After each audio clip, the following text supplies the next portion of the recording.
Welcome back to God Jack Joan, the home of epic adventures, powerful heroes, and stories. We will see fourth part. What if Harry had a twin? Everyone chose the wrong one. Here is short summary. What if Harry Potter had a twin brother, and everyone believed the wrong child was the boy who lived? After Voldemort's attack, Harry is forgotten while his twin is celebrated as the hero. Ignored by his family and pushed aside by the wizarding world, Harry grows up alone, carrying a secret no one knows. But years later, a shocking truth is revealed: Harry was the real survivor all along. Will those who abandoned him beg for forgiveness? Or will Harry choose a different path and refuse to save the people who never cared about him? Discover this emotional and epic Harry Potter, What If? Story. Before we begin, don't forget to like the video, subscribe to the channel, and turn on notifications so you never miss another adventure. Now, grab your wand, prepare for the unexpected, and let's dive into today's story. The next few weeks passed rapidly as the changing weather. Harry spent every second of his time immersed in potion books or brewing when he wasn't being trained by Severus for the upcoming war. Severus had admitted there wasn't much he could still teach him, but did continue to train him so his reflexes didn't get slower, and he would remain in top form. Harry was determined to come up with his second potion before the next potions conference, which incidentally was also the same week as his birthday. This was when most potions masters preferred presenting their work. It gave the new product publicity, and a chance for people to buy it. Which was inevitably what it was all about: publicity, inventions, and proving worthy. It also gave Harry a chance to return to Egypt, which was where the next conference was taking place once again. It was no wonder they chose the beautiful country. It was one of the oldest and where potions had been invented. Most people would mistake that potions had been invented in Rome, but they were wrong. Each day they were recovering books and magical artifacts to sell or put on display in their museums, pillaging in the name of preservation as it were. In fact, Harry had bought a potion scroll from William Colby Bill Weasley, who was a curse breaker. He had previously worked in Egypt. He'd been selling it through Gringotts, so no doubt the goblins got commission for it as well. "I've been called to an order meeting. I'll see you in a few hours," said Severus, reading a missive. "Be careful," said Eileen, as always worried about her child. There was a war going on, so it was little wonder. The newspaper reported more and more deaths as the weeks went by. Not only in the Muggle world, but unfortunately families in the magical world were being struck down also. Mostly those who openly opposed the Dark Lord. As everyone knew, nobody survived to tell the tale of Lord Voldemort. A great deal of them had worked in various departments in the ministry, being attacked at home rather than in the open. Severus had a walking target on his back. He'd openly defied Voldemort, admitted spying on him. She knew without a doubt that the evil wizard was just waiting to strike against her son. If for only one reason she was grateful to her parents, it would be this: giving him his true inheritance. It kept him safe within the wards of Prince Manor, so the Dark Lord was unable to find him. "I will," said Severus seriously. He hadn't survived this long without being careful. Grabbing his cloak, he put it on, deciding against putting his closed robes on. He hadn't been wearing them since leaving Hogwarts. He had no reason to. He no longer had to intimidate the students into paying attention and doing as they were told. The order members didn't half stare though. They were used to only seeing him in his robes, well, those who had been in the order the last time around. "Bye," said Harry, still immersed in his book, but he did give Severus one look of worry before returning to it. Severus knew how to duel better than anyone. He could hold his own. He had to believe that. He was pretty sure Severus wouldn't appreciate being told not to go. No, Severus had his pride, and if anyone understood that, it was Harry. It's all he'd had his entire life: his pride, his accomplishments, and of course them, Severus and Eileen. Without them, he knew he couldn't have accomplished all he had.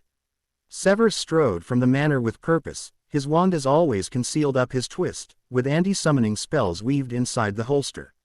He never went anywhere without it, and slept with it under his pillow despite the fact the manor was as safe as it would ever be.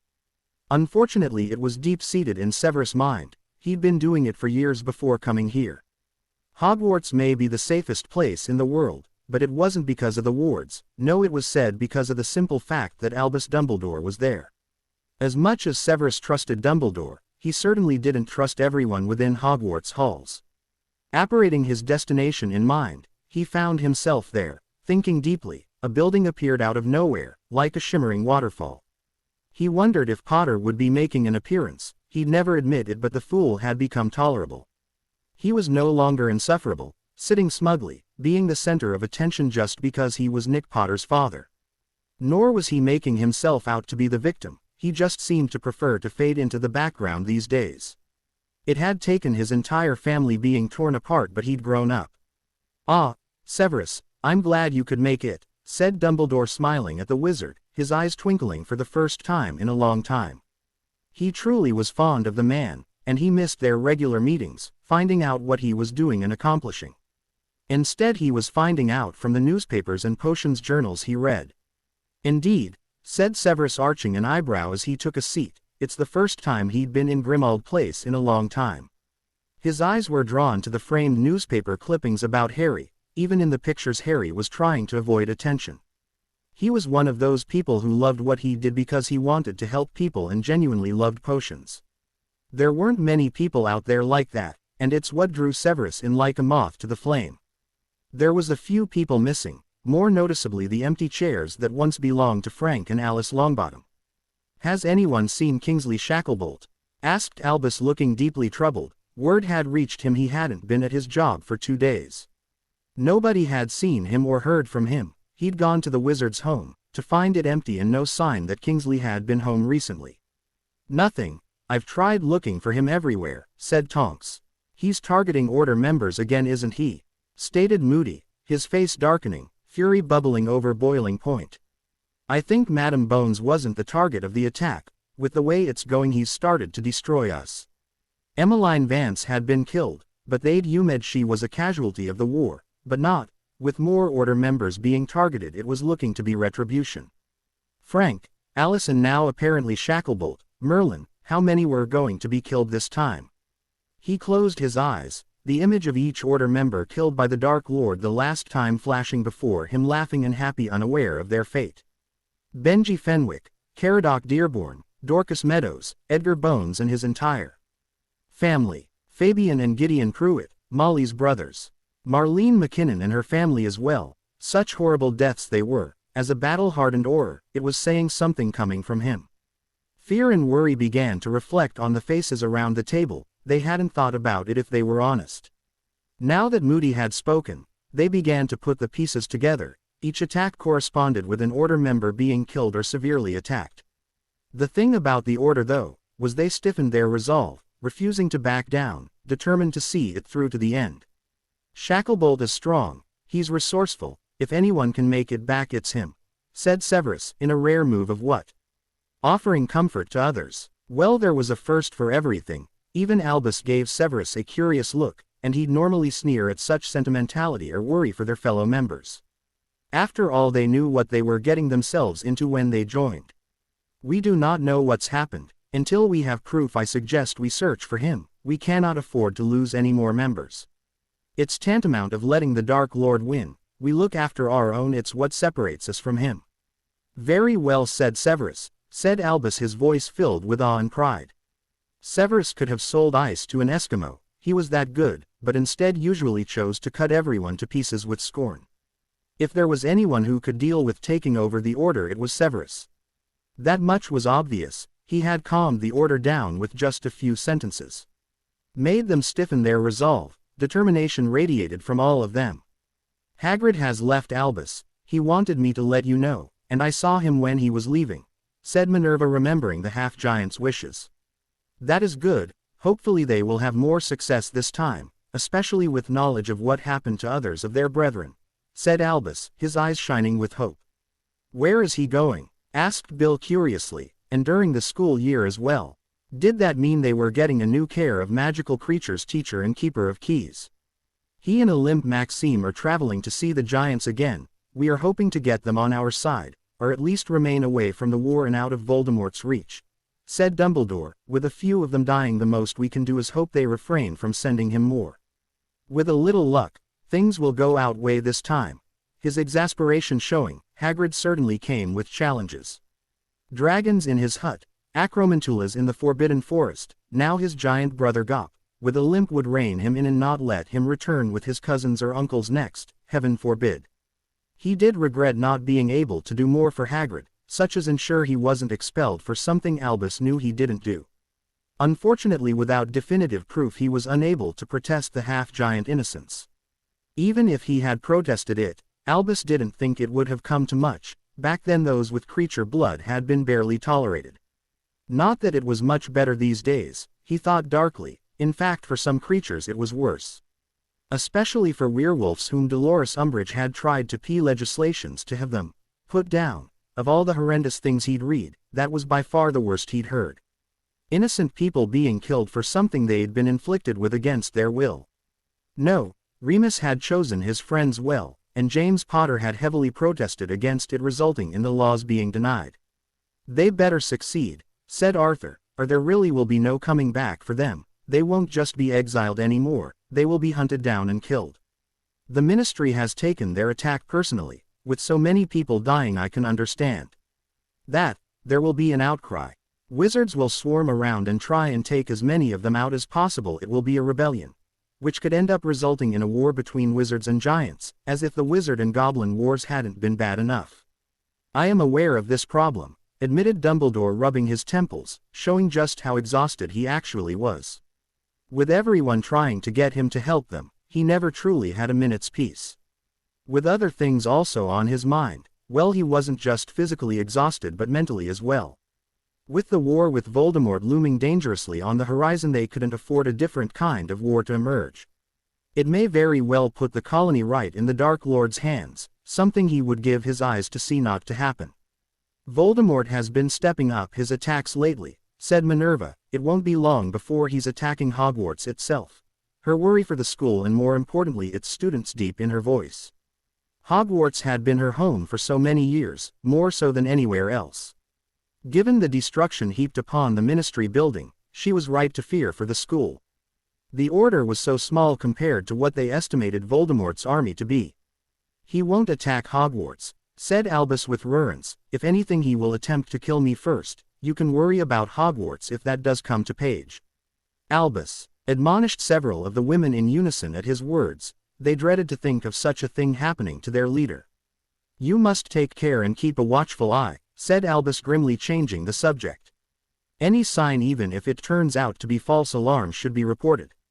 As Severus so eloquently put, we look after our own, only then can we hope to succeed. He really didn't want a repeat of the last war. They had succeeded, but with a great cost to many of the Order members. 2 hours later the witches and wizards began dispersing from Grimmauld Place, having duties and other more pressing matters to attend. Most of the Order members had jobs and families, so they weren't always able to help when calls came in. Despite their earlier convictions, they were terrified they were next on Voldemort's hit list.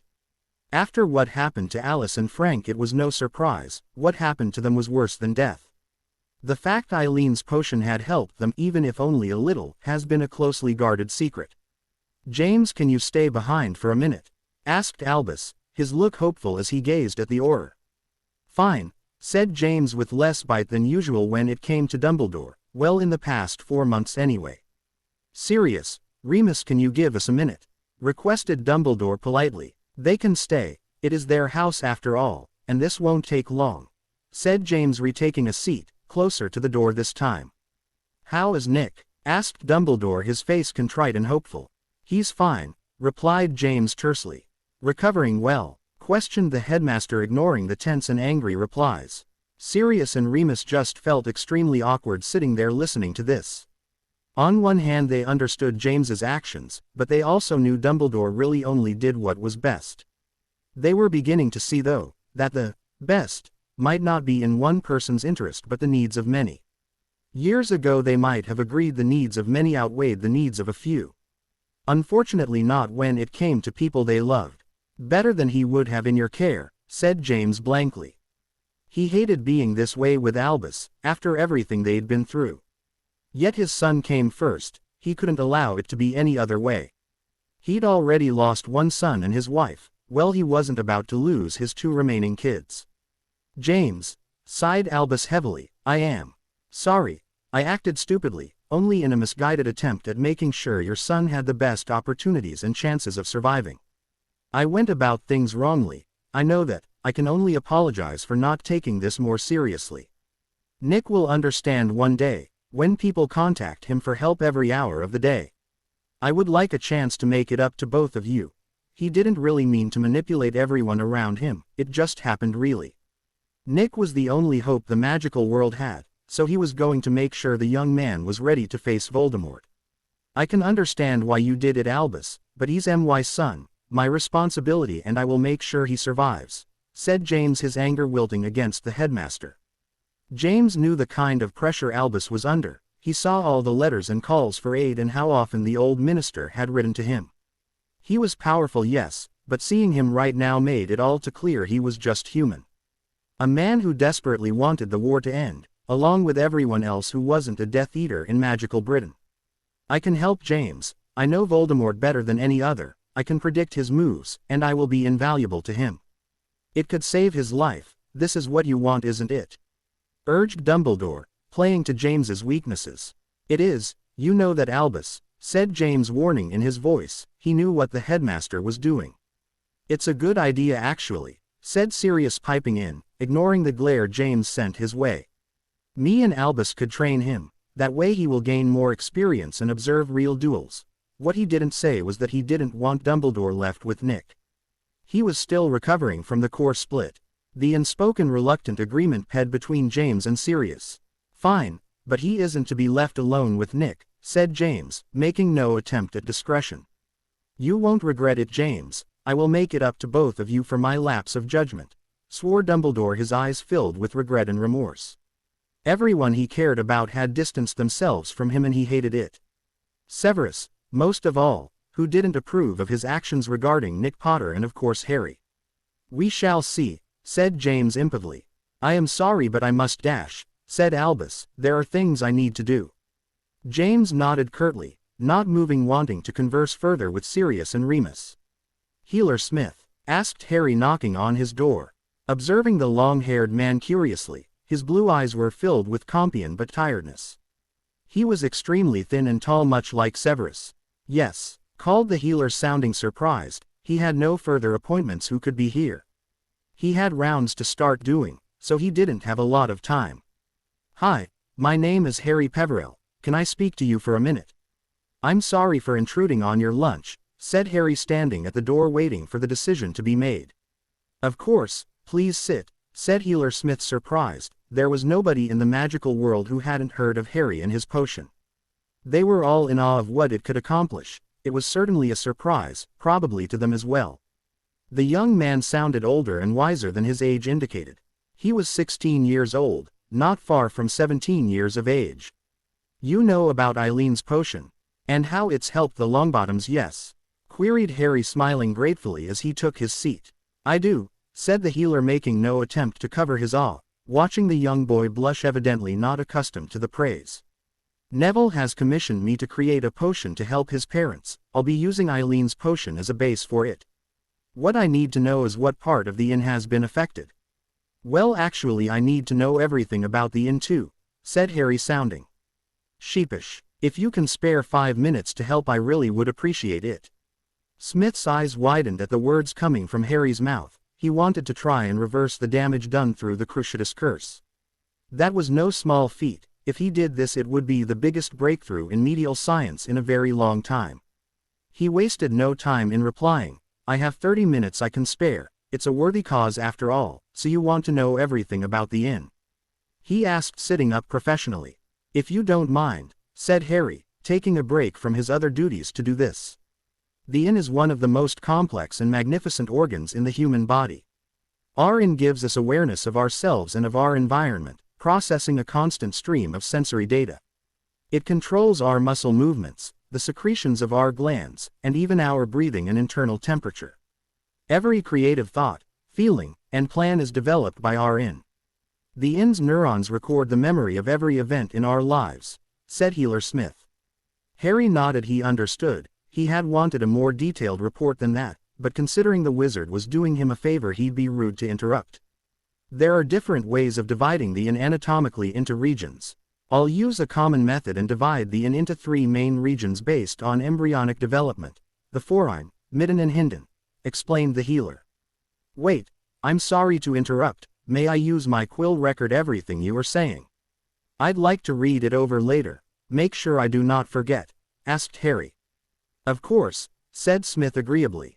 The prosencephalon or forehind is made up of our incredible cerebrum, thalamus, hypothalamus and pineal gland among other features. Neuroanatomists call the cerebral area the telencephalon and use the term diencephalon or interin to refer to the area where our thalamus, hypothalamus and pineal gland reside, said Smith. Harry just stared at him. He may as well have been speaking gobbledygook, he didn't understand at all.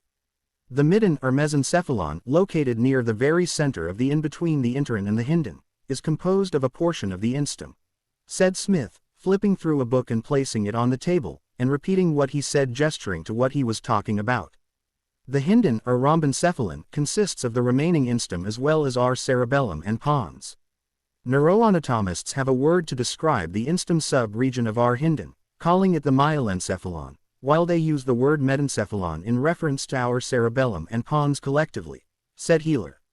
The hinden is for emotion, right? It makes us who we are, said Harry, a little intimidated by the way he'd spoken.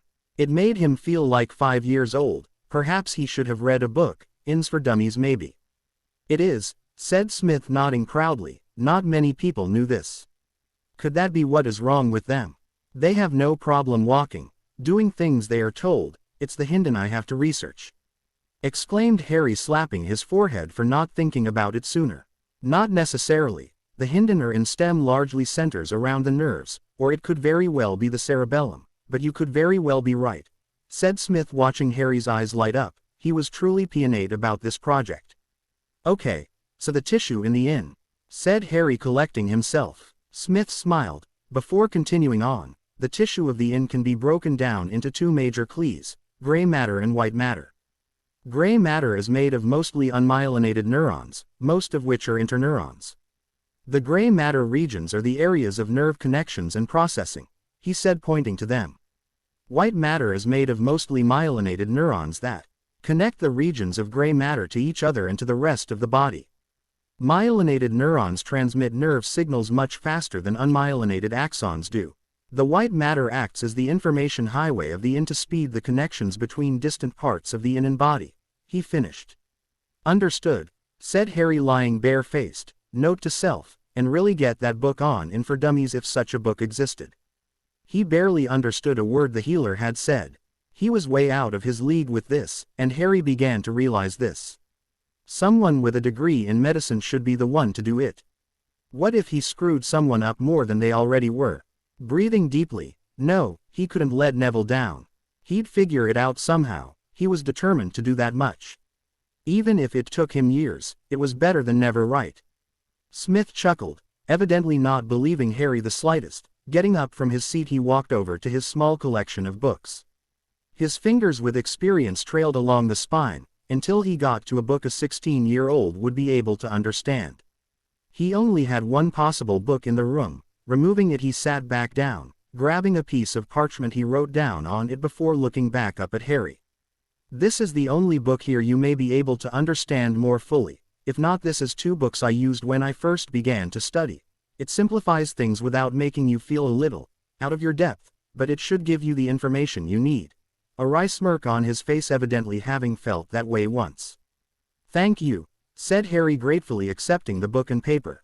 It's no problem. It just takes time to understand it properly. The yin isn't something simple. It has many functions with names you are probably unfamiliar with, said Smith with understanding.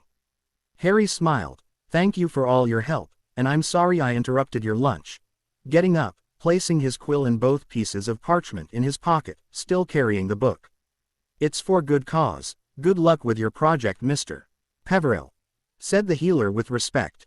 Thanks again, and bye, said Harry, slipping out, shaking of the thoughts running rampant around his mind. How many times am I going to have to come here? Muttered a wizard grumpily, ping Harry. Twice he splinched himself trying to apparate. Time and money, 2 things I don't have, blasted boy. Harry blinked, and as suddenly as he was thinking about Neville's, he was thinking of a new idea. rushing from the building, keeping his thoughts in the forefront of his mind desperately. He apparated straight to his bedroom, flipping on his laptop, adrenaline rushing through him. If he could do this, it would be awesome. Waiting on it powering up, his mind drifted to the ingredients one would need for it to work. It was genius in its simplicity. He wouldn't need much, easy to make. Why hadn't anyone thought of this before? It would help underage wizards as well as those who couldn't master apparating. It wasn't easy to pee the test. He should know he'd had to take it. Then again, he had been younger than most were upon taking the test. 17 was the normal age, and he'd taken it at 14 years of age. Typing rapidly, the title, what it did, then he began to type away at the ingredients he'd need to accomplish it. Now all he had to do was put it in the right order to which it would accomplish what he wanted. Realizing Eileen would worry if he didn't inform her he was back, he took the laptop and went down the stairs, keeping a tight grip of his laptop. Not that it would break, he'd made sure of that, but he did it out of habit now. "I'm back," said Harry as he wandered into the living room, moving to sit on the chair by the fire as it crackled merrily. "Is Sev back yet?" Not able to hide his concern. "No, not yet," said Eileen, her voice just as worried. A pop in the hallway alerted them that they were no longer alone.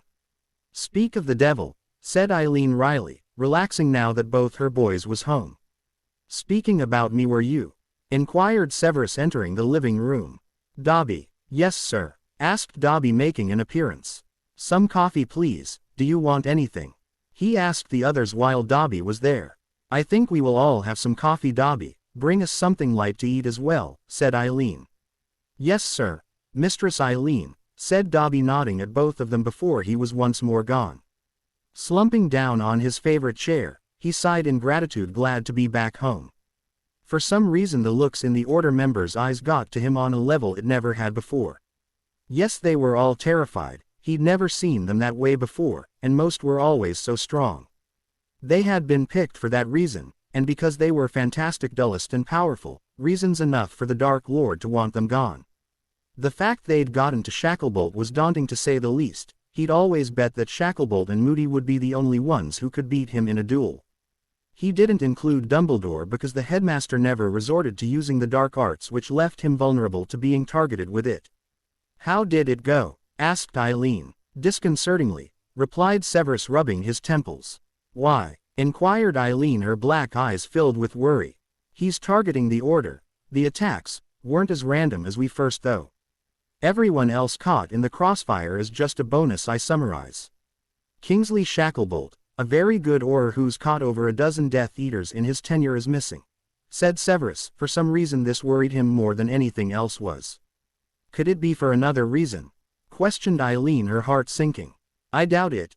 Shacklebolt isn't the kind to just disappear off the radar. Unless he's been attacked or is being followed," said Severus thoughtfully. "He could have slipped up," said Harry from where he was buried in his laptop. "Slipped up," repeated Severus, staring at Harry curiously. "You said he put a taboo on his name," said Harry, shrugging his shoulders. He did feel for Shacklebolt. If he was caught, then he understood him even more. He too had been the victim of the Death Eaters, and held the proof of it upon his.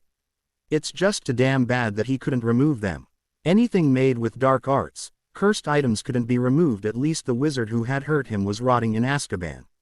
"Perhaps," said Severus, "it would make more sense than him being careless at any rate." "Thank you, Dobby," said Severus as the elf returned with their refreshments. "Have you finally got some new ideas?"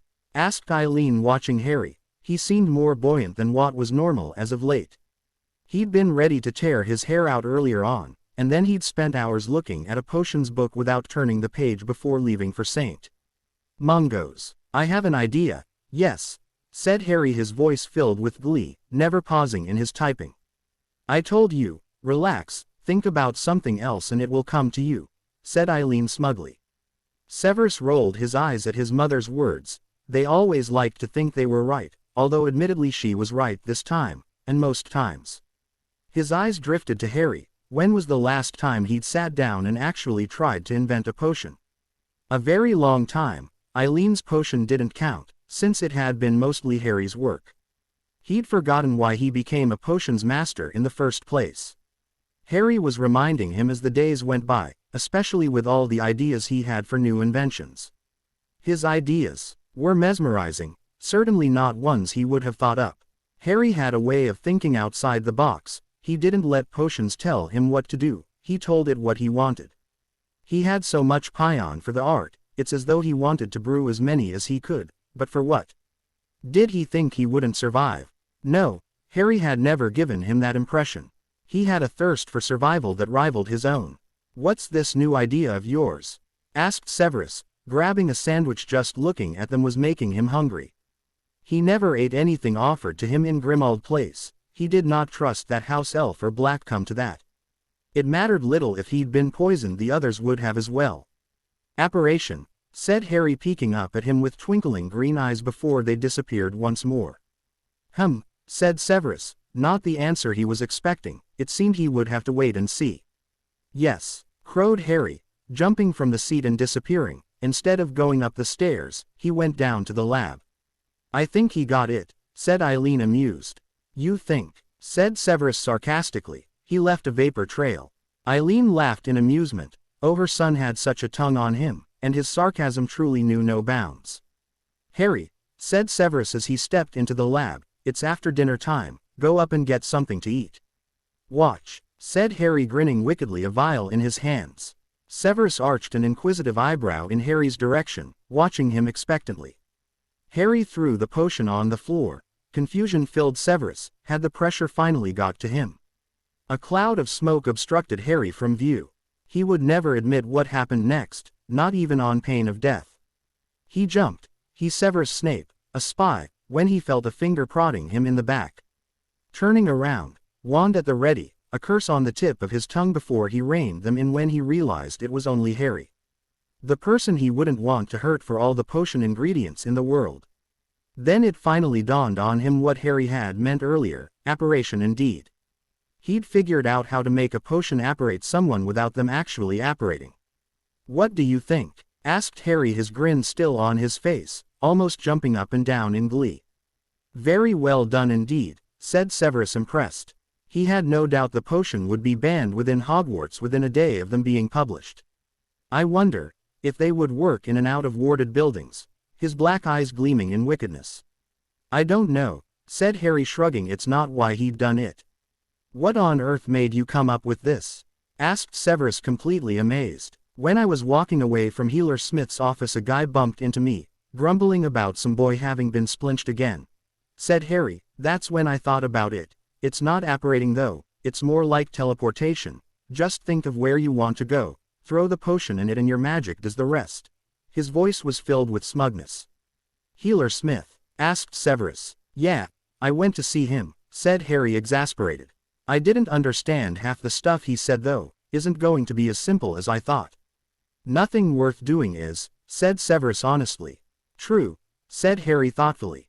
"Congratulations, Mr. Peverell. It seems you've just successfully ped your mastery," said Severus, his black eyes gleaming with pride and warmth. He had picked his apprentice well, one who had not let him down once, served more anything he could have imagined. One who would go on to take potions to a whole other level, and he was proud to be a part of it.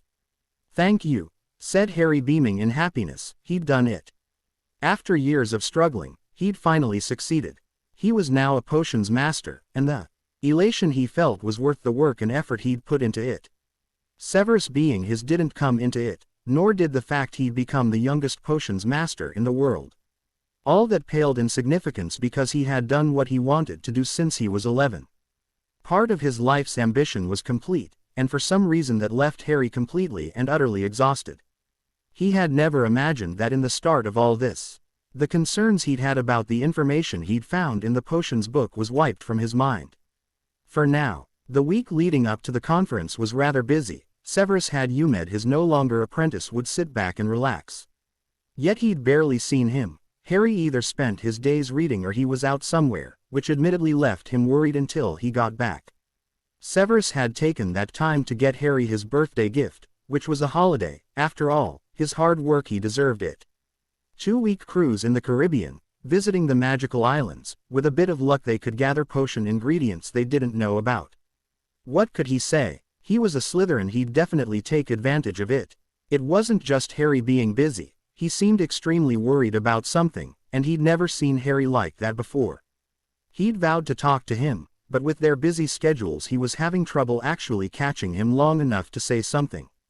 Even his mother had noticed, and so Severus had stayed up longer that night brewing so he had time to talk to Harry properly. He would need to catch him in first, which he most certainly wasn't right now, since he was currently out of the manor. Harry was standing outside Grimmauld Place, wondering if he would be in this time. Knocking on the door before he chickened out, waiting impatiently for Sirius Black to answer. He'd been here twice already today, and he was getting beyond exasperated.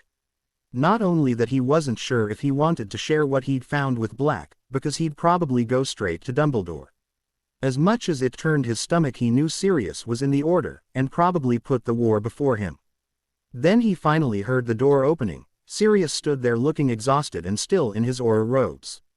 "Hey, Harry, come on in," said Sirius, his tired look disappearing as he beamed at Harry, looking extremely happy to see him.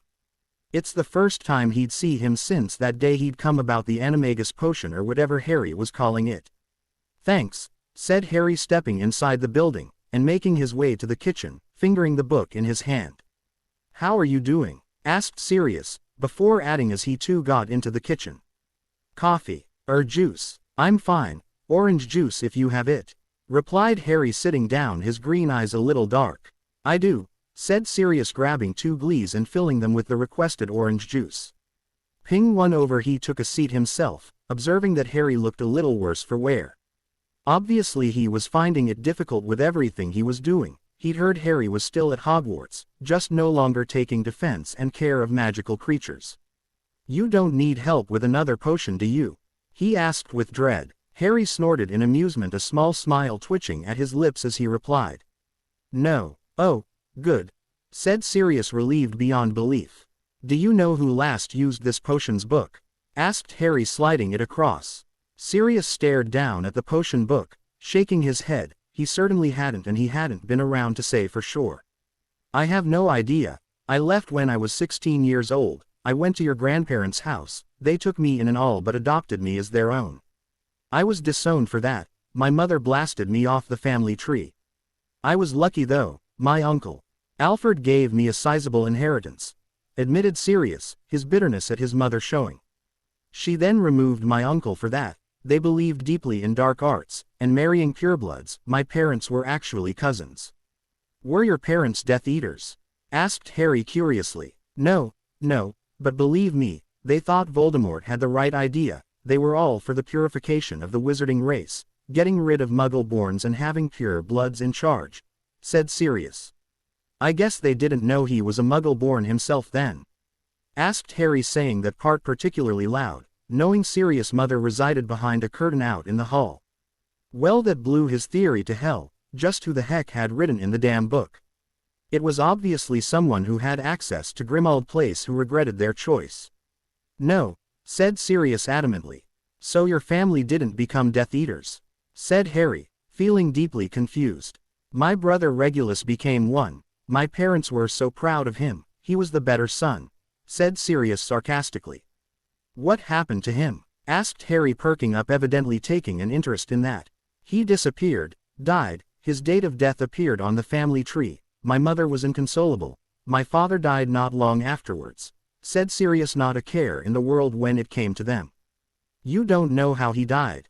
stated Harry. Sirius hesitated before continuing on. Harry was old enough to hear this. "He was murdered by Voldemort. Or on Voldemort's orders, more likely. I doubt Regulus was important enough to be killed by Voldemort in person.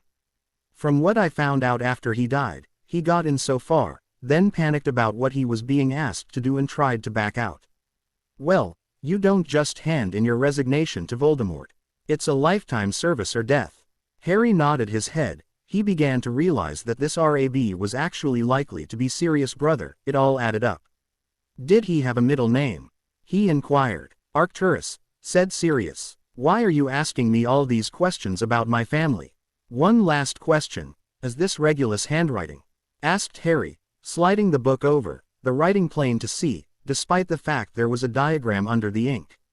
Harry's finger conveniently hid the one word he didn't want Black finding out about.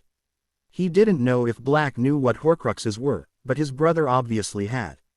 Harry did. He'd spent the last week trying to figure it out. He'd finally found it in Secrets of the Darkest Art. In his Peverell vault it was as ancient as they come. Harry had felt a deep sense of foreboding just reading it. It made his skin crawl.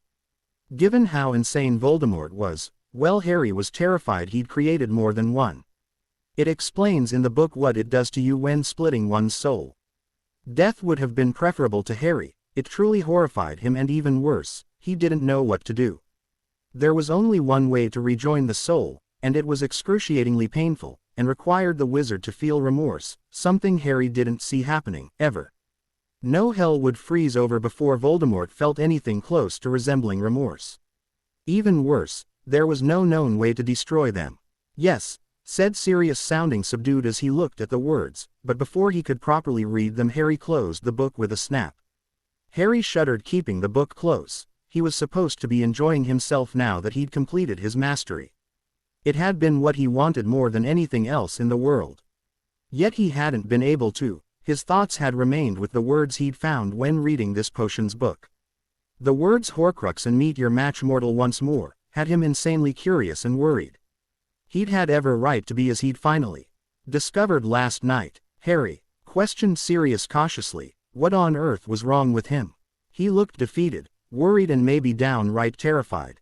I'm fine, said Harry, attempting to smile, but it came out a grimace before drinking his orange juice. How's your mastery going? Asked Sirius. I've completed it. My second potion has been done. I'll be showing them to the convention in a few days. I can get you a ticket to come if you like, said Harry, grateful for the change of subject, but his mind was never of the subject of Horcruxes. It was little wonder, with the news he'd just discovered. Yes, I'd love to come, said Sirius adamantly. Well, he had little doubt he'd be bored to tears. He didn't care for potions but anything to spend time with Harry, his godson. All right, said Harry, I have to get back. What, so soon? Asked Sirius, looking as if someone had just taken away his favorite toy. Aren't you going to tell me about your second potion? Trying to keeping Harry there for a while longer. You'll see soon enough, said Harry wryly, tightening his hold on the book. It's pretty cool. I think even you will like it. Can't wait, said Sirius. When is it? Friday. We'll be leaving at 8 am, but the conference doesn't actually start until 12 noon. I want to have a look around Egypt again. It's beautiful. Harry told Sirius, a small smile playing across his face. Egypt, spluttered Sirius, surprised. Yeah, you'll get a portkey along with your ticket, so don't worry, said Harry, rolling his eyes, misinterpreting Sirius' words and actions. Good, said Sirius. International apparating required more than 2 days to get permission for such a trip, even as an Auror. Not only that, it took a great deal of magic and time, since you have to apparate into around 5 different countries before getting to Egypt, at least if you go through the official channels. Since he was an Auror, he had to do it the proper way, otherwise he could end up prosecuted, then lose his job. I'll talk to you later, said Harry, waving absently before using Sirius' flow to get back to Prince Manor.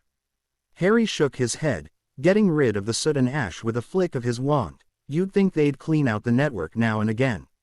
Yes, the grate was cleaned by the house elves, but the network itself wasn't, which made it irritatingly dirty. He blinked when he saw Severus sitting in the chair waiting expectantly, if the look on his face was anything to go by. Don't you have potions to brew for Saint Mungo's? Inquired Harry, slipping into one of the seats, feeling exhausted, and it wasn't even dinner time yet. They're done, said Severus. He wasn't sure how much longer he could keep the contract. He just finished one batch before more and more demands were made of his time. It was too much for one man to do, even with Harry and Eileen helping him now and again. Despite the fact he was brewing 3 different cauldrons full at a time, he couldn't get much time to himself. He certainly wouldn't be surprised if they got in touch tonight asking for another batch of different potions. He was beginning to see why he preferred being an independent brewer, not tied down to one contract. Already, said Harry, impressed. He must have been up all night. He'd seen the list himself, and it hadn't been a small one. Indeed, said Severus, his lips twitching. Do you want to talk about it? staring at Harry as if daring him to refute the statement and insist it was incorrect, that there was nothing wrong. Harry sighed. He wasn't surprised by Severus' question, or statement as it was. He'd known it would come sooner or later. He'd been quieter than normal. He'd barely spoken to either of them all week, which was extremely unusual for him. Harry had shut himself off, reading in his room or leaving the manor. Harry, if there is someone else, I'd rather find out about it from you, not someone else, said Severus, his voice severe, a hint of harshness bleeding through. It was a natural conclusion to make for all the time he spent avoiding them and staying outside. Harry's jaw dropped as he gaped at Severus, unable to believe his ears. No. That's not it at all, snapped Harry, hurt and angry at the accusation. Although the way he'd been acting, he supposed it was a valid question. People avoided others when they were feeling guilty, but what Severus didn't understand was that he hadn't purposely avoided him or Eileen. Then what is it that you are so reluctant to tell me? Asked Severus, relieved that Harry hadn't gone back on his word. Harry rubbed at his forehead. He was still trying to get his head around it. Now he was going to have to tell someone else. If there was anyone he trusted the most, it was Severus. If Regulus knew about the Horcruxes, maybe Severus might know. He sat there with the elbows on his knees and his hands in his hair. How did he tell someone that he would have to kill someone who was immortal? That he would just continuing coming back thanks to the damn Horcruxes he had out there somewhere? Harry, said Severus, his voice going soft and probing, removing himself from the chair and kneeling on the floor at Harry's feet. Deftly lifting his chin, worry was churning in his gut. What could be so bad? Harry was hesitant to talk to him about it. He knew everything about Harry, absolutely everything. He'd never held anything back. That was until now. Of course, he began to wonder if he truly wanted to know. Grabbing the book from the side of the armchair, he opened it at page 102 where the inscription was. He held it out to Severus, pointing to it, letting him take it. Severus stared at the page, his mind whirling with confusion, and then he noticed what Harry was pointing to. He almost had to squint to make out the writing, the diagram making it difficult but not impossible. To the Dark Lord, I know I will be dead long before you read this, but I want you to know that it was I who discovered your secret. I have stolen the real Horcrux and intend to destroy it as soon as I can. I face death in the hope that when you meet your match you will be mortal once more. R.A.B. As soon as Severus read the words, bile immediately rose like an inferno from he just managed to get himself up and through to the kitchen before he was sick. He paid no mind to the surprised house elves as his stomach continued to rebel dangerously. Does Master Snape want a potion? Asked Dobby, staring at the wizard in concern. This wasn't his master's usual behavior. I'll be fine, said Severus, straightening his spine, refusing to show them just how badly he felt at the moment. Opening his fridge, he drank some juice from within it to wash the taste away. Merlin, to think Harry knew what these things were, it quite frankly horrified him. This wasn't magic anyone should know about. In fact, most people didn't know about it, but it wasn't that easy to make people forget, and especially not when it was in books to read about. It wasn't easy to make even books disappear, banned or otherwise. Even he didn't know much about them. He'd come across it while reading Magic Most Evil. The information regarding them was less than a paragraph long. Everything made sense with a startling clarity he hadn't had just moments prior. How the Dark Lord had not died, why the Dark Mark hadn't faded, and how he came back. Where was the Horcrux? Obviously Regulus hadn't succeeded in getting to it. No, he'd said he'd stolen it, so it was somewhere out there, a very daunting thought. Just how the hell were they supposed to find it? It could be anything, anywhere, and more than likely heavily protected. Severus slashed water across his face, his mind processing everything as rapidly as it was able. He was dead, so he had failed. Did the Dark Lord take it? No, it wasn't possible. The Dark Lord had been furious. He demanded to know where the boy was. What had happened then? Where had he gone and how had he died? It was the key to figuring all this out. Then it dawned on him. Even if they found it, he had no way of destroying it. How did one go about destroying a Horcrux? Information on them was extremely limited. Severus walked back through to the living room. Harry was sitting in the same position as before. How the hell had Harry managed to come across information on them? In a week, Harry continued to amaze him. He was resourceful, very much so. Where did you find this book? asked Severus, although he had a good idea. Sirius Black offered me some books, I couldn't resist, said Harry, slightly sheepish. Of course you couldn't, said Severus wryly. He was a Ravenclaw for a reason. He was the one that tested my unlocking animagus potion. We sort of got talking. I've only seen him twice, said Harry, feeling the need to defend his reasoning. I'll never forget what he done, and we'll never be close. You know who RAB is? Asked Severus. Harry nodded jerkily. Black told me. He thought his brother got into deep and wanted out, and was killed on the Dark Lord's orders. That's about right. Anyone not a Death Eater would tell you the same thing. However, we know he didn't have anything to do with it. He was baffled by Regulus' disappearance and furious that he'd lost a follower, explained Severus. How did you find out what Horcruxes were? He didn't need to wonder why he'd started looking for information. After all, if one wasn't mortal, they had to be immortal, didn't they? I searched every book I had. Took me nearly all week, but I couldn't find anything. As a last resort I searched my vault, and I'm glad I did. I found the information I wanted in it. It goes into detail about the Horcruxes. Splitting your soul makes you go mad, and according to the book there's only one way to repair the damage done to it. More of a footnote than anything else, you have to feel remorse, genuine remorse for what you've done, said Harry, his mouth dry as hell. Bring me the book, said Severus, determined to find out everything. It wasn't in his nature to lie down and die. No, he would fight as long as he had to. Accio Secrets of the Dark Art, said Harry, flicking his wand out, summoning the book to them. Catching it with ease, he ped it over. In all honesty, he didn't want to read it again. Once had been enough. The magic in that book was absolutely foul. Nobody should be allowed to read it. He wasn't prejudiced. He didn't believe magic was dark. It was just the intent, but that book was an exception. Once day, if he survived this and it was over, he swore that he would burn it, so no other could find out how to create these things again. Severus flipped through the pages, until he reached the chapter he wanted. Merlin, there was a lot of information here on Horcruxes. He read through the pages and certain paragraphs caught his attention, making it seem all the more obvious it was what the Dark Lord had done. A Horcrux is a powerful object in which a dark wizard or witch has hidden a fragment of his or her soul for the purpose of attaining immortality. Creating one Horcrux gives one the ability to anchor one's own soul to earth if the body is destroyed. The more Horcruxes one creates, the closer one is to true immortality. Creating multiple Horcruxes is costly to the creator, by both diminishing their humanity and even physically disfiguring them. Diminishing their humanity. Well, nobody could accuse the Dark Lord to being human, added to the fact he was physically disfigured.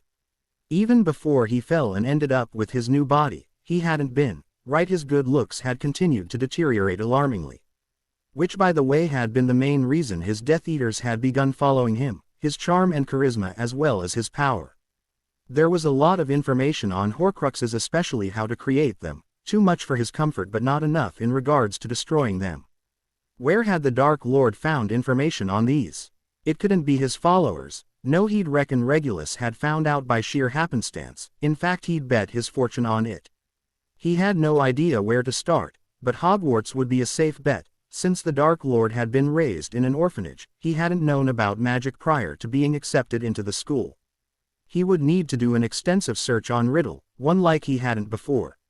It still, of course, didn't help him track the Horcrux down. Harry, I don't want you worrying about this. I will do everything in my power to find it, said Severus, trying to protect him. He was 16 years old. Yes, he might be nearing 17, but damn, how the hell was Harry managing to get sleep with this knowledge? Didn't you read it properly? Severus, I think he has more than one, said Harry, his green eyes filled with fear. Started Severus. Insanity. Yeah, and he is insane, said Harry. Severus nodded his head curtly. If he was being honest with himself, the thought had occurred to him, he just didn't want to believe it.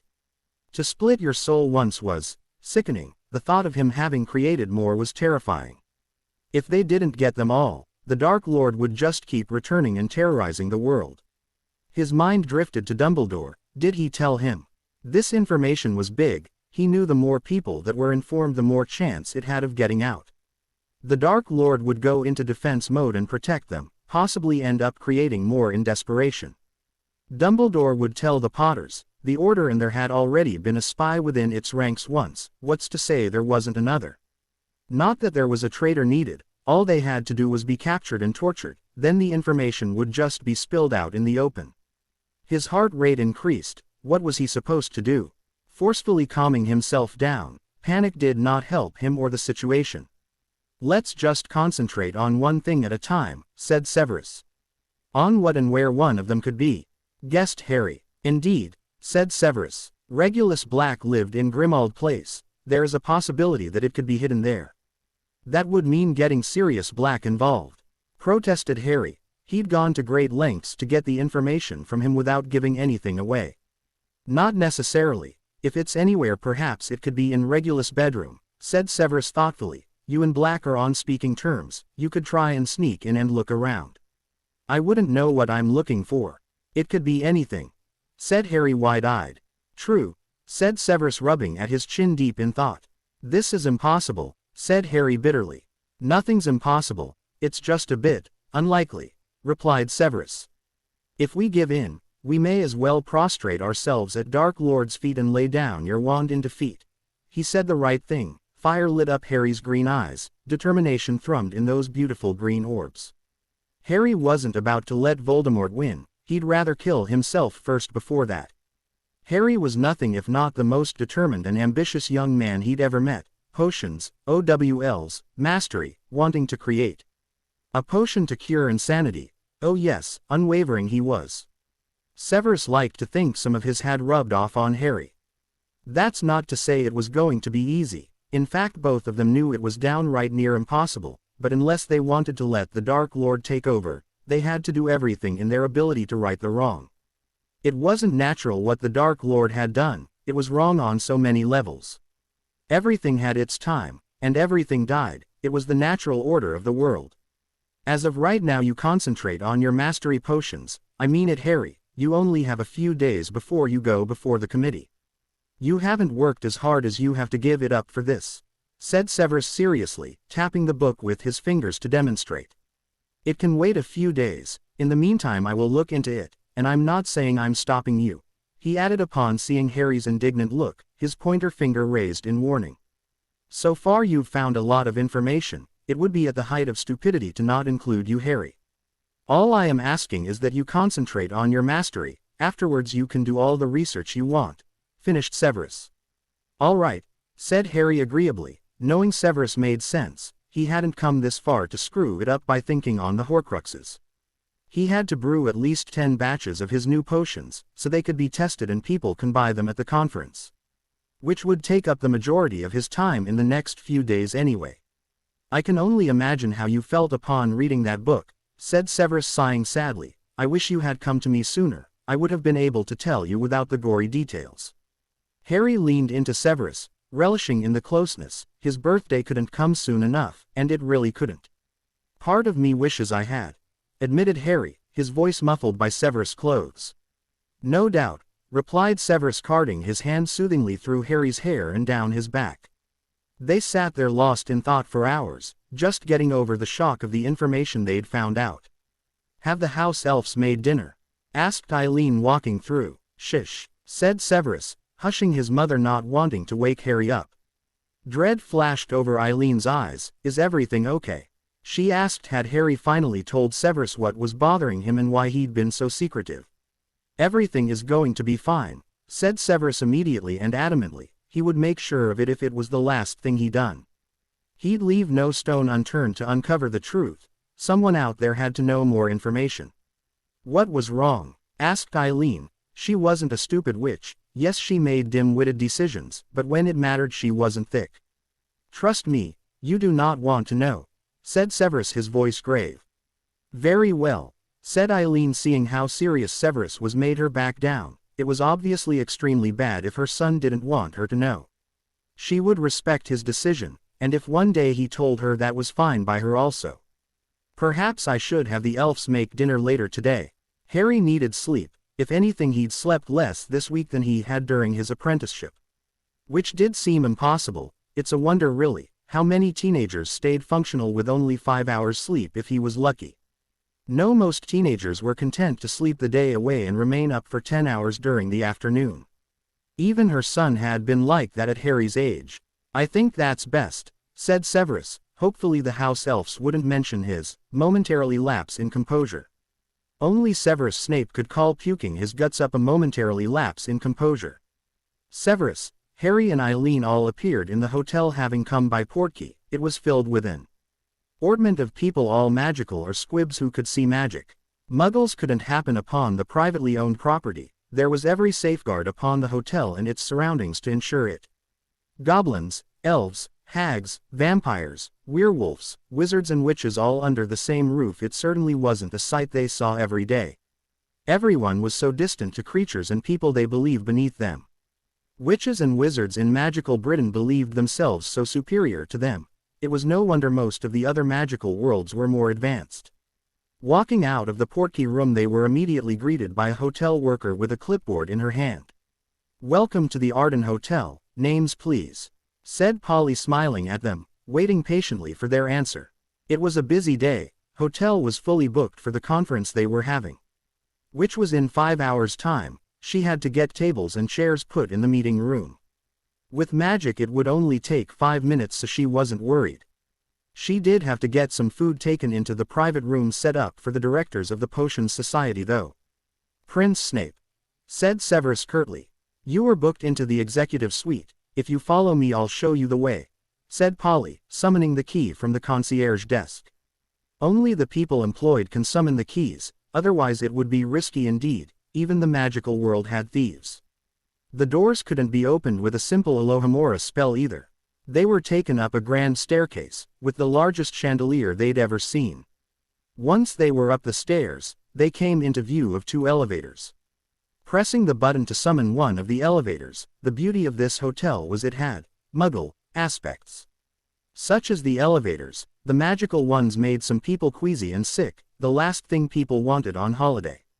Pressing the top button for the executive suite, which took up half the entire floor. There were 2 executive suites in the hotel, both on the top floor. The view was spectacular and expensive. "I hope you enjoy your stay. If there's anything you need please don't hesitate to ask," Polly said, as she opened the double doors, giving them the first view of their rooms. Smiling slightly at the dumbfounded look on the youngster's face. It reminded her of the first time she had set eyes upon it. She handed the key over to Severus, before departing. "This place is awesome," said Harry, gazing around in awe. A bowl full of fruit caught his attention and he picked a few GS from it. They were fresh. Plopping them in his mouth, he walked over to the GL doors, opening them and out into the balcony, seeing outside for the first time. He was surprised to see a large outdoor pool and jacuzzi. "I thought this was a magical hotel," questioned Harry. It was different at the other hotel. It had been half Muggle half magical, meaning it was preliminary a Muggle place and not to openly use magic unless you were in a room Muggles couldn't get into. "It is, doesn't mean we cannot have a few pleasures brought to us by the Muggles. Most countries like America and of course here in Egypt aren't as behind in taking ideas from them. It's just us that's too proud to take ideas from people who they believe are beneath us," said Severus. Looking out at the spectacular view, as a child he wouldn't have imagined seeing, never mind living in such a luxurious place. "What's next?" asked Harry, staring at Severus hungrily. How he wanted him. His birthday couldn't come quick enough. Part of him was still stinging by the fact Severus thought he would just up and leave him for someone else.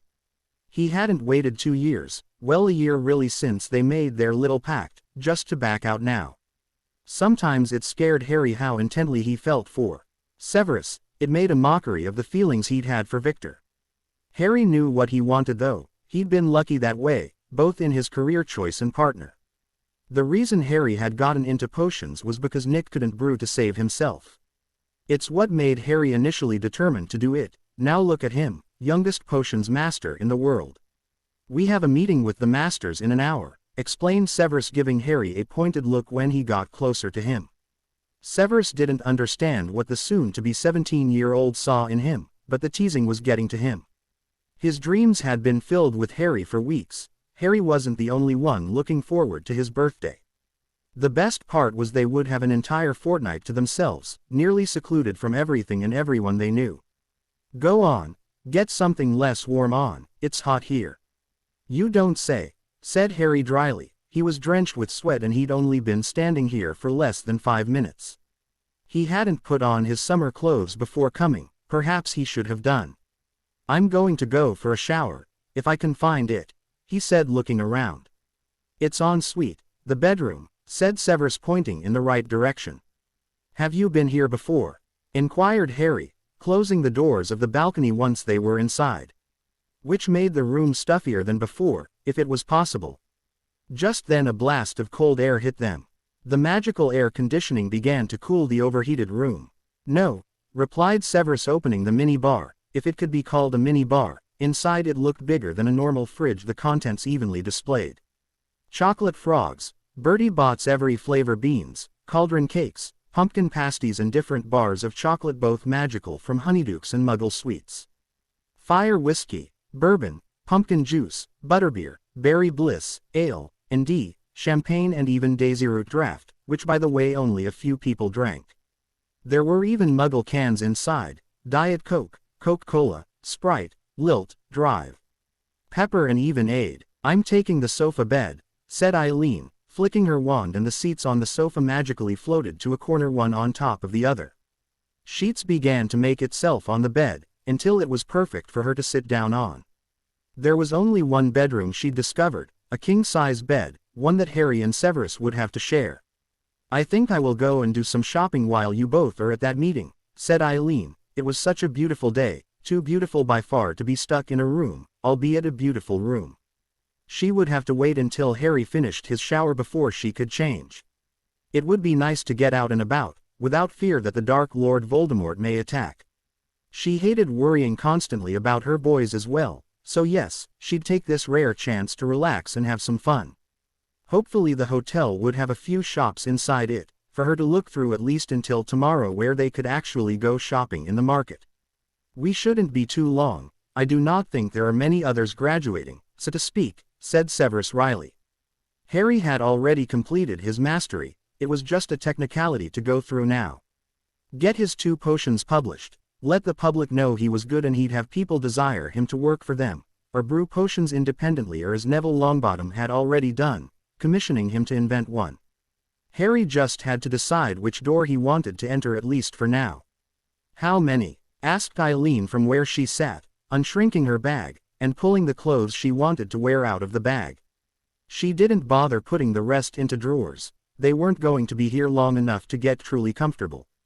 The room was booked for only 2 days, and then they would be on their way home via Portkey again. 2, perhaps 3, said Severus, finishing off his bottle of butterbeer, and placed it in the bin.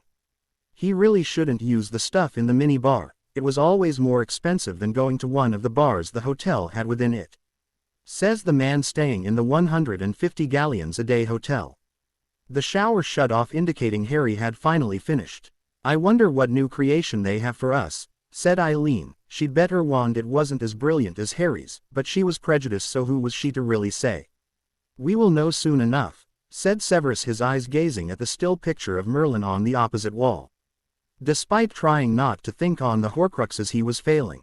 He knew he'd at least temporarily distracted Harry about it, but it wouldn't last forever.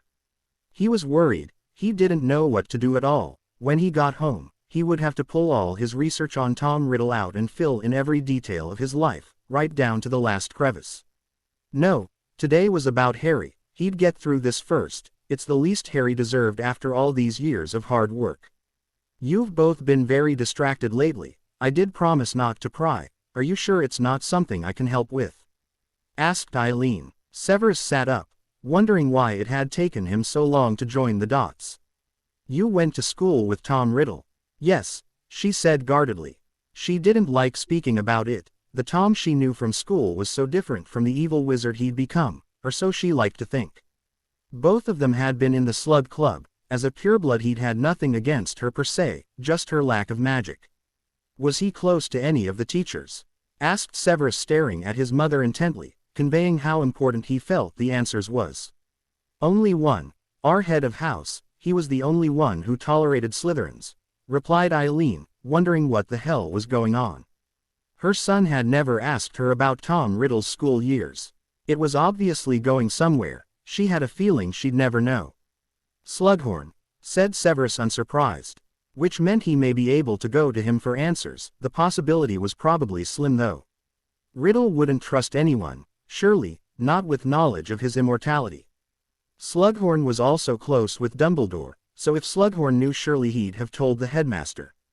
It was risky going to Slughorn if he didn't know anything, but a minute alone with him would either confirm or deny his suspicions. "Yes, Severus, what are you up to?" asked Eileen resigned. "What's who up to?" asked Harry coming back into the living room, with his summer gear on, a pair of blue baggy shorts, and a white vest on. "I believe it's my turn in there," said Eileen, grabbing her own things and making a beeline for the bathroom. "Did you tell her?" asked Harry bemused. "No, I don't want this getting around, Harry," cautioned Severus. "The more people who know, the greater the risk of the Dark Lord finding out." "I know," said Harry grimly. "Good," said Severus. "We have 30 minutes before we must go." "What happens in this committee meeting?" asked Harry, his green eyes apprehensive. "You present your potions to them and your findings. They are tested and approved before them and you'll be given your potions mastery certificate and documents," said Severus. "More than likely they will be added to the potions of the Decade book." "I doubt it," said Harry, doubting his own ability. He didn't see what he was doing as extraordinary, just something he loved and happened to be good at. It didn't seem to matter that one of his other potions had successfully been added to the book. Severus shook his head, decided against saying anything. Right now, Harry would eventually come to realize his potential sooner or later. It was obvious he would have to find his self-worth for himself. It didn't matter what anyone else said, he just couldn't or wouldn't believe them. "Is there a place we can get something to drink?" asked Harry. He wanted to see more of the hotel than just the room. "The mini bar has everything," replied Severus. "No, I want to go and have a look around," said Harry, shaking his head, tapping at his pocket making sure his money was still there. He put his leather-strapped sandals on and left the room with a quiet bye. He spent 10 minutes looking around the incredible place. Not that it was enough time to look around it completely, but enough for him to know it was extravagant. He did find a pub, but only got himself a pumpkin juice to take away. He needed to find his way to the conference room. The last thing he wanted was to ember Severus and himself in front of the Potions Masters Society by being late. "I'm not late, am I?" asked Harry, skidding to a halt outside the meeting room he'd been directed to by, ironically enough, Polly. Exhaling and inhaling, regaining control of his breathing, sitting down next to Severus and drinking the pumpkin juice he'd bought in 3 large gulps, wetting his parched throat. "Still 5 minutes, replied Severus wryly. "Where's Eileen?" inquired Harry. It wasn't often Sev's mother left their sight for long. He knew it was mostly down to worry she felt for them. "Shopping. They have a few shops at the side of the hotel, for those that don't want to go near the Muggle population," explained Severus. "Oh, I didn't see any. After this I might go see what they have," said Harry. "Well, there are a few hours between this and the conference," mused Severus. "I would like to look around a few bookstores, perhaps even the market." "Sounds like fun. Can I come?" asked Harry. "Like I'm leaving you in a foreign country by yourself," said Severus dryly. No, he wasn't going to take the chance that anyone here could harm Harry. There were many Americans and people from the UK attending this thing. The possibility of a Death Eater finding out was big. So he would prefer to keep Harry close by at all times. "Brilliant. Brought enough money this time," said Harry. The last time he hadn't, and there were so many ingredients he'd wanted to buy. Cool and unusual ingredients he didn't hear a lot of back in the UK, but thankfully Severus had brought a great deal of it back home, using them in his experimental potions. That was before he'd taken on the post of Potions Master for St. Mungo's. Now all his time was poured into brewing potions for them. He didn't think Sev would last long though. Harry could tell he preferred trying to create an experiment with potions rather than just brew them. "I can hear that," said Severus, smirking at Harry wryly. "Oh, Slughorn is here by the way," said Harry. "I saw him in one of the corridors, ducked to avoid him, otherwise he would have kept me forever. Every time I see him he constantly wants to talk about potions and what I'm doing. It wasn't necessarily always a bad thing, but when he was pressed for time, it was." "Really?" inquired Severus, thoughtfully. "Interesting. Perhaps he could catch him here and speak to him." He didn't have a big window of opportunity. Chances were Slughorn was only here for the conference. "Yeah," said Harry, jumping when someone shouted out a name. Terence Whitaker. The named boy got up looking sick to his stomach. Harry smiled at him in sympathy, he seemed so nervous. Which made Harry realize he wasn't. How odd was that? There was still time. His name hadn't been called, added to the fact he'd been distracted too. He disappeared into the door and it closed. Nothing could be heard from within. Evidently there was silencing spells woven into the meeting room, or they'd been erected by the Potion Society masters. Is anyone else been in? Asked Harry, looking around in confusion. It was deserted all bar him. Do the masters not usually accompany the apprentices? Nobody else has been in, said Severus. Usually they do. Either his master is on the panel, which might explain his nervous disposition, or he isn't coming. That's a shame, said Harry, feeling a deeper sympathy for Terence now. It is. This is a tough time for apprentices. It's the make or break for all of us at this stage, said Severus, inwardly remembering how he'd felt. Severus hadn't shown it, of course. Showing emotion had been a sign of weakness, still was actually. No matter how sure he had been of his potions that had inevitably ped his mastery, he had been nervous, as all people were when it came to something important. It had been Severus' life. Potions still was, but it didn't have his sole focus anymore. No, he had his mother and Harry in his life, as well as potions now. Yeah, said Harry, his stomach clenching uncomfortably. Both his potions worked. He knew that. Surely he had nothing to worry about. No, he would go in there, show his potions to them and get his certificate. Damn, now he really was nervous. He actually had butterflies. He hadn't had butterflies since he'd ed Severus. A delicate blush drove up Harry's cheeks as he thought about it. Then of course Severus hadn't returned his, "They say you forget things when you're drunk." Part of Harry wished he'd forgotten that. The other part, though, knew him remembering had led to their pact. He hadn't got himself wasted like that again, and wouldn't. Do not worry, Harry, said Severus spookily, as if he understood, which of course he did. You have ped. The potions are fantastic. Harry attempted to smile, but it came out more like a grimace. Terence came out the room and ran right by them. They couldn't tell if he'd had good news or bad news. They hadn't got a clear look at his face at all. You do come in, don't you?" asked Harry, feeling panicking yet not showing it, at the thought of facing whoever was behind that door alone. "If you wish it, then yes, I can come," said Severus. He hadn't requested his master to come, electing instead to go and face them alone. He felt asking someone for anything was tantamount to asking them for help, and Severus didn't ask for favors or help. "I do," said Harry, a little too quickly giving away his panic. "Then I shall," said Severus, as if it sorted everything. "Harry Potter," said the same guy as before who'd called on Terence. He didn't look like a hotel worker, so he was either a potions master or one of the Potions Society masters.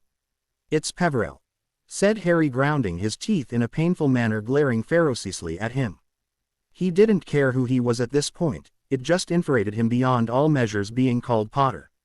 Since he was 14, he'd tried his best to distance himself from his blasted family and their name. "I'm sorry, I must have it written down wrong," said the Liam, looking down at his clipboard, wincing slightly. He should have read it properly before shouting. He'd read the Potter name on the known by any other name list. Crap. "Harry Peverell," he said more firmly, inwardly still cursing his stupid mistake. Harry stood up, moving towards the room, still fuming inwardly at the wizard. At least he wasn't feeling so nervous now. The meeting room was filled with middle-aged wizards, with only 2 witches, Harry noticed. Harry also recognized a few of them. Much to his surprise, he hadn't known Severus was friends with the Society Potion Masters. They had been at the Ministry when he got his medal for potions, so it should have dawned on him sooner. The peppery hair of Master Grimm, and there was Master Russell and Master Sorens, who had all made an appearance at his Medal of Honor. They were all staring at him, and truth be told, it unnerved Harry completely.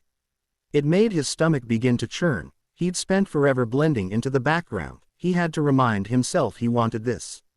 "Hello," said Harry, having to refrain from looking behind himself to see if Severus had come in like he asked. He felt ridiculous for wanting reverence, but damn it, he hated crowds, and worse still, people staring at him. "Take a seat," said Master Russell, and Harry did so. "Welcome to the Society of Potions Masters, Mr. Peverell. Which 2 potions have you brought before us today?" inquired Master Grimm. nodding at him as if he was trying to soothe Harry or make him feel welcome. Recero Animagus and Promovio potions, said Harry, revealing the chosen names for the potion, as they presumably wrote it down on the paper in front of them. Have both been tested? Inquired Master Russell, staring at Harry, deeply impressed. He was slightly confused at what the second one could do, so he was looking forward to learning what the boy had done now. Yes, said Harry, feeling a little bit more calm, less nervous as they spoke about potions. Are they here today? He then asked. He is coming to the conference, said Harry. He hadn't realized he needed Black for this meeting. I tested the second one myself. Tell us about both potions, and any effects they have, said Master Grimm. Recero Animagus is pretty self-explanatory. It unlocks all potential Animagus you have, whether or not you've successfully chosen or became an Animagus. Although I don't know the effect it would have on someone who hasn't became one, said Harry. He hadn't really thought about testing it on someone who wasn't an Animagus yet. It unlocks all of them. You can transform into each one at will. For how long? Asked Master Soren, sitting forward, interested in this one. At will, yes, and I made it to be permanent, and so far nothing has happened to indicate otherwise, said Harry. Soren's nodded in understanding. Side effects. From what I observed and was told after it was consumed, it was like transforming into your Animagus form, said Harry. No negative ones have been picked up as of yet. Are you patenting it? Inquired Sorens. I thought about patenting both of them, at least until after the war. I mean, the potions are kind of dangerous in the wrong hands, said Harry, not wanting them to assume he was doing it to make more money, although it was an added bonus. The disadvantage was the fact he'd be hounded for the potions, especially with the new quest they had planned, but it was safer for the world if he didn't let everyone know how to brew those potions. The second potion? Inquired Russell, deeply curious about this one. In Latin the potion meant move. The second potion isn't for consumption. You throw it at the floor and it transports you to wherever you think about wanting to go, explained Harry, cringing at the looks of incredulity that followed. Right now he just wanted to throw a potion and get back to the hotel room post-haste. How does that work exactly? Asked Master Cooper, incredulity coating his voice. You throw it, and it transports you to where you want to go, said Harry, his voice hardening and sarcasm leaking in. He couldn't believe they were doubting him. It was a blow to the pride Harry hadn't realized he had.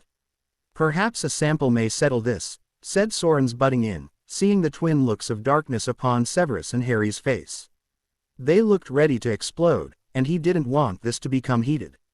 Cooper was a right piece of work. He liked to upset as many people as he could. Terence had nearly had a nervous breakdown because of him. His potion had been rather ingenious as well. Cooper didn't want to get on the wrong end of Snape, or the wizard would leave all Cooper's shit bare. He would need to speak to the others before he went too far.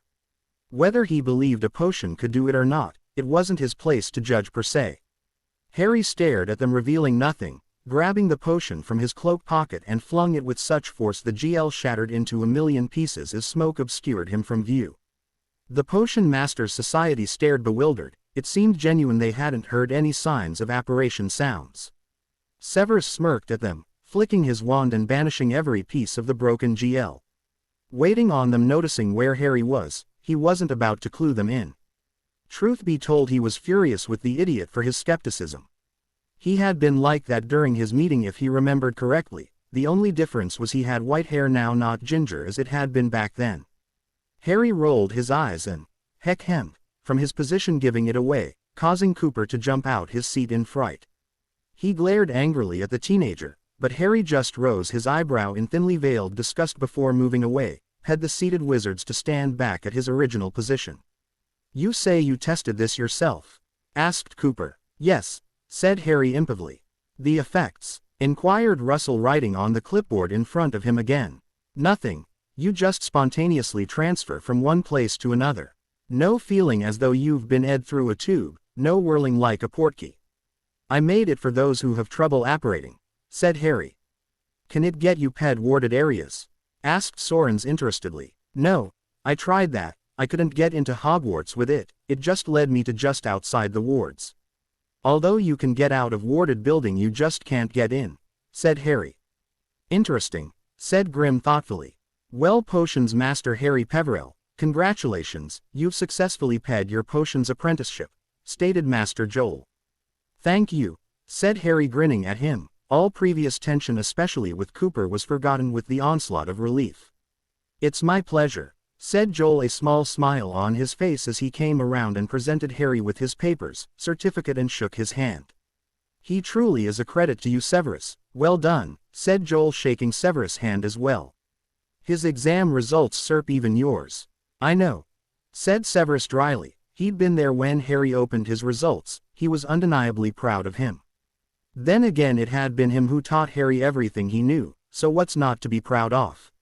Of course you do, said Joel. I look forward to purchasing his new potions. Indeed, said Severus. Will you both be cellating tonight, Severus? Asked Sorens, no longer pretending to be professional, butting in and taking over from Joel, who wandered off to talk to someone else. He hasn't turned 17 yet, said Severus dryly. And, this is a great night, let him a drink or two, said Sorens. Plus it's only a few weeks away. Let him live a little before he becomes another dungeon bat. Severus blinked and arched an eyebrow. They didn't know how Harry got when he was drunk, which frankly was a good thing. We'll see, replied Severus, smirking in amusement. If they did go, he'd be carrying a hangover cure. He wouldn't let Harry do anything stupid. Good, I'll get my answer at the conference. I'll see you both later, said Sorens, patting Severus on the shoulder only once, since he knew the man didn't like much physical contact, before walking from the room. So how did it go? Asked Eileen, coming into the hotel room, arms ladled down with bags, as she stared, waiting with bated breath for the outcome. iPad, grinned Harry, helping to remove the bags from her hand, and placed them on her sofa bed.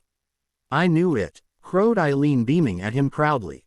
Harry just looked at her a little sheepishly. It was still odd, even after these past few years, being praised or having someone proud of him. It did make him feel warm inside though, and he'd do anything to feel it again. Once the bags were down, Eileen hugged him tightly, giving him the same treatment she'd given her son, who hadn't minded for once, too elated at having paid to mind her emotional display of happiness. Or it might have had something to do with the fact he'd been drinking. It shouldn't be a surprise, said Severus, watching them with an odd twinkle in his eye. How was the meeting? She asked, sitting down on the bed. All right, said Harry, sitting down on the chair, grabbing an apple from the bowl, twisting it around rather than eating it until the stem fell off. Just all right? Asked Eileen, frowning. Cooper started on him, said Severus, his voice filled with disapproval. It wasn't just him, said Harry quietly. All of them didn't believe me, probably still don't and won't until they actually try the potion themselves. It is an unusual concept. It's the first potion that doesn't require consumption, said Severus. The British trio apparated to one of the biggest Egyptian markets, which of course was magical, at least part of it. The area for apparating into was covered with spells, stopping any muggles in the area staring at it or being surprised when someone apparated. Nobody wondered why part of it was always empty, or why they suddenly felt the need to go in a different direction. Nothing like remembering an appointment or such, just veering off as if they'd meant to go that way all along. If they did have muggles wandering off to appointments they suddenly remember, then they'd lose business, and it was dangerous since most people here were actually on holiday. Since the magical communities worked so closely with its muggle counterpart here in Egypt, it was important to them.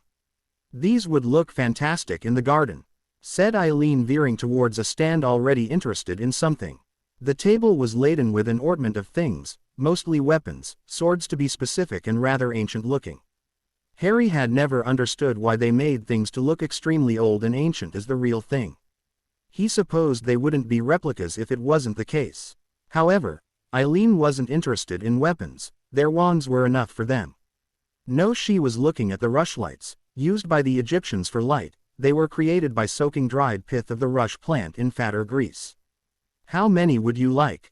Asked the Egyptian wizard, speaking in perfect English, but his Egyptian accent was very noticeable. How much? Eileen inquired, still interested. 2 galleons per item, said Amun. Or 11 Egyptian pounds. 14 galleons for 8 of them, said Eileen, getting right down to it. She wasn't good at haggling, but did fairly well by only shaving a bit off the price. Deal, agreed Amun immediately. Not many wizards cared for them since they could create light and fire out of their wands. He was lucky enough to sell them, so considered it a bargain. Once upon a time they had been easy to make, not so much anymore.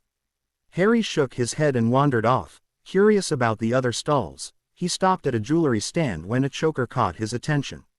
A vintage choker necklace, multicolored, and it made him think of Luna. If he got something for Luna though, he'd have to get something for everyone else. Ah, what the hell, he was celading his ped mastery. He could splurge a little. He decided upon some bangles for Cho, reluctantly of course. He wasn't close with her but didn't feel right leaving her out. He got a similar choker which had an ankh in the middle dangling down instead of a small silver horse eye for Fleur. He didn't know what the hell to buy the guys, but hopefully something would catch his eye. Paying for them without haggling, he taught back up with Eileen and Severus, whose hawk eyes were observing his surroundings as always. "Look at the spices. Don't they just look delectable?" said Eileen. "Mother, come on, we have all the spices we need at home," said Severus, rolling his eyes heavenward. "Why do they have Rosetta Stone replicas here?" asked Harry, his eyebrows raised in curiosity. Noticing them on a stall opposite them, of course they were smaller and the writing pretty much indecipherable. "The stone was found here first," said Severus wryly. "In fact, the Egyptians want it back where it belongs." "Yeah, I know, but it seems like something they should be selling in London," shrugged Harry, which was the stone now resided. "They do," replied Severus. He had visited the museum with Lily and her parents during his childhood. He decided against mentioning it. He didn't want to spoil the day mentioning something that made Harry quite rightfully furious. The Potters were Harry's weakness, something he worried over. Especially if the Dark Lord found out which buttons to push. Angry people made mistakes, and it would be all it took for the Dark Lord to get the upper hand. He did wonder if Lily had taken them to visit the museum or if she'd began to believe the Muggle world held no wonder or joy now. Harry made a non-committal noise as he continued walking, evidently finished with the subject at hand. They found stalls that piqued their curiosity, and went to investigate, but always remained close to each other, never going further than 2 stalls apart. Severus mostly just kept an eye on Eileen and Harry, until he got to the books, of course. Which was Severus' main purpose. He was hoping to get lucky and find more information on Horcruxes here. If he couldn't find it in the Prince Leary, then really, would he get lucky here? Considering Egypt was one of the 7 wonders of the world, and one of the most ancient places in existence, perhaps he would find his answers. He needed to know how to destroy them. It came first before hunting them down. He'd already searched one of the most recommended bookstores in Cairo to no success, so his hope had greatly diminished, but Severus refused to give in. Their very lives depended on it. "What are you looking for?" asked Harry when he noticed Severus yet again looking at books. He loved reading, but even this was ridiculous. The shop he'd been dragged to had been sweltering. They'd done so much walking his back was beginning to ache. Severus was obviously on a mission, to find what he didn't know.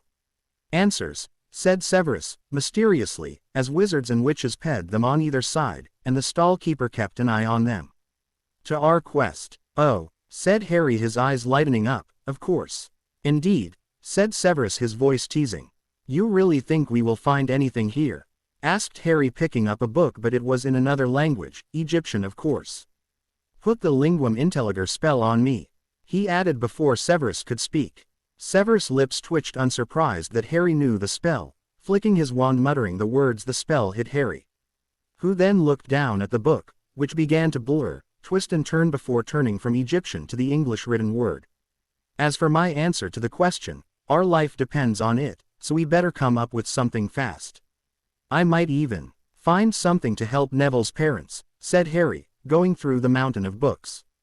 They weren't in any semblance of order. It would take ages to get through them all. Even worse, there was no space, so they had to take care not to miss anything, which was next to impossible to do. Harry found 5 interesting books about potions and 3 possibly helpful books where souls were mentioned. Although souls were mentioned a lot, Egyptians were zealots in protecting their souls. Sarcophagi were invented to seal in the soul, or so they liked to believe. The Egyptians, even magical beings, believed in preserving the human body. Through mummification, the process lasted up to 70 days. They even preserved animals as well. They thought if they preserved their bodies in life, they could use them in the afterlife. Harry knew a lot about Egypt. He'd read upon them a lot. he was fascinated in their culture. It hadn't diminished the slightly even after visiting the last time.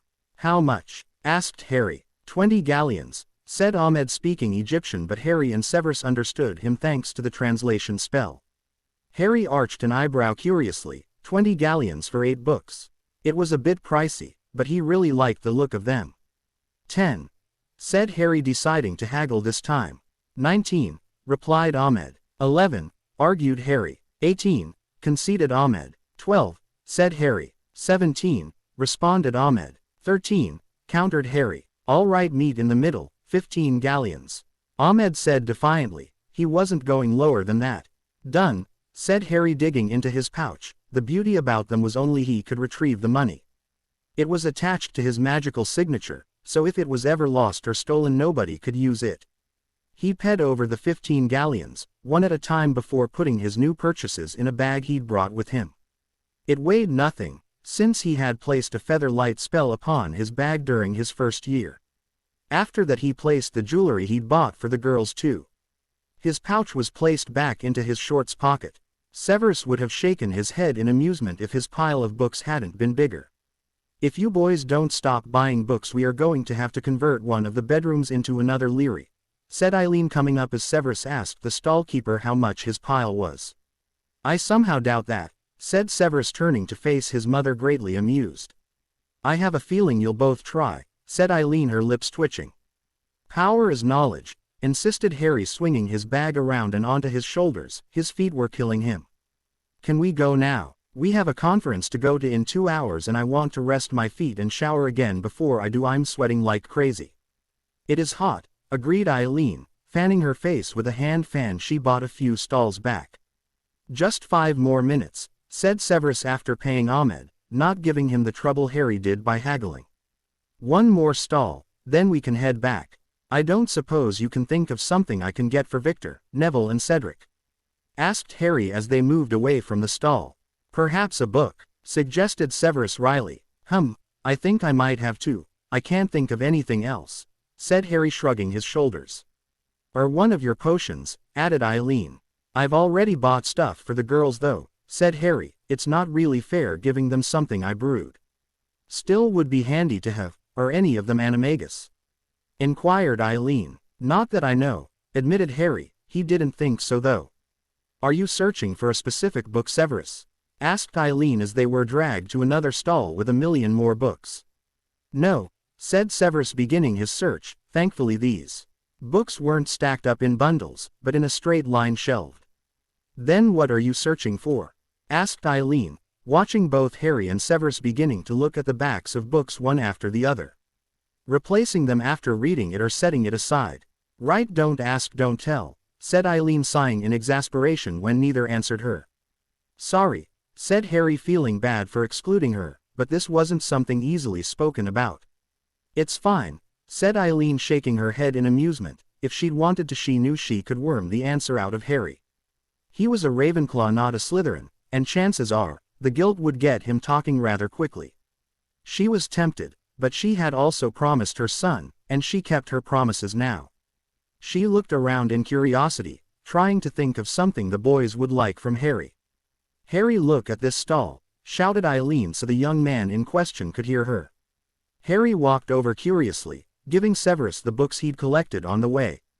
He knew immediately what Eileen was talking about. It was a set of 9 protective Egyptian amulets for divinatory oracle set. They say amulets, but they were more like stones with gold Egyptian hieroglyphics on them. Luna would just love them. Damn, he'd already gotten her something. How much is the onk? Asked Harry, seeing the large silver pendant in amongst the items. 12 galleons, said Muhammad, seeing the rising eyebrow of his customer. He hastened to explain. It has protective shields woven into it. It will help against all minor and some major hexes and jinxes. Most curses were too strong for any itemized shield to protect from. I think I'll get that for Cedric. He was an Auror and his job was the most dangerous. He also added the divination oracle set for Luna. What could he say? He was weak and Luna had been there for him when he needed her most. Then he saw it through the corner of his eye, a chess set. It was themed, Egyptians versus the Romans. Victor would get a kick out of that. Grinning widely, he added it to the pile. Now for Neville, Unfortunately he didn't think anything could really cheer him up, except getting his parents back. I don't suppose there's anywhere I can pick up a nice rare Egyptian plant, murmured Harry. I have a box of seeds, said Muhammad immediately, digging under his table and thumped it on it. They're all magical? Asked Harry, flipping through them, eyeing the pictures on the front. I think I might have some as well, said Eileen, head to head with Harry as they searched the box filled with plant seeds. Prince Manor had a greenhouse full of various plants, from all over the world. Her parents had made sure to have the best of everything. Her father, who had been a potions master, had loved experimenting with them. He had never created anything after ping his mastery, but he'd enjoyed it. Or at least he had liked spending an inordinate amount of time in the dungeons. Eileen picked up every packet that was different, double-checking them afterwards to make sure she hadn't picked two the same. Harry actually decided to follow Eileen's lead and get Neville them all. He wasn't sure what plants he had, so this was the best way to go about it. With a bit of luck he wouldn't have every kind he was bringing home. Handing the money, he once again put it all in his backpack. A yawn broke free. Merlin, he was so very tired, it was going to be a long day. Thank you, said Eileen as they left the stall. Do you want me to put them in my bag? Harry asked as they looked for Severus to find him buried under books. No, this is fine, said Eileen, smiling at him. All right, said Harry. Need any help? He asked Severus as they neared him. I'm just about done. Did you get everything you need? Asked Severus, straightening up. He had a feeling he'd need to take a muscle relaxant. His back and feet ached like blazes. He was exhausted, probably because of the heat. I found a few things they'd like. I'll show you when I get back, said Harry excitedly. Did it not occur to you to buy something for yourself? Asked Severus. Harry had nothing but books and clothes in his house. Nothing to stamp on his personality. You could tell he still wasn't used to spending money, especially on himself. I got some books, said Harry, staring at Severus curiously, not really understanding his point. Exactly, books, again. You've never bought anything for yourself but books or potions, said Severus. Have so, said Harry defensively, which got him thinking. And he had bought stuff, hadn't he? For himself? He couldn't remember. Maybe he hadn't. Well, it's not a bad thing. No, it's not, but it's the fun of it. You're nearly 17. Most 17-year-olds would want stuff to show off where they had been, said Severus. I certainly did at that age. You did? Asked Harry curiously. Truth be told, he couldn't really remember what Severus' room looked like. He really should have savored it, but oh well, he'd been practically a walking zombie at that point. Of course, said Severus wryly. I bought my mum a box of sweets wherever I went. At that point though, it had been all he could afford. He'd just paid his mastery and hadn't had the prince estate yet. Oh yes, the sweets from Belgium were so tasty, said Eileen, pitching in delighted. Belgium, said Harry, surprised, wondering what it would be like. The only conferences he'd known about so far were America and Egypt. Both beautiful and warm countries, no doubt. Not only was he inventing potions, it was giving him the opportunity to go all over the world. Indeed. Now let's depart, said Severus, handing over the gold and silver coins for the books. Then promptly handed Harry the books he'd given Severus not 5 minutes ago. Does anyone want a drink? I brought some water and bottles of butterbeer, said Harry as he opened his bag and put his books inside. It has cooling charms on it, he added, so they knew it would be cold. Butterbeer please, said Severus immediately.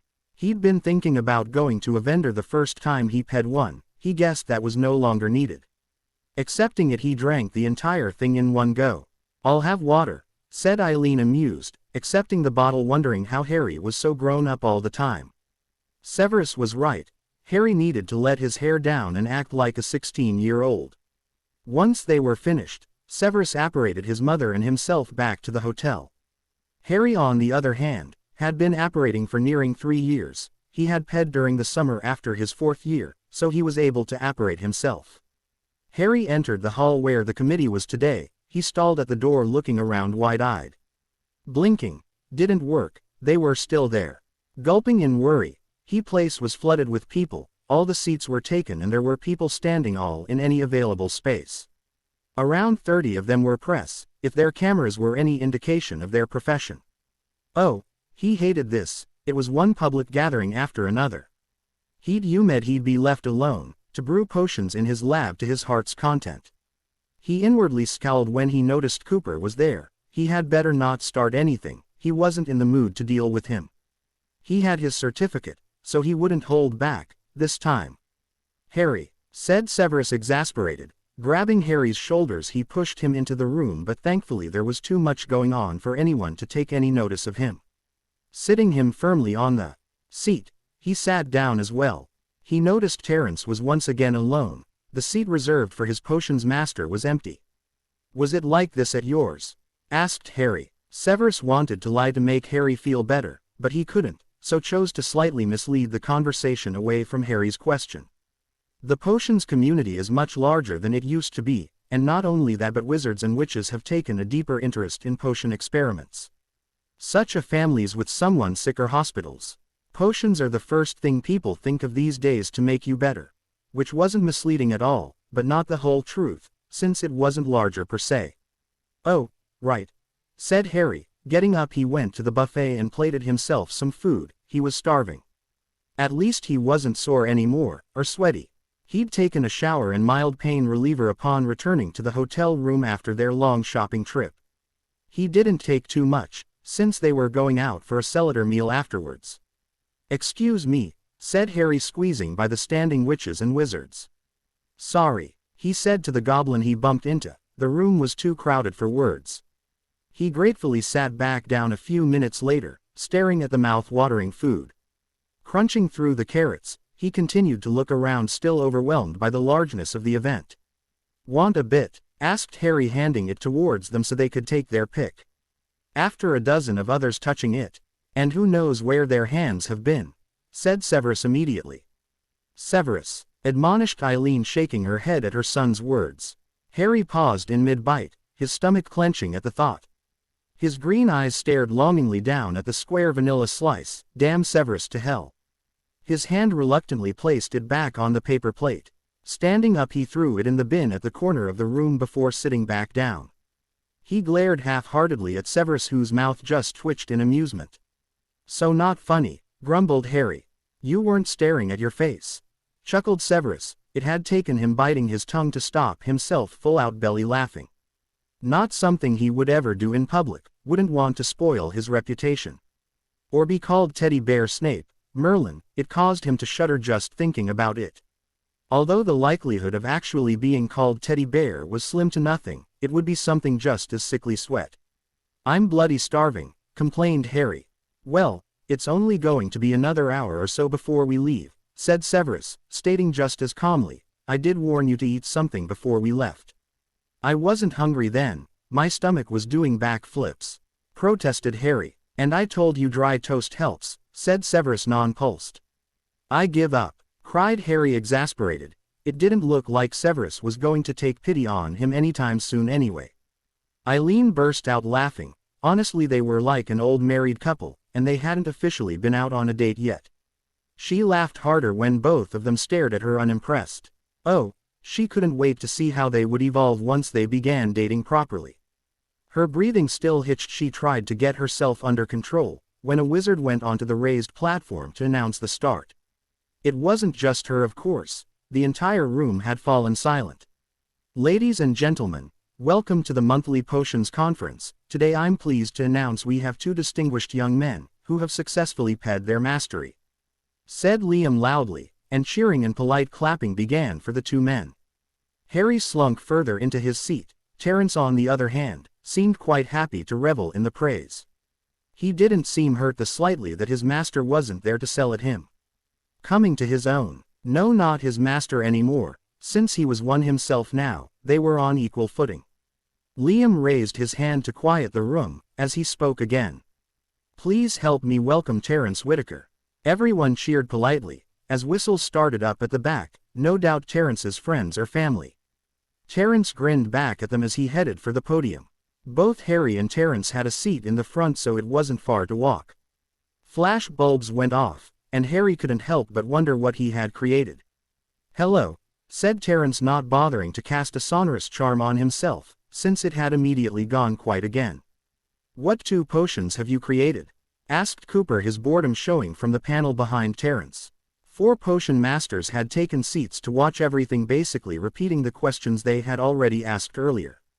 "Ooh, I hate him," muttered Harry, irritated. That is Cooper," whispered Eileen. Severus nodded curtly without saying anything.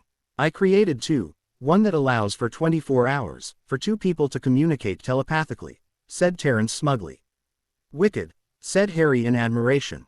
"Just 2 people, how?" asked a reporter from the audience, her notebook floating in midair with a quill poised just above it, writing everything that's said. "By placing 1 drop of each person's blood into the potion, and drinking half each," said Terence. "Side effects?" asked a male reporter. If Harry wasn't mistaken, the badge was for the Daily Prophet.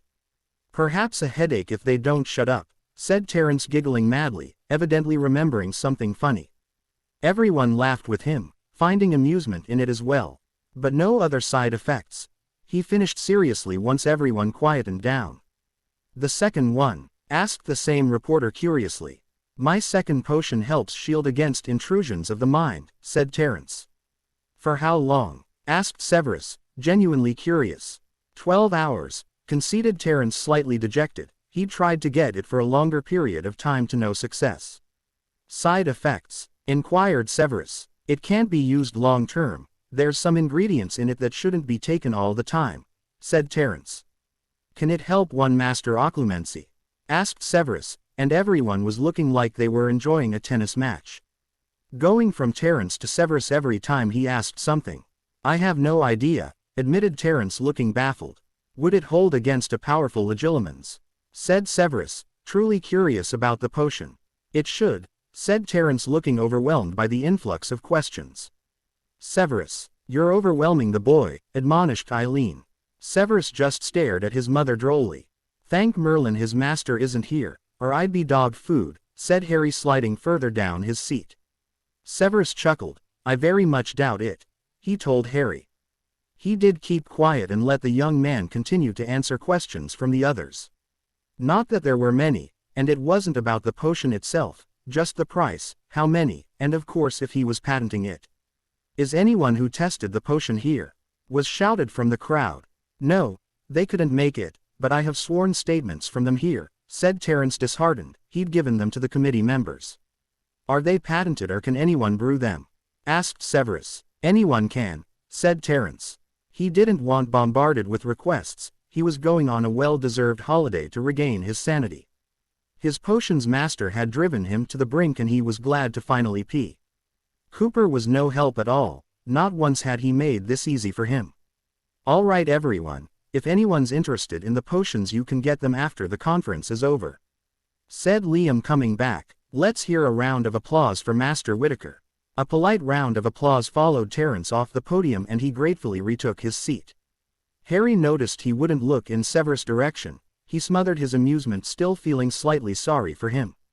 Although he should have been prepared for all kinds of questions coming his way. Next up, someone you no doubt have heard a lot about in the past few years. "Please help me in welcoming the youngest potions master in the world, Harry Peverell," said Liam, making sure to remember the right name after the earlier fiasco. The applause was deafening as Harry took to the stand. "Hello everyone, as you know my name is Harry Peverell. Thank you for the warm welcome. I wish to thank everyone who has helped me get here today. First and foremost my potions master, Severus Prince Snape, his mother who helped me have confidence in myself, Eileen Prince Snape," said Harry, thanking them from the bottom of his heart. Severus' lips twitched, and Harry wondered why everyone wanted to know what he was doing. The press were eating it up, their eyes tearing slightly for his bad childhood. No doubt tomorrow he'd be reading a full recap of Harry's life in the paper. Poor Harry, perhaps in time some of his Slytherin nature would rub off on the Ravenclaw. "What potions have you created?" asked Cooper, sarcasm dripping of every word. "Recero animagus, as the Latin suggests, it unlocks all your possible animagus. It has no side effects. It's been described as turning into an animagus form. He's had no problem changing forms or turning back," said Harry before anyone could ask. "Is he here today?" asked Cooper, scorn lacing his voice. "Yes," said Harry, gesturing to the side of the room, "to prove the worthiness of my potion. Welcome Sirius Black," his chin jutting out in defiance aimed at Cooper. watching his eye twitch in obvious irritation. Thankfully Severus was already aware of Sirius' presence. Sirius stalked towards the podium still wearing his aura robes. He had come straight here from work. He'd be leaving again straight after. Unfortunately, he had Nick to teach. He'd promised James not to leave Dumbledore alone with him. He immediately turned into Padfoot, wagging his tail as everyone clapped politely. The applauding got louder as he transformed into a badger. Squeals rented the air when he turned into an asp, then to everyone's curiosity because they couldn't see him, a fly. Gasping when he turned into a chameleon and blended in and out of the background. "What if they aren't an animagus?" asked the reporter from the Daily Prophet. "I have no idea. I assume when they learn they'll be able to turn into whatever they want," said Harry. "What about someone just learning?" asked Rajesh, a potions master from the American NCH of St. Mungo's. "Same thing," said Harry. "What if they turn into more than one of their animagus forms?" asked another reporter from the American Digest. "They can't. I asked Sirius to try," said Harry, sniggering. Sirius nodded that it was true. "Have you patented it?" asked a witch from Potions Weekly. "I have," said Harry firmly, which got people talking, surprised by his response. "What's your second one?" asked Rajesh, excited. "My second one is Promovio. It's for people who cannot get the hang of apparition," said Harry. "You don't drink it, you throw it on the floor, think of where you want to go and it takes you there. Probably very handy in a rush. It can take you out of warded building but you cannot get into them. To prove its worth, I'm going to ask someone to come and test it who's not been involved in the process," said Harry, eyeing them, wondering if any of them had the guts to agree. Sirius goggled wide-eyed at Harry. Unfortunately, he'd already tried one of his potions, and he didn't want to go through that again anytime soon. "I'll do it," said Cooper, standing up and strutting forward as if he owned the place. "Remember to think of a place," said Harry, handing one of the potions over, "preferably a volcano," he whispered to himself. "Fine," said Cooper. Severus' nostrils flared once again. He was getting truly irritated beyond belief by this man.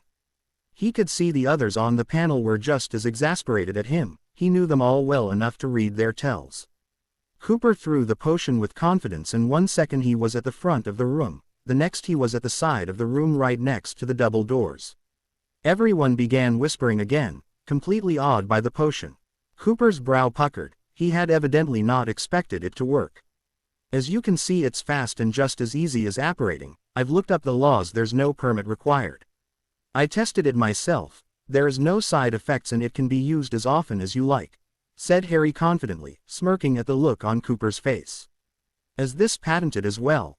asked the reporter from the Daily Prophet, writing hastily. "Yes," said Harry. "How many do you have for offer?" shouted out one of the seated people. "There are 500 potions," said Harry, wide-eyed. Was he going to be trampled for them? Oh Merlin, he hoped not. Maybe patenting it wasn't a good idea. "How much?" asked another. "A galleon," said Harry. Truth be told, he got less than half his profit by the time he bought all the ingredients. "Alright everyone, that's the conference over. The room to your right is where you can buy any potion ingredient you wish. Please do so in an orderly fashion. Just give the new potion masters a few minutes to set up, and look around the other available potions and ingredients. Let's give Master Peveril a round of applause," shouted Liam, ending Harry's time at the podium. "That went well," said Harry, looking relieved, brushing his hair back. "You were brilliant. The second potion was amazing," said Sirius in reverence. "Thanks," said Harry wryly. "Indeed," said Eileen, staring at Sirius with a blank look on her face. It was taking everything in her to keep her mouth shut. She would never forgive Black for his actions, no matter what age the boy had been. Any mother would say the same. "Hey guys, are you ready to go?" asked Sorens, grinning widely. "Yes," said Severus immediately. He didn't want to spend any more time in Black's company than he had to. The drink was beginning to look all too tempting. Black just had that effect on him. "We offered to take Terrence as well. Poor guy looks like he could use it," said Damon, joining the group. "Why's that?" asked Harry curiously. "With Cooper he probably needs to drown everything out. Sorens told me he humiliated his own apprentice earlier today," said Jacob. "Cooper was his potions master," gaped Harry, shocked. "Yeah," said Sorens in sympathy. "Are we going?" asked Jacob. He was looking forward to a good drink, he had been bored all day. "Are you sure you want to do it, Eileen?" asked Harry. She had offered to sell his potions for him and let him go and have fun after the conference finished. "Of course, now go on, have fun," said Eileen, ushering them away. Afterwards she was going back to the hotel room and was going to order room service and have a quiet dinner. "All right," said Harry in agreement, grinning widely. "Bye, Harry, I'll talk to you soon," said Sirius awkwardly. Not being part of Harry's life, he didn't know his friends, so he felt extremely out of place. "Okay, I'll write to you when I get back," said Harry immediately, waving him away as he left the conference room with the other potion masters. He was one of them now, even if he was young. Staring awkwardly at Eileen, aware of how she felt, it would be hard not to since she'd been glaring daggers at him for the past few minutes. Activating the portkey, he left, once again wondering if he and Harry would ever have a godfather-son relationship. Eileen, HMED, as she went through to the room and began setting up the potions, ready to sell them to whomever was interested. As she did so, a sly smirk settled on her face, wondering if her son and Harry had realized yet that they would be sharing a bed. Oh, to be a fly on that wall when they returned, she'd pay a lot of money. The guys had eaten a lovely dinner before going back to hit one of the pubs inside the hotel. They tried to find one of the quieter ones, but it was nearly impossible to do with so many people there. It seemed most people had decided to stay the night at the hotel after the conference. The potions masters just squared themselves away at a back table, getting the drinks in. Harry for most part remained on butterbeer but had 2 fire whiskey shots. Harry had never felt more accepted in his life, just sitting talking to everyone here. He'd never imagined this, any of it, but he was grateful for it nonetheless. "I'll get the next drinks," said Soren, standing up grinning like a loony. "It's my turn," said Harry, realizing they had completely bypassed him. Soren's and the others laughed in amusement. "You won't get served, but you are welcome to try," replied the potions master, jerking his head for the team to follow him. Both of them made their way to the bar, unaware of the black eyes following them possessively. 4 shots of fire whiskey, 5 beers," said Sorens, turning to face Harry. "You like him, don't you?" "Who?" asked Harry, but he had a good idea of who Sorens was referring to. "Severus," said Sorens, smirking in amusement. Harry looked back at the man in question, unknowingly showing his feelings all over his face. He more than liked Severus, he'd liked him for a while when they first met. Slowly over time, he'd become fond of him, and it blossomed into something deeper. Perhaps it was because Harry wasn't used to loving people, that he easily got attached to others. Just look at Eileen, he loved her more than he'd ever loved his own mother. Oh Merlin, he loved Severus, and apparently everyone could see it too. Sorens watched Harry closely, and realized the feelings went a little deeper. It wasn't unheard of to form attachments. After all, you could spend up to 3 or 4 years with your potions master. There had been a few scandals over the years, but nothing they couldn't deal with. He could see nothing had happened between them. There was an air of wistfulness about Harry. As if he had his dearest dream within his grasp but yet had not taken it with both hands. His eyes slid over to Severus, watching him. He was eyeing them from the corner of his eyes. Together they would be brilliant at brewing potions. Just look at Eileen's potion and all it had accomplished. He loved brewing it. The challenge it posed was just breathtaking. He could only imagine how it felt under duress to get it completed. "Yes," admitted Harry quietly, turning back to the wizard. The urge to drink all 4 shots of whiskey was overwhelming. "Don't wait too long," said Sorens, giving Harry his genuine advice, unaware of their little pact. "Here you are. That's 3 galleons," said the bartender, placing the alcohol on a tray for them to take over.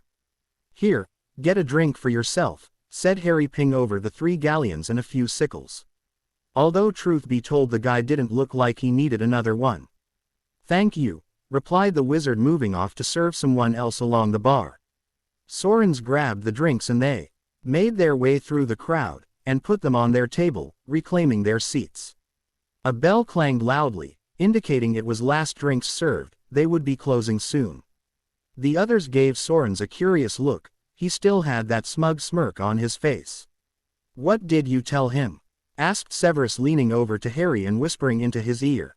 "I didn't tell him anything. He guessed," whispered Harry, inhaling Severus' scent. Merlin, he wanted him so badly.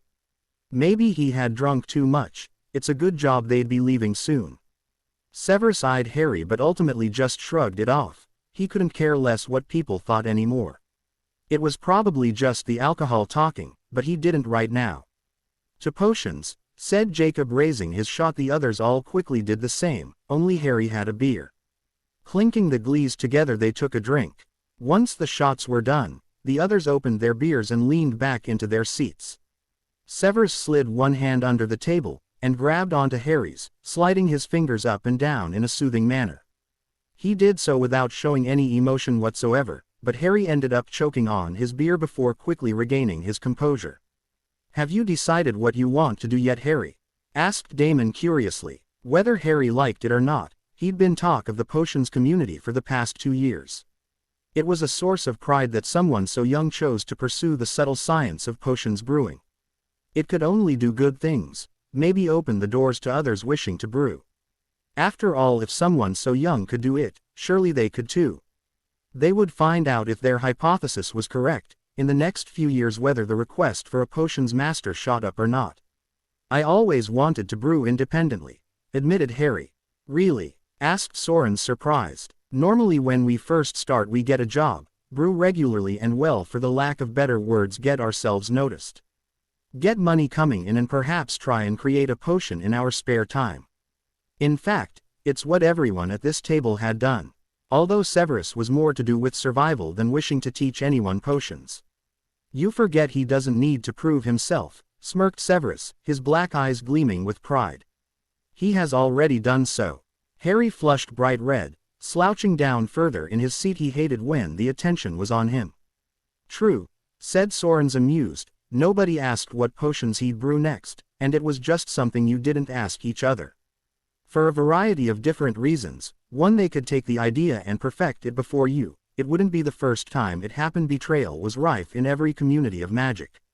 One notable person, Gilderoy Lockhart, he'd befriended Frederick Ross last year and proceeded to get his story from him. Lockhart made the mistake of trying to obliviate him. All that happened was Lockhart being bound and taken to the ministry. Once there, the extent of his crimes had been uncovered. All the books he'd written, adventures he supposedly went on, were other people's. He had been sentenced to Azkaban for life, and the injured parties had been compensated. Afterwards all the books were destroyed and his name blackened. "So when are you guys going home?" asked Harry, hastily changing the subject. They all lived in America. Their accents gave them away from the first time Harry met them. From what Harry could gather, it was little wonder they chose to remain there, other than the fact it was their hometown. They had much better, more potion ingredients, and with sun nearly all year around, the ingredients that needed heat to flourish. In fact, Damon had his entire garden cornered off and he grew everything.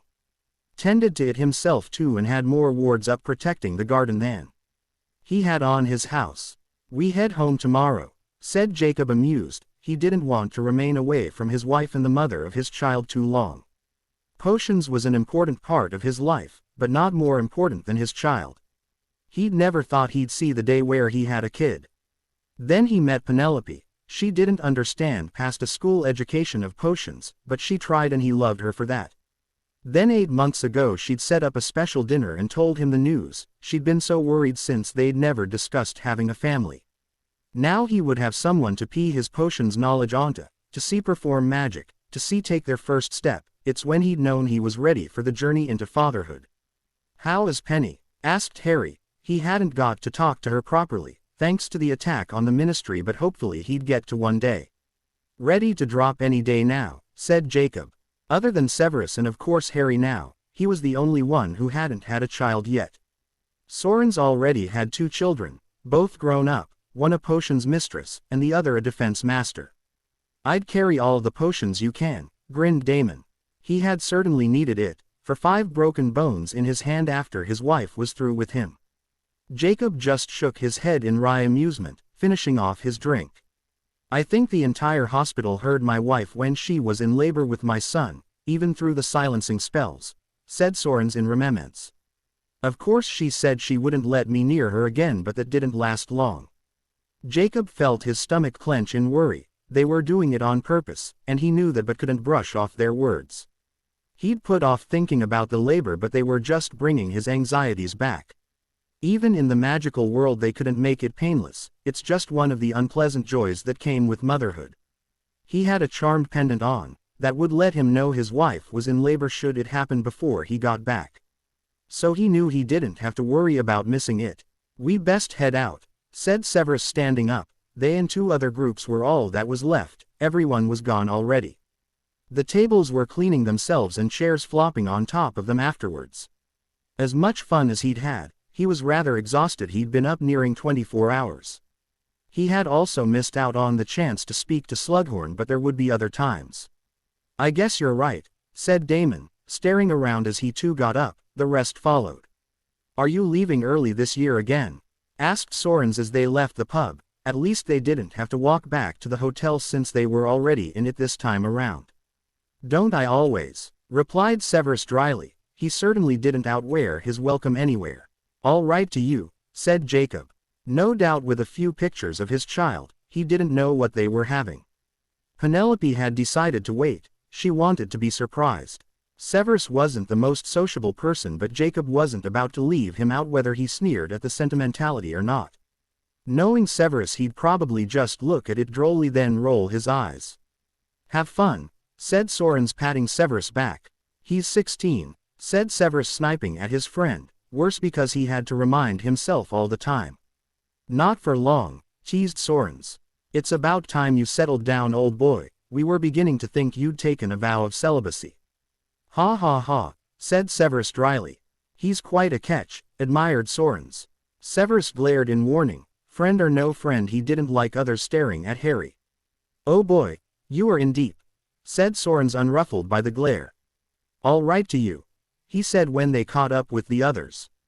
He'd let Severus and Harry tell the guys if and when they began dating. He certainly looked forward to their faces, since they seemed pretty oblivious to anything between them.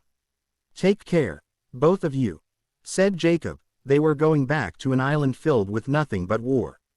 "If it gets too much, you are always welcome to stay with us, even your mum. I mean it, guys," said Damon seriously, but he knew Severus wouldn't do it. "Thank you," said Harry. Their worry was extremely touching. "No problem," said Damon, patting Harry on the back. "Night," said Sorens, fishing out his key for his room, and the others all murmured goodnight as the elevator began dropping them off at their floor. Since Severus and Harry were at the top, they were the last to get off. Remaining quiet so they didn't wake Eileen up, they crept into the room, ped the sleeping woman and into the bedroom, flipping the light on as they did. "Oh no," said Severus, cursing quietly. Harry just grinned in devilment, not even blinking at the glare he received from Severus. Harry moved around and took a few unnecessary frilly pillows from the bed and put them on the chair. Kicking off his shoes, he removed his cloak before cursing quietly. He quickly made his way through to the bathroom to relieve himself, sighing in relief. He hadn't realized how desperate he'd been. Rebuttoning his trousers, he went through to the mini bar and grabbed 2 bottles of water. He needed to hydrate desperately. "Do you want some water?" asked Harry, yawning tiredly. "I wouldn't mind," replied Severus, already in the bed and covered. "Sparkling," said Harry offhandedly as he flung the plastic bottle at him and sat on the bed. Taking a deep drink, enjoying the refreshing taste of an lime. He liked the flavor water. He decided he'd definitely be taking some home with him. Removing his jeans, leaving his boxers and t-shirt on, he slid into bed, relishing in the warmth emanating from the warming charm that had been placed on it by the hotel. "Night," murmured Harry, turning his light off. He'd show Severus he could be grown up, and wait until he was ready. Even if it was killing him to be so close and not let his hands just wander. "Good night," replied Severus, sounding slightly bemused. Harry woke up the next morning, only to find Severus was already up and dressed. If his wet hair was anything to go by, he'd just finished taking a shower. Wincing at the pain in his forehead, Merlin, the hangovers were the worst thing ever. Sitting up feeling slightly sick, he wasn't surprised to see a hangover remedy on his nightstand. A small smile played across his face. Severus thought of everything. Uncorking the potion, he drank it in one gulp, before washing the taste away with the water. Which, by the way, was still cold, thanks to the cooling charms placed on the bottle. "You know, you don't have anything I haven't seen before," said Harry, feeling a little put out he wasn't getting a little treat for being good. Honestly, it was like Severus did it on purpose, he so badly wanted a physical relationship with him. Go shower. We are due down for breakfast in 20 minutes. Said Severus. He had made reservations in one of the restaurants inside the hotel. He was hungry, or at least now he was. Before the potion he wouldn't have eaten all day.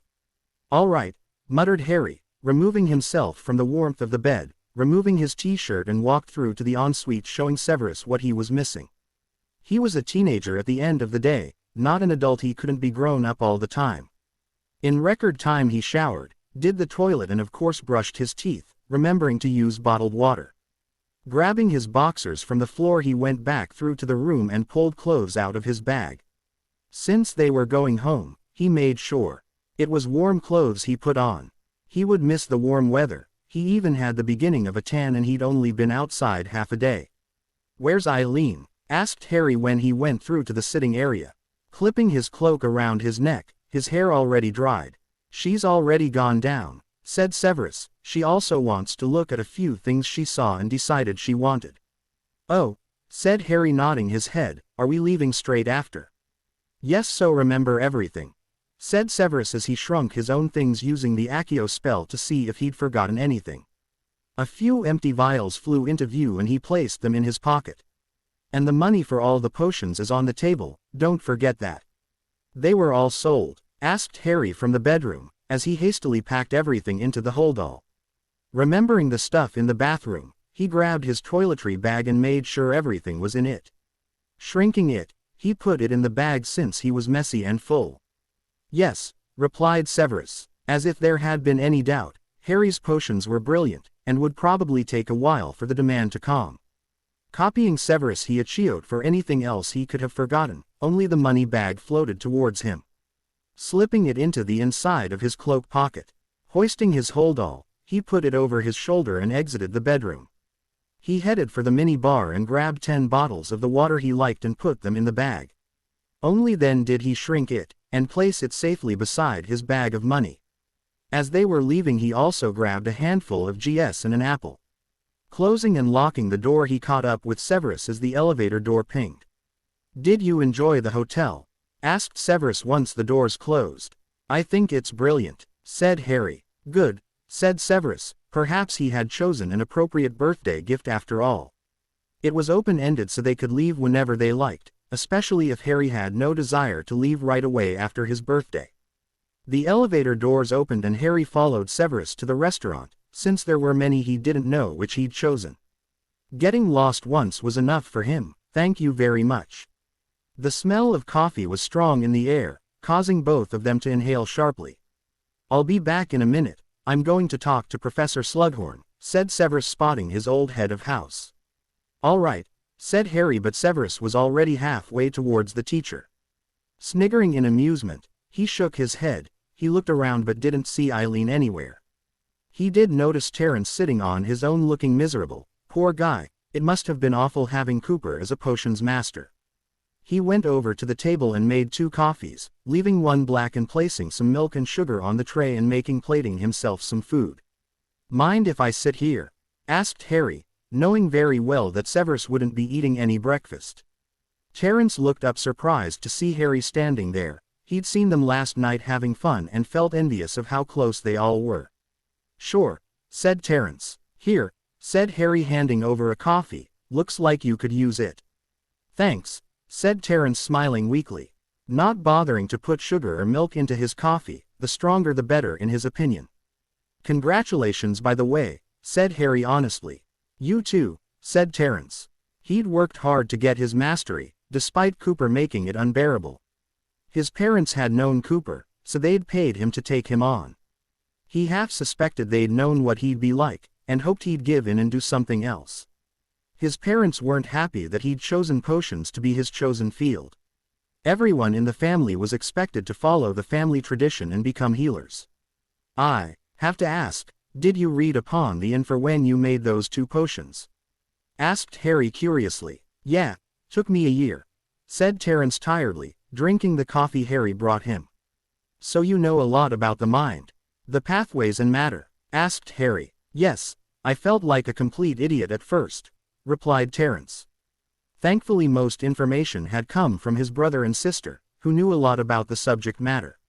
Still hadn't made it easy, but they'd taken it slow. His parents though wouldn't help him, just suggested he take on an apprenticeship at St. Mungo's American NCH. I know, I still feel that way, said Harry laughing in amusement. Terence just grinned in response to Harry's statement. You'll get there, I can recommend a few books if you like. Inquired Terence. I'd like that, said Harry smiling in gratitude. Harry, let's go, said Severus. Portkey activates in 5 minutes. Right to me, asked Harry standing up, banishing the remains of his breakfast. Sure, said Terence surprised. Great, CYA, said Harry quickly maneuvering through the magical people sitting on their chairs having breakfast. He quickly met up with Severus and grinned at Eileen, who once again had her hands full of things. Come on then, said Eileen beaming at them. It was so much fun being able to buy whatever she wanted. It's not something she'd been able to do since she was a child. Since the age of 17, she'd had to SC to get by, even with the shop. Now though with it sold she had more money than she would ever spend. She loved every second of getting away from the UK. She'd bought something for both her son and a boy she loved like one. Holding onto the portkey, the hotel and its surrounding disappeared.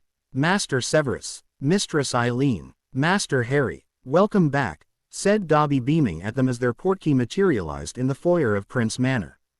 Thank you Dobby, said Eileen politely. You are welcome, replied Dobby before going back to cleaning the fire, which he succeeded in doing with a few clicks of his finger, then promptly lit it. The fire crackled merrily, masking Dobby's departure as they sat down. Grateful to be back home once again, despite the war, Harry immersed himself in his potion. It's the first time he'd brewed anything since returning from the trip. Between trying to map out Voldemort's life, reading books on the mind, in and its pathways, as well as the nerves in the body, all in aid to try and help Neville's parents.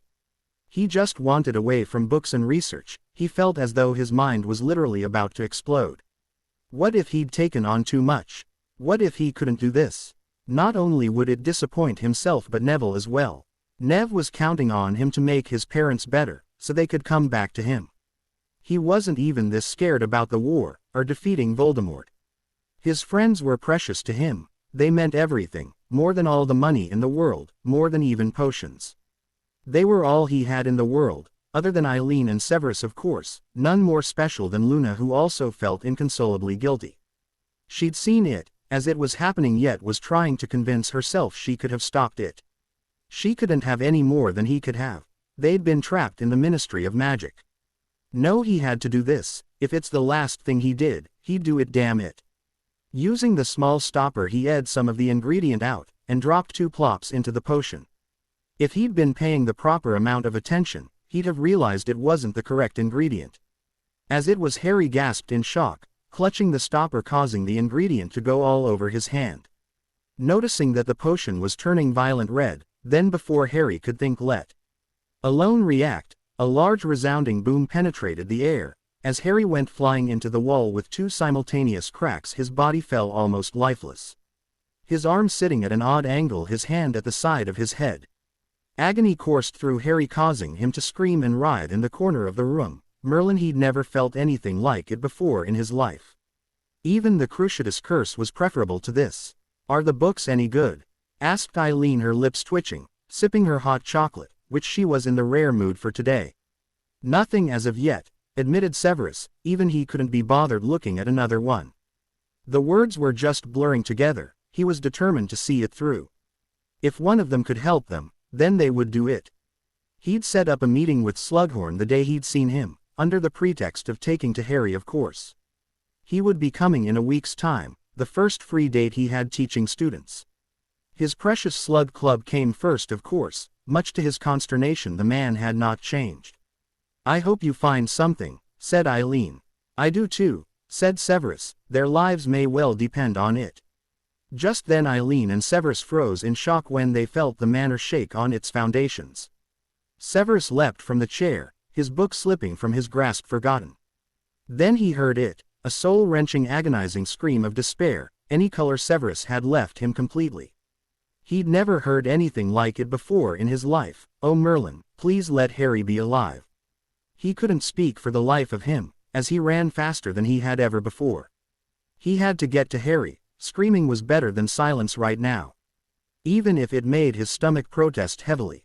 "Harry!" cried Eileen, not as composed as her son, tears streaming down her face as she tried to hurry along as well. Not surprising, her son was well ahead of her. None of the house had been caved in, and that was something at least. Severus wrenched open the lab door only to cough as smoke billowed out at an alarming rate.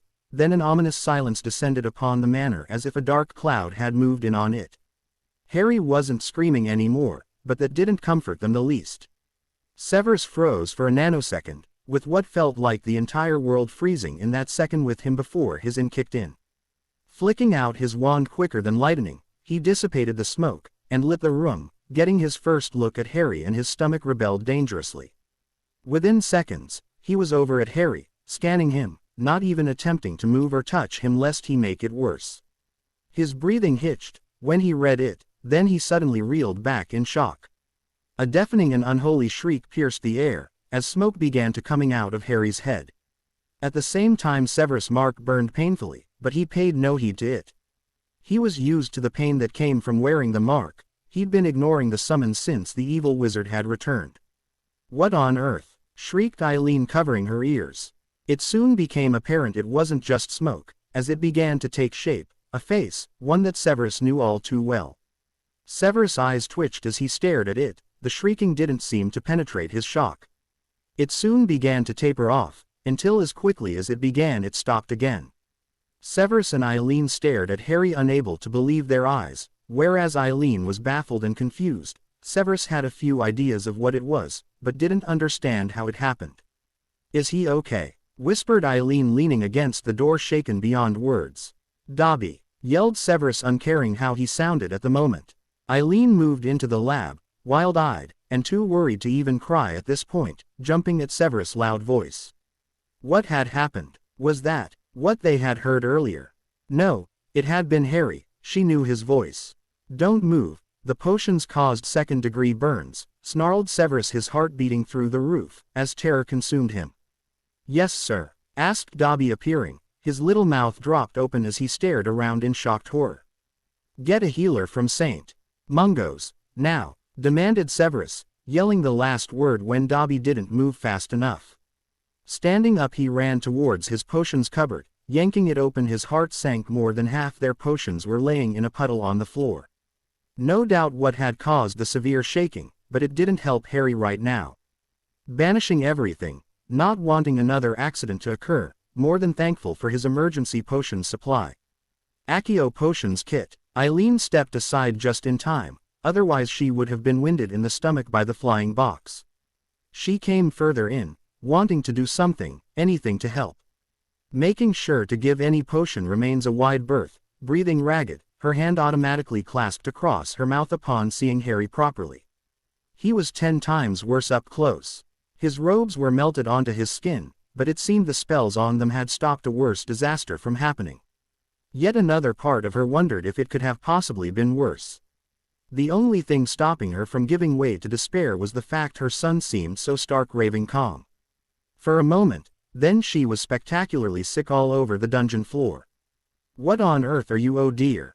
said Healer Walsh, instinctively going into professional mode, assessing the situation, ensuring it was safe for her to approach it. "Go to my office and retrieve my emergency bag, it's under my desk. Make haste," she demanded of Dobby, who immediately left to do what she wanted. "Healer Walsh, isn't it?" inquired Severus, hastily handing her the results of the scan, balling his hands into fists when he realized they were shaking. He'd been through a lot in his life, and knew panicking wasn't the answer. Yet Severus felt like his entire life was spiraling out of control. Swallowing thickly, he scooped a dollop of burn paste and immediately spread it across Harry's. Almost heaving at the sizzling sound that met his ears and the burning that met his nostrils. Immediately upon seeing the results, Healer Welsh cursed inwardly before waving her wand in a long, complicated motion. Never faltering in her chant, as magic warmed the room, for 3 minutes it continued. Severus had stopped putting the paste on, watching what was happening in concern. Praying it would work, Each second that slugged by, he began to fear they were too late. Then they heard it, the scraping of Harry's spinal cord reattaching itself together. Harry jerked once more of agony tearing out his throat. "I did it," she whispered, breathing ragged. It had taken a lot out her to perform that spell. In fact, it was the first time she'd performed it, or at least the first time since learning at university. The spell had to be cast within 5 minutes of the accident or the injuries were permanent. Not even Skele-Gro would have helped Harry's spine. They had been smart to use a house elf, and nobody had done that before. "We can move him now. Here is your bag, ma'am," said Dobby, reappearing. "Take it up to Harry's room, along with this," said Severus, handing him his own potions box. "Yes, Master Severus," said Dobby, immediately popping away. Healer Welsh conjured a stretcher and levitated Harry onto it, and backed out of the potions lab. Eileen began showing her the way. Severus had never been more grateful that they only used the first floor, as they got Harry into his bedroom. They lay Harry down on his back and got to work. Healer Walsh immediately set about cutting the remains of Harry's clothes away. She didn't attempt to remove the clothes from the burns, knowing it would cause more damage. Unfortunately, most of his was covered in burns. With Severus' help they had Harry's clothes off, leaving only his underwear. "We must keep him as warm as possible," said Healer Walsh. "Do you have any cling film?" It wasn't something she had available in her emergency kit. "I will get it, ma'am," said Dobby, disappearing. "Here, I think you should take this," said Healer Walsh, handing over a calming draft, guiding Eileen to a seat, sitting the woman down. It was testament to how bad she felt that she didn't put up a fuss about having her see to Harry first. Not that she spent a lot of time. Once the potion was consumed, she once again began searching her bag, lifting out a large jar of burn paste. She wasn't sure she had enough, but she'd bet Severus Snape had plenty on hand. She was albeit surprised he was allowing her to use her potions. Oh, he had brewed it, of course, how could she have forgotten? "The cling film, ma'am," said Dobby, appearing and placing it on the bed. The other house elves were in a right state. They all liked Master Harry as much as he did, and they were worried about him. They didn't make an appearance though, since it wasn't their place to do so. Only 2 elves had continued their work, and it was Rose and Daisy who were cooking today. "Thank you," said Healer Walsh, grabbing it with one hand. Placing it in front of her, she sterilized her hands before grabbing the paste. She stretched it and wrapped it around the large burn on Harry's thigh before wrapping it in cling film to keep it in place and stop anything from getting on the paste. "Don't burst the blisters," said Healer Walsh hastily. "The paste doesn't have anything to prevent infection." "I know," said Severus dryly, as he continued to press the paste into the abused blistered skin, making sure not to put too much pressure onto it. Between the both of them, the burns were covered and dressed with cling film. All bar one, the large one down the side of his face and neck. Once that was done, she cast a spell to make anything in the wounds disappear, mostly the remains of the clothes. Another scan was performed to see how Harry was doing. "He's lost a lot of fluid, but this isn't surprising with the severity of his burns," said Healer Walsh. "I'd suggest giving him a level 10 pain reliever and Skele-Gro. His arm is broken in 3 different places." Severus nodded in understanding. His lips twitched when Dobby immediately appeared with a pitcher full of water. The clinking of ice cubes made the only sound in the room. Severus picked up the GL on the tray and immediately filled it. Taking a deep breath, he cast the enervate on Harry, wakening him up, swallowing thickly at the of despair leaving Harry's lips. If he could, he'd take the pain for Harry, or make it go away, but he couldn't. All he could do was make him as comfortable as possible. Severus sat on the bed, lifting Harry's neck and head, making sure not to move him more than necessarily. If he did, he would only be hurting Harry further. It was the last thing he wanted. Pressing the GL to his lips, urging him to drink. Unfortunately, Harry wasn't having any of it. He just kept choking it back out, causing it to flow down his chin, neck and. Unable to bear forcing him, he put the GL back on the stand and poured only a few drops of the potion into his mouth. Harry let out a gutter. Only then did Severus give him the rest, which he was able to swallow without difficulty. Then he gave him the Skele-Gro, and some water to wash the horrid taste away. He was barely conscious, but he managed to succeed. "Keep him as warm as possible," said Healer Walsh, not wanting him to go into shock. "I will," said Severus, tired and stressed to the max. How much do I owe you? No cost, said Healer Walsh immediately, not after all the help they'd given the hospital a few months back. If not for them, the casualty list would have been even greater. Truth be told, they had received many donations following that day, with extra money to build a new wing from the ministry as well. I will come and see him in 2 days' time. Send Dobby again should you wish.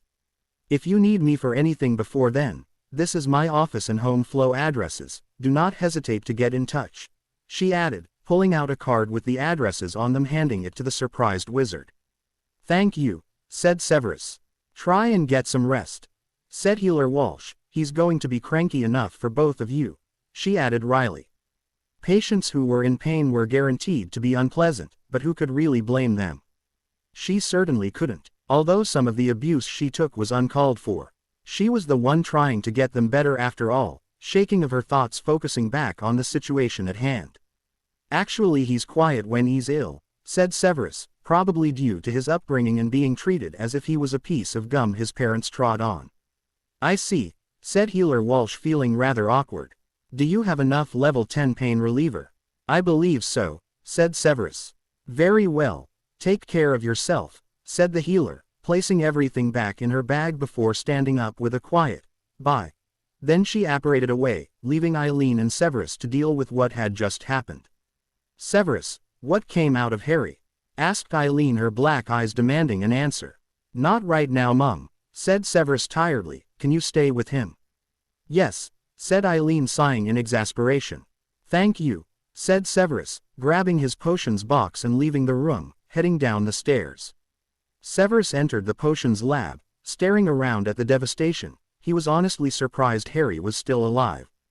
The workstation Harry had been using had a large hole in it. The back of the room was black and charred. Every single cauldron was destroyed. Pieces of them lay strewn absolutely everywhere. As were the vials, stirrers and potions he had been working on lay in a puddle of goo. It was a good job he'd sent Lupin the Wolfsbane potion, otherwise the two would have been ruined. Even the ceiling had damage to it. It looked like a demolition site, or more accurately a bomb site. Merlin, what had happened? Shaking his head sadly. Unfortunately, these kinds of accidents admittedly did happen. Whether you were an expert or a novice, as he always told his students, one extra drop of an ingredient or wrong one could annihilate the entire potion seal room and the people in it. Something Neville Longbottom hadn't taken to heart, or Nick Potter come to that. Making his way over to the station Harry had been working at. Placing the box on the table where it hadn't been damaged, which was difficult to do. Perching it on the edge, he opened it and removed a few items he'd need. They didn't know the effects the potion may have on Harry, for all they knew it could be poisoning him. So it was vital to keep some of the exploded mess. Using a small turkey baster, he placed some of the ruined mess into a vial. Sealing it closed with a cork and a spell, it was one less thing to worry about, and an entire vial would be enough to test. Putting a sticky label on it, he wrote what it was with a self-inking quill. Putting them away, he began investigating the workbench more thoroughly. He inspected what was left of the potion vials, trying to determine what potion Harry had been trying to brew. Placing them on the table as he went along, some only had dregs in them, but enough for Severus to identify it. Once they were all placed on the table, he began to think on what potion he'd been making. He couldn't think of any. Either he was experimenting or the other vials were so destroyed he wouldn't find out. Pinching the bridge of his nose, he noticed another vial at the other side of the floor of the counter he'd used. Arching an eyebrow, musing that perhaps it was the last vial he'd been working with, picking it up, he knew what it was, he realized what Harry had been brewing. It was fairly standard. How the hell had Harry ended up causing such an explosion? Sniffing it, both eyebrows rose in shock. This wasn't what he had UMed, unless he was very much mistaken. It was unicorn blood. It wasn't black, which meant a unicorn had willingly given it. Unicorn blood turned black if it was taken against its will, rendering it cursed, so to speak. How could he have mistaken the ingredients? Although it was a little hypocritical, since he too had mistaken them. With delicacy he removed the GL from the unicorn blood, and placed the remains into a clean whole vial, uncorking it. That wasn't an ingredient you put out, not unless it was contaminated, and miraculously it wasn't. He had an urge to go and speak to Harry, ask him where he'd gotten the unicorn blood. Unfortunately, Harry wasn't in any shape to talk to him, never mind answer any questions. Leaning against the table, he closed his eyes. He'd come so close to losing Harry tonight. The feelings running through him scared him to death. It was nothing like he'd ever felt before, not even close when he heard about the attack on the Potters fearing Lily had died. The feelings he had for her son made a mockery of any feelings he'd ever had for Lily back in the day.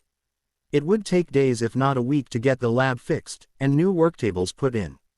None of this really mattered. Healing Harry was more important. When he was worried or upset, he liked brewing. It took his mind off things. Unfortunately, it wasn't something he could do today. This was the only lab he had. His mind wandered back to Harry. Giving up, he abandoned the lab. He wanted to make sure Harry was all right, perhaps even get some sleep. He wasn't quite sure why, but he was exhausted, not just emotionally but mentally as well. Placing the unicorn blood in his potions box, he stood on a piece of GL. Looking down, he frowned. Bending over, he noticed a piece of the dragonhide potions bag he'd gotten for Harry just after he'd become his apprentice. He added it to the list he was mentally calculating in his mind. Closing the door to the stinking lab, he made his way to the bedroom, not surprised to see his mother was still there. She was at least calm, thanks to the potion healer Welsh had given her earlier. His mum didn't do well under pressure, worse still if it was someone she cared about. To think just a day ago they had been enjoying themselves in Egypt. Would this still have happened if they'd remained in Egypt? Staying for Harry's birthday would have been a good plan. Forcing those thoughts from his mind, if, and, buts, changed absolutely nothing. He should know he'd spent his childhood and teenage years thinking those ifs and buts until he was blue in the face. He'd forced himself to quit it, and he had. This was the first time he'd thought along these lines in a very long time. "Find anything?" asked Eileen, clutching Harry's hand close. "He put the wrong ingredient in," said Severus, moving a chair to Harry's other side and sitting down. His mother had put the duvet over him, keeping him warm like the healer suggested. "Thank Merlin he was wearing his protective robes," said Eileen, just staring at him, watching his rise and fall. As long as he was alive they could get through anything. She would ensure it. "Indeed," said Severus, "the potion would have eaten through both layers of his skin, perhaps even the muscle if he hadn't." His mother's statement couldn't have been truer. The point was he had been wearing it, so that's all that mattered. "Can Rose get anything for Master Severus and Mistress Eileen?" asked Rose, appearing in the room. Her attention was mostly on Harry rather than them. "Go get some sleep, Mum, it's after 10, said Severus. "Don't worry about Harry, he'll be fine," worrying himself more than his mother in all honesty. "It's okay, I'll stay." "A coffee please, Rose," replied Eileen. Rose disappeared to do what Mistress Eileen had asked of her. "Mum, go to sleep," said Severus. "I won't leave Harry alone, I'm sleeping here as well," trying to tell her without actually coming out and saying it. He wanted to be alone with Harry. "Very well, but I want answers tomorrow," said Eileen pointedly. She wasn't going to give up on that. She'd let them keep whatever they were up to a secret, that was fine, but he knew what had happened to Harry. Otherwise he wouldn't be sitting there, he'd be in the Leary trying to find out what had caused the specter to appear and shriek at them. She wanted answers. She certainly didn't want to see it happening again if it was going to. Severus didn't reply, merely watched his mother leave, then turning his attention back to Harry. Brushing his hair from his face, touching his forehead, he was warm, but not overly so. He also looked peaceful. Turning his hand over, finding them wet and sticky, curious, bringing his hand to his nose, he sniffed it. Unicorn blood. He hastily removed a handkerchief and removed it from Harry's forehead in his own hand. Putting it on the nightstand, he removed his cloak and trousers before sliding in next to the unconscious wizard. Shaking his head wryly, realizing more often than not he was sleeping beside Harry when he was hurt. He made sure none of their body parts touched. Harry was hurt enough without him adding to it. He made a vow that when Harry got better he'd never turn away from his advances again. Life was too short, and he finally realized this after the shock of the day. Stroking Harry's hair, he continued to soothe the sleeping wizard, his other hand under the pillow, along with his wand, tightly within its grip. What a way to spend his birthday tomorrow. Stuck in bed in pain was Severus' last thought, before sleep finally claimed him too. Harry felt like he was swimming in lava, drowning in it, unable to reach the surface. He hurt so much, tears rolled like rivers down his face. What had happened? Where was he? He thought as chills racked his weakened frame. His teeth were chattering together, yet he felt so warm, so hot. He needed cold. His arms felt like lead, but he successfully removed his duvet but regretted it almost immediately as the shivering intensified. Harry lifted his head from the pillow and ed in agony as the room spun around him. He felt extremely disorientated. Breathing ragged, he closed his eyes, groaning. What was wrong with him? He'd never felt so sick before in his life. In this case literally, nausea was rolling all over him alarmingly. Harry could do nothing as he lost the contents of his stomach. So dizzy and disorientated he barely knew where he was, never mind what he was doing. Heart beating through the roof, he began choking on his sick as his eyes bulged alarmingly. He couldn't breathe, couldn't swallow the sick, and the world soon took on a gray tinge. Severus jerked awake, hearing choking coming from beside him, staring around wildly before the events of yesterday slammed into him. Turning to face Harry, he used a spell and quickly banished the sick, thankful for the fact he had a habit of sleeping with his wand under his pillow. There was certainly nowhere else for him to have it, and if he'd had to look for it, it would have wasted very precious time. Gripping Harry's underarm, he hoisted him up, patting him on the back, but Harry just flopped sideways against him. Unable to sit up, only then did Severus feel just how abnormally warm Harry was against him.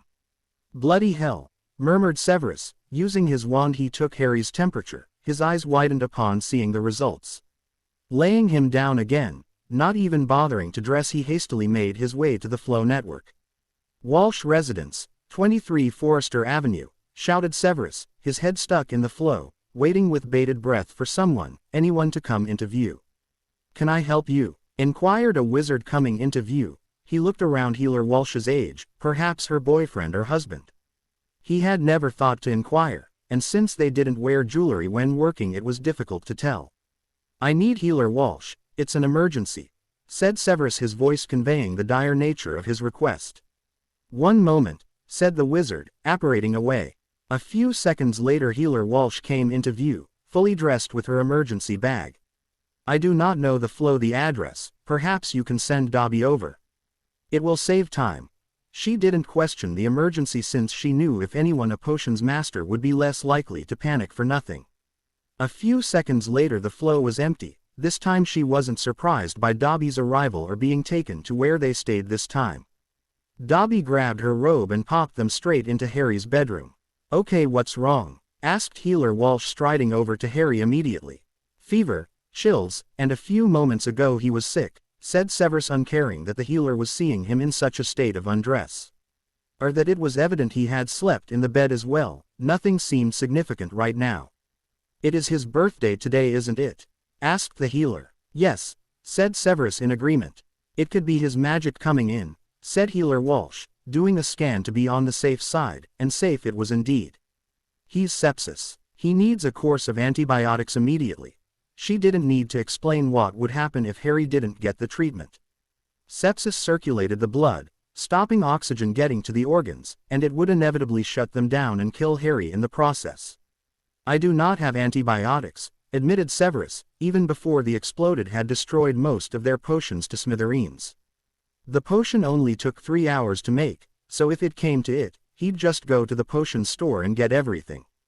Healer Walsh dug around in her bag. Retrieving a prescription pad, she began writing it out. May I use Dobby? She asked, looking up, signing the paper with a flourish. Of course, Dobby, called Severus. Yes, sir, asked the little elf, appearing at the door. He hadn't even left. Please give this to Mediwitch Tontum. Wait for her to retrieve them from the pharmacy and bring them straight here, said Healer Walsh, handing over the prescription. Dobby will do that right away, said Dobby, taking the paper and disappearing once more. What can I do for him? Asked Severus, at a loss. He was a potions master, not a healer. We have to set him up on a drip. He will be in no condition to drink anything and it's vital he gets fluids, said Healer Walsh. Do not bundle him up, or make him too warm. Someone with medical training has to remain here, otherwise he will have to be admitted into street.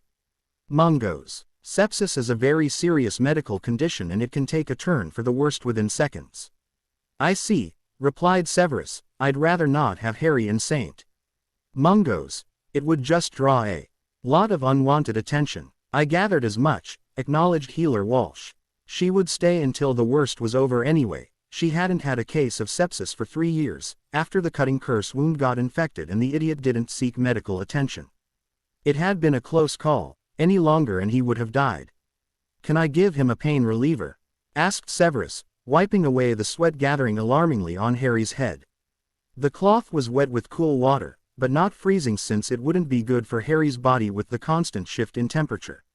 Yes, said Healer Walsh immediately, he was certainly going to need it. Plus it would help lower his temperature, so that was also a good thing. Using her wand she got the time and began writing once more. It was the healer in her. She felt the need to record everything down. She placed it in a clipboard so it was easier to write everything down.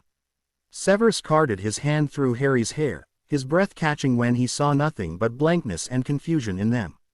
It was as though Harry didn't recognize him, but no, that wasn't possible. The healer had scanned him. There was obviously no damage, but still the look was like a knife to the heart. His mind and heart whirled with fierce panic. Are you sure the knock to his head didn't cause damage? Asked Severus, pausing in his petting, his eyes moving away from those confused green ones. Merlin, his heart was pounding louder than a drum. Did she not hear it? Why do you ask? Inquired Walsh, confused. Do you think he's suffered memory loss? Severus looked at Harry's eyes again. That's why I'm asking you, he said thickly. There is nothing on the scan. No brushing whatsoever. He was lucky. His arms seemed to have protected his head from the worst damage, said Walsh, well apart from the burn on the left side of his face and neck. Very well, said Severus, praying she was right. Merlin, he wanted Harry to acknowledge him, so he knew he still had his Harry. Did Harry have anything last night other than the level 10 pain reliever? Asked the healer, distracting Severus completely. No, nothing, said Severus, flinging the used cork in the bin, putting the vial on the nightstand. The corks couldn't be reused, the vials, if sterilized and cleaned properly, they could. After a few seconds Harry relaxed and dozed off again, his ink tapering off. The fever and chills continued. Severus had to refrain from putting more covers on Harry. Remember the healer's words. Here you are, ma'am, said Dobby, returning with a tray of 20 potions. The healer immediately took the tray, which looked about to topple any given moment. Conjuring a table, she placed it on a stable surface. Uncorking it, she immediately gave Harry the first dose of his antibiotics. Writing the time down on the chart she had just made. Can Dobby do anything to help? Asked the house elf hopefully. If it's not too much trouble, can you make a coffee? Asked the healer hesitantly. She was used to dealing with Dobby in a work capacity, not a personal one. She didn't like to think she was overstepping her bounds. Have you eaten? Asked Severus, remembering his manners belatedly. No, she replied. She hadn't eaten since yesterday afternoon. Dobby, can you get breakfast for myself and Healer Walsh? Asked Severus. Dobby left to do anything he could to help. Please call me Andy, said Andrea. Very well, said Severus, nodding his head curtly. Someone is in the flow, sir. Shall I send them away? Asked Rose, popping into the room. Severus sighed as he left the room. He'd told the elf just to go back to its tasks, and he'd deal with whoever was in the flow network. It wasn't going to be the last time today either, since Harry's friends always made sure to visit him on his birthday. Last year he'd had a party. This year, though, things had been too hectic to plan one, which was a shame, since it was his 17th birthday. It was a big day, well, to most wizards, but Harry was already emancipated, so he already had his magic to use as he liked. It wouldn't have mattered even if something was planned, thought Severus tiredly. Walking into the sitting room, as soon as he saw who it was, his lip unconsciously curled. Black was the last person he wanted to deal with. I know you don't want to see me, Snape, said Sirius. After the shit I put you through, I don't blame you. I'm only here to wish my godson a happy birthday and give him his present. Should I come back later? Obviously Harry was still asleep. He couldn't blame him, it was his birthday after all. Even his own parents let him sleep in on that day. He won't be available, said Severus bluntly, slightly bemused at the fact Black had almost apologized to him for all the stunts he pulled while they attended Hogwarts. "Look, just tell me when I can speak to him at least," sighed Sirius, exasperated. He'd put up with anyone for Harry, because he was desperate enough to be in his life. Sometimes though Snape made it extremely difficult, but he couldn't blame him, he had been a shitty godfather. He wouldn't be surprised if the potions master was just trying to protect Harry. He seemed very protective of him. Hell, Snape even put up with his presence. That said a lot. "He's had an accident," admitted Severus, deciding just to tell Black the truth. "Accident?" asked Sirius, his eyes filling with worry. "What happened? Is he going to be okay? Can I come over? Please, I'll stay out of your way." It looked as though he wouldn't be going to work today, whether the man let him through or not. He'd certainly be flowing now and again to be updated on his progress. His mind tried to think of anything that happened. It couldn't be Voldemort, or it would have been in the paper surely. Severus was surprised by the use of "please." Never in all his years had Black said please to him. He knew Harry was beginning to spend more time with the animagus, but did that mean he wanted him around? He certainly didn't, but this wasn't about him. No, it was about Harry. Sirius wasn't going to be the only one wanting to come over when they heard the news. "Fine, but one word, Black, and you are out," said Severus seriously. "Thank you," said Sirius, sighing in gratitude. The fire returned to normal, as Severus opened up his flow network. He always kept it closed, not wanting to risk anyone coming in through his flow. It wasn't the Dark Lord's normal way, but he was a Slytherin, and his mind went through each and every way it was possible to be ambushed. The only people able to use it, when it was closed, were Harry, Eileen, and himself, whose magic was imbued in the manner. The flow flared to life, spitting out Sirius Black, who calmly stepped out, banishing the ash on his robes and the floor at his feet. The present for Harry still clutched in his hand. "What happened?" asked Sirius, concerned, his eyes shadowed with worry and fear for Harry's safety. "Potions accident," replied Severus, taken aback at the strength of worry Black was displaying. Why did it take Harry leaving the family and becoming someone amazing for them to realize he existed? Admittedly, neither Black nor Lupin had been around. From what Dumbledore told him, they were often away on order business since they didn't have children. Everyone had known the Dark Lord wasn't completely dead, including Lily and James, who had decided to waste away the years when children actually absorbed information. If it had been his child, they would have known everything by his age. Severus' breath hitched when he realized what he'd just thought. Never once in all his years had he thought about having children. Harry was changing him. They hadn't been together yet, and he was changing him. "Follow me," he added as Black opened his mouth. Truth be told, he didn't want to deal with him. "No way," said Sirius, paling drastically, now as pale as he liked to bully Severus for being. A shudder broke through Sirius' body. The last potions accident he'd had to investigate was the Lovegood one, years ago, just after returning from the States. The mother had died. The little girl had seen it happen and was inconsolable. They all had been. It didn't help the fact she was younger than his own godsons at the time. He knew Luna was friends with Harry now and not so young anymore. "It can happen to anyone, Black," said Severus defensively. Sirius didn't reply, his mind overcome in the horror, remembering one of the worst cases of his career as an Auror. He prayed to Merlin that Harry was all right. He shored himself up for what he was going to see. Swallowing thickly, his heart beating like an erratic drum as he continued following Severus up the stairs and into a bedroom. Sirius let out a whimper when he caught sight of Harry, sounding more like Padfoot than human at the moment. He felt sick to his stomach. What had happened to cause this? If anyone deserved it the least, it was Harry. He would have taken the pain and injuries for him, if he could. Unfortunately, he couldn't. He had a drip attached to his arm, getting fluids into him, something you didn't see often in the magical world. Remus, though, had told him it's how every patient in the Muggle world got fixed. "How is he?" asked Sirius, talking to the healer beside Harry. Sirius averted his eyes, unable to continue staring at the damage done to his godson. He'd never worried about Harry being hurt with potions. He'd always seemed so brilliant at them. He'd created potions for Merlin's sake. Andy looked up at the newcomer, recognizing him, having treated him just a few months ago. He was one of the many wounded in what they called the Battle of the Ministry.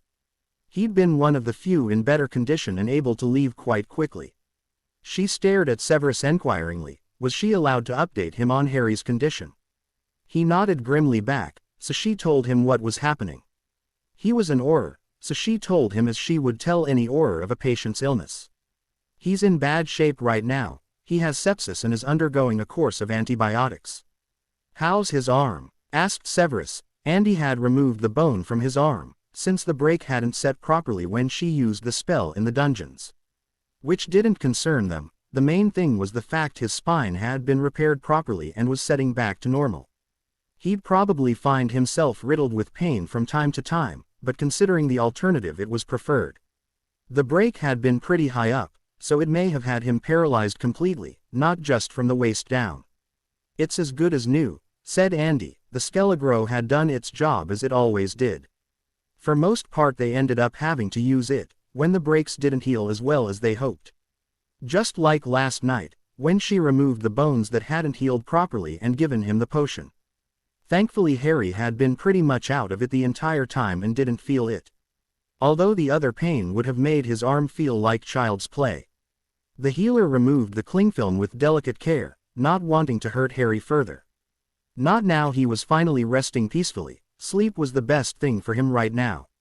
Once it was off, she removed the paste, ignoring the gagging coming from beside her. It wasn't a pretty sight, but you'd think an Auror would have more composure. She knew it was different when they knew the person, so refrained from saying anything. I'm going to put a salve that will help fight the infection. Unfortunately it means we cannot put more burn paste on for at least half an hour. Until it's seeped into his skin, and begun its job. Andy said quietly, as she placed the used paste in the bin. It was no good to anyone now. Severus nodded in understanding, as he also removed the paste from Harry's. The blisters were already half the size they were yesterday. Taking a deep breath he took some of the salve from the jar and began putting it on the wound, keeping his hands steady. Once he'd finished he cast a sterilizing charm on his hands again, before getting to work on another burn. He could smell the aloe vera properties in the salve, and a dozen other different smells on top of it. They worked simultaneously and finished in record time, leaving it to soak into the wound. Severus covered as much of Harry as he was able without getting his bedding covered in potion. Keeping him as warm as he could, as the healer had ordered. In half an hour at least the burn paste and cling film would be back on and he'd be able to put the rest of the covers on him. Severus gave a startled gasp when Harry grabbed a hold of him, holding his wrist in a bruising grip. "Harry?" asked Severus calmly, staring down at him, his heart soaring in hope that Harry really hadn't suffered any memory loss damage. Harry's mouth opened and closed, as if he was trying to communicate with them. "Don't try and talk, just stay calm, sleep, you'll feel better soon, I promise," soothing the 17-year-old, his other hand stroking the side of his face that wasn't burnt. It was a good job he was around this side, the other had the drip in his hand. He shuddered at the thought of the needle breaking off. He was ill enough as it was. Harry grunted in frustration, making pain lance through his throat. Staring straight at Severus, his green eyes tried to tell him what he needed to. "Read my mind," thought Harry desperately, gasping in pain. He could feel that he wouldn't remain conscious for long. A sigh left his lips as the pain reliever worked again. Trying not to move, he begged with his eyes, praying Severus would understand. "I won't read your mind, Harry. You are in a bad enough state as it is," said Severus firmly. He wasn't going to back down. Reading someone's mind took a lot out of them, so no, he wasn't about to do it. He was extremely relieved that Harry seemed to know who he was. His heart felt lighter just knowing Harry was mentally fine. "Please," murmured Harry, his face spasming as pain tore through him. "Stubborn blood tea," growled Severus half-heartedly. "You aren't going to do it, are you?" snapped Sirius. "Unless you are forgetting Mr. Black. Mr. Peverell is off age. He is perfectly able to make his own decisions," said Healer Walsh angrily. She'd heard what the Bloody family had done to their son. Black had no right to play the concerned wizard now. Not here when someone had taken him in and nurtured his talent, showing off a wizard who she'd have been proud to call her own son. "He isn't even in his right mind," hissed Sirius. "One word, Black," said Severus, gritting his teeth harshly. The urge to strike out at the wizard was overwhelming. He just couldn't help himself. He had to dig himself to China every situation he got himself into. Normally Severus was a man of his word, but not today. He was more concerned about Harry. Although if the idiot kept it up, there would be nothing to stop his anger from exploding and expelling Black from his home. "Sorry," said Sirius stepping back, eyeing Severus warily, but he wasn't even looking at him. Okay. Snape really was worried about Harry. It was the only explanation for why he was still here. Even he knew Severus meant what he said. The fact he wasn't removed from the manor was telling. He bit his tongue, realizing he was going to have to be quiet or Snape would snap eventually. He wasn't the most patient man in the world. Severus stared at Harry, wavering at the desperation Harry was conveying. What was so important that he felt the need for Severus to read his mind?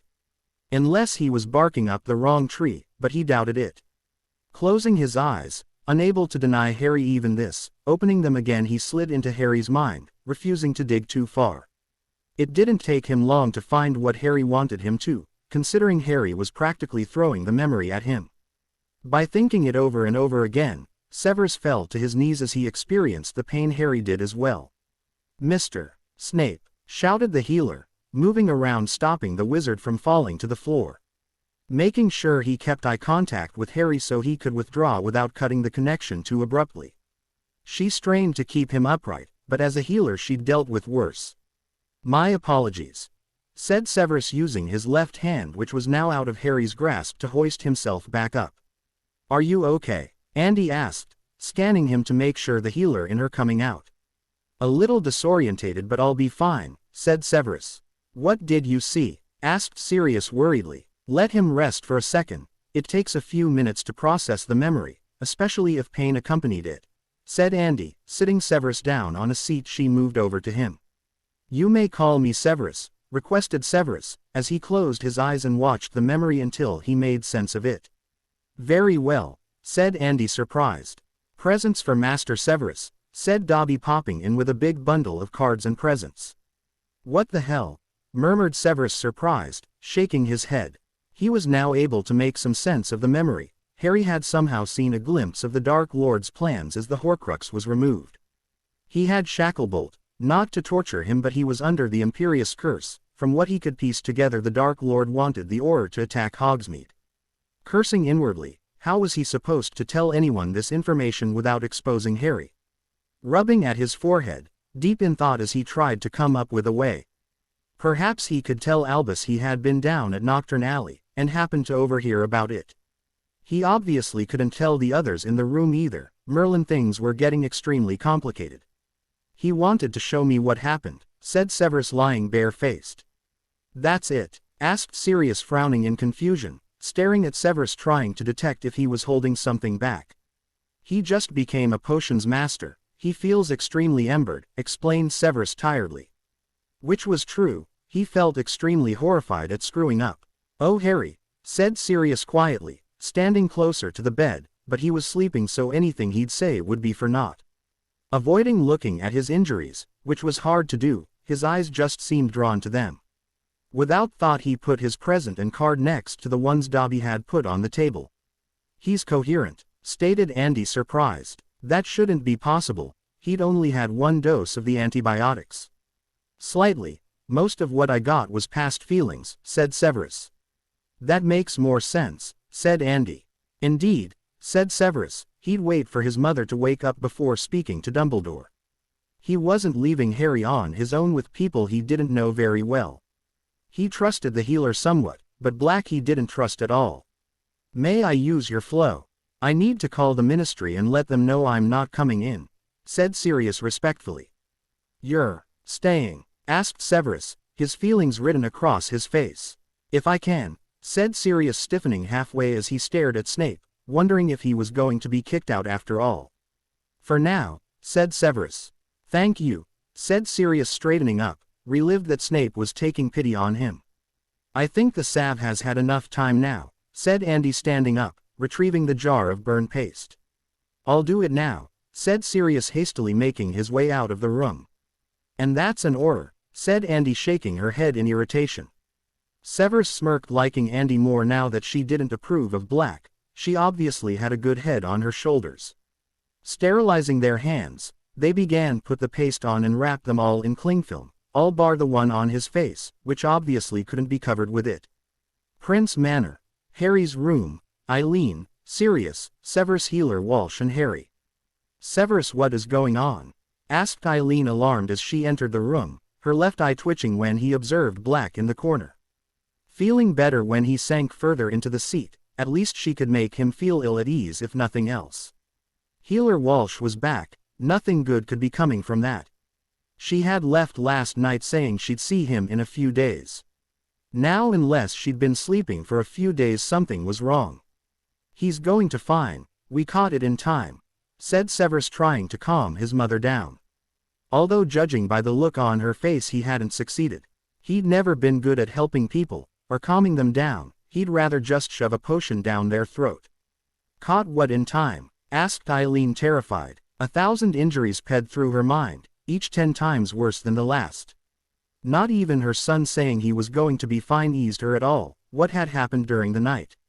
The sepsis, replied Severus quietly, praying his mum wouldn't overreact.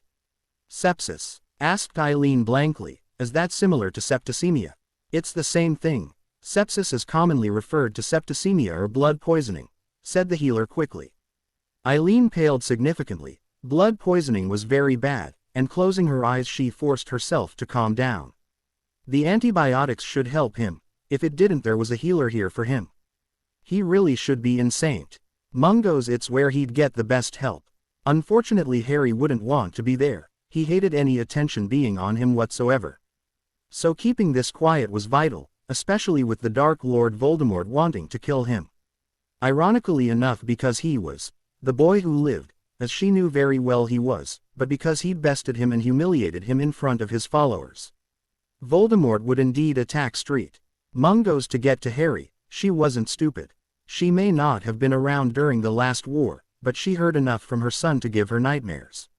Or rather concerns. The only nightmares she'd had in her life was about her husband and of course the attack at the ministry. Up until then she'd been able to avoid anything to do with the war. The antibiotics seems to be working, Andy read Eileen, smiling at her. It wasn't a significant change, but the chills and fever had reduced 2%. How long will it take for him to recover, Healer Walsh? Asked Eileen, sitting on the bed, her legs too weak to support her. Call me Andy please, said the healer, smiling. It depends on a variety of different things. Such as? Asked Sirius. Wasn't it as simple as giving him the antibiotics and getting better? What kinds of things could the healer be talking about? Andy paused, staring at Sirius. How the hell had this idiot become an Auror? The condensation in his voice was grating on her nerves. Do you even know how bad sepsis is, Mr. Black? Sirius gulped, fidgeting at the look on her face. She made him feel terribly insignificant. Like a bug she had trod on in Diagon Alley. No, he said after a few seconds of silence. Figuring it was best to tell the truth, he didn't have a clue. I gathered as much. Sepsis is blood poisoning. It poisons the blood which travels around your body and internal organs. Which in turn poisons everything. If given enough time, it starves them of oxygen and inevitably kills you, she replied grimly. Can you answer my question please? Demanded Eileen, looking even more worried now. I'm sorry, said Andy regretfully. The length of time to recover from sepsis typically depends on the underlying infection and the severity of the symptoms. The more severe the symptoms, the longer it takes to recover. Since we caught the infection at its beginning stage, it should only take Harry 6 to 10 days to recover outwardly. Outwardly? Asked Severus, joining in his concern obvious. The most common, shall we say, after effects of sepsis is organ dysfunction, such as kidney failure. Then there is memory loss, and the inability to remember things the way you could before it happened. As always, after something like this acute fatigue, the body has been through severe trauma. Harry will need a lot of rest, and then begin to regain strength and rebuild your body's reserves. Healthy eating and plenty physical exercise will help overcome that, said Andy. Are you telling me he might not be able to brew potions again? Asked Sirius, horrified. I wish I could say that he will be fine, but unfortunately I cannot, said Andy. But all you can do is hope for the best. She wouldn't lie to them to make them feel better. It was wrong to offer false hope. Lily Potter. Azkaban prison. The women were led back to their cells an hour ago, having showered and replaced their dirty striped clothes. Lily was nursing a split lip, and a black bruise forming on her eye. Counting down the days until she got out of this hellhole wasn't enough. Her spirit was greatly diminished being here. She felt like a piece of dog's dirt. She wasn't used to it. At Hogwarts she'd been the best, loved by the teachers and trailed after by James Potter to the fury of the pureblood women. Then the acclamation began marrying a pureblood, then triple-fold when her Nick defeated Voldemort. She felt so beautiful and powerful, and where did it land her? Here in Azkaban prison. Needless to say she felt world-weary and tired. She hadn't slept right since she'd been portkeyed to the ministry on charges for trying to use the Cruciatus curse. The food they'd ped through the bars an hour ago was still there. She felt sick to her stomach. "Patricia Wormwood, step forward," said Rachel, the guard hand her wand in hand, as she led the woman out of her cell. She was dressed in the clothes her sister had brought for her. She was being released today. Sandy hugged the woman tightly. They'd shared a cell for the past year, so they had become close. "I'll come and see you, I promise," said Patty, releasing her. "Don't worry, it will be your time soon." Sandy only had a month left herself. "Give my best to your family," said Sandy, watching the door open then close with a bang after Patricia exited it. "Bye," she said, waving sadly at the others she was leaving behind. Yet she was so excited to be off the island and getting back to her family. She'd learned a valuable lesson. She certainly wasn't going to perform magic on muggles again. It wasn't worth being taken away from her family again. Lily watched her leave, her green eyes glaring at the woman's back. Oh, how she wished that was her. They'd all had visitors on Wednesday this week, all bar her. Nobody had come to see her yet. She began to fear James was dead. What was happening to her kids? God, she wanted to know what was happening. She was determined to get the newspaper first this time, so they couldn't rip it to shreds before she could read it. "Are we getting a newspaper today?" asked Sandy, hopeful. "I'll have it for you in half an hour," said Rachel. "When do I get my wand back?" asked Patty quietly, shivering against the coldness and dementors. "You can retrieve it at the Minister of Magic, which is where the Aurors will be taking you to give you the release forms," said Rachel. Predictable, really. That's what they always asked as soon as they were let out. Not that she could blame them. To be without a wand was to be defenseless. With the war worsening each day, it was utter madness to be without a wand for a second. Usually the Aurors didn't escort anyone back, but with the place under Fidelis' charm, it had to be done. "Can I get the paper?" asked Lily, crawling to the bars, as the guard returned. They were all female on this floor, as were the prisoners. "Sure," said Rachel, ping the newspapers to the prisoner in the cell next to her. Staring at her impavely, Rachel moved away back to the sitting area where she could play Exploding Snap with the other guards. Their duties were done for the day. Now it was just making sure none of them got into fights.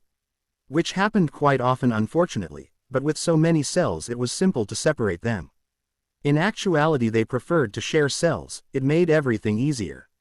Being alone could drive even the strongest to madness. It's partly why the secure prisoners ended up insane. Of course the Dementors didn't help matters. "What did they say?" asked Sandy, moving closer to Amy, who had been given the newspaper. "Hold on," said Amy, opening the paper and reading everything she could get her eyes on. She was relieved beyond belief that there didn't seem to be any attacks. Merlin, 4 years she'd been in here, to this very day, she realized looking at the date. It wasn't fair that Potter got half the sentence when she'd done something worse than her. Closing her eyes, breathing through her nostrils, wanting to scream at the injustice. A year, one single bloody year, was all she got for casting an unforgivable. The son deserved better, but at least he was making a life for himself. Once she read 7 papers, the entire week's news. She ped them over to Sandy with difficulty, but the girl grabbed it just as desperate as him. "Has anything happened?" choked Lily, her green eyes wide and fearful, withholding a scream of exasperation when her question was met with silence. Grabbing her hair, she rocked herself back and forth, trying to comfort herself. Half an hour later, Lily got the shock of her life when one of the girls spoke to her. "Here," she said, handing her one of the newspapers. Lily's wide-eyed stared at the woman to find her face impassive. She sat there for a few seconds, wondering if it was a joke. It wouldn't surprise her. It wasn't the first time they'd yanked it back the very last second and ripped it up. then apologizing as if they hadn't meant to do it.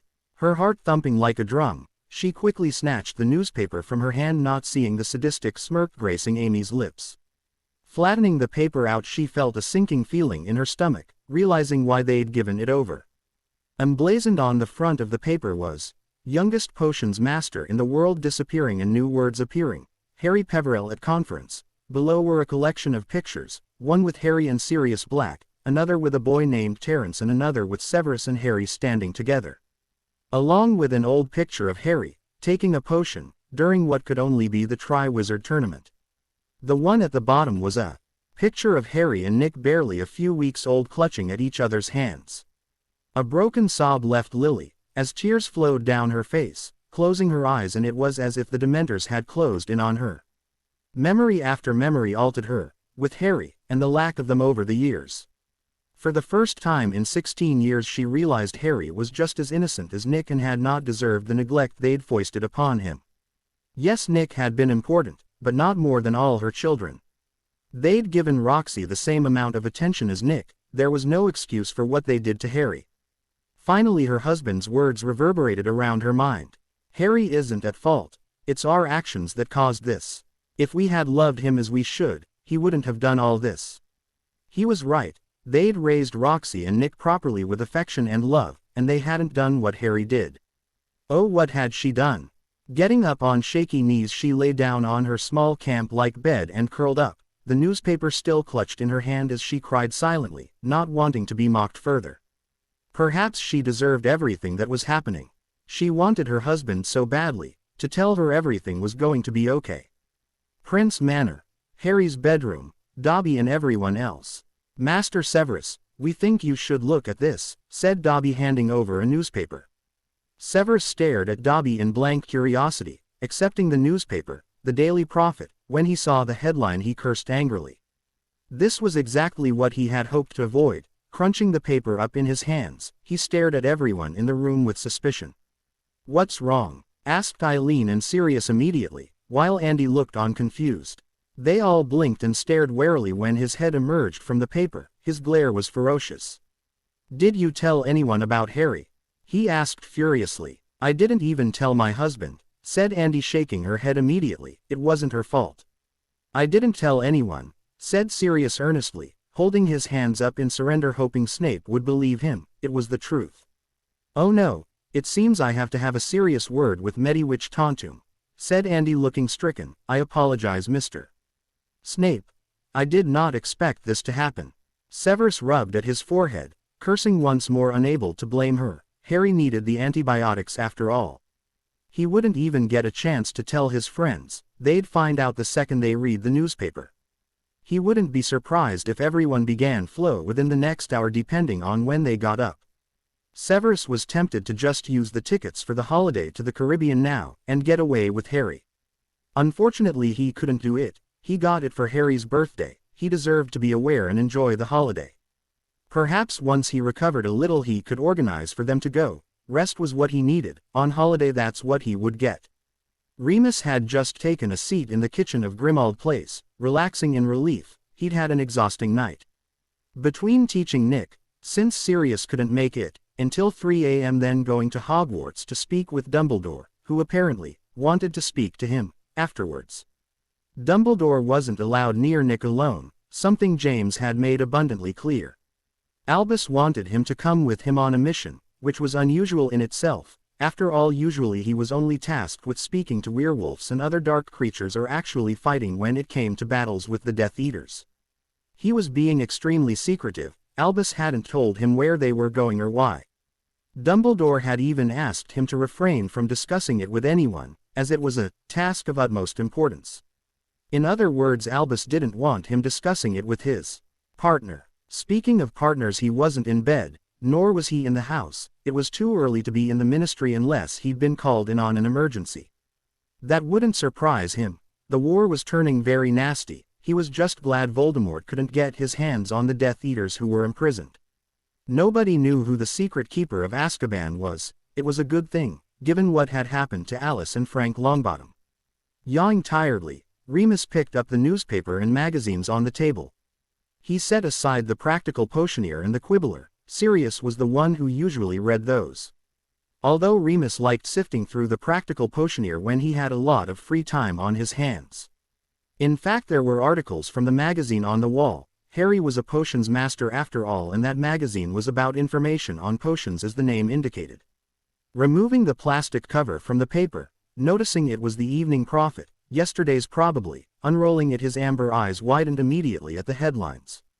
Swallowing thickly, he began hastily reading it, wanting all the information he could possibly get. Wait, he had the Prince Flo address. Sirius had told him it in case of an emergency. This did constitute as an emergency in his book. Standing up, abandoning the newspaper, he grabbed some Flo powder, he flung it in and yelled the address, praying Harry was okay. Unfortunately, he was bounced back. They weren't accepting people through the fireplace. Cursing quietly, wincing in pain, he knelt down and shouted the same thing, this time only his head was enveloped in the green flames. "Can I help you?" asked the house elf. "May I speak to Severus Snape, please?" asked Remus. It never hurt to be polite, not that he treated house elves wrongly, he was a creature, as well according to the magical world. So he was always polite, knowing how much it hurt to be treated differently. Admittedly, there was a big difference between house elves and a werewolf, but that was beside the point. "Can I ask what it is regarding?" asked Rose, her big tennis eyes regarding him solemnly. "It's about Harry. My name is Remus Lupin," added Remus. "Please hold," said Rose, popping away, leaving Remus staring around an empty room, or rather empty of people. The room itself was tastefully done. It's too bad Sirius stayed in Grimmauld Place. There was only so much you can do to that house. It was still cloaked in a darkness that would never be removed. Sirius didn't like it, but with the war they'd stayed somewhere they could actually sleep without someone attacking. If anything, the Blacks had been adamant about the protection of their properties. "Master Severus, a wizard called Remus Lupin is in the flow. He wants to talk about Master Harry," said Rose, appearing in the room. She'd been given the task of speaking to everyone that flew to the manor. Severus was going about getting legal advice from lawyers and speaking to St. Mungo's after what happened. He was on a warpath that not even Eileen could calm him down from. Andy had just watched him, half amused and half sorry for the Medi-Witch, but she had brought this on herself. "I'll go to him. I didn't tell him I wouldn't be back," said Sirius, standing up, not even slightly sheepish. His blue eyes were half-masked as he continued to fight off sleep. He'd had 10 coffees in the past 12 hours, so between needing the toilet and the coffee he was well awake. It didn't stop him from stumbling over his own feet. Yawning again, he made his way down the stairs. The polished smooth banister was completely clean.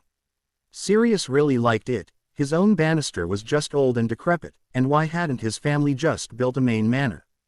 Oh yes, because there had been too many of them. Now it was basically just him, and he had no need for a huge manor. If he and Remus survived the war, he promised himself to buy a nice place, one where he could have nice staircases and touch everything without fearing it had a dark curse on it.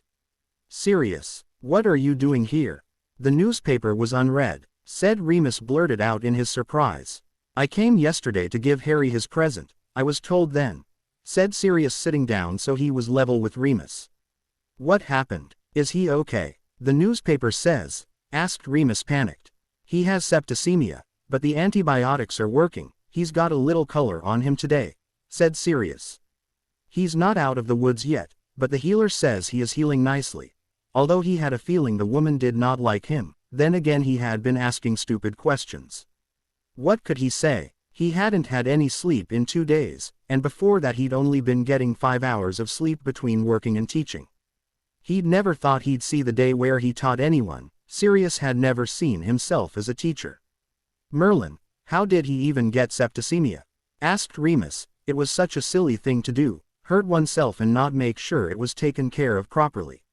"He had a potions accident," revealed Sirius. "Harry ended up with second-degree burns all over his body."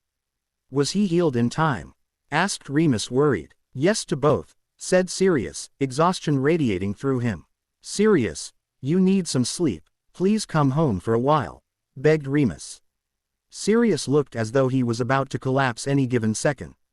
"You are kidding, right?" asked Sirius, his head jerking back up, suddenly awake again. "I've let Harry down enough. The least I can do is be here for him now." "You're completely exhausted," You aren't any good to Harry like this, protested Remus. Everyone else in the room has stayed awake, said Sirius bluntly. Eileen was the exception of the group. She had some sleep the night it happened, probably due to the calming draft the healer had administered. But since coming to the manor, absolutely nobody had slept. They'd kept a constant vigil on Harry, worried to death about him. It made Sirius' heart clench knowing how much they cared and how long they'd been there for him. It also made him felt like an outside. They knew so much about Harry that he didn't. Everyone else? Asked Remus, his tone now curious. Yes, his friends, Cedric with his girlfriend Cho, there's Victor Crumb and his fiancée, Fleur and her partner, and of course Luna and Neville, said Sirius. I can't leave. Harry needs to know I'm there for him when he wakes up. Although a sneaky thought caught up with him, if Harry recognized him, the words the healer had uttered terrified him to the bone. What if Harry couldn't remember the progress they'd made? He would lose Harry all over again. He'd take it as long as Harry could brew again and didn't have problems concentrating and could remember everything else. His potions mastery had been the most important thing to Harry, as well as his education. He'd sat there and listened to how conflicted Harry was about everything, and how it was too much. That's nice, said Remus, his smile bittersweet. I'm surprised he's letting you stay. He couldn't help but add. I am too, said Sirius, nodding. Thankfully for most part he'd been quiet, with the exception when Severus had entered Harry's mind. It's not been easy though. Snape's mum isn't exactly happy about it. You almost cost Eileen her only son, Remus reminded him without a hint of apology. He couldn't say kill because in fact it would have been him doing the killing. Or worse still, turning Severus into a werewolf, not something he'd wish on his worst enemy. I know, scowled Sirius. He had been a teenager for Merlin's sake. Why the hell couldn't everyone forget about it? He certainly wanted to, but was unable to do such a thing, with everyone bringing it up every other week. He had to admit he was ashamed of his actions, but he doubted he'd ever be able to say it out loud. Keep me updated, please, said Remus. Will I keep teaching Nick while you are occupied? Would you? That's great. Thank you, Remy, said Sirius gratefully. He didn't want to have to choose between them, although if he had to at this point it would be Harry who wins. James could just take time off work to teach him if it came to it. Harry was hurt and needed everyone around him. Although he wasn't sure how much he was wanted, but he didn't let it deter him. Does James know yet? We trained Nick and everyone went to bed almost right away. He probably won't know until he reads the paper or goes to work, said Remus. Has he gained any measure of control from Fiendfire yet? Asked Sirius. The GR in Potter Manor was gone, replaced with ash and blackness. Actually yes, said Remus, nodding. He even put it out before it caused any undue damage. Good, said Sirius. Sirius, Dumbledore wants me to go on a mission with him. He was extremely edgy about it. He didn't want me to tell anyone, so don't tell anyone I told you, said Remus. Tomorrow evening, just in case you can't get in touch, so do not worry. Really? Just the two of you? Asked Sirius, surprised. Dumbledore sent them on missions but never went any himself, and he usually worked behind the scenes. He stood out too much everywhere he went, so he preferred to send everyone else to do things for him. The fact he didn't want Remus telling anyone was confusion, and it made him a little apprehensive. Yes, admitted Remus, his own concern evident in his voice. Let me know when you get back. The minute you get back, Remy, said Sirius sternly. Of course, said Remus in agreement. Good, said Sirius. Just then a knock at the door interrupted them. Come in, added Sirius awkwardly. This wasn't his house after all. Hi, are you finished? I need to use the flow, asked Andy. She was to report to St. Mungo's. Andy had a good idea what it was about. They didn't have move off their asses when complaints came from their brewers, people with money and connections to make the hospital suffer. Then again, it might have something to do with Harry's name being mentioned. She wouldn't know. Yes we are. I'll flow you later, said Sirius. Okay, said Remus before his head disappeared from the flow network. Thank you, said Andy, scooping up a handful of flow powder and shouted in her destination. She too disappeared in a flash of green flames. Street. Mungo's Hospital for Magical Maladies and Injuries, Healer Walsh, Mediwitch Tauntum and Healer Bonham. Andy knocked on the door, waiting patiently for the head of St. Mung goes to answer her door. She didn't know why, but she felt worried. It was like being sent to the headmaster's office. People sent here usually ended up sacked, demoted, promoted or suspended. She had taken her 2 weeks paid holiday as well, in order to help Harry. Once he was well, she was going to take her husband on a holiday. After all the time she was sending away, it was the least she could do. That's if he could get time of his work too. He worked as an unspeakable at the Ministry of Magic. He never said much about his work, but she understood that. She didn't talk about her work either, so other than how was your day, work didn't come up as a topic often. Come in, shouted Marion Bonham. Not many recognized the name for what it was. Marion Bonham was a direct descendant from Mungo Bonham. Not only had he founded the hospital, he had worked hard to become a healer afterwards. It had been a tradition afterwards to be healers, but the recent few generations had disregarded that, until she had become a healer. Her mother was proud of her. She had scarified a lot to be sitting where she was right now. She would never regret it though. She had settled down old but had 2 children and a man who loved her. You wished to see me, Healer Bonham? Asked Andy, walking in and standing next to the desk. I do, she said. Take a seat, she added as she shuffled paperwork on her desk. Now I have had a serious complaint filed. I am to understand you are part of it. Care to explain? Asked Marion, staring at her enquiringly. Noticing the witch wasn't in her lime green healer robes, which meant she wasn't working today. She should be according to the roster, but that didn't matter. Someone had abused the sanctity of professionalism, respect and privacy of the hospital and informed the press. Not part of it, but involved, yes, explained Andy. I was called away on a serious emergency. Mr. Peverell was injured badly in a potions accident. How is he? Asked Marion, concerned in a way only a healer could be. His recovery is going slowly. I arrived in time to save his spine. The first time I've used since I was a student, said Andy proudly. Marion nodded, understanding her enthusiasm and pride, so she didn't take it the wrong way. Unfortunately, I was called back at home a few hours later. The 2nd-degree burns had become infected. He was suffering from sepsis, and I had no choice but to use Dobby the house elf to gather antibiotics for him. Potions Master Severus Snape didn't have any made in the house, something he will probably rectify in the future. I made the mistake of asking for Mediwitch Tauntum's help. The next thing we knew, there was an evening edition of The Prophet about what had happened to Mr. Peverell. How far do you think this complaint could go? Asked Marion. She didn't really want to lose Mediwitches or healers, so before she did something she wanted to know Andy's view on things. Both of them were very influential. They could roadblock everything if they wanted to. Potions masters stuck up for one another. It wouldn't be the first time, and Severus no doubt would remove himself from St. Mungo's employment. They would be lucky to get anyone else if he was angry enough to ensure it. My personal opinion is that he will leave no stone unturned. You know how it is with potions masters and their first apprentices, there's always a special bond between them, said Andy. If she was right judging by how Severus acted around Harry, they were more than just potions master and apprentices, new masters. She wasn't about to tell anyone either, not even her boss. Indeed, it is the same with healers, said Marion, smiling fondly as she remembered her own apprentice days under a renowned healer. They still kept in touch, even though she was not working at St. Mungo's anymore. How sure are you that it was her? Could it have been anyone else? I wish I could say yes, but no, said Andy. Severus, Eileen and I were the only people who knew. House elves don't betray their families. Outside of us only she knew, and if needed I will swear an oath I spoke to nobody about it. I see, said Marion. It seemed as if the case was pretty much settled. What is your opinion on what should be done? Wanting to make sure she wasn't being overly harsh with the Mediwitch. My opinion? Asked Andy, wide-eyed. Well, that is to say, I can't say this is someone's career we are talking about. Indeed it is, but you are her supervisor. Is there any redeeming? Is she outstanding at her job?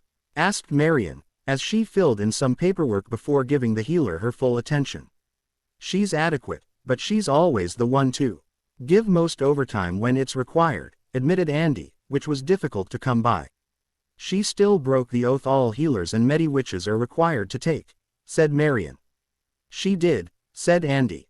Then I am afraid we really have no choice, said Marion, sighing sadly. at the end of the day, good Mediwitch or not, they couldn't let it go unpunished. She had picked the wrong person to tangle with. Peverell and Snape were too powerful to let it go. A hesitant knock sounded the door. "Shall I leave?" asked Andy, standing up. "No, please stay," said Marion. "Come in." "Healer Bonham, you wished to speak to me?" asked Mediwitch Tontum, entering the room, her blue eyes wide with worry. She had on her white robes, the emblem of a bone and wand crossing each other. Mediwitches wore white robes while the healers wore lime green ones. In other words, Mediwitches fixed minor problems while healers fixed the worse ones. "I do indeed. Please have a seat," said Marion grimly. Looking sicker every step she took, Tontum edged into the only available seat, looking between her supervisor and her boss. She had been very surprised to get a letter from the head of St. Mungo's, and terrified. It had taken her 2 calming drafts and going to the toilet 5 times to get up here. It was never good news getting called up, at least that's what her coworkers made abundantly clear. "I shall get straight to the point," said Marion when the silence continued to stretch, feeling a slither of pity at the fear on the witch's face. "Did you or not you not threaten the integrity of St. Mungo's by revealing private information about Mr. Peverell?" Tontum made herself as small as possible on the chair, her thoughts whirling with the ramifications. Did she admit it, or did she lie and then get found out? It would be worse that way. They had to have some reasonable doubt if she was up here. Which wasn't good. She'd known deep down whenever she got the letter that she was in trouble. "Yes, it was me. I am so sorry. My father is in debt up to his eyeballs. They are close to being evicted from the manor to pay for it, which has been in the family for 5 generations. I didn't mean for any of this to happen, or for the hospital to be in trouble. I really am sorry," she said in a rush to explain herself. The money they'd given her for the story had paid it off, but at what cost? Her career. She'd planned on taking a course on healing now that she could pay for it. She hadn't wanted to remain a Mediwitch the rest of her life. Now she may not have either opportunity. "If you want, I can talk to Severus and Harry, see what they say about this," suggested Andy after 10 minutes of silence. It was obvious they weren't sure how to proceed now they knew everything. "You can," agreed Marion, "until a decision has been reached on whether you are fired or not. You will be suspended without pay starting now." "Yes, ma'am," said Tontum, cringing. Her life was now in the hands of Snape and Peverell. It wasn't looking good at all. She wouldn't even blame them if they wanted her job for what she did. She just didn't think it would come back to bite her. If she had waited longer maybe, but she'd had a chance to pay of her father's debts and took it. She was wrong and she acknowledged that. Perhaps someone would take pity on her. "Very well, you may leave," said Marion, nodding at both of them curtly as they stood up and exited her office. Removing her glees, she rubbed her eyes tiredly. She didn't like ending anyone's career, and it was the hardest part of her job. Unfortunately, with power came great responsibility, and that responsibility was solely focused on the hospital and its reputation. Hogwarts School of Witchcraft and Wizardry, Headmaster's Office, Minerva and Dumbledore. "Did you read the Evening Prophet, Headmaster?" asked Minerva as she entered the headmaster's office. "I can't say I did," said Albus, staring at his deputy headmistress, surprised. "Has something happened?" He'd been catching up on some sleep. He was behind on all the scholarship applications, which was important not only to the school but the students selected for it. Not everyone could afford the thousands of pounds it cost to send their child to Hogwarts. Mostly Muggle-borns, since most half-bloods and pureblood parents started putting money away the second their child was born, or those extremely rich purebloods just paid for the 7 years. "Harry's had a potions accident. He has sepsis," said Minerva sadly, placing her copy on the desk. She had already sent off flowers and money in a card. She didn't know him well enough to buy him something. She'd thought about making it vouchers for the apothecary but felt it was best not to. "Is he going to be okay?" asked Dumbledore, a frown marring his features. It would devastate Severus if anything happened to him. After all, the potions master had chosen Harry over him, for something that hadn't been really intentional. He couldn't afford to spend time with Harry. It was Nick who had been important. He had to ensure the boy could defeat the Dark Lord Voldemort.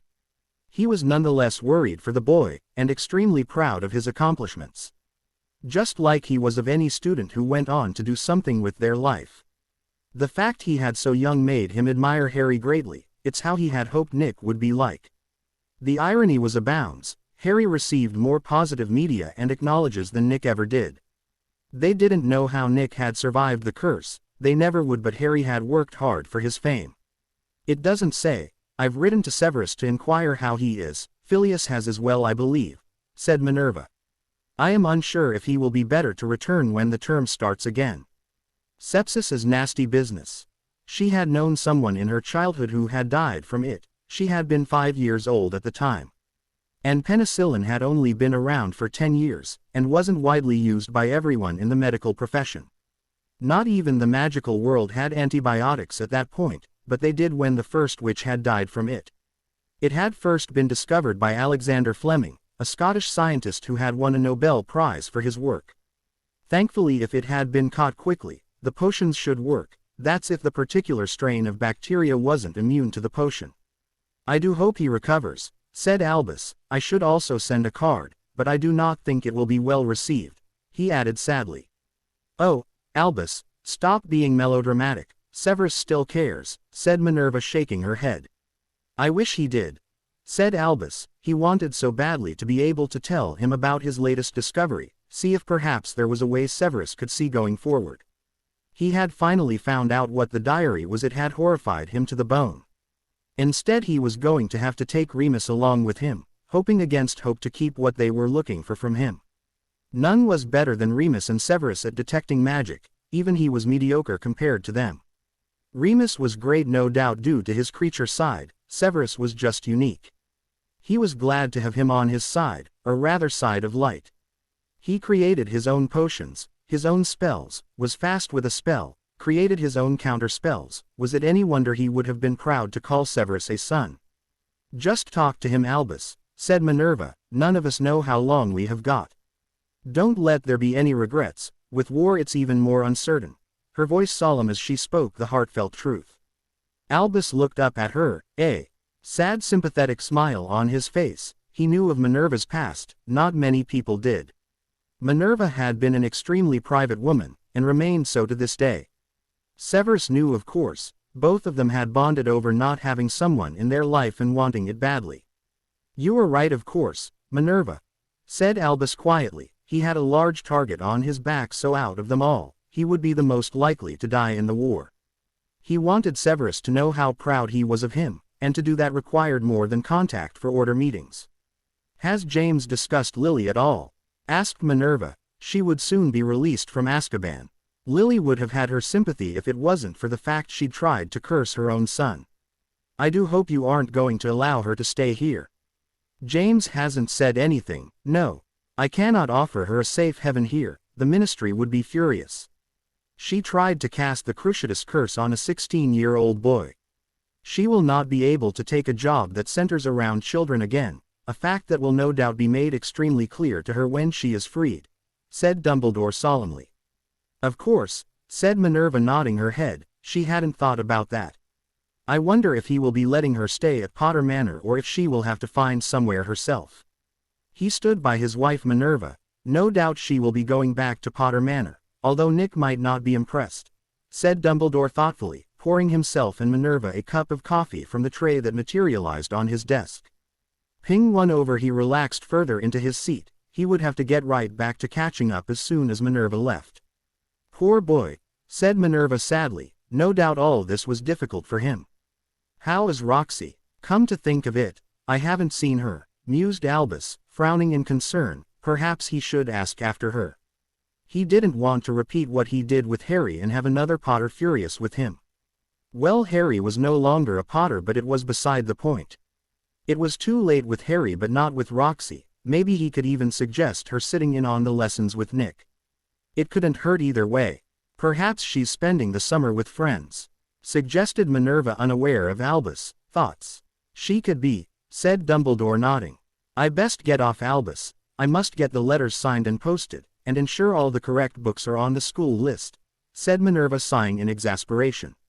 Summer, she had learned long ago, wasn't for teachers. It was sometimes just as busy as the school year was. Although the first week was without a doubt the worst, all the summer homework she ignored had to be marked, and that was worse than getting the new student letters out. I know how you feel, said Albus smiling in sympathy, gesturing towards his tray. I shall see you at lunch, added Minerva walking towards the door and leaving. Will Harry be all right, Fawkes? Asked Albus. Fawkes thrilled, spreading his wings and singing a few notes, soothing Albus' worried soul. I hope you are right, said Albus, his eyes twinkling as he observed his beautiful familiar. Prince Manor. Harry's room. Everyone. Is that a rash? Asked Eileen in concern as she gazed at the redness, worried. It was in the inside, in a cervix of his upper and lower arm. Let me see, said Andy immediately, taking over and lifting his arm up. Gazing at it, she sighed in exasperation. This was turning out to be anything but a straightforward case. It is a rash, she confirmed. It's a side effect from the penicillin in the potion. It affects 1% of anyone taking it. It's one of the more mild effects one can get. Does he have to stop taking it? Asked Victor, worried, from where he sat next to his fiancé Lucas. They'd planned on asking Harry to be best man when they visited during his birthday. It hadn't gone according to plan. He had known something was wrong when he saw Severus' face, and the potion's master had confirmed it. Victor and Lucas had dropped everything to be here. No, but if it gets worse it might be best, said Andy. What happens if he has to stop? Asked Fleur, her accent thickest in the room. She curled into her boyfriend, trying to get some form of comfort as she waited on the healer replying. The only other option would be to use the Muggle antibiotic and method, she admitted. Muggle medicine. Does that take longer? Asked Neville. He didn't know much about the Muggle world, but from what he learned the Muggle-born seemed to love their potions. Luna had burst into tears when she first saw Harry, so he tried not to wake her up from where she sat slumped against him asleep. This would just set her off again. She felt so guilty for something that wasn't her fault. It does, admitted Andy. Do you have access to Muggle medicine? Asked Cho. She may not be as close to Harry as the others, but she had gotten to know him and really liked him. Of course they do. They treat squibs with Muggle medicine since it's easier on their bodies, said Severus bluntly, answering before the healer had a chance to respond to the silly question. Given that it was a student, it wasn't answered with scorn and mocking. Of course it didn't stop squibs from taking potions, but without active magic they didn't get the full use of the potion. Oh, said Cho, her cheeks turning pink. No worries, sweetie, said Andy, smiling at her in sympathy. Knowing Severus, as she was becoming all too familiar, she knew if he had wanted to, he could have been much worse. Just then a burst of light erupted in the room, causing everyone including Eileen to remove their wand with speed that would have caused onlookers get whiplash. Or wonder what the hell had happened to cause it. As it was, they relaxed quite quickly when they realized it was only Fawkes, the headmaster's phoenix. An animal everyone in the room was all too familiar with. Hello, Fawkes, said Severus, stroking the bird's magnificent plumage. Then he removed the letter from the phoenix's leg, and placing the letter in his pocket, having no intentions of reading it here and now. Fawkes flapped his wings, keeping a steady pace, before lowering itself down to a space on the bed. Thrilling loudly, calming everyone down, soothing their worries, leaving them feeling peaceful. Fawkes then stared at Harry, his small eyes roaming over the injuries. It was almost as if Fawkes was judging Harry. In reality it was in awe of Harry's power. Lowering his head, he cried just above the wound, his pearly white tears falling and continuing to absorb into Harry's skin, ignoring the hush and loud shouts that followed it. Then Harry's green eyes flew open, alert and aware. James hastily put on his aura robes, not wanting to be late for work, which he would be if he didn't get his backside into gear. He was exhausted, between the constant attacks, teaching his son, trying to spend time with Roxy during the day, and his nightmare-filled dreams. Since he'd come to the realization he was wrong, his dreams had been filled with all the things he'd done to his son. Then the nightmares of his wife trying to curse their son. He could still, even after nearing a year, not believe what she'd done. He'd stood by her for the sake of his kids, and the woman he loved, who hopefully was still in there somewhere. Lily had changed. She'd not been able to cope with stress at all, trying to keep money, buy a property. She'd had a very sheltered life, between her parents giving her everything she wanted and James being able to provide for her until a few years ago. It was hardly a surprise she couldn't deal with it. Running down the stairs, he sat and hastily choked down his breakfast. The house elves kept an eye on Nick and Roxy while he worked, keeping them out of trouble, also made their breakfast, lunch and dinner later since their schedule was a little unorthodox at the moment. Grabbing the newspapers, he read yesterday morning's Daily Prophet, unsurprised to see the attacks in the paper anymore. Thankfully, between the Aurors and Unspeakables they had foiled two of them. Voldemort was becoming more active. This meant more people were dying each day. Thankfully this time he didn't have Dementors on his side, since they couldn't leave the island. Between the new wards put up in Azkaban as well as the Fidelis charm, it was as secure as anywhere could be. He gave it a cursory read, before moving on to the next paper, surprised to see a special edition. It didn't happen often. He immediately regretted eating that sausage as it immediately got stuck in his trachea, couching and hacking, smacking at his trying to dislodge the piece of food. Hacking violently, tears entering his eyes until finally the blockage was regurgitated and he was able to breathe again. Taking in big gulps of air, rubbing at his throat, Merlin that had hurt. James then drank his entire goblet of pumpkin juice, avoiding the coffee, his throat hurt too much. Shoving his food away, he splashed the paper across the desk and began reading it, feeling useless. Why he was always the last to know. This was his son, whether he had disinherited himself or not. Damn it, he should have been informed. Biting his lip, his eyes went back and forth taking in all the information that was available to him. The problem was, there wasn't enough to go on. How was Harry? Was he recovering? Was he at St. Mungo's? Throwing the paper aside, he opened this morning's edition of the Daily Prophet and began reading that. Unfortunately there was nothing whatsoever about Harry in it. Standing up, the next second James apparated to the emergency section of St. Mungo's, since this was the only place you could apparate into now. The security around St. Mungo's had been doubled, thanks to Neville Longbottom's loud debate on the subject. It wasn't just wards either, there was 5 security guards surrounding the area. "Good morning, Auror Potter, how can I help you this morning?" asked the secretary, gazing at the man curiously. "Can you tell me if my son is here?" asked James, ignoring her greeting, too worried to care for necessities. "There is no record of Nick Potter here," she said, looking at her list of patients they had at the moment. "No, Harry Peverell," said James, grimacing in pain. He couldn't get used to that. "I'm afraid not," she said once again after consulting the list. "He's being treated at home then?" asked James. "He was hurt badly, it was in the paper." "I'm sorry, I cannot say," she said regretfully, even if she had known it was against protocol to divulge information about patients, especially ones who had no familiar relationship with them. James Potter might insist Harry was his son, but he wasn't. He'd emancipated himself from the family, denouncing James and Lily as his parents. "Thank you," said James half-heartedly. He knew better than to try and argue. It would just lead to him being thrown out of St. Mungo's and still without the information he wanted. He was at a loss. There was no other way to make sure Harry was all right. Harry had completed his mastery. The likelihood of him being with Snape still was low. So where was he? The only consolation was the fact he wasn't alone. Someone obviously knew if it had reached the newspaper. Apparating again, this time to Hogsmeade to buy a get-well card and some chocolates. With a bit of luck Harry might write to him to let him know how he was feeling. James snorted at the thought as he entered the shop. Luck hadn't been on his side in years. Mostly, it was his own fault, he had to admit, but life goes on. Prince Manor. Andy, Healer, Severus and Harry. "I'd like you all to leave now," said Andy, as soon as she saw Harry wakening up. "Go," she added sternly, in complete healer mode as they protested.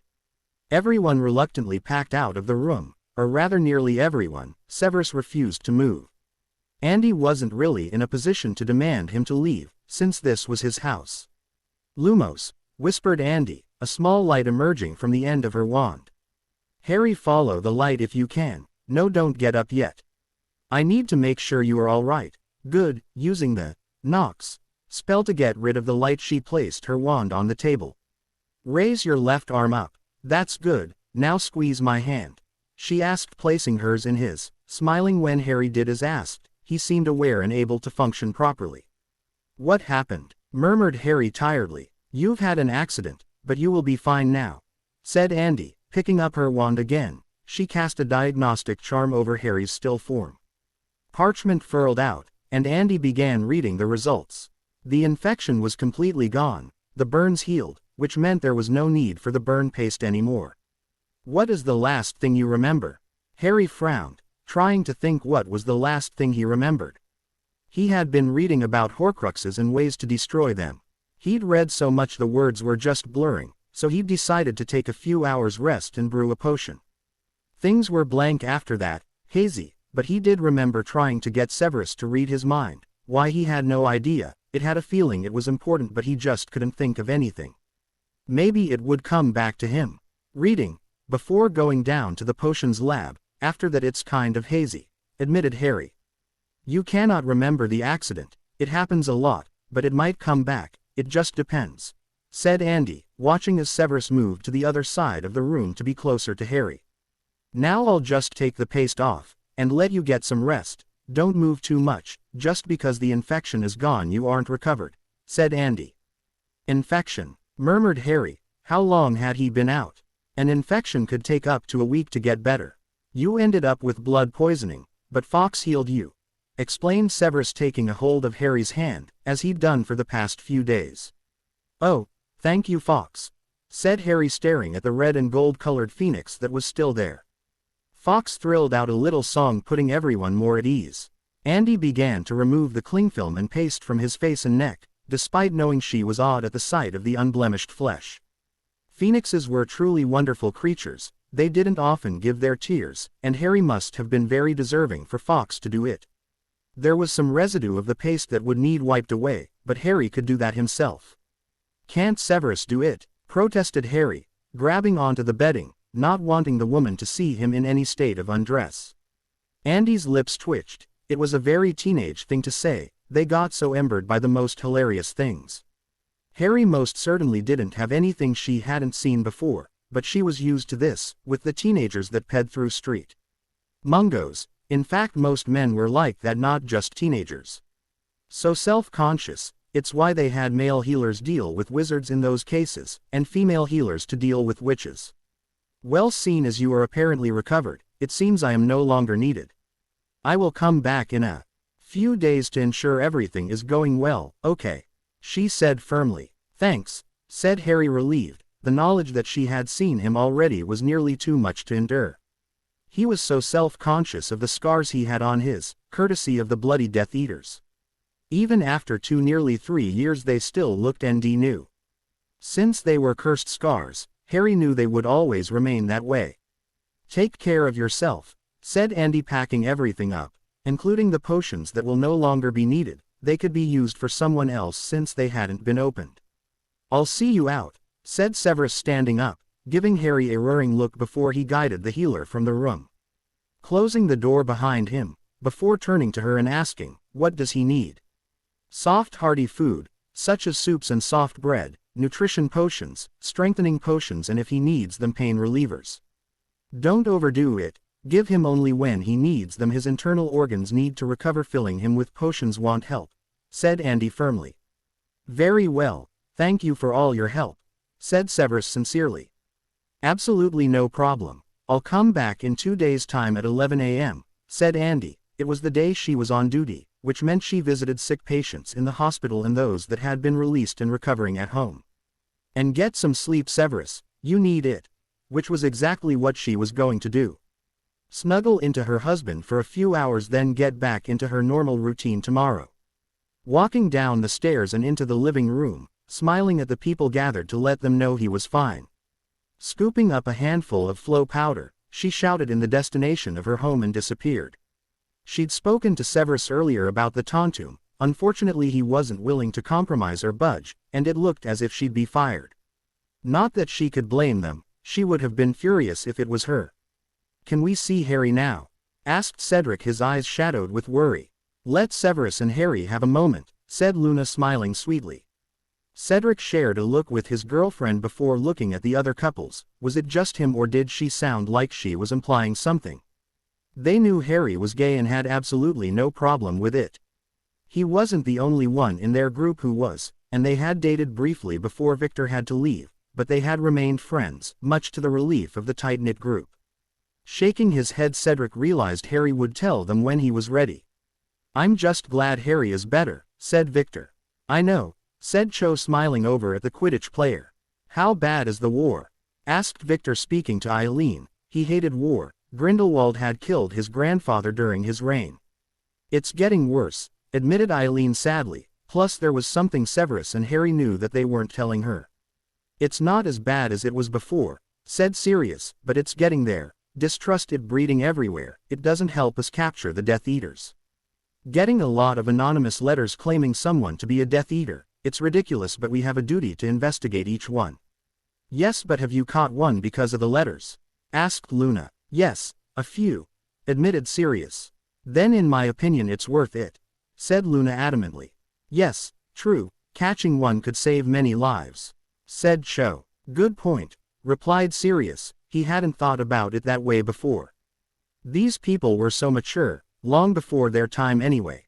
He was surprised they were talking to him. It was the first time since they'd all came. It is odd that a phoenix healed him, is it not? Not that I am saying I'm not grateful, it's just most bonded phoenixes only defend or heal their bonded, said Lucas. Contemplatively, it is true for most part, but phoenixes are known for giving up tears or even tail feathers as it may be.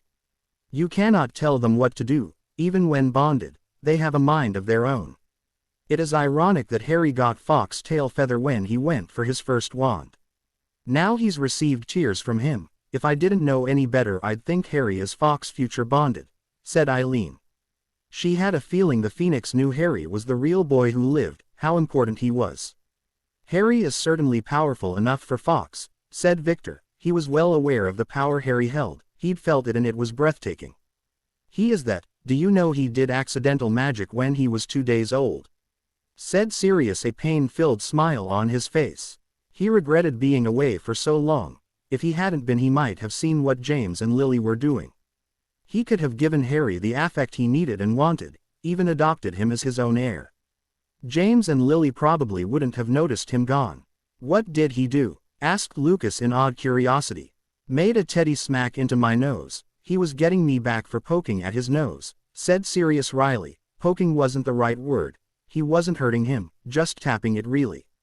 Making funny noises and faces at the same time. Then bam, the blue teddy he bought for him was whirling at his face. Everyone laughed in amusement. It was always funny hearing about incidents of accidental magic witches or wizards had during childhood. It made them think back to tales they'd heard from their parents regarding it. Even after all the years they seemed most proud of the first incident than the others that followed. When did you start leaving? Asked Eileen curiously, souring Sirius' mood immediately. Actually it wasn't until after he was defeated, said Sirius. There was no need to ask who he was.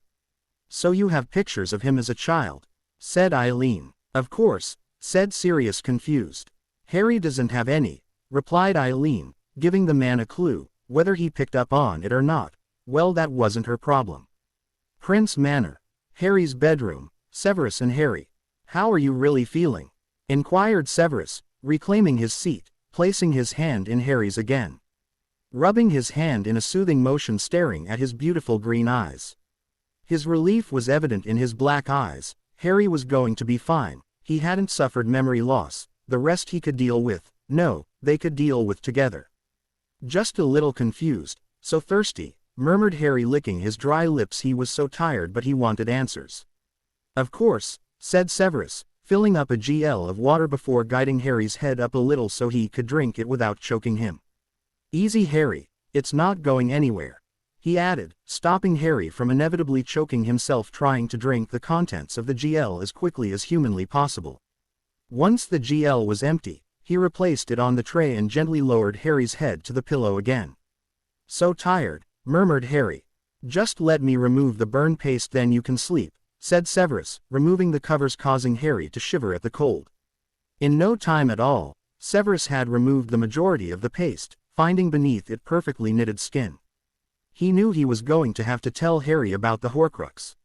Not something he was looking forward to at all. How did you tell the one you loved that he'd had a piece of the dark wizard's soul in him? You okay? Asked Harry, watching Severus closely. He seemed conflicted. I am now, said Severus honestly, removing the last piece of paste from Harry's. Gazing at the completely unblemished skin, surprised. The phoenix tears had removed the cursed scars, an added bonus it seemed. Fawkes healed you. It seems he also healed the scars on your. Harry gasped. Really? He asked, trying to stare down at his own, wide awake now. Indeed, said Severus wryly. Would you like some pajamas on? No doubt you have 6 very excited friends wanting to see how you really are. He would only let them remain for 10 minutes. Harry was exhausted, he needed sleep. They all did actually. He was still walking thanks to the coffee and pepper-up potions he'd been taking. I feel sticky and dirty, can I go take a shower? Asked Harry, but he had a funny feeling Severus wasn't going to let him out of this bed. He didn't even know if he had the strength to do it himself either, but he wanted to try. He did feel awful, and a soothing shower or bath sounded fantastic. I'll help you have a bath, take it or leave it, said Severus. At least in a bath he would be sitting down, not straining his body in trying to stay upright. Okay, agreed Harry, giving Severus a sweet smile. Even after all these years it was still surprising when someone wanted to take care of him. Severus immediately went through to his bathroom, and soon afterwards he heard the water running. Severus emerged, grabbed a few towels, face cloths and nightwear before wandering back through, getting everything ready so he didn't have to go back and forth afterwards. Dobby, called Severus as he helped Harry to his feet, carrying most of his weight, but letting Harry feel as though he wasn't being babied. Harry was fiercely independent, no doubt he would remain that way, and he'd been looking after himself since he could walk after all. Yes sir, how can Dobby help Master Severus and Harry? Asked the house elf, his green eyes glowing when he noticed Harry was up and aware. The house elves were going to be so happy. He could barely wait to tell them the good news. They had all been worried about him. He was nice to them, and that earned him their eternal gratitude and awe. Put fresh sheets on the bed, turn the mattress over and give the room an airing. Cast a warming charm on the bed so it's nice and comfy when Harry gets back, please, said Severus. Dobby will do that right away, said Dobby. Oh, and have Rose make something for everyone. Harry will have some hearty soup and fresh soft bread, said Severus as an afterthought.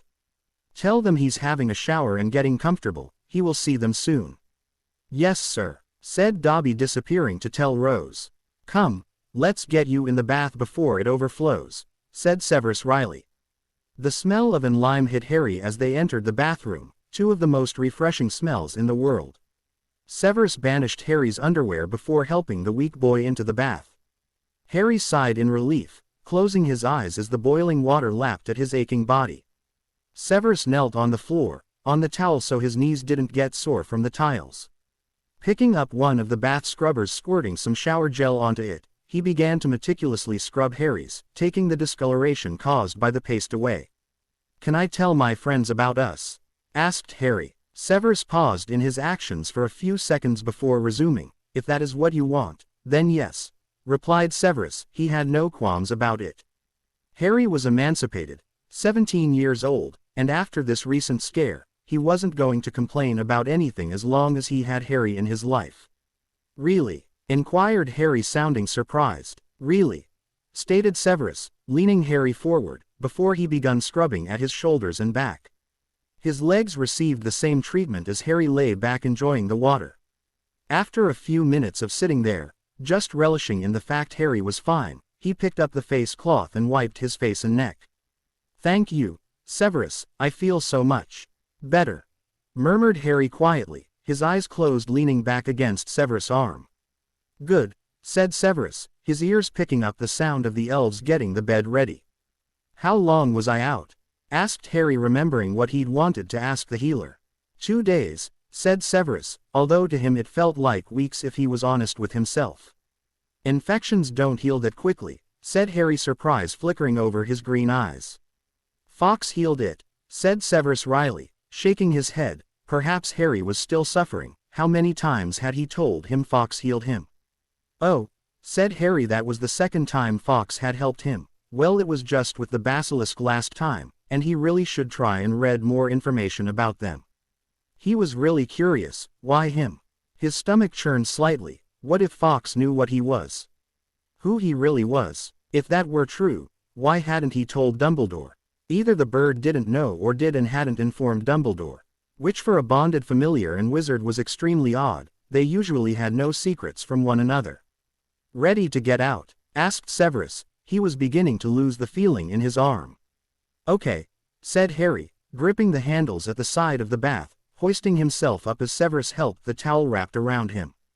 Keeping him close, he decided to cast a drying spell on him. It was much quicker, and then he put Harry's nightwear on him.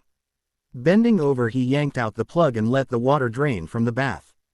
Nodding in satisfaction, he left the bathroom, smiling at the elves in appreciation. They had left half the cover off the bed so he didn't have to move it himself. Harry edged in gratitude when his body was placed on the soft mattress. His bones felt so old, his back ached. How the hell was it possible? It was so warm he could just fall asleep right here and now, but he wanted to see his friends. It had been ages since they'd gotten together. He'd been looking forward to his birthday for that reason alone. Too bad it had come and gone now. "Would you like a muscle relaxant?"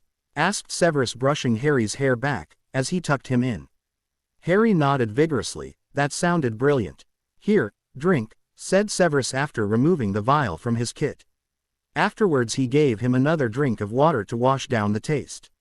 "Another card. Flowers and chocolates for Master Harry," said Dobby, popping in. He had inspected them to make sure there was nothing wrong with them. "Put the flowers in the living room with the others, Dobby," said Severus, accepting the card and chocolates and placing them on the large of the precarious bundle which was looking ready to topple any given moment. "Dobby will do that," said the house elf, popping out again.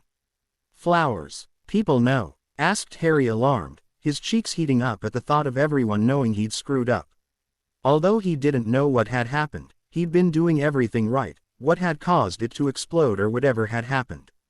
There were only a few things that could happen to a potion though, so it didn't take a genius to figure it out. "Yes," scowled Severus angrily. He couldn't believe the sob story the woman had given upon being found out. No, he wasn't about to let her off with it to do it again. He understood money problems. He'd had them his entire childhood. It didn't mean he had gone and sold information to the papers. Some people just had no honor in their body. He wouldn't stop until she was fired from her job. She shouldn't be near confidential information. A Mediwitch at St. Mungo's told the newspaper, "They are all worried about you. It happens to the best of us, Harry, do not worry."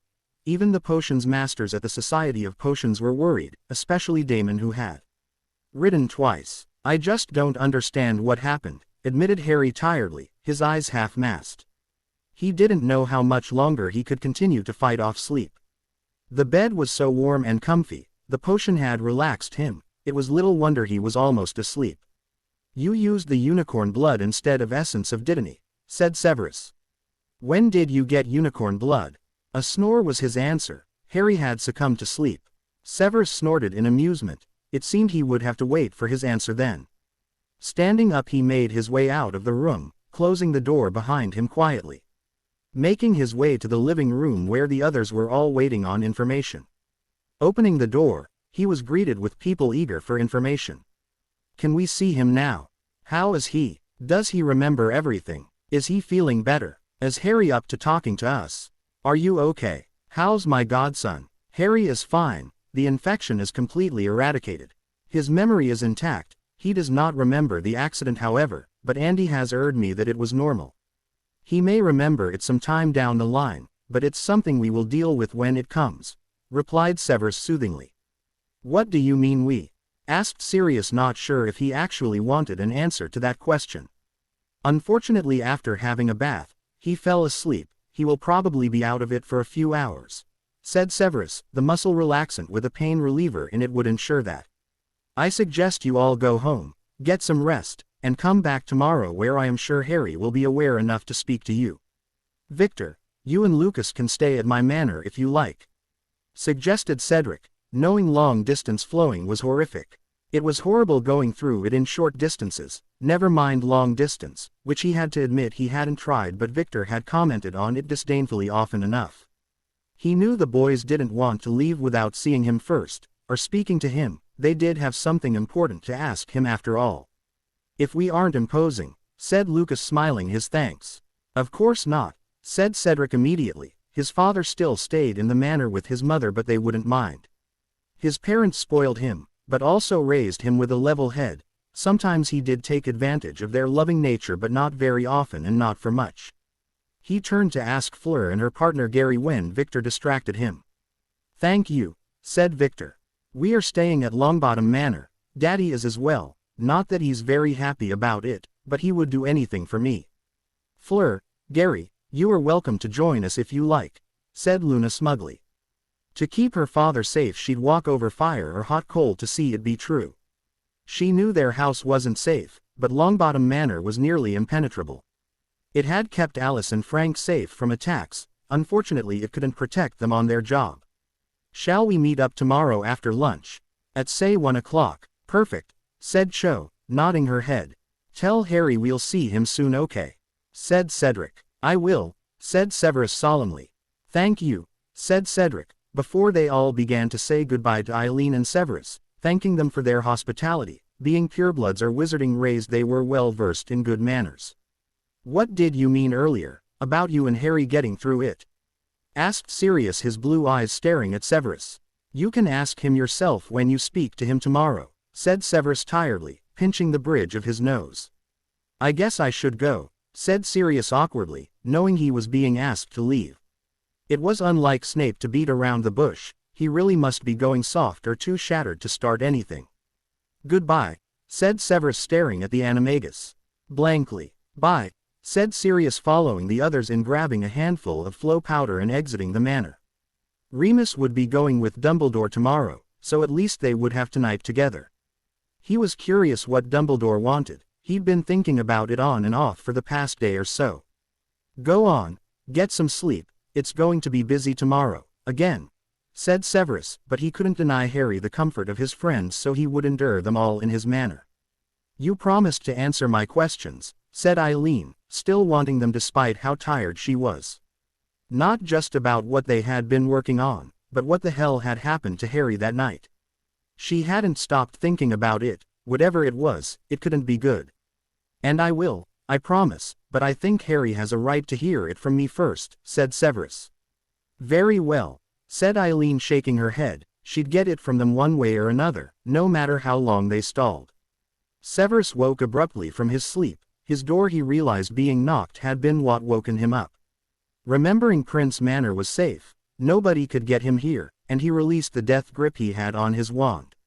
There were some things Severus couldn't get out the habit of. Sleeping with his wand under his pillow was one of them. He'd done it every night at Hogwarts, despite everyone saying it was the safest place in the world. Severus didn't believe it. Harry was still too ill to be up and about, so he assumed it had to be his mother. Making sure he was covered completely by his duvet, yawning as he did so. "Come in," said Severus. He was sitting up staring at the door. His room was as it always was, in complete darkness. After so long in the dungeons, both at school and as a teacher, he couldn't sleep with any sort of light in his room. As Eileen opened his door, light from the hall spilled in, causing Severus to groan. He was still exhausted. He wasn't sure how long he'd been asleep. Curious now, he flicked his wand and the date as well as the time appeared in red letters above his wand. He was surprised to see it was so late, especially considering he felt as though he had just gone to sleep. "Is Harry all right?" asked Severus, moving out of the bed, concern the most prominent emotion on his face. "I checked on him, he's fine," said Eileen quickly, rearing her son. "He's still sleeping soundly. I didn't want to disturb him, so I didn't linger." Severus let out a sigh of relief, glad to hear that Harry was still all right. He didn't know why he still worried. Yet he did. He was terrified something else would happen to him. It was illogical, of course, but when emotions came into it, they weren't logical. Out of everyone he knew that, unfortunately, no human could help their emotions, couldn't suppress them, at least not completely. "Was there something you wanted, Mum?" asked Severus, realizing there must be a reason for her coming here. "She never comes into his room. Well, not since he was 11 years old at any rate." He prayed she wasn't in here to get answers from him. He was always in a foul mood before his third black coffee of the morning. Without normal sleep, he was even grouchier. Thankfully he'd been too worried to snap at anyone. Now that Harry was healing, he would be back to normal in no time. He didn't want to snap at his mother regardless. "I was thinking, Harry is still weak and sore, isn't he?" asked Eileen, thoughtfully, stepping further into the room. Her coffee cupped between her hands, keeping them warm as she took a small drink. sitting down on the chair, despite the fact her son's clothes were on it. Yes, it will take a few days, maybe weeks, to get him back to normal. Even at that he will still weaken easily, said Severus, grabbing his black bath robe. The smell of coffee was making him desperate for one of his own. Putting it on, he got out of bed completely, watching his mother curiously, wondering why she was asking things she already knew. Down the stairs, Severus called on Dobby, demanding a pot of coffee in the living room. Sitting down on the chair beside the lit fire, warming himself back up again. Once Dobby had brought him his requested items, Severus grabbed a cup and poured in some coffee. For once putting in some milk so it cooled down quicker, and he would be able to drink it sooner. That couldn't be all you wanted to ask, stated Severus, sitting back, drinking his brew, already feeling much better with caffeine in his hand and mouth. Observing his mother, troubled by her odd behavior. It isn't, I'm just contemplating why you didn't give Harry Eileen's potion. It would make sure he gets better fast without permanent damage, said Eileen. Severus sat forward, closing his eyes, incredulity wrapping around him. Why hadn't he thought of that? Sure, it wouldn't have helped the infection, since it didn't help the blood, rather the bones and organs. It, however, would help him now. Instead of weeks, he'd been better in a few days. Truth be told, since giving it to his mother, he'd kept forgetting about it. Apart from when he had to brew it, then he'd dwell on it. Unfortunately, he hadn't been brewing it lately. No, instead he'd been brewing just about everything else for St. Mungo's. Oddly enough, he hadn't received any demands from the hospital lately. They must have gotten on top of their demands, which was a relief. He loved potions, don't get him wrong, but the demand had kept him busy for days at a time. That's with his mother and Harry helping him, he wasn't used to it. At Hogwarts he had all summer to brew the supply demand the school would need all year. Rarely would he have time to work on experimental potions, although he'd done a lot of that in the past few years since leaving. Dumbledore hadn't been happy to lose him. He'd tried everything to get him to reconsider. Unfortunately, he had been very serious, and Albus had in the end conceded. He always inquired about how his potions were going though, and did in the end wish him well. I did not even think of that, sighed Severus, shaking his head grimly. I'm not surprised. You've exhausted yourself, Severus, said Eileen. She was sure her son would have eventually thought of it. She felt bad for wakening Severus up, but she couldn't just administer the potion to Harry herself. She didn't know enough about the potions to know whether it was safe or not. Severus didn't answer, merely continued to drink his coffee. He didn't have to hope that the potion hadn't been destroyed during the explosion. Since he had 2 potion kits, one in emergency and the other he took with him everywhere. He had placed one in each of them, although it wasn't really considered an emergency potion. He had in his potion kits the following potions: blood replenishers, pain relieves level 1 to 10, numbing agents, a variety of salves, and a potion to aid in skin reknitting, as well as a large bottle of Dittany which did the same thing but 10 times faster. He also had nutrition potions and the like, but hardly worth mentioning since they weren't really considered emergency. We will have guests again after lunch, said Eileen. The manor had been so full lately, it was like a blast from the past. Her parents had grand parties in the ballroom down the hall, every weekend, fit for what they seen as their status. It wasn't so bad once she went to Hogwarts, since she didn't need to put up with it. Other than the summer holidays, of course, which was the worst. Her parents had tried to set her up with hundreds of different men, all of them at least 10 years older than her. Behind her parents' back they'd all mocked her lack of magic, and the things she was interested in. Either that or they had smarmied up to her, in hopes of elevating their own status, bringing themselves into the Prince family line. She'd had enough, by the time she was 17, and fled the wizarding world altogether. It hadn't been her smartest move, but she would never, ever regret her son. She had many other regrets, but Severus wasn't one of them. She was just glad she'd outlived Tobias and was able to make it up to her son, or at least patch up their relationship. I know, said Severus, smiling half-heartedly, finishing his first cup and starting his second right away. He was reluctant to wake Harry up, even to give him Eileen's potion. Not because he didn't want Harry getting better, but because he really didn't want to tell him about the Horcrux. He wasn't sure how it would affect Harry. He'd taken blow after blow growing up with his blasted, neglectful, ignorant parents.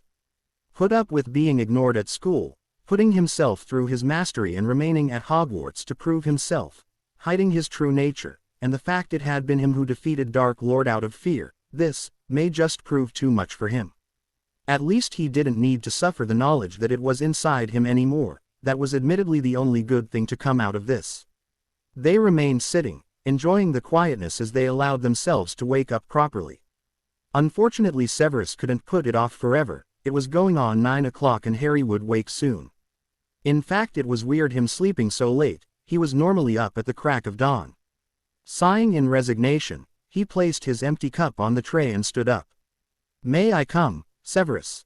asked Eileen, hoping her son would say yes. The waiting and mystery that had been going on was making her anxious and afraid. "Very well," said Severus, his exasperation obvious, as he continued up the stairs, stopping off in his own bedroom for a few seconds. Retrieving the potion, which was on top of his drawers, where he always placed it when he didn't have it in his pocket. Severus didn't linger. Closing his bedroom door, he entered Harry's room. He was, as Eileen said, still sleeping. Moving over to the other side of the room, sitting down, noticing that the other chairs that had been present the past few days weren't all over the room. They were stacked up in the corner of the room. The elves had been busy the past few days. He felt extremely bad. They hadn't had a chance to rest either. He would have to give them a few days off. It's the least they deserved after their hard work. What touched him the most was the fact they'd been worried about Harry too. It was little wonder. Harry treated them like equals, and he'd tried to give Dobby a percentage of Eileen's potion. Unfortunately, Dobby hadn't been interested. In the end, Harry had just bought him material, fabrics, some of the most outrageous designs he'd seen, buttons and even shoes. "Harry, wake up. Harry, that's it. Good morning, how are you feeling?" inquired Severus, watching Harry closely.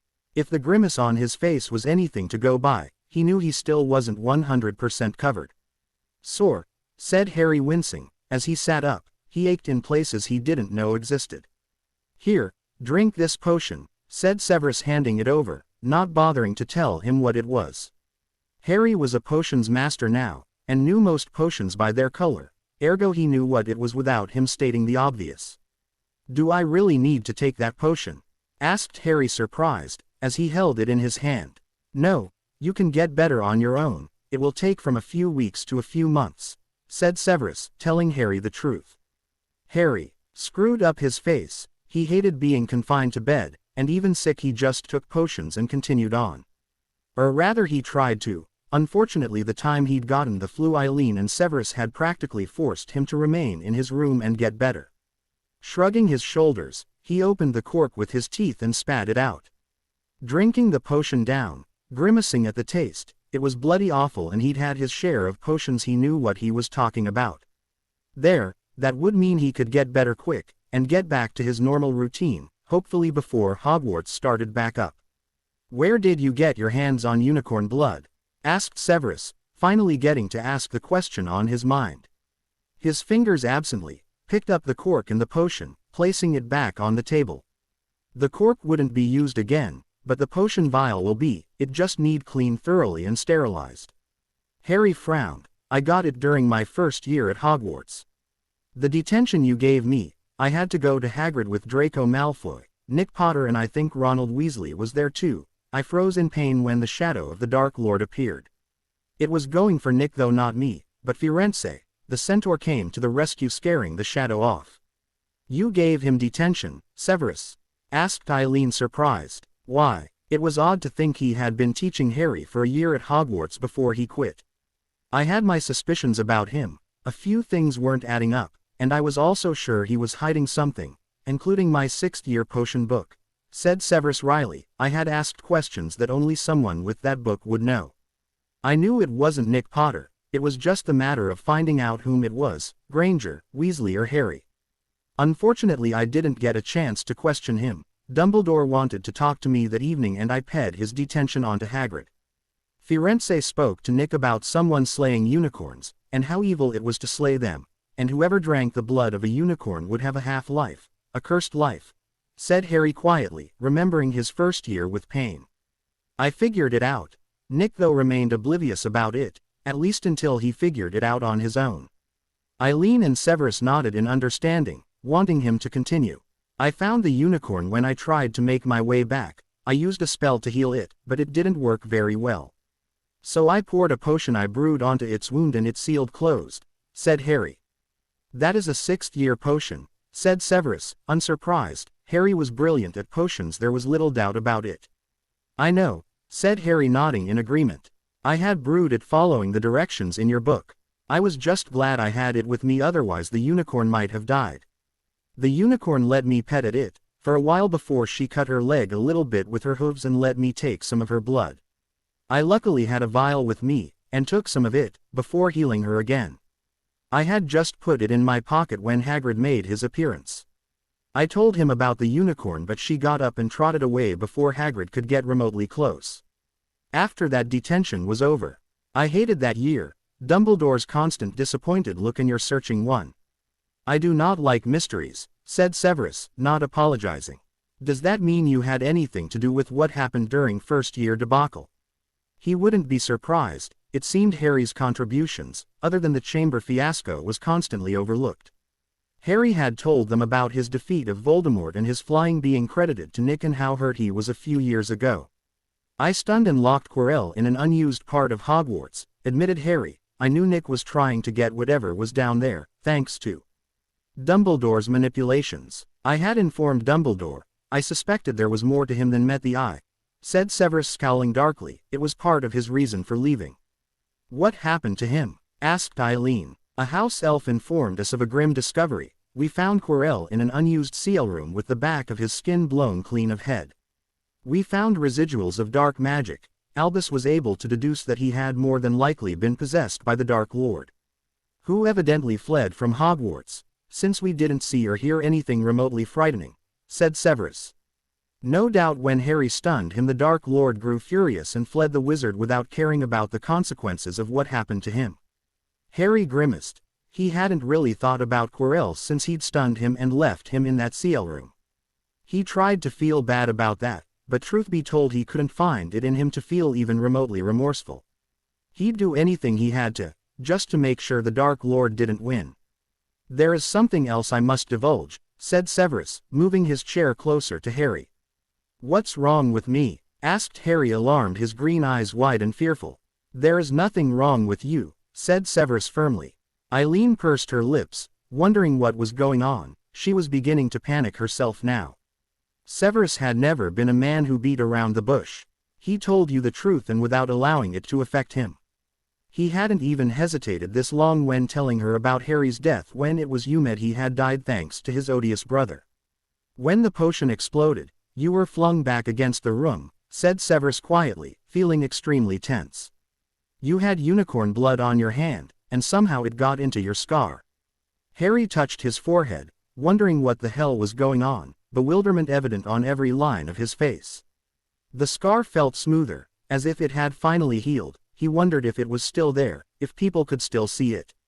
Most of the time he forgot it was there, since he had long hair, and nobody was interested in seeing it. Did it heal? Severus pursed his lips. When we got down to the lab, I began scanning you to see how bad the damage was. Then a loud screech rented the air, as a specter began to remove itself from your body. Not just any specter, it was the Dark Lord's face, replied Severus cautiously, his heart pounding at the look on Harry's face. Harry felt his heart stop as Severus finally finished talking. Horror at which he'd never felt before enveloped him. Not even facing the Dark Lord had been this scary, this terrifying. He had been a Horcrux. A bloodying Horcrux. Dear Merlin, he couldn't even think. He felt literally stunned. He'd had that evil wizard in his body for 16 years. A great big shudder broke out on his body. What does it mean? Asked Eileen, concerned. Harry looked as if he was about to have a heart attack. They obviously understood what it was, but she was clueless. Harry received books from Sirius Black, ones that had been in the Black family for generations. I think most of them were potions books, weren't they? Inquired Severus, staring at Harry, trying to break him out of his stupor. Yes, admitted Harry automatically. Had they really gone from telling him he was a Horcrux to talking about potion books? Actually, he'd prefer that. Take his mind off it. He did not want to think on what he'd just learned. It was better this way. Unfortunately he just kept thinking about it, no matter what the conversation was. In one of them, there were the remains of some sort of missive where the ink had bled through the parchment they were using and into the book. We were able to read most of it and decipher what it meant, or rather Harry did at first then. I found out about it, said Severus in explanation. Leaving out how he had reacted to the news, no doubt this was how Harry was feeling at the moment. What did it say? Asked Eileen, and what did this have to do with the spectre coming out of Harry? To the Dark Lord, I know I will be dead long before you read this, but I want you to know it was I who discovered your secret. I have stolen the real Horcrux and intend to destroy it as soon as I can. I face death in the hopes that when you meet your match you'll be mortal once more. Sighed R.A.B., said Severus. R.A.B., said Eileen thoughtfully. Regulus. A. Black, said Harry quietly. The book said nothing about human Horcruxes. What if it was still there? What if they wrong and it wasn't removed? No, it had to be, otherwise the scans the healer did would have brought it to notice surely. His breathing became extremely erratic as he tried to stop himself from giving way to panic. Just one more question. What is a Horcrux? Asked Eileen cautiously, breathing deeply, ching herself for something extremely evil or bad. Harry, calm down, said Severus, his hands on each side of Harry's face, trying to soothe the distraught teenager. Easy, come on, breathe, that's it, calm. Eileen gulped, wringing her hands. Perhaps her son was right, maybe she shouldn't know. Ignorance was bliss, as they always said. Here, drink, slowly, said Severus, handing him some orange juice, helping him drink, since his hands were shaking slightly. What if it's not gone? Whispered Harry, terrified. Harry, trust me, it's gone, I promise you, said Severus firmly. It's gone, he repeated soothingly, running his thumb against his cheek. The other hand placed the goblet on the table where Harry's still untouched breakfast lay. Swallowing thickly, Harry nodded his head, calming down, trusting Severus completely. All right, do you want a calming draft? Asked Severus. Harry nodded. He still felt panicky despite Severus' reassurances. Severus flicked his wand, summoning the potion to him without speaking. Plucking it out of thin air, when it whistled through the air. Opening the cork, he poured it over to Harry and he drank it quickly. Once he was done, Severus handed over his breakfast. It was porridge, filling and soft, exactly what the healer ordered. He'd given Harry a mixture of calming draft and stomach soother, this way he should be able to eat it without feeling sick.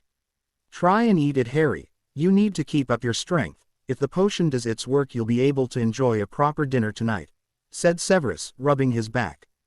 Harry stared at the porridge, his stomach and breathing settled. He really didn't want to eat with this new knowledge. Yet he knew to get better he had to eat. He wanted to get well again so he could start hunting down the rest of the Horcruxes, especially the one Regulus had stolen. He wouldn't be able to destroy the Dark Lord until they were found, or risk him coming back again and again. Would you prefer us to leave you to it? Asked Severus. No doubt Horcruxes was the last thing Harry wanted to talk or hear about right now. He'd handled it with much more grace than he'd expected, and he was proud of Harry for that. For most part he'd remained composed, the panic hadn't gotten too intense. It's okay, tell her, said Harry, shaking his head. He'd known they'd have to tell Eileen at some point. It was too big to keep secret, especially while they tried to figure out more about them. Wait, unicorn blood, that's how we destroy them. Severus' lips twitched. It certainly did for one of them. My guess is that the darkness couldn't stand the wholesomeness of the blood. The silver lining, and it hadn't taken Harry long at all to realize it. They were too evil to withstand the pureness of the willingly given unicorn blood. Does that mean it will get rid of your dark mark? Asked Harry after swallowing the strawberry and porridge. He knew how much Severus hated the mark. He didn't even want him seeing it, despite the fact he knew it was there. He always wore long shirts to keep it away. The only time he would have had that chance was when they'd showered together, but he'd been too out of it to remember, much to his consternation. Severus turned to look at Harry, surprise written across his face. The thought hadn't even crossed his mind. I must admit the thought hadn't even crossed my mind, replied Severus, voicing his thoughts. I guess it doesn't matter now, sighed Harry sadly. If my potion exploded, everything is destroyed, isn't it? Actually, I was able to salvage half the vial, said Severus, and for that he was eternally grateful. The thought of it removing his mark was more than he'd ever hoped for. He'd tried for years to remove it, despite the fact he knew the Dark Lord would be back. He refused to get his hopes up. He would give it a try, but until he either worked or didn't, he was not going to think on it. "Thank Merlin," said Harry, relieved beyond belief.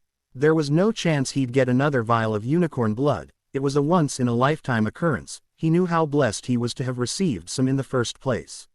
Unicorn horn is fine. It was usually taken from dead ones, as well as their hair, but willingly given unicorn blood was something extremely hard to come by. Harry had been tempted to sell it, put it towards his mastery after he left school. Thankfully he hadn't been forced to make that decision. Eileen listened to the conversation. She prayed the unicorn blood could help remove the mark. She knew how much her son loathed bearing the vile wizard's ND. Yet what was the Horcrux? It was obviously something very evil if it couldn't survive unicorn blood on it. It also had something to do with the Dark Lord as well, judging on the conversation she was listening to. Rubbing her temples, feeling a migraine coming on, what the hell was she going to do? Horcruxes is a term for an object. Any object hosting a piece of someone's soul. It requires a ritual, but the bottom line is it requires murder to accomplish the ability to split the soul, said Severus. He did not tell her what the ritual required exactly, even he hadn't read the entire thing. It had made him feel sickened to his core. A few lines in he'd closed the book. Eileen gazed at Severus, barely able to comprehend what he was saying. Right now, the Dark Lord is, for the lack of better terms, immortal, and until we find and destroy them all, he will just keep returning to wreak terror on the magical world, said Severus hollowly. More than one, croaked Eileen, struck dumb by the information. Her stomach was twisting uncomfortably. She was surprised her coffee hadn't made a reappearance. She understood now why Harry had been in such a state. She was finding it hard, never mind a 17-year-old. Harry was definitely wise beyond his years, and she was in awe of him. No wonder they hadn't wanted to reveal this information to her. She half wanted to go back in time before she heard and tell them she didn't want to know. More than one, confirmed Severus, more than they'd anticipated at any rate. You don't know the exact number, Eileen stated, closing her tired eyes. We do not, said Severus, confirming her suspicions. Sev, I never got to ask, what did you talk to Slughorn about? Asked Harry, using his wand to place the tray on his work table. The food was eaten and Harry had actually enjoyed it despite the conversation. It had been a long time since he'd eaten something like that. Usually they had full English breakfasts. In fact, he contemplated asking the elves to make it for him, even if it was just on certain days. We didn't talk for long. He is coming here tomorrow, said Severus, his black eyes lightening up. He'd forgotten about the appointment he'd made with Slughorn. He was hoping to get more information out of him. Slughorn was a collector. Hopefully he would give the information up with Harry there. If not, he had other things to persuade him. Oh, said Harry, blinking in surprise. I never got to say happy birthday to you, Harry, said Eileen, handing over her gift after raking through the large toppling pile. Oh, said Harry, of course, he was 17. He'd missed his birthday, and his plans had been destroyed too. So much for trying to seduce Severus, and get the man to have his wicked ways with him. Leaning back against his pillows, starting to feel sleepy. Opening the present, he found 12 large journals, all different colors, and they had his name on it. Harry Peverell's Potions Journal. They were larger than his usual ones, and by the smell of it, real leather. They are beautiful, replied Harry, his fingers touching them reverently. Underneath the journals was a set of 10 ink bottles in a wooden oak box along the top. Removing one at a time, he found 2 black ones, purple, red, green, and blue, orange, lilac, yellow, and of course brown. The oak box was large enough for all his journals, and it had a slide that moved up, so he could write on it. At the bottom was also a space for his quills, presumably. Thank you, Eileen, this is wonderful, said Harry, smiling at her, opening his arms and allowing her to hug him. Since he couldn't move, Eileen had to come to him, which wasn't a chore. She was much more active since she'd gotten better. Her gift couldn't have been more timed. He'd used up all the books he had up to this point. The evidence was all over his work desk. He never threw anything out. No problem, sweetie, said Eileen, just happy that Harry was better. On that subject, here is mine, said Severus, handing over the envelope. Harry curiously opened the envelope, his eyes widening. A fortnight's holiday in the Caribbean. A sly smirk worked its way onto his face. He had no doubt as to why Severus wanted to whisk him away. Now he definitely wanted to get better. This was going to be brilliant. The first chance he'd have to just relax and spend proper time with Severus as his partner, not as his apprentice. Severus rolled his eyes, his breath catching as those devious green eyes latched onto his. A shiver passed over him. Oh, he didn't think they would be seeing much of anywhere if the teen had his way. Severus wouldn't be in any position to argue, even if he wanted to. Even the prospect of rare potion ingredients paled in comparison to spending time with Harry alone. Your friends have all left their presents here as well. They are among the get well cards and presents people sent to you. All of them have been checked, even the chocolates, to ensure they haven't been tampered with, said Severus grimly. He took their safety very seriously. It wouldn't be the first time the Dark Lord had sent something through the post to get to someone difficult to find or someone he wanted dead. If anyone had any sense of self-preservation, they would check. The flowers have been put in the living room, but if you'd like some up here we can move them, said Eileen, adding to the conversation. That's fine, said Harry, shaking his head. While it was nice people thought of him, he had no interest in flowers, especially not in his room. All right, sweetie, said Eileen, agreeing with him. Eileen handed him Victor and Lucas' present. Opening it, he gasped in astonishment. The finest blue battle robes he'd ever seen lay, covered in green paper. The most vulnerable areas were covered in dragon hide, protecting the wearer from most spells getting to his weak spots.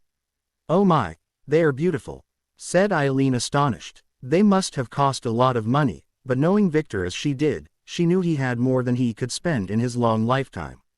Not only was his father rich in his own right, Victor was as well, having been playing Quidditch for years. They are, said Severus in agreement. Harry had some loyal friends, although he knew Crumb and Harry had been more than just friends. It was something he had to accept. It's not as if there was anything he could do about it. Opening the other additional box, he found a pair of blue dragon hide boots, obviously dyed since there weren't blue dragons, of course. Harry felt overwhelmed by their generosity. He couldn't wait to see them, and he'd missed them more than anything else in the world. They were his size, unsurprisingly. Victor loved getting him clothes and stuff, mostly because he'd confessed about not having anything he liked. He'd just gotten the same as Nick, since they shopped with him and bought his along with Nick's at the same time. Would you like me to place it on your wardrobe? Inquired Severus. Yes, please, said Harry, handing it over, the shoes as well, which went on the floor at the cupboard door. This is from Luna and Neville, said Eileen, handing over yet another large package.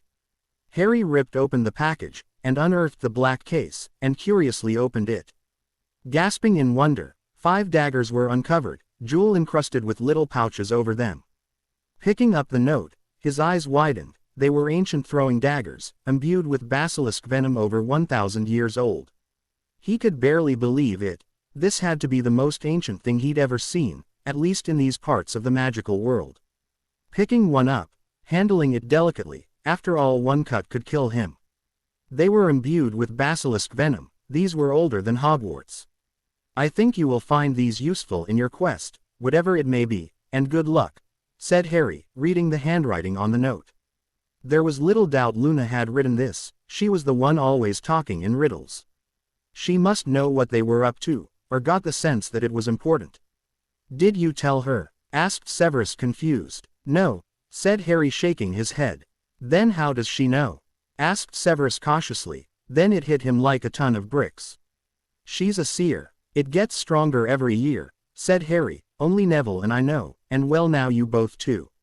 Sometimes she only gets feelings of things that might be important. Severus shook his head in silent wonderment. This is from Fleur and Gary, said Eileen, handing yet another gift over. Harry curiously opened it. It must be some jewelry. Opening the box, he let out a loud chortle of amusement. It was a pendant, a protection amulet against potion explosions, hexes, curses and jinxes. The design was intriguing. It was obvious she'd had it special made. A wand wrapped around a S, dangling from the tail of the S was a cauldron. Too bad your birthday wasn't a few days before. You sure could have used it, said Severus, finding amusement in the present as well. Harry burst out laughing, until his stomach hurt, forcing him to stop otherwise suffer through the stitch in his side. "Oh, bloody hell," he gasped out trying to regain control of his breathing. Although if he had gotten the pendant, he would still have the Horcrux inside of him. It sobered his mood when he realized that, not something he wanted to dwell on. Severus just nodded grimly, no doubt having the very same thoughts as Harry. "Would you like to open your cards?" asked Eileen. "Yes, please," said Harry watching wide-eyed as Eileen moved the hoard onto his bed. His legs were covered completely by them all. Opening one, he found it from Parvati Patil. At least it wasn't a complete stranger. It was a simple get-well card, from both the twins actually. As it turned out, Harry realized that most were indeed from people from school wishing him well. He even received one from Albus Dumbledore of all people. Inside was a packet of strawberry drops. Harry smiled slightly at that, remembering his first conversation with the elderly wizard. Harry had asked for a strawberry tart. Dumbledore then told him about his delight of drops and sherbet being his favorite, or anything come to that. He wrote that Hogwarts would wait on him getting better, not to worry about school, also congratulating him on his mastery. Harry shook his head as he read another one. This was from James. There was an entire letter written into the card, begging him to get in touch when he could, to let him know how he was. "Everything all right?" asked Severus, not wanting to invade Harry's privacy. "It's James," said Harry, ping the card, having no reservations about sharing it with Severus. "Ah," said Severus, understanding Harry's exasperation. "I got one from Dumbledore," said Harry. "Sometimes you think you understand him, then he does something to confound you, then makes you like him again. It's not fair, honestly." Severus' lips twitched. "I know," replied Severus. It's how he felt about Dumbledore all the time. His emotions went from top to bottom when it came to Albus as well. He knew Albus was just trying to do what was best, but the best way wasn't always the right way. In trying to win Nick Potter's approval, for reasons he didn't understand, the prophecy wasn't good enough in his point of view. He had alienated nearly all of Hogwarts, the Ravens, the Hufflepuffs and Slytherin, which didn't already have a good view of him. He had seen the looks on their faces that year. He had been shocked himself. Yet when he'd got control of himself, he'd seen the houses weren't happy with Dumbledore's announcement other than Gryffindor, and shared the Slytherin's view of how unfair it was. Which reminded him of the letter Albus had sent him, placing the card from James Potter on the bed. "What do you think I should do?" asked Harry, evidently conflicted since he usually dealt with that part of his life alone. "Do what your heart tells you," said Eileen. "My heart tells me to rip it up out of spite," said Harry bluntly. Eileen chuckled softly. "It's entirely up to you, Harry," said Eileen. She wouldn't blame him if he did set fire to it or rip it up. James Potter had ignored Harry, brought him down until he had no self-esteem, and blamed him for anything that went wrong. "Indeed it is," said Severus, opening the letter from Albus and reading it. His eyes widened, steadily getting better as he read further down. Standing up abruptly, he said to both of them, "I am going out for half an hour. I'll be back as soon as possible. Try not to worry." "Where are you going?" Harry called out, concerned. "I'm going to see Albus. I'll tell you about it when I get back. It's vital I go now," said Severus honestly before he disappeared, having apparated from the manor. Harry continued to stare at the spot, his stomach churning. "Severus knows what he's doing, sweetie," said Eileen, trying to rear them both. "He will be back, and when he does, you'll have your answers." "I hope so," said Harry. He was 17 and just about to start a relationship with Sev. He didn't want anything to happen to him. Not now, not ever. It's why he was so desperate to end this war. "Why don't you get some sleep? Let the potion run its course," suggested Eileen. "I am tired. Maybe I should just rest my eyes for a while." "Wake me up when Severus gets back, please," said Harry, his eyes drooping. "I will," promised Eileen, watching Harry finally succumb to the call of sleep that had been shouting on him for half an hour. Severus ran like he'd never run before towards Hogwarts, praying he wasn't too late. The stupid old fool. If he got his hands on him, he would kill him. Going after Horcruxes without knowing how to defeat them, it was at the height of idiocy. Although he hadn't said it was a Horcrux, but the way he spoke, Severus knew deep down it was one.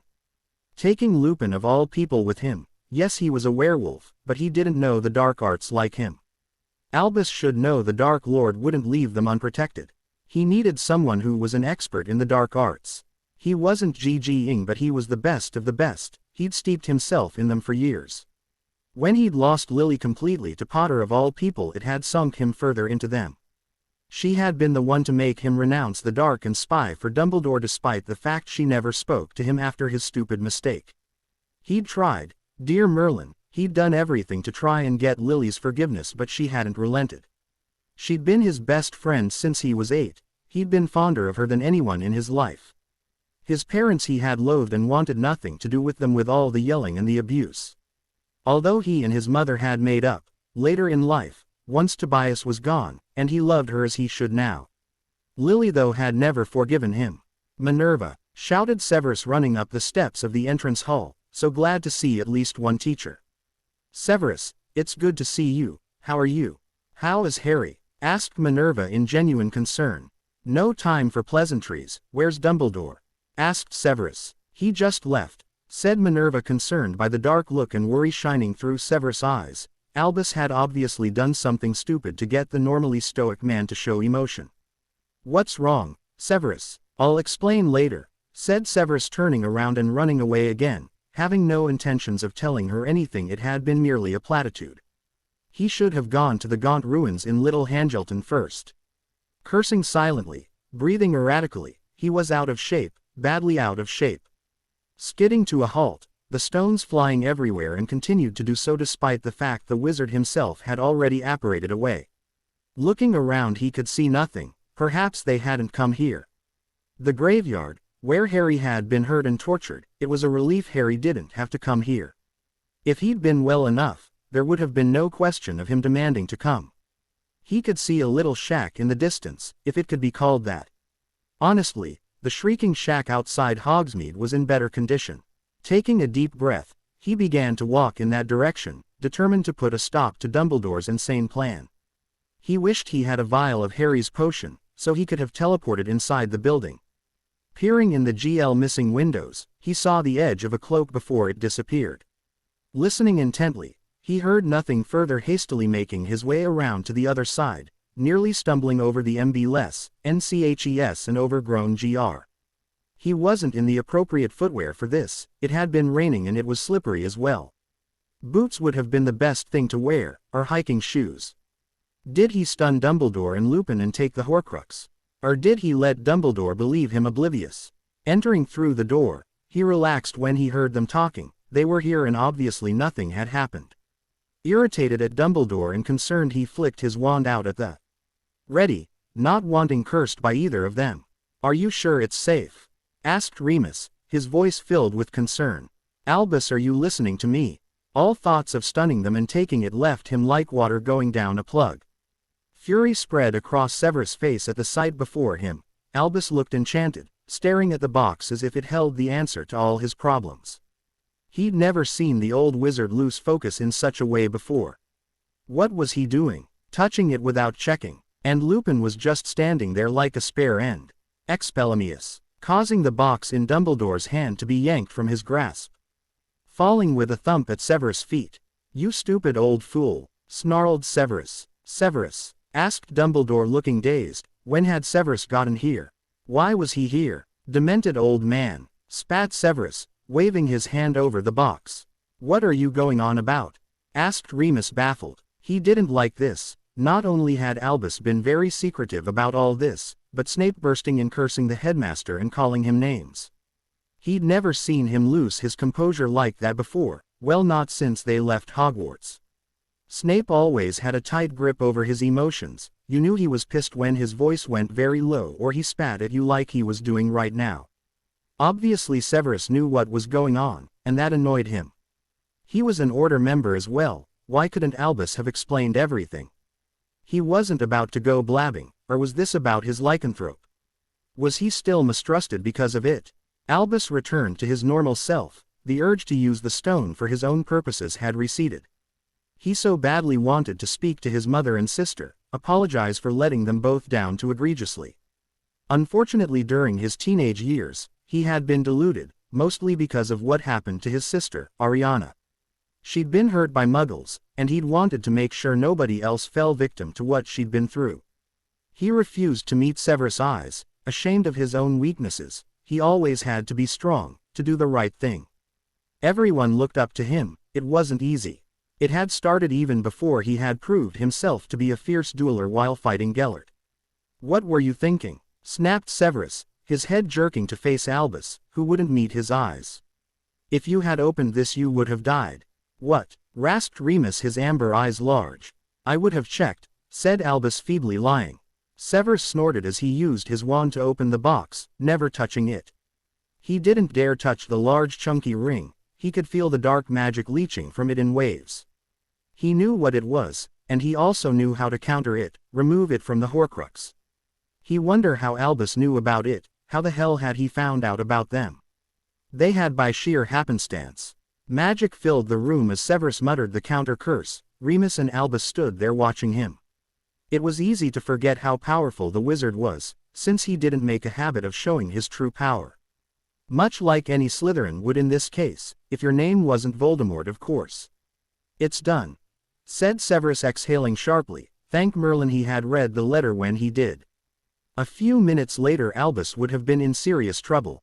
He would have died in excruciating agony, unless he managed to get his help. Even at that he would have merely been delaying the inevitable. Depending on how far the curse spread, he would have had 9 to 10 months left to live. "What is it?" asked Remus, coming forward, peering into the box. It seemed to be nothing of importance, just a really ugly ring. Fortunately he knew most magical items did look insignificant, and from Severus' reaction it was bad. "What were you thinking?" repeated Severus, glaring at Albus furiously. "I would have been fine, Severus," said Albus, trying to blow the entire ordeal off as no big deal. "You aren't invincible," hissed Severus, his black eyes flashing. "I'd like an answer," stated Remus loudly, beginning to feel invisible. "Get black, meet us back at Prince Manor," said Severus, still glaring at Albus. "I must get this back to Hogwarts," said Albus immediately. "You have no choice, you either come with us or we leave with it," said Severus firmly. "Severus," warned Dumbledore, irritated. "I'm not your student, Albus, that look doesn't work anymore. The choice is yours, come or go back to Hogwarts," said Severus, sliding the box into his cloak pocket. Thankfully it was large enough to fit the large golden box. He kept his wand pointed at Albus, not wanting any surprises from the out-of-sorts headmaster. Remus looked between the two powerful wizards. Neither looked close to relenting. Staring at where the box was in Snape's pocket, he made up his mind. Remus apparated from the ruins of the Gaunt Shack to Grimmauld Place. "Are you coming?" asked Severus grimly. "Very well. It seems you leave me no choice," said Albus, extremely put out. "Exactly," said Severus impulsively. Before he apparated to Prince Manor, he wasn't about to let Dumbledore hunt for these things himself or pawn it off on a child. No doubt it would have been Nick Potter he'd have chosen as his alternative. That would leave the world in deep shit. The boy was a coward, the worst sort of coward. He'd leave the magical world to die before stepping up and being a man. Merlin, he was so glad it was Harry, for all the right reasons, although he wished for Harry's sake it never got out. He was terrified of everyone knowing, and nothing he or his mum said changed that. Severus opened the wards, letting Dumbledore through. Black and Lupin were probably going to use the flow network. They didn't know where the manor was to apparate there. They only knew the flow address, so it was a logical conclusion, and Severus was a very logical man. He said nothing to the elder wizard as he stalked up the path towards his home. Albus didn't like the loss of control, but nonetheless followed Severus into his beautiful manor. The princes had done a wonderful job. Of course everywhere paled in comparison to Hogwarts, but it wasn't about the school. "What is going on, Severus?" asked Eileen, standing in the living room, looking displeased. Not only was Albus Dumbledore there, but Remus Lupin and Sirius Black. The three men she hated above all others. In fact, the urge to curse them all was very strong. Her magical core had strengthened since she'd taken Eileen's potion. She might not be extremely powerful, but she could hex them to hell and back. One for nearly killing her son, another for sending him to the shack in the first place, and the old fool for not doing anything about it, then convincing her son to bloody spy. "I'll explain later," sighed Severus, looking exhausted all of a sudden. Very well, said Eileen, but only because her son looked as though he had enough on his plate. Harry wanted me to wake him as soon as you returned. Don't wake him, he needs his rest, said Severus adamantly. I'll go and see him after I'm finished here. All right, she conceded, moving out of the room, deciding she'd rather be in her own bedroom reading a book than here with these three men. It seems your mother isn't very fond of me, said Albus dryly, which wasn't something he experienced often.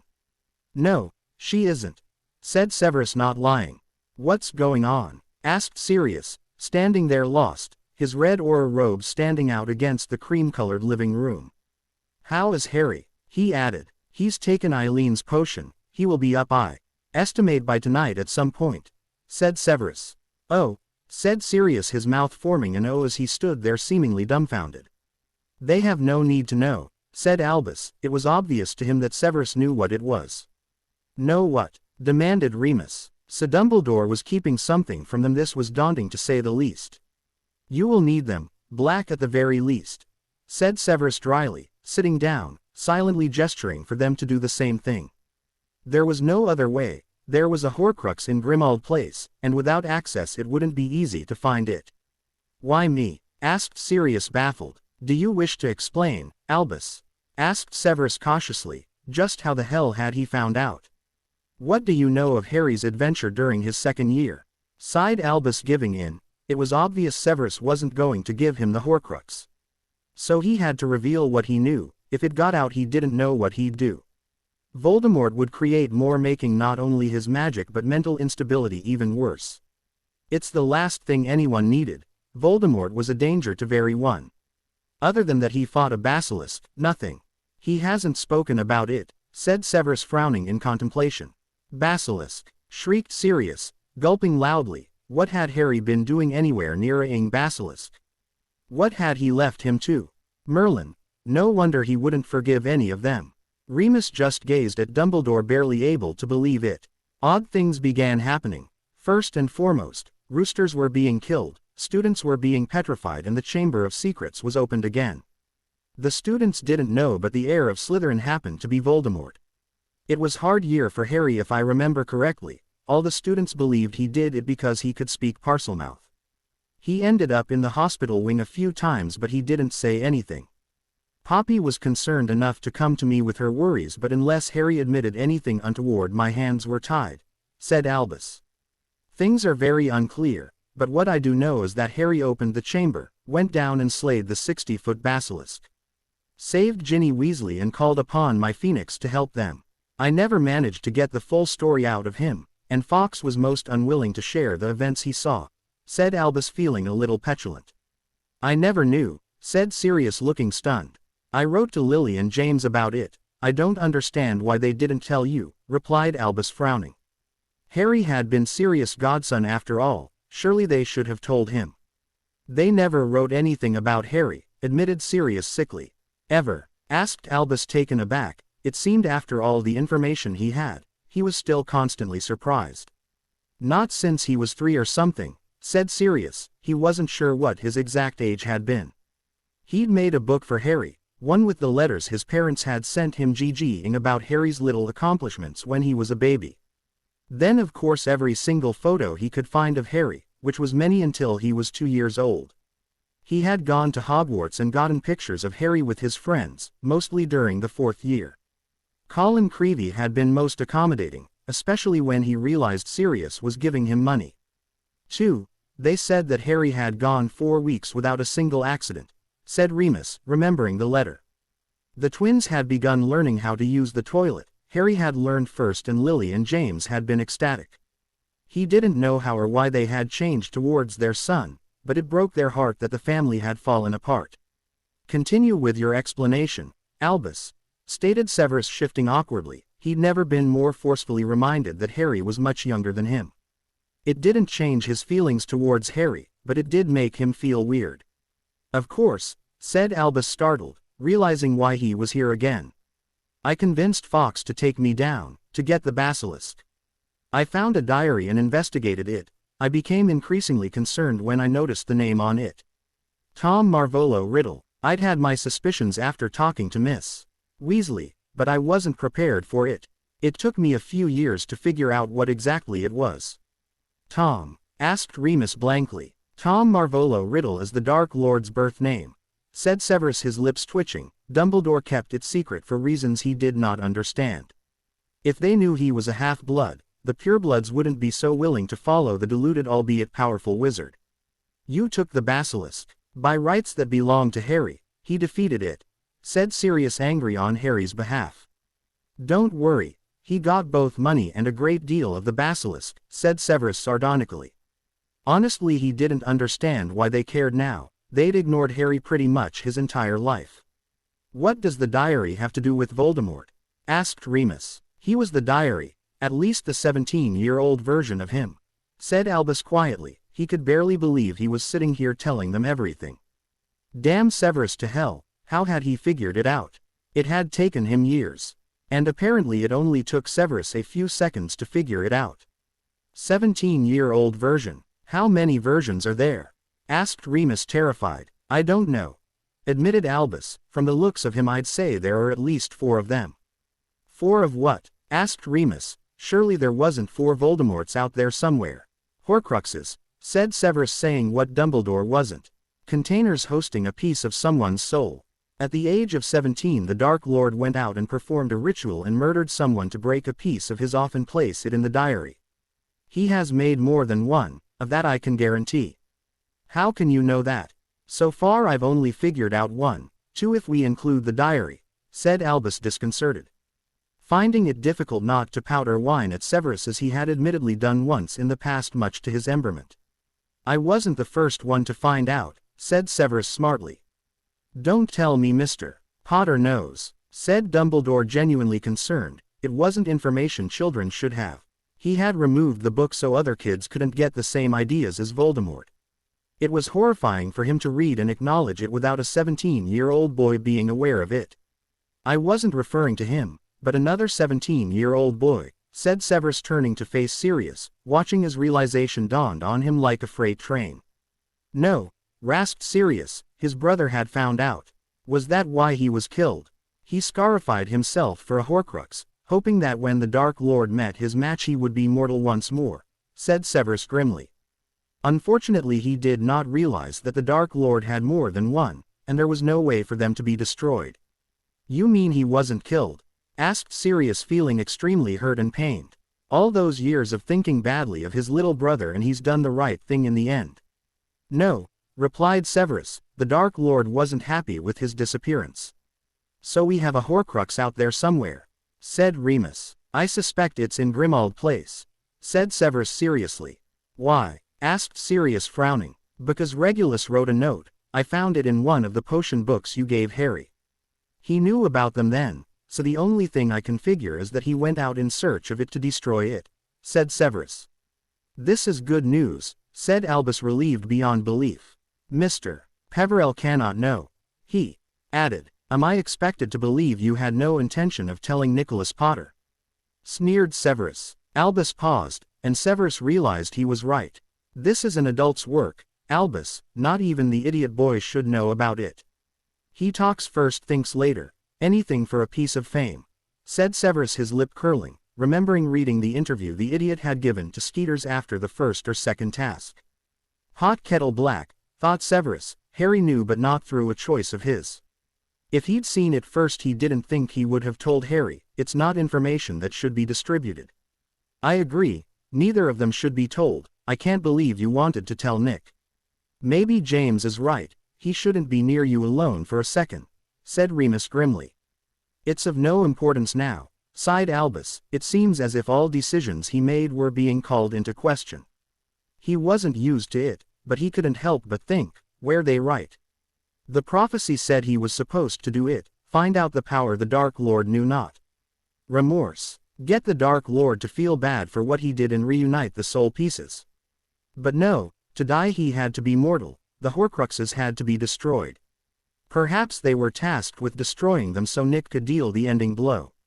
I was in Nocturne Alley for slug repellent for the greenhouse when I overheard information on an upcoming attack, said Severus. Talk about luck, said Sirius, impressed. What did they say? They have Shacklebolt under the Imperious curse. He is to lead an attack against Hogsmeade. I have no doubt it's probably planned for the last week before Hogwarts starts up. There will be more parents and students there to make a statement, said Severus. He is strong enough to fight it off, said Albus nonplussed.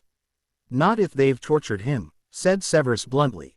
Albus grimaced. He hated the talk of torture, always had. The conversation he'd had with Severus when Harry was 14 still chilled him to the bone. A 14-year-old placed under such a horrific curse, the Dark Lord didn't have a single moral left. The Horcruxes had completely destroyed his sanity, as well as his looks and what patience he'd had. I'll need to warn the Aurors, said Sirius.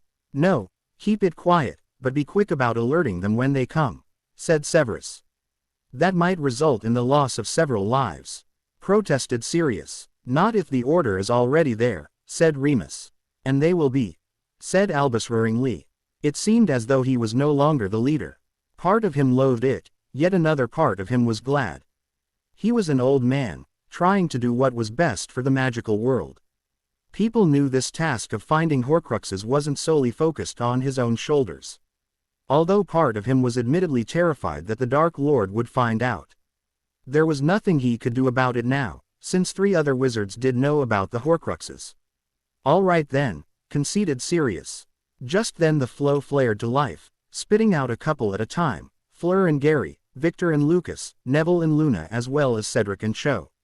Sorry if we have interrupted, said Victor. It's fine, said Albus, smiling warmly at him recognizing the young man in front of him. It is very nice to meet you again, Mr. Crumb. You too, Headmaster Dumbledore, said Victor respectfully. He was the one that brought his grandfather's killer to heel, defeating him in a duel and having him sent to prison for the rest of his life. Harry will be happy to see you. Go on up, I'll be up momentarily, said Severus. Thank you, said Victor speaking for the group with immediately left the living room trooping out eager to see Harry. We need to have a proper talk, Severus, said Albus seriously. Severus arched an eyebrow. It had been nearly 3 years since they'd spoken civilly. Unfortunately the war made people forget things like that in a bid to rid the world of the darkness causing havoc. So he nodded, not sure when he would have the time, but he would try. Good, said Albus, I need your words that what has been spoken here will never leave your lips again. I don't think so, but I won't be telling anyone, don't worry, stated Sirius standing up. I'm going to see Harry, so excuse me. I am heading up also, please see yourself out, said Severus standing up. May I stay? Asked Remus hopefully. If Harry agrees then yes, said Severus, he wasn't going to make Harry put up with them. Thank you, said Remus sighing in gratitude. Give Harry my well wishes, said Albus, may I have it? Do you know how to destroy them? Asked Severus bluntly. No, admitted Albus reluctantly. I do not worry Albus, it will be done. I want him gone more than you do, said Severus. Very well, sighed Albus, hoping Severus didn't find out about how special the ring was. The power shouldn't be used, it was too tempting, and everyone that had used it ended up committing suicide. The Peverell wizard was proof of that, and others who had owned it down the line. Thankfully knowledge of what it was had faded from existence. Evidently Tom had not figured out what it was. If he had, perhaps some time with his mother would have done him good. Sent him on a new path, but there was no point to wishing, what was done was done. With that he flew out, already making plans to visit again soon. He wanted to discuss the Horcruxes in length with Severus, a young man he thought of as a son, who seemed to have made more progress than him. He looks so much better, doesn't he? Said Cho, sitting down on the seats the boys were placing around the bed again. She maybe hadn't been as close to Harry as the others, having not been a member of the group during 4th year. Yet she was fond of him, and didn't want to see anything happening to him. It would devastate everyone in the group. She could remember their reactions to the news he'd died at the end of the year. 2 years had gone by nearly since then, and despite the fact they didn't spend every day together, they were still very close. Yes, agreed Neville, taking the last seat once there was enough for all of them. The presents he noticed had been opened. He wondered what he thought of them. Luna had found them in his vaults, while he had been down there looking for a ring for Luna, not that she had known that of course. She had come with him, she'd asked and he couldn't say no without arousing suspicion after all. With Victor and Lucas engaged, he felt it was time to ask Luna as well. His grandmother was extremely happy, and insisted his parents would have been over the moon with his choice too. I wonder what they've given him to make his recovery so fast, said Victor curiously. I don't think even Fox could help that much. You'd be surprised, they can heal most things instantly other than the organs, said Severus entering the room. As it stands, I have given him Eileen's potion, he should be up and about this evening. Looks like he will be doubly grateful he invented that potion, grinned Cedric amused. Indeed, said Severus taking a chair for himself and sitting down. Harry knows about them doesn't he? Whispered Sirius to Severus as he took a seat next to him in order to talk to him without being overheard. What makes you think that? Asked Severus dryly, speaking low as well, but there was no need since the others were all chatting amongst themselves about what they were going to do, and their jobs. He came to me with the book, he wanted to know if it was in Regulus' handwriting and about him, if any of my relatives had been Death Eaters, said Sirius. Severus sighed, he was the one to figure it all out, and he was acting oddly, avoiding both me and my mother. It wasn't like him at all. Eventually I cornered him and spoke to him about it. I wished he didn't know, but Harry is very resourceful, his help will be extremely beneficial for all concerned, he replied reluctantly. I'd rather you keep this information to yourself, otherwise Albus might in his misguided belief actually try and tell Nicholas Potter about them. Sirius nodded grimly in understanding, he wanted to be a part of Harry's life. To do that he would have to keep quiet, otherwise Harry would see it as a betrayal of his trust. So he would keep silent, for Harry, his godson didn't have many people he did love and felt could be loyal to him. Severus, murmured Harry, as he slowly blinked the sleep from his eyes, his green eyes glowing with relief seeing him there unharmed. Sirius stiffened in his seat, biting his tongue to stop himself saying anything. He understood all too well what Snape was talking about yesterday, we, was coming all too apparent. It wasn't unusual that masters and apprentices became close, working together for years it was expected really. Of course some became lovers, best friends and confidants. If Harry was, it would call into question his potion's mastery, why would he risk it? Closing his eyes, no, he couldn't think like that. Snape was many things but he wouldn't allow that to happen surely. Hey, cried his friends in unison. Hi, guys, said Harry grinning, happy to see them as he sat himself up without aches or pains. Here, sorry we didn't get a chance to give it to you earlier, I had it special made, said Cedric, handing over the present. It's from me and Cho of course, we went halfers on it. Thank you, said Harry accepting the gift, opening it he was awed at the present. It has the ability to recall your wand as long as it's in a 10-mile radius. Its anti-summoning as well acts sort of like a shield, so you can't be disarmed. You need to place it in it, for at least 24 hours to let the magic imbue itself into the holster so it can work properly, the wizard said, replied Cedric. It also returns the wand to its holster if you press your magic into it, like a summoning charm, said Cho, adding the part Cedric left out. They'd bought an ordinary holster and had the man add enchantments to make it better. Wow, thank you guys, this means a lot. All of you, I loved your gifts, said Harry gratefully. Sev, can you get me the bag I used when we went to Egypt? Of course, said Severus standing up and leaving the room. How did the conference go? What potions did you create? Asked Lucas curiously. He loved potions and had learned a lot about them as a healer. He needed knowledge. He was still just learning but he loved it. One that allows you to change into all potential animagus, the other you throw on at your feet and it teleports you to wherever you want to go, said Harry smirking in smug satisfaction. Fascinating, said Lucas impressed.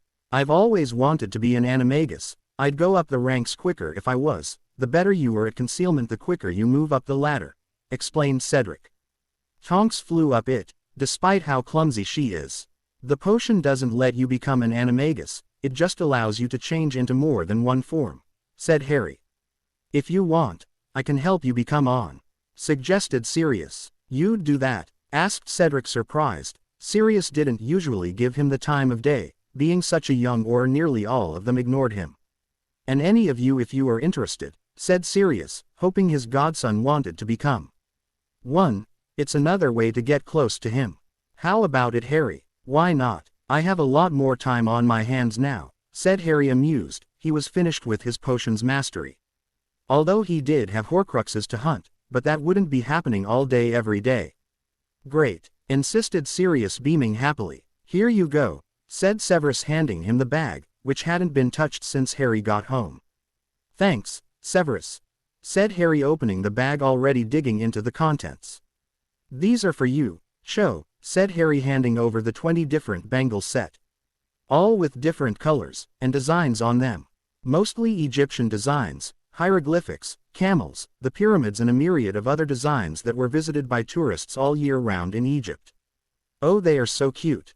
Thank you, Harry, said Cho, nearly squealing. This is for you, Fleur, added Harry, handing over the choker. It is very beautiful, thank you, said Fleur, placing it around her neck with the help of Gary. The horse eye dangled down her throat. These are for you, Luna, said Harry, smiling, handing both items he'd gotten for her. The divination stone set and the vintage choker, similar to Fleur's but with an ankh instead of a horse eye.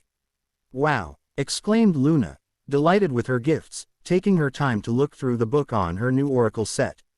Thank you, Harry, she squealed, moving to hug him quickly, jumping up and down.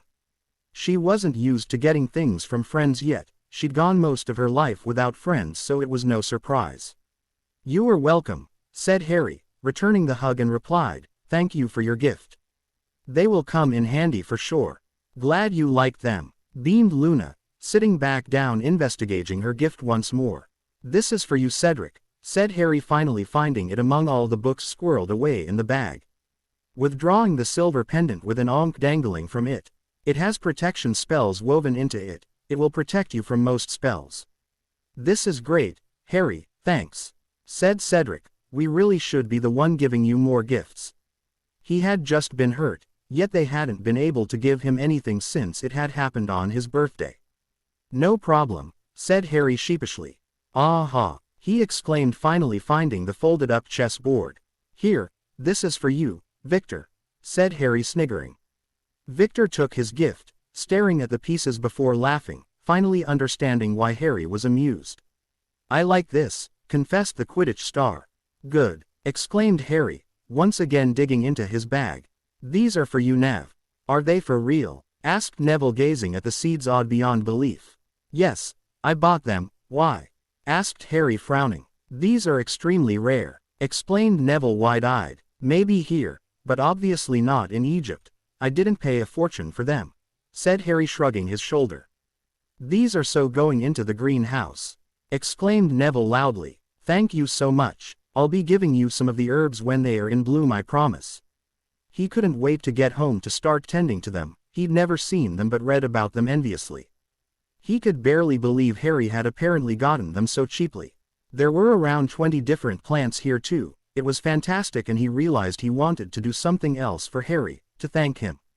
This is for you, Lucas. It's a book on healing spells, obscure ones, said Harry, handing it over. You did not have to. However, thank you, I appreciate it, said Lucas, smiling warmly at the boy. No problem, said Harry, waving it off. Last but no means least, this is for you, Gary. I know you are training to be a wand maker. This book is about them. Handing over the book. Thanks, Harry, said Gary, touched by Harry's gesture to make him one of the group. These are for you, said Harry, handing over the sweets. He hadn't actually gotten anything for Sirius, but he felt awkward and slightly bad at leaving him out. He handed over another packet to Remus with reluctance.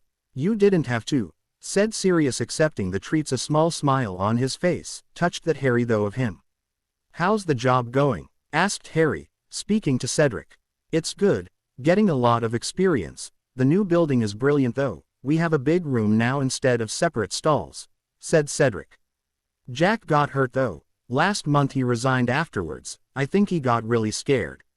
After going through all that training, replied Harry, gaping in shocked disbelief. I know, right, said Cedric, nodding in agreement. He couldn't imagine quitting now after all he'd been through to get the job. What a shame, said Harry, shaking his head. It is, said Sirius. I have a question I want to ask you, Harry, said Victor once the current conversation tampered off. What is it? Asked Harry, turning to stare at his ex.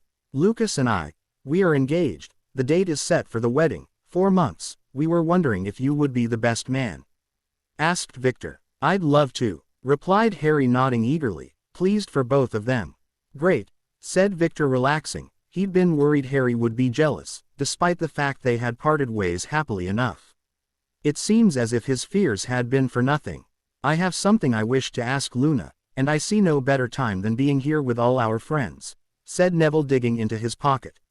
Luna stared at him curiously. It seemed despite being a seer she couldn't predict everything. Luna, without you I wouldn't have gotten over what happened to my parents. You've been my rock through everything. I love you and would love it if you would like to spend the rest of our lives together. Will you marry me? Asked Neville, kneeling on one leg, the box open and ring on display.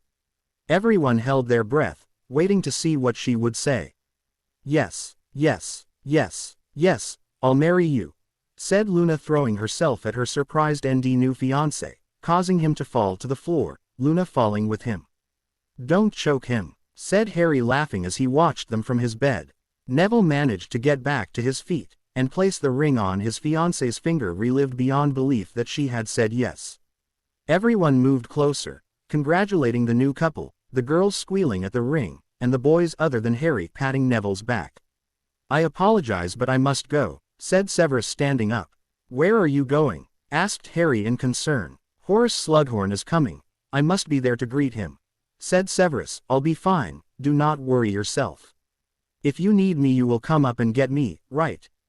Asked Harry. I will, said Severus, and he meant it. He wanted answers and Slughorn may be the only one who had them. I wish you the best of luck in your engagement, he added to both Victor and Neville. Thank you, Severus, said both of them, appreciating his words. Why is Slughorn coming here? Sirius asked Harry. To talk, said Harry wryly, as if the answer was obvious. So will you be my best man? Asked Neville, sitting down on the bed.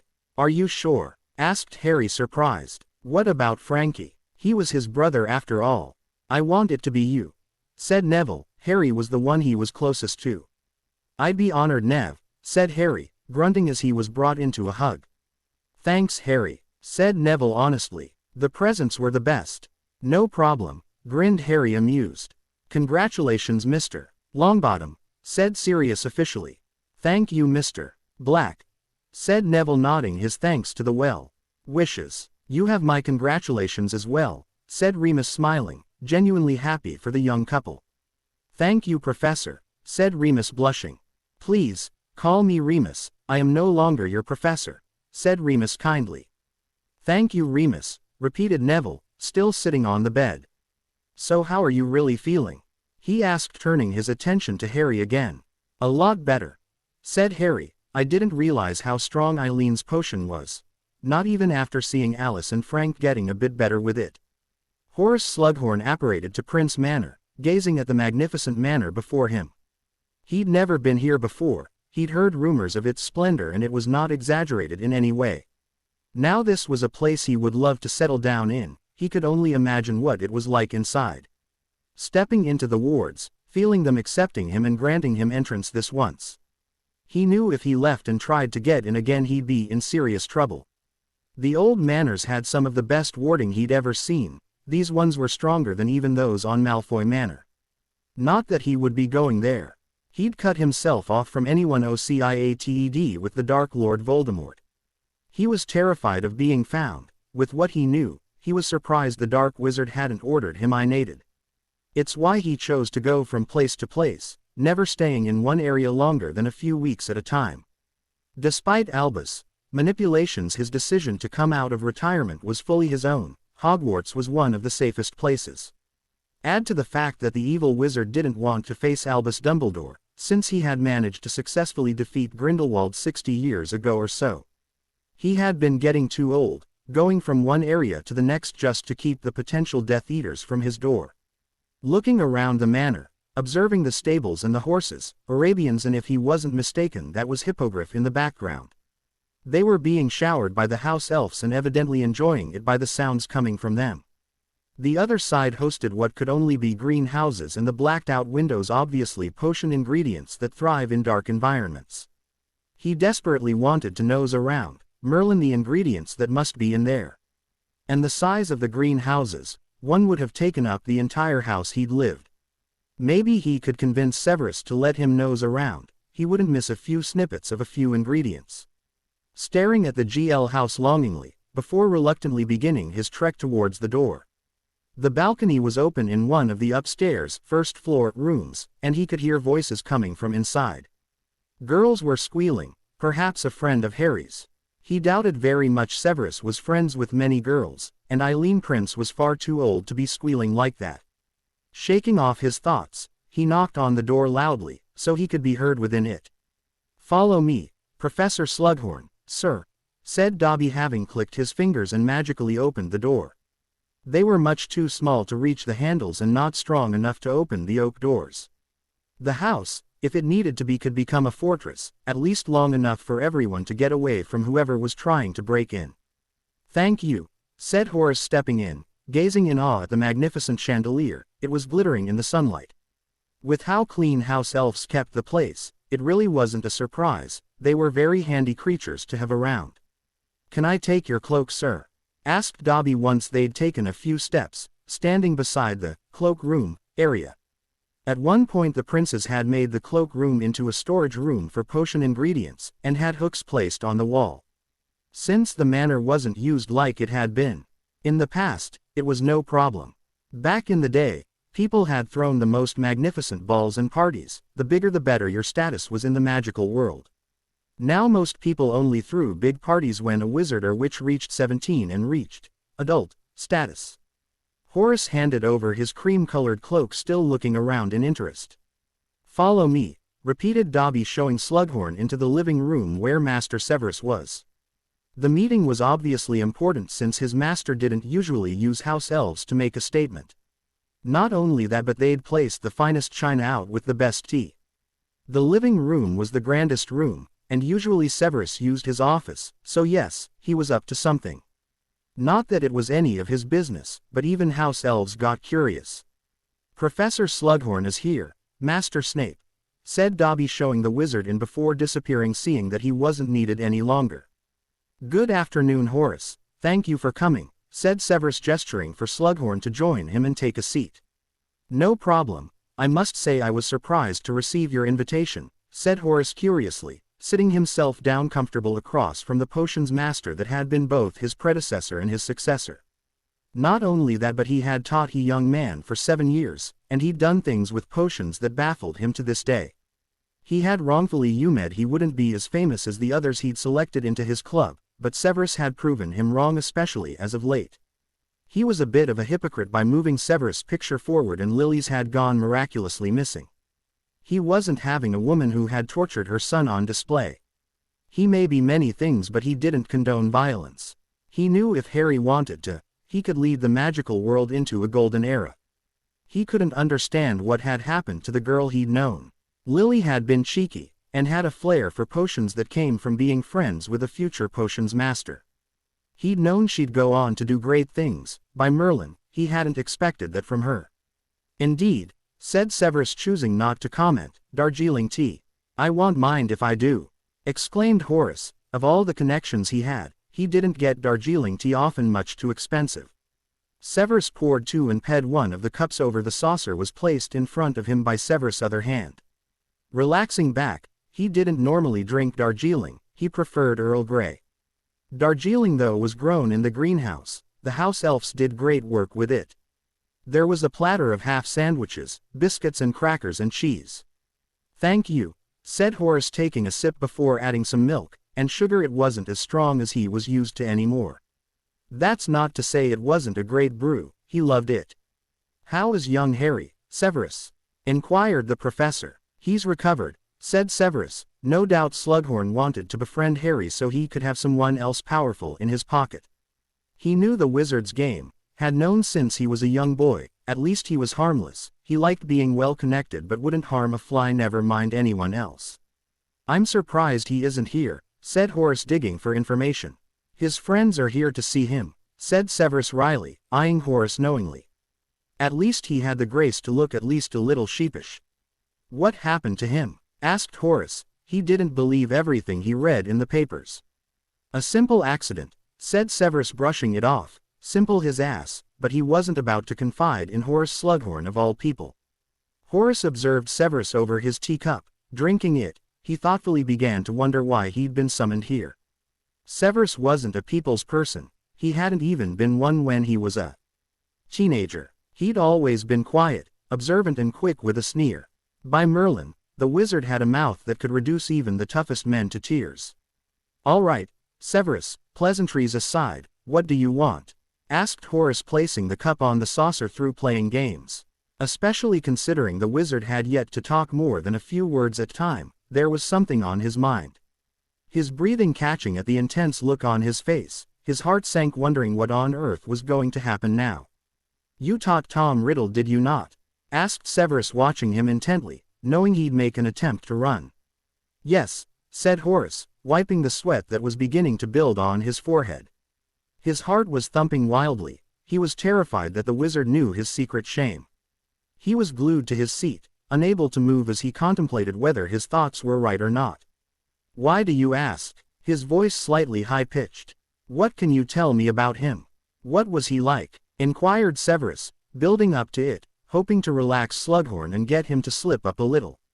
He was a lot like you actually, Severus, said Horace, before quickly going on at the dark look crossing Severus' face. Nobody would want to be compared to the Dark Lord after all, but there were similarities between them. He was suspicious of everyone, extremely hard-working. Magic came so easy to him, and to top it off he was very powerful and he knew it. He didn't have friends, like you had Lily, but as he grew older he gained acquaintances and later followers. He was one of the most hard-working Slytherins I'd ever taught. Did he ever come to you about dark magic? Asked Severus, his black eyes intense. Thank you for your time, Severus. I'm afraid I must go. I have another appointment I'm late for. Give my best to Harry, said Horace, standing up, his beady eyes searching for an exit. Goodbye, he added as he made for the door. Severus flicked his wand at the door, causing it to slam in Horace's face, determined to get his answers. He knew, there and then by Horace's reaction, that he did know about the Horcruxes. He couldn't believe the idiot had kept it quiet all these years. The war could have been over by now if he'd just spoken up. You would see hundreds die rather than confess what you have done, snarled Severus furiously. Many have died already because of you. You'd see the wizarding world ruling under that evil dictator. Horace turned to face the furious wizard, after failing trying to open the door to no success. He was genuinely terrified, not only because he was being forced to listen to the words coming out of Severus' mouth, but because he finally had to acknowledge his own fears and realize the wizard was telling the truth. Tears burned in his eyes, but they didn't fall. The guilt was eating him up inside. What happened to the Longbottoms will pale in comparison what he will do to everyone. Do you want to see nearly every student at Hogwarts forced into right to UAGE your own guilty conscience by denying whatever it is you are keeping secret?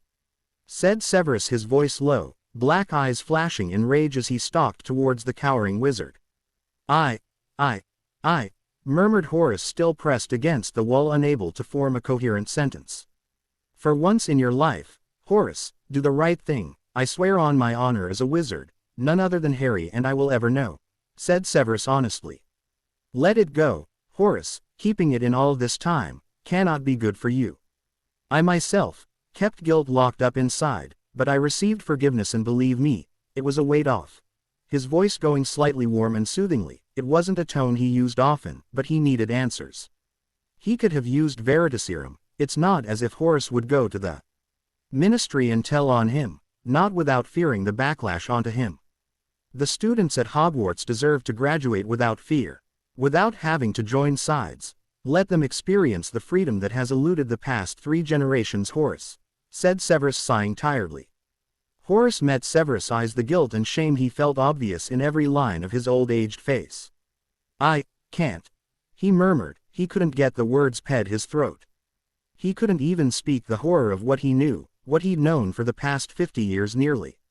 Then leave, condemn current and future generations to torture and death, said Severus, giving up, opening the door giving the wizard his opportunity to leave. He moved away from the wizard in disgust, sitting back down looking years older. It's obvious he knew, and without Slughorn's information they would never know if they'd gotten all the Horcruxes or not. Horace froze at those words, watching the wizard move away from in disgust. Watching him, he looked tired and defeated. His mind whirling, visions of the students he'd been teaching flashing before his eyes. Unknowingly 2 tears ran like rain down his face. Taking a few steps forward hesitantly, a few more before halting, feeling torn in two. Closing his eyes, taking a deep breath before removing his wand from his pocket and placing it at his temple. Before he could change his mind, he removed the real memory. "Here," said Horace hoarsely, holding out the memory for Severus to take. Which he did, with one of the many vials he had upon his person at all times, typical of a potions master. A stopper was placed in it to keep it from spilling out. He didn't even wait for Severus to acknowledge him, he ran from the room as if the Grim was on his heels. Severus watched the fat wizard leave, before his attention was turned to the memory. It looked so innocent floating around in the vial, but it wasn't. Severus felt a slither of ominous emotion crawling up his spine. Half of him didn't want to see what the memory contained, yet he knew he had to view it. Closing his eyes very briefly, he exhaled sharply, before stalking out of the living room, making his way to his office where the pensive was stored. Entering his study, which was rarely used, he stalked over to his cabinet and pressed down on it, and the secret compartment slid down and revealed the bowl. Using both hands he took it out of the niche, taking care not to break it. They were extremely rare and delicate. Placing it on his desk, moving his chair to the other side of the room. Opening the cork, he placed the memory into the bowl, watching it for a few seconds lost in thought. Taking another deep breath, he touched the pensive warily. He knew he wasn't going to like what he learned. Severus was yanked back out of the pensive by an invisible force as soon as the memory ended 5 minutes later. You could have knocked him over with a feather, as he stared in horror at something only he could see. 6, 6, 6, 6, 6 seemed to ring around his head as if he had a broken record playing in it. 6 Horcruxes, 7 if you added the piece of soul still resided in the Dark Lord. Dear Merlin, what was he supposed to do? 3 or 4 seemed laughable now. They had only 2 pieces destroyed, the diary and the gaunt ring, although it wasn't destroyed quite yet, but he'd be doing it tonight. The question remained, was Harry the Dark Lord's backup? Nobody would have suspected anyone to be a Horcrux, or was Harry an accidental one? Perhaps that's why he hadn't been killed right away, but no, if the Dark Lord had known, he'd have taken Harry away immediately and kept him imprisoned somewhere nobody would look. He wouldn't have allowed his Death Eaters to have fun with him. It had to have been an accident. 7 was the magical number. He could understand the evil wizard's reasoning even if it repulsed him on a level he'd never felt before. Sitting dumbly on the seat, there were 4 Horcruxes out there somewhere. One he had a good idea of its location, yet the 3 others eluded him. Pinching the bridge of his nose, he sat there lost in thought for hours, trying to figure out how to go about this. He supposed, given the fact they'd only known about them for a few months, they were making great headway. 7 pieces. He couldn't wrap his head around it. Standing up, he picked up the pensive, and placed it in its hiding place with the memory still in it. Sliding the panel back up, he contemplated adding spells to it but decided against it. He'd used no magic so far with it, so nobody would feel it and get curious. They'd assume it was just a normal panel. Holding his hand against it, he sighed warily, feeling a little of what Dumbledore had gone through. "Dobby," called Severus. "Yes, sir," asked Dobby, appearing in the office. "I'll take an Earl Grey in the living room," said Severus, grabbing an empty notebook and a Muggle pen his mother had brought with her to the manor. She preferred using her Muggle implements. She found them easier to use than quills, having been using Muggle pens most of her life. How one got in his office he didn't know. Perhaps Harry had bought it in. Speaking of Harry, he should be going back up to him. No doubt he was worrying, but Severus couldn't bring himself to go. Harry didn't need to worry about his bleak mood right now. His friends were celading. Sitting down, he placed the slice of in the cup and blew on it to cool it down. Did he tell Dumbledore what he suspected, or continue on as he had planned before all this happened? Hunting them down himself with Harry's help, of course. He wished he could trust Albus, but he couldn't, not with this. He knew somehow, some way Albus was going to tell Nick Potter. If he did, it would only be a matter of time before it ended up in the newspaper. The boy couldn't keep a secret if it saved his life. He allowed himself to be manipulated by everyone around him, revealing critical information. He could barely believe he'd told Lupin and Black. He'd been so angry at Dumbledore he hadn't been thinking right. He no longer respected Albus, but he still felt slightly fond of him. He'd given Severus a second chance and the ability to atone for his sins. He had also helped keep Lily safe. Back then it had mattered more than his own life. Who would have thought he'd end up falling hard for her son? Who wouldn't? Harry was smart, cunning in his own right, not as sly as the Slytherins, but he was a Ravenclaw. He was also stunning. Harry insisted he was nothing to look at, probably a result of his upbringing. Two good things had come out of Harry's accident, not just the Horcrux being removed but the cursed wounds he'd carried courtesy of his stay at Malfoy Manor and Walden McNair. He was a right piece of work. He was now where he belonged, in Azkaban prison where he deserved to be.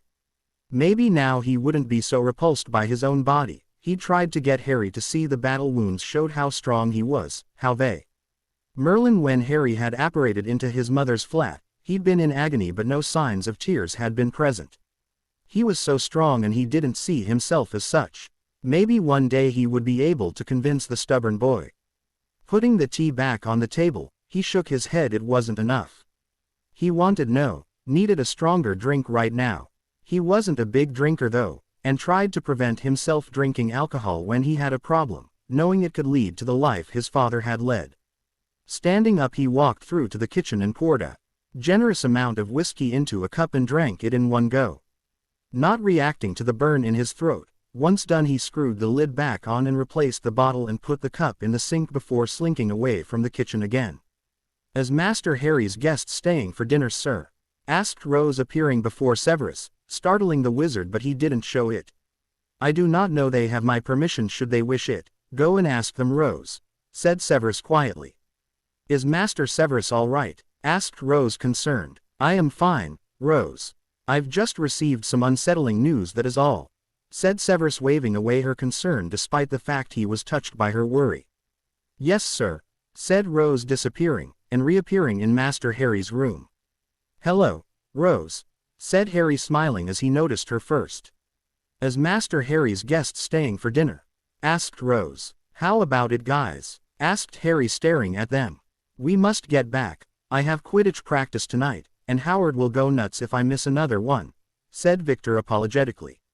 "I have work tomorrow," said Cedric, shaking his head. "We are going to see Neville's parents," said Luna, speaking for her fiancé. "Me and Gary are having dinner at his parents tonight." "Sorry, Harry," said Fleur. "It's fine. I'm just glad I got to see you all," said Harry. "No, Rose. It will just be us." "Yes, sir," said Rose. "I am glad you are better, Master Harry," she added before leaving once again. "My sister has been begging my parents to let you visit, even if it's just for dinner one day. They would like to meet you." "Would you come?" asked Fleur. "I'd love to," said Harry, smiling warmly, "as long as I can bring my partner." "Partner? Ooh, who is it?" asked Cho, giggling with Fleur and Luna. The boys just shook their heads at the incessant giggling the girls liked to do.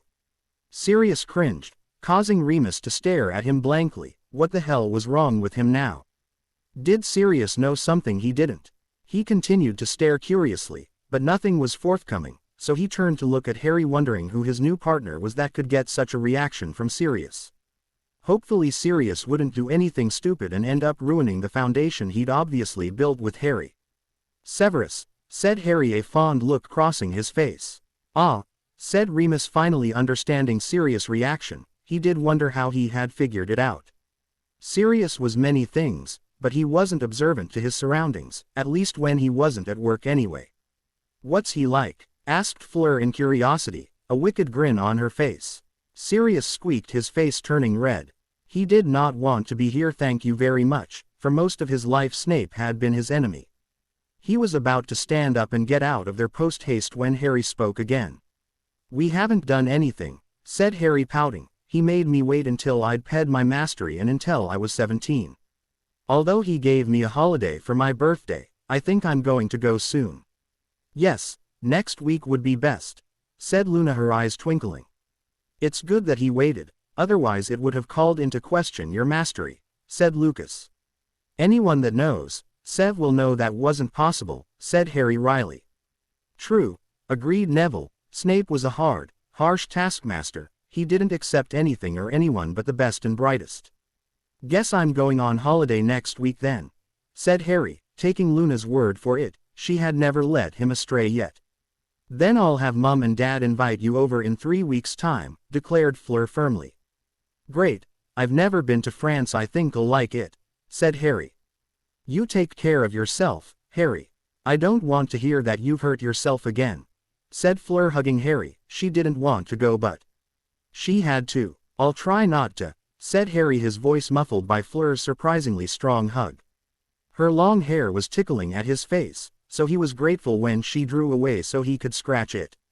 It seemed with her farewell, everyone else began joining in one big pile, causing them all to laugh at their own antics, before they regretfully had to leave, promising as always to keep in touch.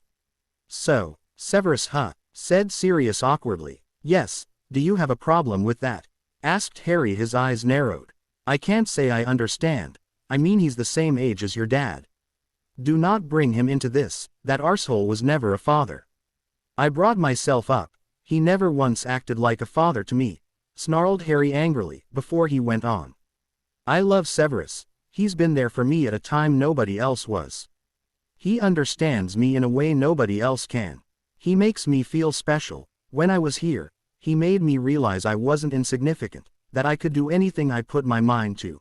Nobody my own age will ever understand me. Do not say you do not understand. I don't want to hear it. I love him and I will pick him over anyone, any day and anywhere in this world. I'd pick him over my potions mastery, everything. I'd give my life for him. Do you understand? His paean and love pouring off him in waves. Calm down, Harry, said Remus, placing a hand on Harry's leg only for him to flinch back as if he'd been struck. Remus reluctantly removed his hand, feeling awful, but refrained from touching him again. Without him I would just be another Hogwarts student, who was failing potions because of a prick of a potions master failing me because he liked my twin better. Nobody would have taken anyone on who kept getting troll grades. My life was so bad. I'd been entered into a tournament, that was for 7th years, forced to compete with not a shred of compion from anyone.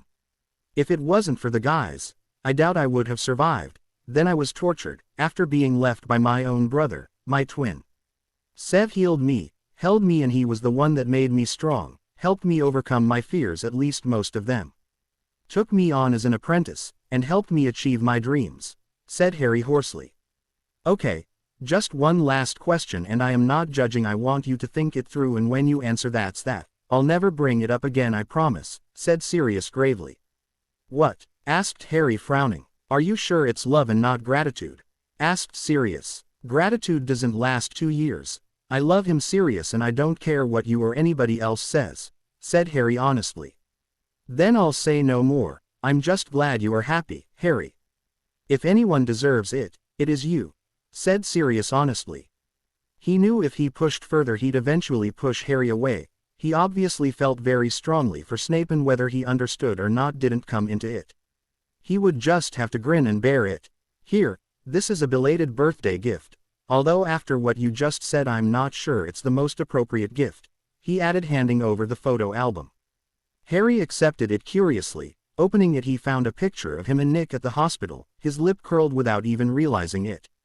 Although the rest of the pictures were of him in various stages of growing up, he hadn't realized he'd gotten so many pictures taken. There was even one with him and Roxy, when she was just 2 years old. He couldn't remember it. He'd always thought Roxy preferred Nick over him. Yet the look in her eyes, it seemed genuine and warm, as if she'd really loved him then. Where did you get these?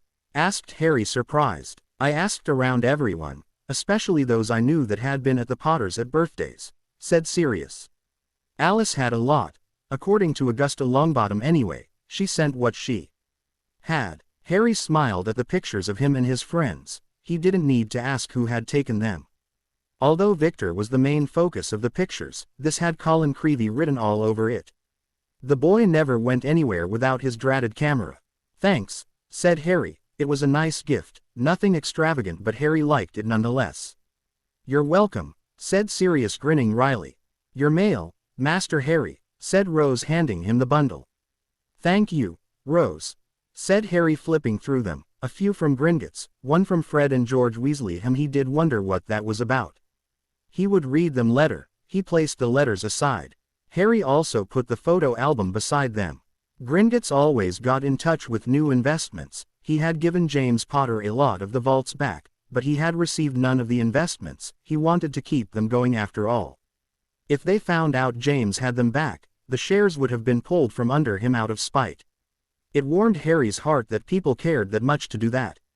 They were risking their own investments if they'd done that, but people who invest had a little they could afford to lose. His worry was beginning to get to him, wondering why Severus wasn't coming back. Surely Slughorn wasn't still there. It was hours ago, and Sev couldn't stand being around people long, well, if they weren't potion masters anyway.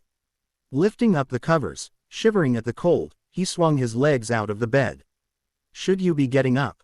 asked Sirius, concerned, standing up and coming around to the other side.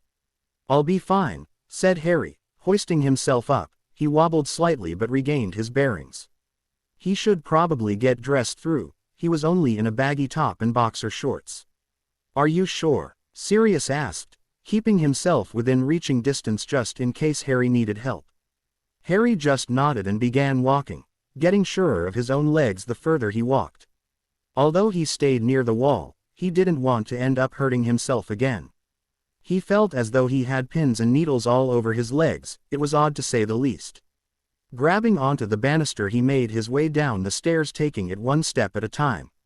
He noticed the office door open and realized he wasn't in there. When he was, the door was always closed. Shuffling into the living room, he found Severus sitting there, head slightly bowed, and he looked as if he'd aged 20 years in the time he'd seen him last. "Sev," murmured Harry, concerned. "You shouldn't be up yet, Harry," said Severus, standing up, helping Harry onto the sofa, checking his temperature. "What happened?" asked Harry, his mature beyond his years green eyes boring into black ones. Severus opened and closed his mouth wordlessly. His inability to talk wasn't because he didn't want to tell Harry, but rather he was still stunned. He'd seen and done many things in his life, not all of them he was proud of, but it was experience at the end of the day. Still, nothing could prepare him for the knowledge that the Dark Lord had willfully created 7 Horcruxes, or 6, if you didn't count the main part of his soul, if it could be called as such anymore. He cursed the fact the knowledge had landed in his lap. It was certainly something he would have preferred not knowing. Although he'd rather be the one doing it opposed to Dumbledore or, heaven forbid, Nicholas Potter, the thought alone was enough to reduce him to shudders. He was a dark wizard and aware of the existence of such magics. Harry wasn't. He wasn't quite sure how he was taking it so well. "Sev," murmured Harry. Just what the hell had Slughorn revealed to make him so flabbergasted and perhaps a little worried? It was always hard to tell with Sev. He was so good at hiding his emotions, but Harry was able to detect hints here and there. Spend enough time with them and you find out their tics, if you will. When he was worried, his eyes became shadowed. Being surprised caused him to become speechless. Which, by the way, didn't happen often. Severus was a man for a word for every occasion. What did Slughorn say? Severus couldn't help but chuckle weakly. Harry was too smart for his own good sometimes, but he'd always known that. It's probably how he'd been able to choose his career path so quickly. Harry had been forgotten by the system and its teachers. Even he had failed to see how good Harry was, but first-year potions are a far cry from making 7th-year ones or creating your own, which he hadn't known Harry had done. If he had, he would have actually contemplated taking Harry on at the age of 11 as a part-time apprentice. His smarts had gone unnoticed by the circus that was Nick Potter, the presumed boy who lived. He didn't understand how Albus hadn't joined the dots yet, but all things considered, Dumbledore wouldn't want to admit it. He'd invested so much time and effort in Nick for to even think it for a moment. Even Albus had to know Harry wouldn't trust him as far as he could throw him. The information from Slughorn was more concerning than I thought it would be. I certainly didn't expect this kind of information when I invited him over, admitted Severus. Sure, he'd expected something, although even he wasn't sure what he had imagined Slughorn revealing. Any information would have been helpful in his book. As damning as the information was, at least they had a definitive number to go on. What would Slughorn know? Asked Sirius from the doorway. staring awkwardly at his godson and Snape. If he'd had any concerns lingering over their relationship, it was gone. The way Severus had immediately helped Harry lie down, obviously concerned about him, and he stared at Severus with so much love shining through his eyes. It's the same look Remus graced him with, and if this made Harry happy, then who was he to argue? Harry had given him a second chance. He couldn't waste it by doubting his godson's feelings. "Why are you both still here?" asked Severus, glaring at them, mistrust shining through his black eyes. "Would it make you more comfortable if we swore a vow?" asked Remus, his amber eyes solemn and truthful. Severus didn't trust many people. In fact, he could probably count them on one hand and have enough room for later. For some reason he knew that Albus Dumbledore wasn't on that list anymore, from their earlier conversation.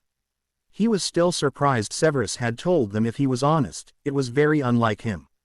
He must have been in one hell of a bad mood to reveal it, that's for damn certain.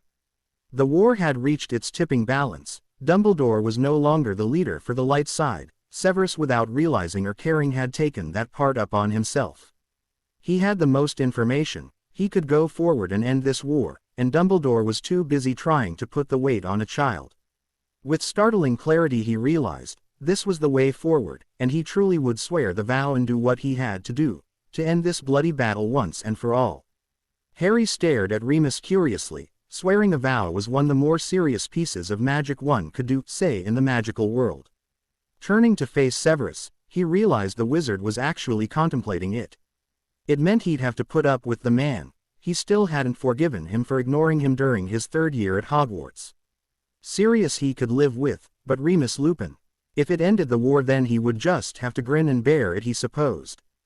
Dealing with him didn't mean he had to like him anyway, nor did it mean they had to become friends or, heaven forbid, begin to like each other. "I will as well," stated Sirius. Obviously Snape had learned more information from Slughorn vital to the war efforts, and he'd rather know and swear a vow than be in the dark. Horcruxes. He could barely believe Voldemort had created one. It was the foulest magic on earth. What could have Slughorn told Snape though? The wizard was friends with Dumbledore. If anything, why hadn't old Sluggy told Albus rather than Snape? Unless Snape had coerced the information for him, that would actually make the most sense. "Why would I do that?" stated Severus coolly, staring at them in a new light. "What did he tell you?" asked Harry, curiosity getting the better of him, trying to stop himself thinking about the fact he'd been a Horcrux his entire life. It truly did give him the chills, made him want to vomit, try and make himself clean. Irrational, he knew, but emotions were always like that. You couldn't really control them. He did wonder if the feeling of wrongness of being invaded would ever leave him. "There are more than we first anticipated," said Severus grimly, turning back to Harry, his entire focus on the teenager. Concerned about how Harry would take the latest news, but as always he remained strong in the face of adversary.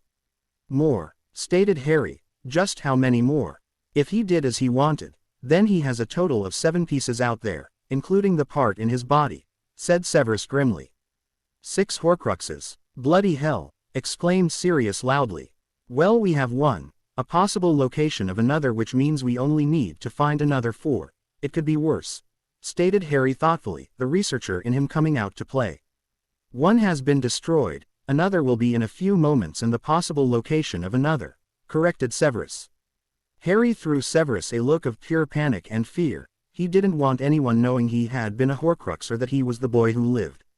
"The diary you destroyed during your second year," explained Severus. "It's how Dumbledore found out about them." "He knows," replied Harry, surprised. "Indeed," said Severus tiredly. Harry frowned. There was something about the conversation that was tugging at his mind. What could it be? Why did it remind him of something? Shaking it off. It mustn't be important if he couldn't think of why. Surely. "All right then, that's 3 Horcruxes we need to find. Between us surely we can figure them out. It's just the matter of figuring out patterns. His kills might help us in that regard, and do we know who he's personally gone to kill? Items that went missing from the places. We will need to go back 50 years and start from there. The diary was obviously the first one," said Harry thoughtfully. "Ever the researcher," said Severus wryly, impressed with the can-do approach Harry was taking, but unless they wanted to kneel down at the Dark Lord's feet and prostrate themselves, they had no choice but to fight to their last breath. "I can help," I'm good with research, suggested Remus, hopeful that Harry would allow him to. It seemed they both had quite a great deal in common, especially book smarts and keeping their head on right. Harry shrugged, looking not the slightest bit bothered whether he helped or not. Maybe I shouldn't use the holiday. There's so much to do, said Harry, staring at Severus, wondering what he thought. You need a rest. I'm not letting you do anything for at least a fortnight. So it's either recovering here, or on holiday, stated Severus firmly and adamantly. We need to find out though, said Harry, his eyes shadowed with worry. And we will, stated Severus confidently. I'll just be getting a head start on you, that's all, said Remus. And I'll search Grimmauld Place for the one Regulus might have brought home. It's going to take weeks anyway, there's so much stuff there, and it's mostly all dark stuff, said Sirius. Take the holiday, Harry. You deserve one. You've accomplished so much, and if you don't take care of yourself you're going to burn out. For once Black and I agree, especially with all this information you've learned, said Severus grimly. He knew Harry was just burying it. There was no way he could be coping with the fact he had been a Horcrux. Even he wouldn't have accepted it so calmly. While they were away he would need to get Harry to open up and talk about his feelings for a while. Yeah, he was the cauldron calling the stirrer black. He didn't speak about his own emotions, but he was an adult. Harry had just turned 17 years old. All right then, said Harry, giving in. Truth be told, it wasn't a hardship. He was exhausted, not just mentally but emotionally and physically. I shall have a portkey sent for immediately. With luck it will be here by tomorrow morning, said Severus. Send a house elf, suggested Sirius. That was the safest thing all around. Portkeys could be intercepted and changed before being sent on their way again. It wouldn't be the first time it happened, especially during war. That is actually a good idea, said Severus. You don't need to sound so surprised, grumbled Sirius. Severus just smirked at him as Harry suppressed his snigger of amusement, for the first time that day feeling truly relaxed and hopeful. They had gotten this far, what's to say they couldn't complete it? They had gotten further than even Dumbledore. That was saying something. He wasn't fond of the fact Lupin and Black were helping, but he'd known they would have to tell Black at some point. There was a potential Horcrux in his house after all. How are you really feeling? Asked Severus, getting back to the most important thing. Yes, Harry was more important to him than the Horcruxes, finding them or the war. I'm a lot better than I was this morning, although I'm so tired, I don't know why. I just feel drained, murmured Harry. He felt as though he was running on adrenaline. Come, let's get you back to bed, you need some proper rest, said Severus immediately. They didn't know the damage the Horcrux had done coming out as it had. You both remain here, I want that vow. Remus nodded unsurprised. Severus Snape didn't trust anyone. Night, Harry, I'll come and visit once you're back from your holiday, said Sirius, staring at him wondering if it was okay. Harry nodded as he got to his feet, Severus aiding him as they left the room without a word. They know, Ayum? Asked Severus, as soon as they entered Harry's bedroom. I told everyone, murmured Harry tiredly, as he was laid down to rest, the duvet DD over him. He loved Severus, as he'd told Sirius, and he wanted everyone to know. Severus stood there watching over Harry, a peculiar feeling coming over him. Harry had barely turned 17, yet he was proudly telling people that he, Severus Snape, was his lover. He wasn't sure why this boy loved him so much, but it did make him smug that it was him he chose above all other potentials. He wasn't much to look at, he knew that, and this stunning teen wanted him. Merlin, he knew he could never deny Harry anything. He loves you, you know, said Sirius, gazing at the scene in front of him. He couldn't even accuse Snape of anything untoward, since Harry said himself that Severus had been putting Harry off until he finished his mastery and came of age. Merlin knows why, admitted Severus, in a rare move of not sneering and snarling at everyone. Because you noticed him when he was invisible, said Sirius, when everyone else had failed him was left unspoken. Perhaps, said Severus, you do know, though if you hurt him, I'll kill you, said Sirius, seriously. Severus bit his tongue, the urge to say something he wouldn't regret on the tip of his tongue. He wanted to say they had a nerve playing concerned adults now, but at least they were trying to make it up to Harry. He had a feeling that's the only reason they'd agreed to take vows, to get into Harry's good books. For Gryffindors they were being cunning when it counts. Dobby, called Severus, leaving room, His face is always impiv. Yes, Master Severus, asked Dobby. Go to the travel agency and get the portkey and ensure they have us on the first available space for a fortnight, even if it's 2 different cruises back to back. The holiday has already been paid for, and it's under Severus Snape. Do not let them mess you around, Dobby. I would like to be on the boat tomorrow, if it's possible, said Severus firmly. Dobby will do that, said the elf before disappearing with a pop. Now let's get the vows done. I still have much to do today, said Severus, hastening down the stairs. Like what? Asked Sirius as he kept up with the potions master. Cancel my contract at St. Mungo's. It's obvious I won't be able to keep up with their demands and do everything I need to do, stated Severus sarcastically. It seemed Severus Snape was back and as sarcastic as ever. So Sirius Black closed his mouth before he said something else stupid. Lily Evans' Azkaban prison. A guard of Azkaban walked briskly down the corridors of the minimum security level of Azkaban, a piece of paper clutched in her baby pink nailed hands. Her heels clicked as she did walked, paying absolutely no mind to anyone who stared at her. Unlike the prisoners, she nor any fellow guards couldn't feel anything. The necklace they had on prevented the Dementors from ing at even 1% of their feelings. It wasn't common knowledge though. Nobody could know about the necklaces, something the Unspeakables had created which did make their jobs much easier to bear. Especially during war, it wasn't good to advertise something against Dementors, otherwise the stampede would be extremely violent. At least this time you know who couldn't get them. No, they couldn't leave. They were trapped there for as long as the Fidelis charm was holding over Azkaban prison. She couldn't help but be amazed. The Ministry seemed to have kept their heads on despite the unexpectedness of the war. They'd put all preventative measures in place to prevent a Dementor uprising, which is exactly what it would have been, if the Dementors joined you-know-who. They had NDED together and successfully created a new ministry from its ashes, coming out with their goodness intact despite the death toll. Hope was at its greatest.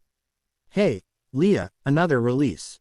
Asked Chloe. She wasn't the slightest bit surprised to see it was Leah. She was the most powerful witch in the Force, and no doubt that's why she'd been used to come here to aid in the release of Lily Potter. Like it or not, the public hated her. She was a pariah even to the dark creatures of society, which was saying something since they were considered outcasts as well.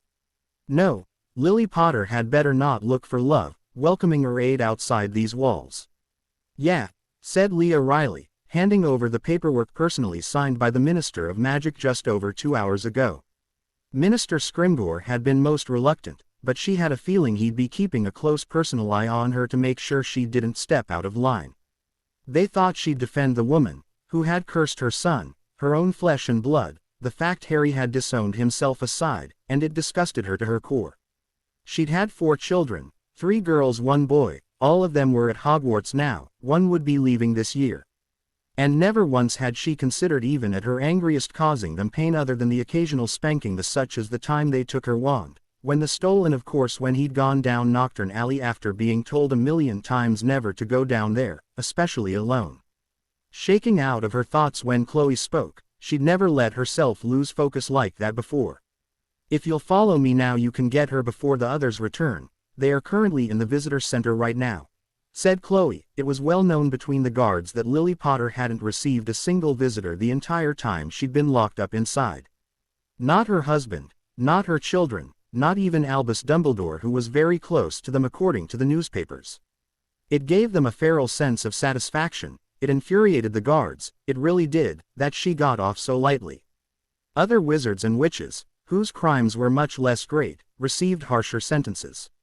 Not that they were defending the witches they guard, it was just unfair. She had used an unforgivable on him. None of the others had committed crimes that would see them in Azkaban for life, yet they received much bigger sentences. Thank you. How's the family? Asked Leah. She hadn't seen Chloe in nearly 5 months, the departments kept them so busy. Good, as well as can be expected really. My son is starting Hogwarts next year, and I'm really rather nervous about him attending, said Chloe, expressing her fears to a mother who would understand. In fact, she was petrified. Sooner or later the war was going to break out, and Hogwarts as well as the minister was going to be the focal point. So she spoke to Leah, telling her exactly what she was thinking. Wonder if anyone could tell her something she could take comfort in. I can understand that. Hogwarts has wards that can protect you better than most places, but it's not completely safe. Nowhere is.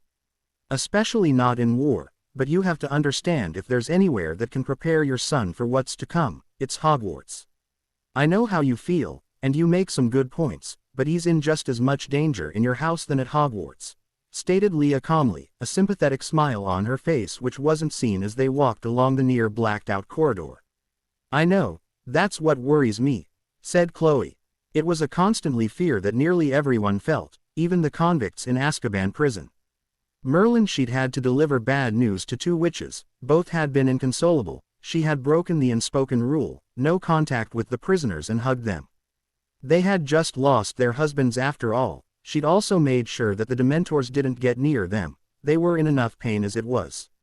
It's a fear everyone shares, but life, as it always does, must go on, sighed Leah. If they didn't, life would just be meaningless, everything would be stuck at standstill. Don't I know it, said Chloe, a small smile appearing on her face. Her shoulders relaxed a little as she resolutely made her up mind. Flicking her wand, she opened the door to Lily Potter's cell. To put it bluntly, she was not the same woman who had gone in. Wake up, said Chloe, rapping at the door so as to wake the now free witch up.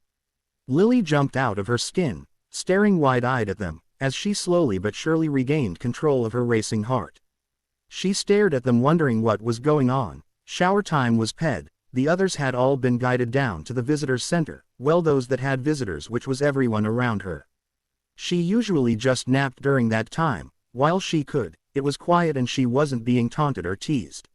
She didn't react anymore, but it didn't stop their words from breaking her heart all over again. Just in the past few months, they'd found new taunts that truly terrified her. You are free to go. Leah Stiles will take you to the Ministry of Magic, where you will be able to reclaim your wand, stated Chloe, professionally. You will sign the release forms and any probationary paperwork you might have in terms of your discharge from Azkaban prison. Do you understand? Yes, croaked Lily in disbelief. A year had ped. Most days it felt as though it was 20 years, relentless and endless. She was free, it dawned upon her. No more Dementors, cold showers, bad thoughts, or stone floor beds. She was going home. Lily swallowed a lump in her throat, and she was going home to her husband and children.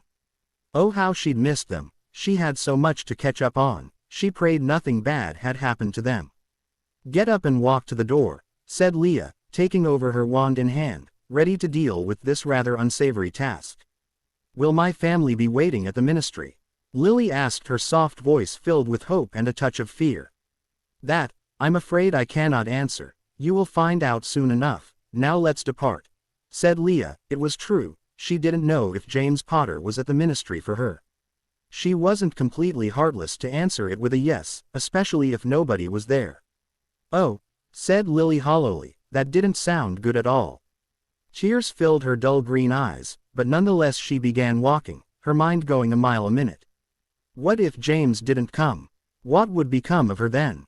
She had no money, no clothes, no home. She'd be stuck. A shudder racked her frame, but she refused to let the tears fall. No, she refused to believe that. Her husband had been at the trial, he loved her, and she would be home in Potter Manor within an hour. She had to run to keep up with the witch, and she was wearing heels. Stepping through the entrance, she gasped at the feeling of the sun on her face. She'd been arrested in September, so it must be September again. Hogwarts had just started up. That's if she'd served the entire year. She looked to her right to see the woman and bit down on the questions she wanted to ask. Had she been in Azkaban for a year? Had Hogwarts started up again? Who ended up with her job? Did she still have one? Why hadn't anyone visited? Not James, not Albus, not even Remus. Had there been any attacks since she was gone? Hold out your arm, Mrs. Potter, stated Leah. Lily held out her thin arm, knowing she was about to be apparated. The feeling was awful. With a full stomach and being healthy, this wasn't going to be pleasant at all. Taking a deep breath, she tried to get her system ready to accept what was coming. She didn't want to ember herself by vomiting or, heaven forbid, falling over like a little child. She'd been apparating since she was 17 after all, and she had been very good, ping the test with flying colors. Leah grabbed her upper arm before throwing the potion at their feet. Immediately afterwards they were at the front of the new Ministry of Magic. What was that? Exclaimed Lily, her voice roughened through disuse. A potion substitute for apparating or teleportation, replied Leah, her lips twitching. It's the same look she supported when she first used it. Genius, said Lily, admiration coursing through her. A potion that didn't need to be consumed but thrown, and it did its job. She'd never considered it possible before. If anyone had said they'd do it, she'd have scoffed and told them it was impossible. Had she really only been gone a year? The advances were much too big for her to just have been gone a year. Mr. Peverell is, said Leah in agreement, not even looking at her, for fear of saying something she would regret. Lily froze, completely stunned. Harry had created that potion. She could barely believe her eyes. Swallowing the bile in her throat, she was about to reply when something else caused her to tense in alarm. What happened to the ministry? Asked Lily, gasping in shock, as she got a good look at the building. It was different, taller, broader, newer and more modern. It certainly wasn't the ministry she'd been taken to or removed from to go to Azkaban. Was it a completely new building area, or had something happened? She felt something slither up her spine. Shivering in fright, she continued to walk in. The witch of course refused to answer, biting her lip, stopping her from saying something. She wasn't completely free yet. Minister Scrimgeour, Lily Potter as requested, sir, said Leah, her body stiff as she nodded grimly at her boss. Thank you. You may go, said Rufus, waving his hand, watching relief splash across her features before she all but ran from the room. He suppressed a smirk of amusement. Oh, Lily Potter was not popular. None of the Potters was, but the hatred was deep-rooted for the red-headed mother. Sign these documents. The first is your release papers. The second are your agreement to come to the ministry once a week to get your wand checked for the 4 years that you are on probation. The third is to ensure you continue going to the mind healer, who tells me no progress has been made, said Scrimgeour, frowning, not liking that at all. How do I get to St. Mungo's if I can't use magic? Whispered Lily. Who said anything about you not being allowed to use magic? Asked Rufus, arching an eyebrow at her, barely concealing his disgust. I can use it again. Freely? Asked Lily, tears clouding her eyes. That was music to her ears. She was free to use magic as much as she wanted. As long as it's not dark or illegal, yes. If one spell is cast from the wand that we won't approve of, you go to Azkaban for the rest of your so-called probation, stated Rufus, his yellow eyes staring at her, showing he was serious and meant every word. He didn't care who she thought she was. If she stepped a toe out of line, then so be it. With that, he handed her wand over. The paperwork was there for her to sign it. Thank you, croaked Lily, accepting her wand with trembling digits. The magic coursed through her wand and core singing out as they were united. A small smile crept onto her face. As tired as she was, there was nothing in the world that would ever feel like this. It was like coming home. She'd felt so wrong in Azkaban without a wand. Sign, now, stated Rufus, tapping the feather on the documents before leaning back. He had other work to do. She would need to realize the world had continued to turn in her absence. Lily signed her name on all 3 documents, before she put the feather quill down, rubbing at her wrist. She wasn't used to anything anymore. She shook her head sadly. She couldn't even sign her name on something without feeling as if she was breaking her wrist. Would it ever go away? Her shrunken, tired eyes gazed at the minister. Is James coming? She whispered, her voice defeated, finally suspecting that nobody would be there for her. Yes, he's waiting in the next room. Here is your clothes. Go change. Remember, once a week or you will be back in Azkaban again quicker than lightning, said Rufus grimly. He placed the paper package in her arms. Everything she wore when she was arrested was in it. No doubt they would be loose on her, even her wedding ring.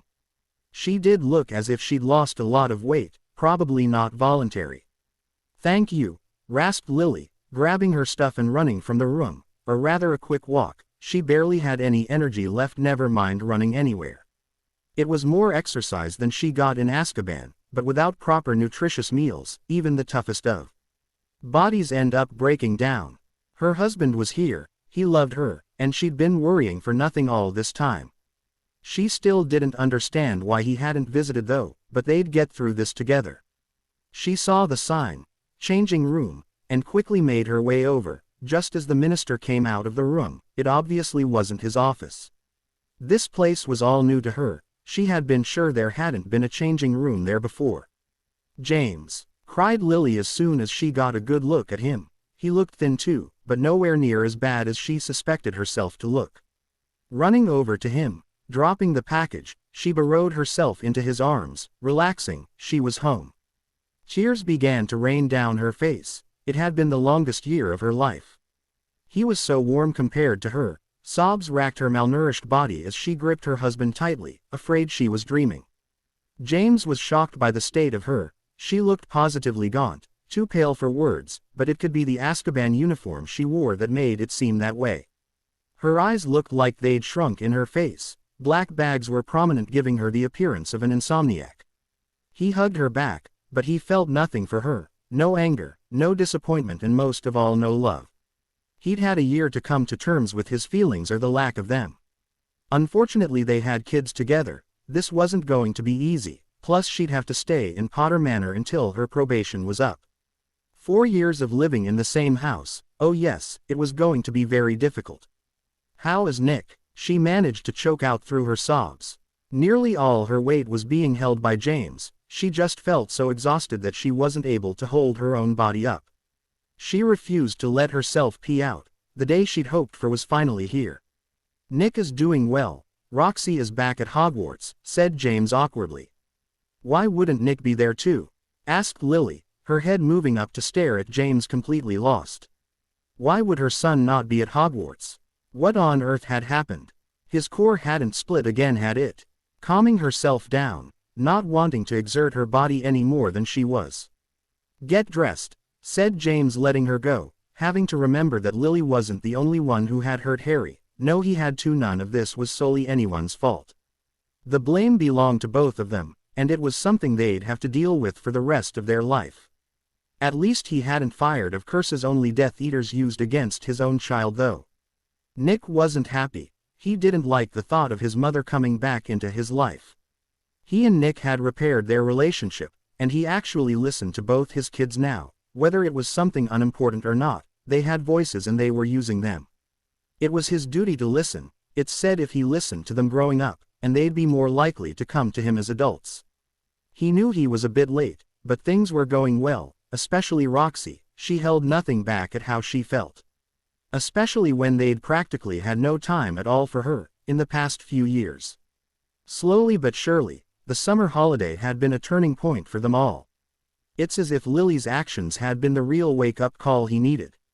He had written to his son. He hadn't heard back, but he didn't really expect to. What he'd done to Harry was beyond forgiving. Every night he would read the list Harry sent, of all his wrongdoings, to remind himself why he didn't deserve his son's forgiveness. Lily did as she was told, and stripped out of the disgusting one piece. Now that she wasn't in Azkaban, she could smell how awful it was. Feeling dizzy, she held onto the desk until she regained equilibrium. She hadn't eaten breakfast. Perhaps that hadn't been the best idea. If she'd known it was her release date, she would have. How awful she must look. What must James think of her? Her hair was matted to her head. Unlike the rest of the girls, she hadn't had anything to use to brush her hair. She'd used her hands as much as possible, especially to patch up the bald spots where her cellmate had ripped her hair out of its socket. With difficulty, Lily managed to get her old clothes back on. "Can you shrink my jeans?" whispered Lily tiredly. She didn't want to do magic yet, and she just wanted to get home. James flicked his wand at her trousers, and they automatically shrank 2 sizes to accommodate his wife's extremely thin stature. She didn't sound like his Lily. She'd always been full of fire in life. This woman before him sounded defeated, tired, but blessedly bitter-free. Was she still blaming Harry for her confinement? Or had she realized what she did? Could there ever be a future for them? He doubted it. As much as he'd love for them to go back to the way they were, he knew it wasn't possible. The woman he'd known would never have tried to curse anyone, never mind their child.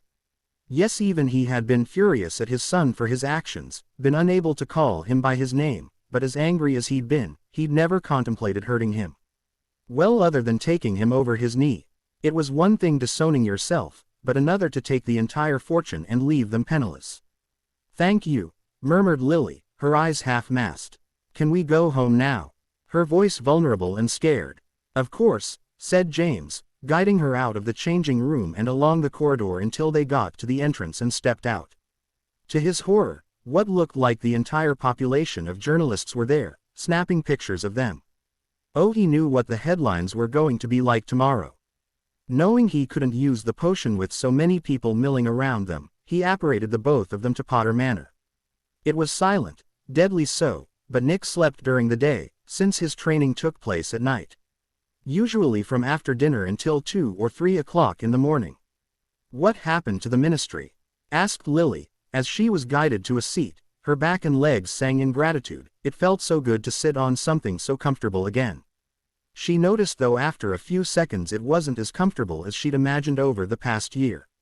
It was as though her body had gotten so used to sitting on cement that anything soft was foreign to it. It was attacked, with such force that the building needed completely demolished and rebuilt. Thanks to the giants and trolls Voldemort employed, said James grimly.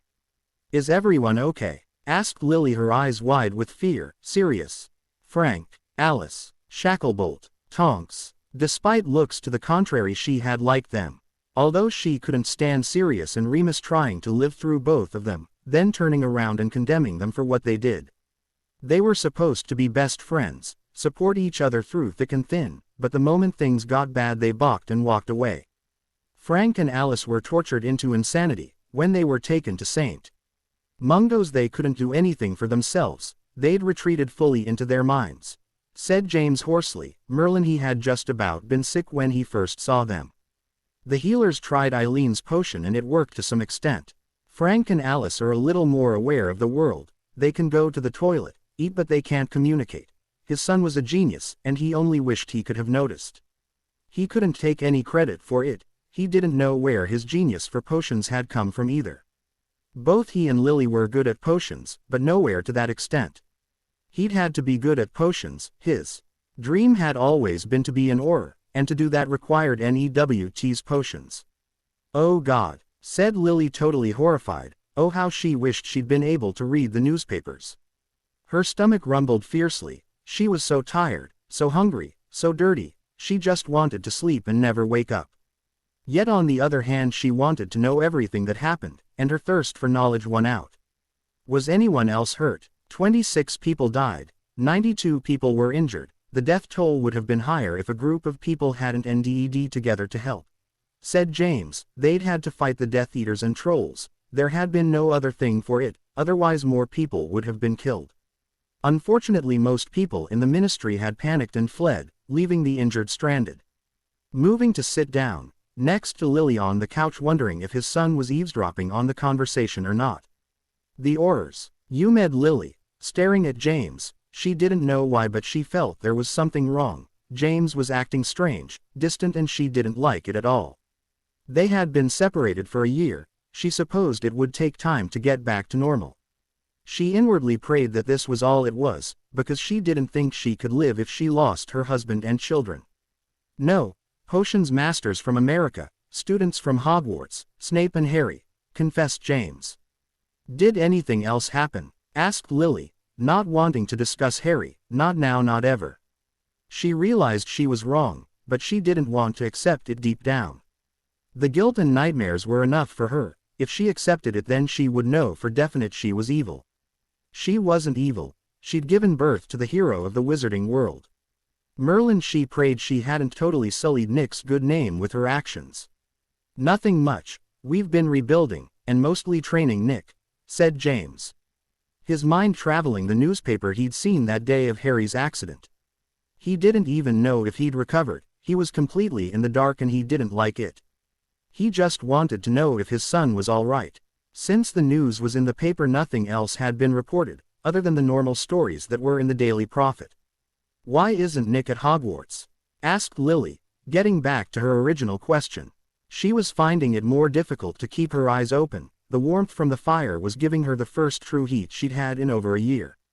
She had the urge to lie on the rug in front of the fire and just let herself drift off to sleep. Forcing her eyes open, she started at James, and smiled softly. It was so good to see a familiar face, one that wasn't scowling at him or talking with scorn dripping from each word. I removed him, stated James firmly. He wasn't about to let anyone bully him into sending his son back. or let Albus guilt trip into doing the same thing. Which he did every time they crossed paths, mostly when he came home from work and went to see how his son was doing with Sirius and of course Albus. He tried to begin training Nick against my wishes, so I told him where to stick it. He'd noticed Lily hadn't even asked after Roxy yet. 2 years ago he would have been found guilty of the same thing, but his eyes had been forced open. Now he was seeing everything, including the fact Lily seemed more concerned about Nick. Roxy had found it difficult realizing her parents were wrong. It was a blow to her idealized family image to realize parents made mistakes. She'd clung for a while out of sheer stubbornness before the reality had forced her to see it. You shouldn't have done that. Albus has faced Voldemort, he has more experience and could teach Nick them, said Lily. He's training him, I just don't want Nick alone with him. Sirius is supervising the training and sometimes taking part, said James bluntly. Albus wouldn't hurt Nick, said Lily shaking her head. He tried to train him, just after his core had stabilized, said James, even he's admitted he was wrong to try. Although he couldn't help but think it was merely a platitude really, but he'd given him a chance. Only because he knew Albus was right. If anyone could train Nick to successfully defeat Voldemort and live to tell the tale, it was the defeater of Grindelwald. Albus was older and more experienced than him, despite the fact he was an Auror. Oh, said Lily quietly, will Albus give me my job back? James stared at her stunned.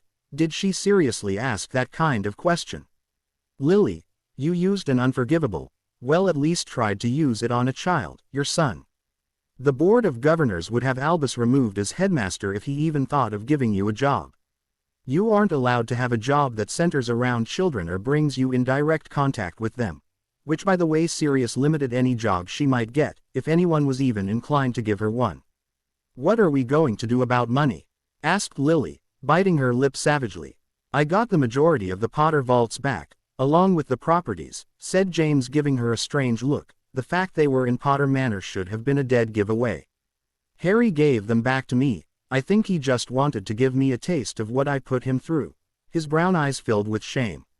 His own son had never asked for much, yet when he did, he constantly denied him. The cat when he was younger, then when he'd wanted an owl. It wasn't as if he hadn't had the money, so why had he treated his son that way? Merlin, he hated himself for it. He truly did, and nothing would ever help make it go away. The only thing he didn't get back was the investments, which was where the majority of the money had come from. He had slowly began to make new ones, mostly Muggle in nature, since the purebloods wanted nothing to do with him and didn't accept any shares of businesses he wanted to invest in. Merlin, his parents and grandparents were probably rolling in their graves, all their hard work in building a respectable name and tripling the Potter fortune down the drain. At least not all was lost. Harry had the businesses, and since he was a Peverell, it was still the family line. Lily swallowed bitterly. It was a bitter pill to swallow that Harry had been the better person at the end of the day. Would he have given them the vaults back if they asked? She would never know, but at least she, James, and the kids didn't have to worry about money or places to stay, especially if anything happened to any of them. It made her actions all the more deplorable, but she refused to think on it. She just pushed her thoughts about Harry and her own actions to the side, something she'd learned to do quite expertly while in Azkaban. Roxy is doing well, settling into her new house. She's happier than she's been in a long time, said James, when it became apparent that she wasn't even going to ask about their daughter. New house? She's in Gryffindor just like the rest of us, said Lily, confused. She argued with the Sorting Hat to put her in Gryffindor, despite the fact she didn't belong there, said James tiredly, rubbing at his forehead. The things his kids had done out of fear of displeasing them, he'd truly ed them all up, not just Harry. I demanded the headmaster to resort her. She's now in Ravenclaw where she belongs.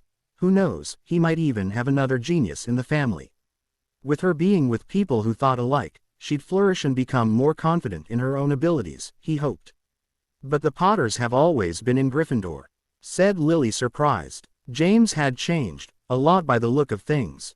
What had caused it? She was so confused. Merlin, she hated the fact she'd ended up in Azkaban and missed out on whatever made James change. Maybe it was what happened to Frank and Alice that made him realize he didn't have it bad. It's time for change, said James quietly. 2 of his kids had been chosen for Ravenclaw because they were smart, smarter over very, it could have been worse. His firstborn was in Gryffindor, and his actions until last year would have seen the hat once again wrong, but lately he had seen his son show more very than most. "How are Neville and Frankie?" asked Lily. She'd practically saw the children grow up, they'd been over all the time, and Nick had always been an easygoing popular child. "As well as can be expected," said James. "They'd lost their mother and father, but they were coping, especially Neville, who blew him away with his strength, courage and determination." It wasn't lost on him that Lily had asked after kids not her own before her daughter. Why had he not noticed things like that before? Had his son's status in the magical world really made him the way he was? Big-headed and blind, ignorant of everything else. He knew Lily loved Roxy, or at least had, until a few years ago when she began to worry about money all the time. She'd been so proud to have borne a daughter, the first female in the Potter line for a good few generations. The reason the Peverell line had disappeared was because the families continued to have female heirs. "Tish," called James. "You got a house elf?" asked Lily, horrified. "Yes, things are too hectic, we needed help," stated James. He wasn't in the mood for her beliefs that house elves shouldn't be used as s. "Can you bring us an early lunch? Something light for Lily, perhaps soup if there is any going." "Yes sir," said Tish, disappearing on them. "Where's Nick if he isn't at Hogwarts? Doesn't he want to see me?" asked Lily, her green eyes filled with sadness and confusion. "Sleeping. He will be up in an hour," said James. "He receives training from dinner until 3 a.m. so I let him sleep until lunch. I'm usually working during the day. I took on a more flexible schedule, I don't work as much as I used to." He didn't want to quit his job, so it had been his only option, part-time flexible schedule. Lily nodded tiredly. She felt excluded for some reason. She'd expected things to be the same, but everything was different. Decisions had been made without her, her family had moved on, and it hurt. Moving towards James, intending on hugging him, to try and reconnect with him, but he moved away from her, causing her heart to clench. "You should go and shower before lunch," said James, standing up again. He hated hurting Lily like this, but he didn't want her touching him. Surely she didn't expect things just to automatically go back to normal after everything they'd been through. "All your stuff is in the first guest bedroom, exactly how it was before." "Guest bedroom," echoed Lily, wounded. "Yes, go on, I'll send Tish up if you are too exhausted to come back down," said James.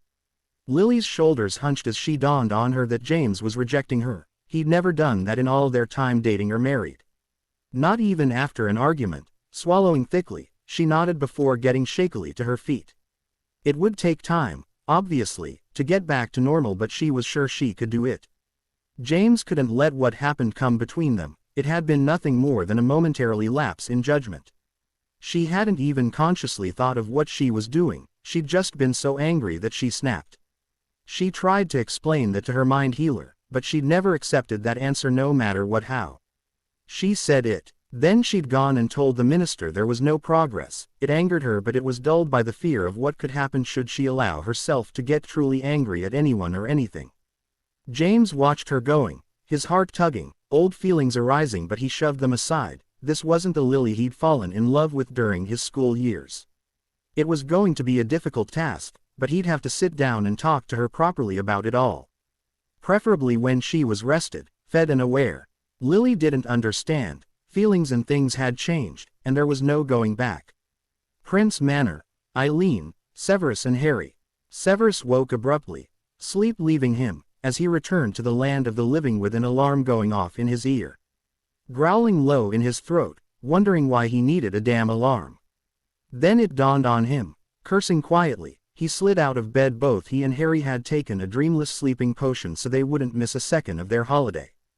The island, Cayman Islands, they would be spending a lot of time on, was 6 hours behind them. It was in fact now just going on 7 a.m. there. Here it was 1 o'clock in the afternoon.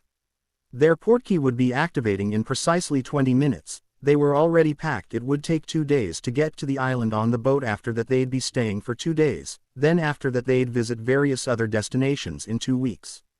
"Harry, wake up. It's time to go," said Severus loudly. Both of them had slept in Harry's bed. he still wasn't 100% recovered from his illness and the removal of the Horcrux. "Good afternoon," said Eileen, her voice filled with amusement, as she observed her son rushing around like a headless chicken. "There's coffee on the table for you and Harry." She'd thought about putting it in a thermos, but they were going on holiday, to an extremely hot country. Coffee would be the last thing they wanted to consume in the sun. "Thank you," said Severus, gratefully, accepting the mugs they both had, "Best Potions Master," stamped on them. Although thankfully his was black and Harry's was blue, otherwise they'd never know which one belonged to whom. Eileen had taken great amusement in having them made. They were large and contained more than the average cup, so he liked to use it more than others. Gulping the coffee, he froze when he caught sight of the mail.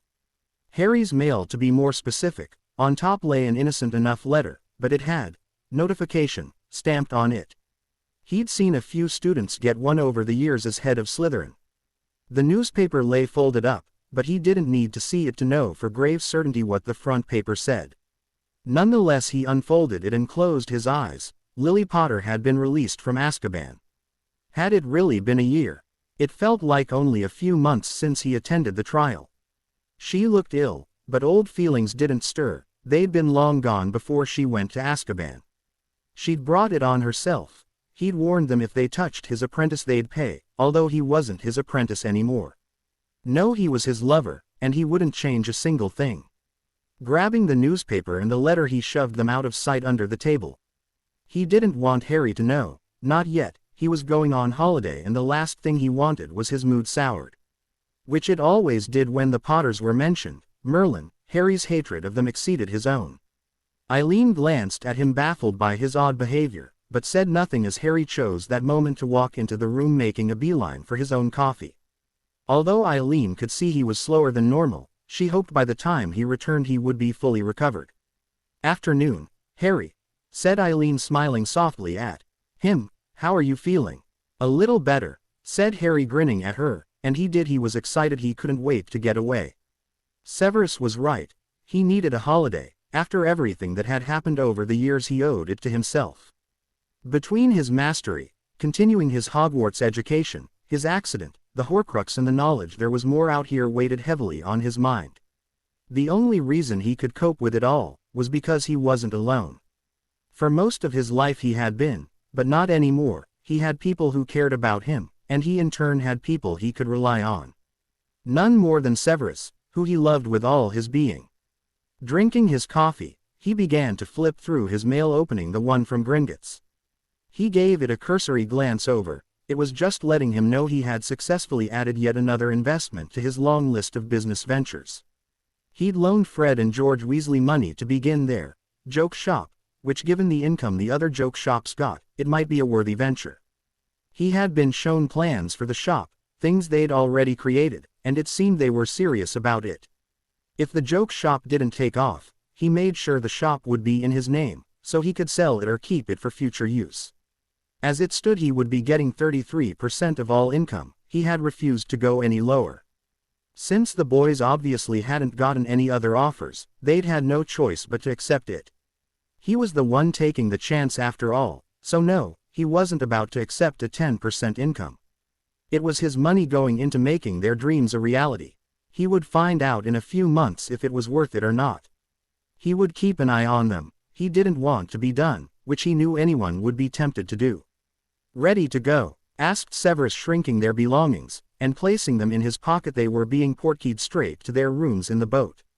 Since it wasn't moving, it was perfectly safe, and it wouldn't move until the portkeys had all been activated or it was past time for them. After the time specified the portkey died out, it wouldn't work. It had to be that way because using a portkey on moving transportation was very tricky business, and had led to lawsuits in the past. He'd tried to talk Harry out of taking his books, but he hadn't been amenable to the idea. He didn't want to see Harry working while he was there. It was supposed to be a holiday, a chance to relax and revitalize himself. Harry had just taken a look at his books and sniggered before walking away. Shaking off his thoughts, he looked back at Harry expectantly. "I'll miss you," said Harry, hugging Eileen before ing her on the top of her head. She was for all intents and purposes his mother. Nothing would change that. She'd been there for him the longest, cared for him and gave him solitude as well as a place to stay away from the Potters. He was so used to living with her, and she usually came with them, so it would be weird. "I'll miss you too. Take care of yourself and I'll see you soon," said Eileen, patting his arm, smiling. She really would miss them, and the manor was going to be so silent without their presence. "Bye," said Harry, moving over to Severus, feeling oddly emotional, like he wanted to cry, but wasn't that just plain madness? It wasn't as if he was dying or never going to see her again. 14 days he'd be back home. Wrapping his arms around Severus, he touched the portkey as well. "I'll see you soon," said Severus softly. Unlike Harry, he didn't show it with affection but through his eyes. Eileen nodded, watching as her son activated the portkey and both of them disappeared. Now that they were gone, her curiosity got the better of her. She looked under the table and summoned the newspaper and letter to her. Placing the letter back on the table, she wouldn't open Harry's mail, but she did wonder why Severus hadn't let Harry open it. She received her answer soon enough. On the front of the newspaper there was a picture of Lily and James Potter coming out the Ministry of Magic. So she was out of prison. No wonder Severus had hid it. That would have been one way to sour Harry's mood. No, Severus had done the right thing, and Harry was better off enjoying his holiday without thinking about his dreadful relatives. He could deal with that when he returned. Turning it over, she began to read the rest of the paper curiously. The apology for Harry and the retraction of the story. Bit late now. It also stated that the Mediwitch Tauntum was fired. Good. Harry hadn't been happy the slightest. He was a very private person. She could only imagine what he'd do when they found out about his real status as the real boy who lived. He'd probably squirrel himself away in a potions lab for years. Hopefully Severus could get him to see it wasn't the end of the world. "Lunch for Mistress Eileen," said Dobby, handing over the meal. Since it was only one person, they just prepared the one plate instead of platters. It would just be a waste of food, so it's how Severus had told them to do it while they were away. "Thank you, Dobby," said Eileen, wondering what to do with herself. There was no point in picking flowers from the gardens. The house was still full of flowers from all the well-wishers who sent them as a get-well to Harry. Perhaps it was time to get someone in to redo the potions laboratory, which still hadn't been repaired properly. It would be the perfect welcome-back gift, and it was needed at the end of the day. They were potions masters. Her mind made up, she walked over to Harry's little study and took a fresh piece of parchment and a pen before beginning to write a letter. Sirius Black and Remus Lupin, Grimmauld Place, Regulus Room. "This is bloody useless. How are we supposed to find anything in here?" grumbled Sirius, throwing yet another, priceless heirloom, into the box. They didn't dare throw anything out just in case they missed the damn Horcrux.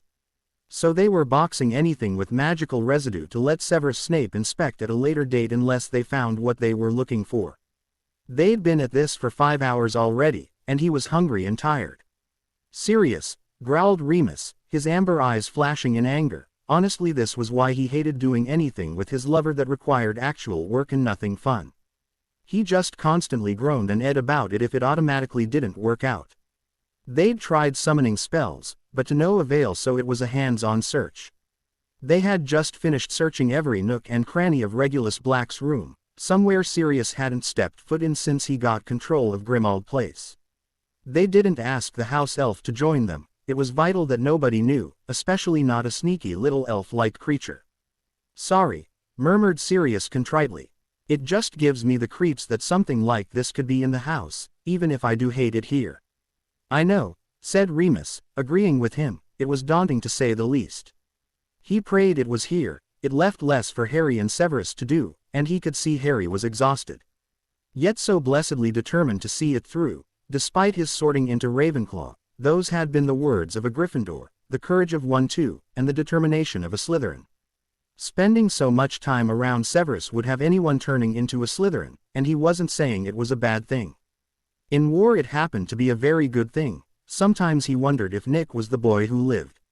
Harry seemed to be. The more powerful, more determined to see the war over, but given his childhood it made sense he'd want peace. No, Nick was the boy who lived, and accountable for ending the war, but not solely responsible, since they would find and destroy the Horcruxes. Still, something nagged at him, but it didn't go away. he couldn't figure it out, so he brushed it aside and concentrated on his task at hand. Nothing. That's it, the entire room has been searched, and unless he put it somewhere else it's not here, said Sirius, throwing the last item into the box. Regulus' room was now empty of everything. All items had been checked for magical residue. If it didn't have any, it was shrank and put into one box. If it did, it went into the other. How about under the floorboards? Suggested Remus, remembering as a child he used to have a little hidey hole. Mostly used it for pictures of his mother after she died. His dad had been so sad he used to hide them to make him feel better. Shaking his head, he brought himself out of his thoughts and focused on Sirius. Can't hurt to try, conceded Sirius, kneeling down and eyeing all the floorboards, looking for any that might be out of place. There was only 2, but they didn't look as if they'd been yanked up. Shrugging it off, it was best to check, better safe than sorry. At the end of the day, Voldemort was immortal until they found them all. We better hurry, it's 1 o'clock, said Remus, looking at his watch as he yanked one of the floorboards up, lighting the end of his wand and yanking it inside. His amber eyes looked down the hole, grimacing at the smell, but nonetheless looked properly. Nothing. No sight of a single thing other than dust, layers and layers of dust. He was going to accompany Sirius to James's tonight. He wanted to see how far Nick had come in training since leaving Hogwarts. It doesn't matter. James isn't working today. Lily got released, said Sirius as he nosed in the other hole, looking for any sign of an item but found none. Well, whatever Regulus had done with it, it wasn't in here, but they had a box they'd hand to Severus since he was the expert. Remus stared stunned. A year already. It barely felt like it. He wondered how Lily was, if she understood why it was done and if she knew her actions were wrong. Azkaban wasn't the nicest place, which was putting it bloody mildly. It made you face up to every wrong thing you did in life. She may have been in minimum security, and the Dementors will still have affected her, just not as strongly. It's going to be noisy tonight. I don't think Nick wants her there, said Sirius, replacing the floorboard, unaware of the fact his lover was staring stunned. Why? I mean, I know why, but she's his mother, surely he will forgive her, said Remus. He wouldn't, but he wasn't Lily's son. Standing up, he replaced the floorboard. Well, that was one room done. They just had a dozen more to go before they had the entire house searched. You'd think, especially considering he didn't like Harry much, but he's realized his parents were wrong, that Harry was the one innocent and abandoned in all this. If he does forgive her, it will take a while and a lot of changing on Lily's part.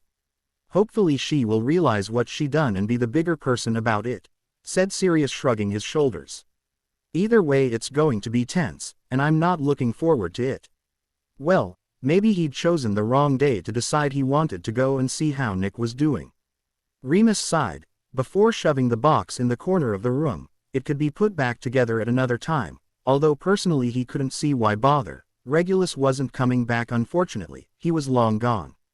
Come on then. Let's get going. Hopefully something will have been cooked. I'm starving, murmured Sirius, feeling let down, but he hoped he found it before Harry returned.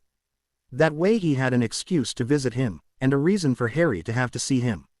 It felt wrong having to use excuses, but he wanted to be part of his godson's life, even if only in a little way. He'd brought it on himself, but given time, he hoped that Harry wanted him in his life. He just had to be there for him. He already was for the past few months, when Harry was at the end of his tether. He'd taken on too much. A mastery was stressful on its own, but Harry had juggled so much, and he was in awe of him for succeeding. Remus snorted. When aren't you? He asked his lover as they left the room. They didn't eat anything creature cooked, which he didn't anymore since it always got wasted. Sirius didn't trust him as far as he could throw him, and since Sirius couldn't cook to save himself, it fell to him to keep him fed. He was used to cooking, having grown up in the Muggle world, moving from village to village when neighbors grew suspicious of his constant sicknesses, which just happened to coincide with the full moon. Oi, watch it, Moony, said Sirius, throwing Remus a fake wounded look, but a grin slipped out before he turned back and headed down the stairs. Getting ready to go to Potter Manor and face the fireworks and whatever else that might come their way. Severus and Harry, the Caribbean. Harry and Severus landed firmly at the Portkey dock, which was cornered off so nobody wandered into it. They didn't want to start the journey with accidents. Looking around, The wide open sun and water gleaming for miles, it just screamed peaceful. Severus guided Harry off the platform, knowing others would be coming by the same means. Although there were quite a lot of people queued up outside, waiting to get onto the ship. He wouldn't be surprised if they had been in the immediate area. There certainly wouldn't be many from Britain here on holiday. Harry wandered away, looking down at the water. It was so blue, nothing like he'd seen in Egypt. As beautiful as the country was, this was much better. The heat was greater than he was used to. As he continued to stare at the blue water, his mind's worries just drifted away. The Horcruxes, his stupid accident, the fact he had been a Horcrux, and the knowledge he'd be going back to hunt more. This was his holiday and he was determined to enjoy every second of it, and every second of Severus. Turning to face him, a grin spread across his face. He had no more excuses left, and if he had his way, well, let's just say they both might be getting a lot of satisfaction in the coming days. Come, we must sign in, especially if we are the last Pengers using a portkey, said Severus. Perhaps bringing Harry on holiday hadn't been his best idea. He'd seen the look crossing his face. Hormonal teenagers, what had he gotten himself into? Yet as Harry took his hand in his, he found himself unable to care. Come what may, it had been a long time since he let himself enjoy life as he should, just like his friend said. Opening the door, both men stepped into the air-conditioned corridor, and made their way to the reception. The ship was already jam-packed. Harry observed plenty of them walking around with cloaks on. They must have been imbued with cooling charms, otherwise they were all insane. Their accents, he realized why, they were used to the heat, unlike him, who already felt as if he was melting. The air conditioning was nowhere near cool enough for what he was used to back in the UK. I hate queues, said Harry, groaning at the sight of it, but inevitably stood in line. Although it moved at a brisk pace, since there were 5 different people getting them all set for their vacation. Basically just taking the portkey, paperwork or whatever they had, then handing over the key, welcoming them to the ship. The ship was called Hecate, goddess of magic. As most things, boats, ships were always named after goddess or women in general. Ironic really, since in the older days, it was considered bad luck to have women aboard. The Americans were big in believing the Greek gods, even wizards and witches. So it would stand to reason, they would name the ships after them. Indeed, said Severus, smirking. He, unlike Harry, wasn't impatient. Too bad we can't just go to our room, said Harry, his gaze fixed on Severus' backside. Which he didn't get to see very often, cloaks were so restricting to sight. They were so pale compared to nearly everyone there, it made them look as if they were ill. Hopefully they would get some sun while they were there. Given how pale Severus was, could he get a tan? He was paler than everyone else. Maybe it was the black he was used to seeing Sev wearing all the time. He couldn't wear black like that on holiday. With a bit of luck he could convince him to wear some other colors that didn't include gray, black and white. Which was exactly what he had on, black shorts and a white shirt with a gray vest underneath it. It appears as if you've fully recovered then, said Severus, biting the inside of his lip. That heated gaze made him feel like a pubescent teenager again. He knew what it was like to be attracted to someone, but he'd never really been on the reciprocated end of that attraction. He had been attracted to people way beyond his reach. He knew he wasn't much to look at. He still didn't understand Harry's attraction to him, but he was beyond caring anymore. It was obvious Harry cared about him. It was written all over his face and in his eyes every time he looked at him. His attitude probably didn't help matters either, especially when he was a teenager. He'd always been awkward with others, well, other than Lily. That's not to say he was innocent. That hadn't been in his vocabulary since he was 13 years old. Not that he ever considered himself innocent. He'd been introduced to the real world far too young.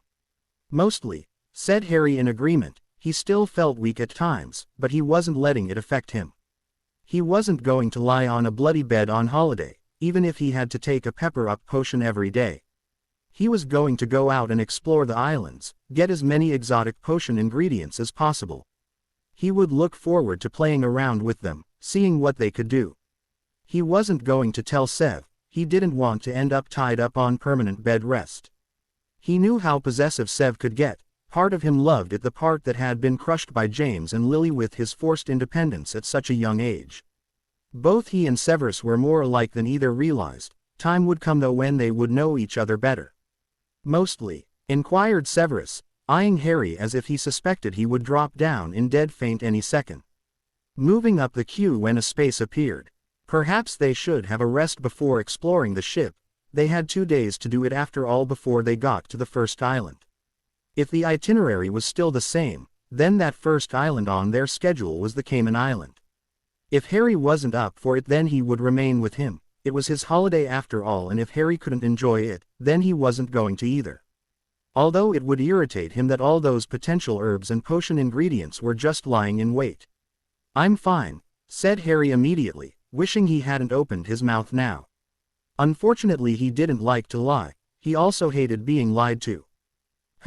Replied Severus, stepping to the counter, handing over the used portkey and their documents, not even listening to the welcome speech, as he continued to watch Harry. Accepting the key, he ushered them away from the counter, and began to make their way to their suite. Harry had enjoyed the extravagance of the hotel they'd last stayed in, so he had gotten them the best room.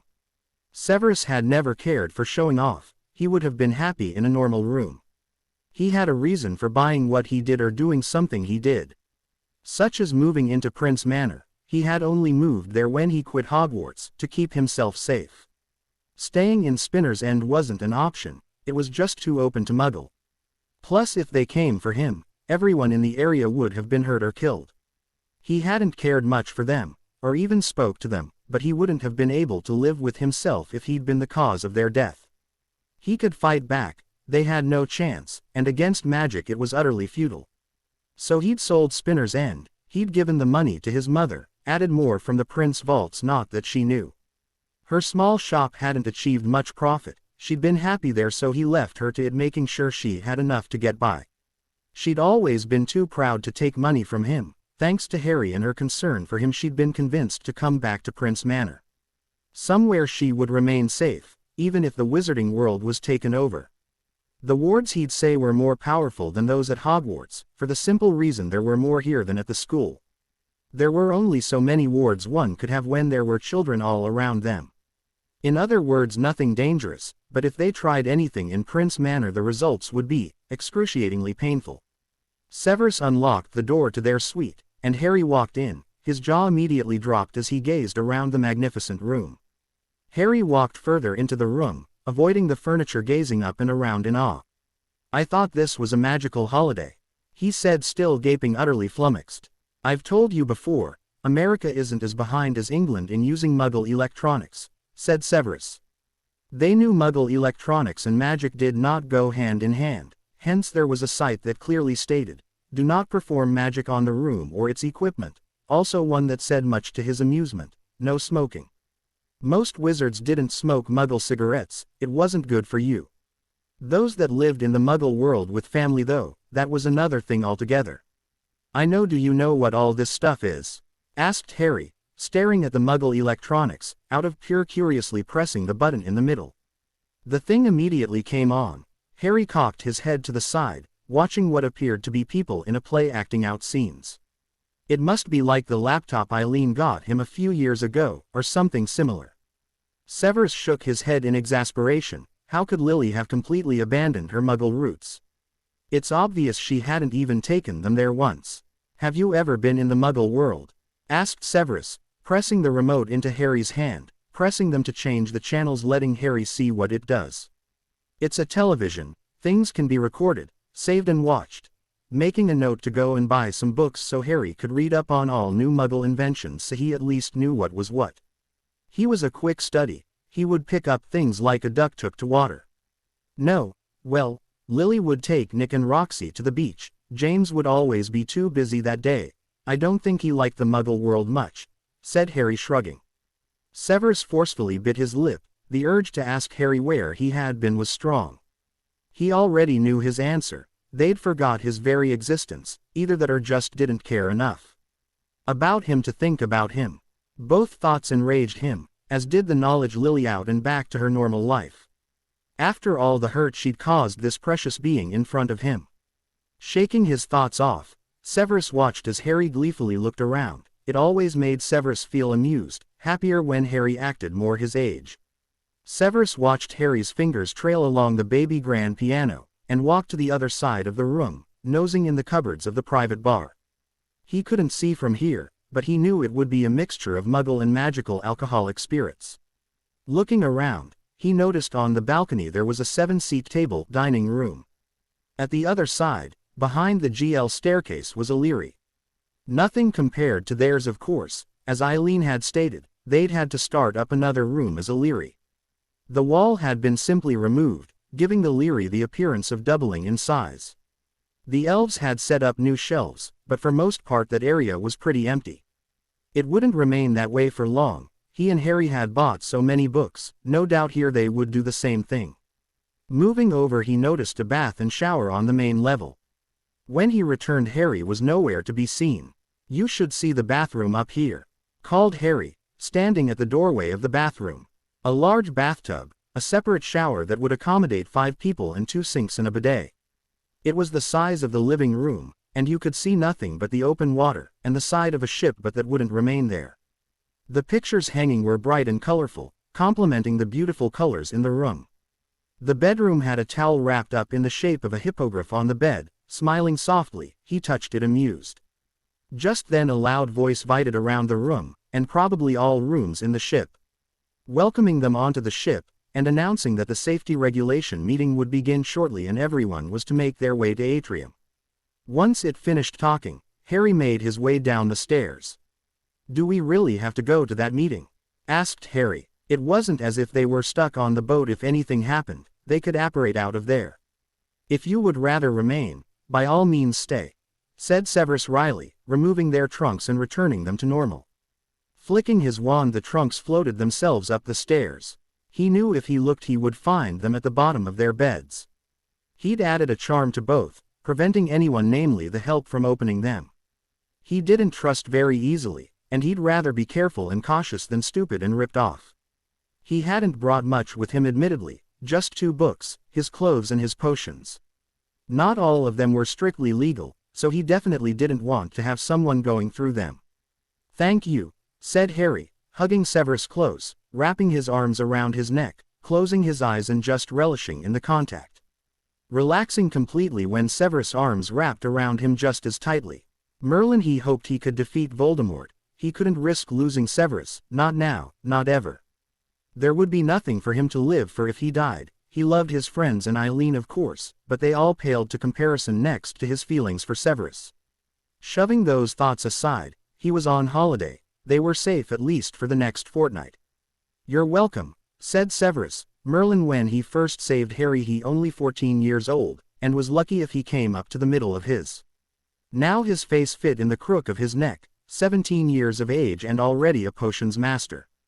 He'd grown so much, in just a few short years. Was it wrong to love someone as much as he loved Harry? Probably, but he couldn't care less. Harry knew a lot about him, his nature, and didn't seem turned off by it. He'd never find another person like Harry if he lived 2 lifetimes. "Come on, we best get this over with," said Severus, then they could enjoy the rest of their holiday without interruption. Severus and Harry continued. Harry and Severus had stayed at the meeting, listening to them giving their lecture. Magical fires were prohibited upon the ship, or anywhere else. Where the exits were, what they were to do upon a fire starting, or if anything happened the boat. Then they told them about spells that were handy in the event of a fire, spells to use when going into the water, to prevent drowning, such as the bubble head charm and floating spells. Of course the potion Harry created, to breathe underwater, was mentioned, causing him to blush and duck down, not wanting anyone to recognize him. It didn't last long, since gillyweed was also mentioned, also available to purchase at the apothecary's store they had upon the ship for only 6 sickles. 6 sickles? Are they out of their mind? Whispered Harry, annoyed. It was more expensive than they usually paid for it back home. Everything on a ship costs more, it's the way they make money, said Severus just as quietly. Well, I won't be buying anything on the ship, groused Harry. He knew what it was like not being able to afford anything. Although people on the boat could probably afford to splurge, Harry didn't. He bought only what he needed. The only items he bought that could be remotely considered for pleasure was his books. Like Severus had said before, Harry didn't buy anything for himself on holiday. he usually bought for his friends and that was it. Severus just smirked sardonically, wondering how long Harry would be able to live up to that one. Once they were finished speaking, everyone began to wander off again. Most going to their rooms. The boat was already in motion, and would remain so for 2 days. Hungry? Asked Severus, turning to face Harry. He had to make sure he ate a lot. He'd spent the past week or so recovering. He had been unconscious, so he hadn't received much nourishment other than the potions he'd given him. He was surprisingly famished himself.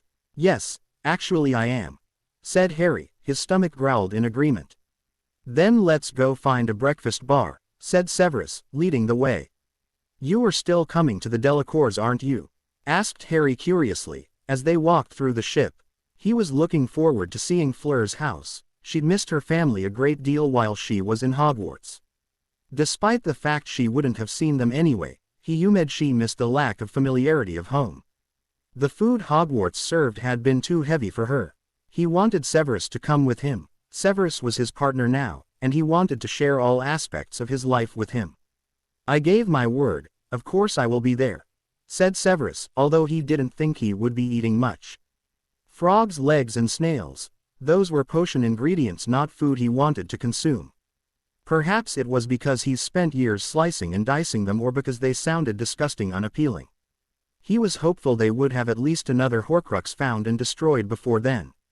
The smell of a proper breakfast caught his nose. They were close, and of course he was proven right, when the doors opened giving way to the restaurant. Here is a menu. Take your time, I'll be back in a few minutes, said the waiter, handing both of them a menu. After sitting both of them down in a table for two. It's much cooler in here, commented Harry, as he read his menu. It is indeed, said Severus. He was actually shivering. It always amazed him how quickly the body could acclimate to certain temperatures. He hadn't even properly been outside in the sun yet. If this was how it was now, it was going to be difficult to adjust when they got home. What can I get you? Asked the waiter, returning, waiting patiently for them to speak, a small smile on his face. Full English breakfast, a side of pancakes with syrup, the fruit platter and coffee, said Harry. He was starving. Full English breakfast with a blueberry muffin and coffee, replied Severus, handing their menus back. I'll be right back, sir, the waiter said, accepting the menus before disappearing into the kitchen. The restaurant was still pretty empty, although it was early, at least here anyway.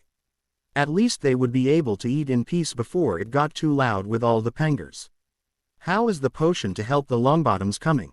Any progress? Asked Severus. He hadn't asked lately and he was admittedly curious. Not very well. I don't think I'm going to be able to do it alone. There are so many different aspects of the potion. It requests people with knowledge on different things. I felt so stupid talking to the healer. I need someone with definitive knowledge and understanding on the human in.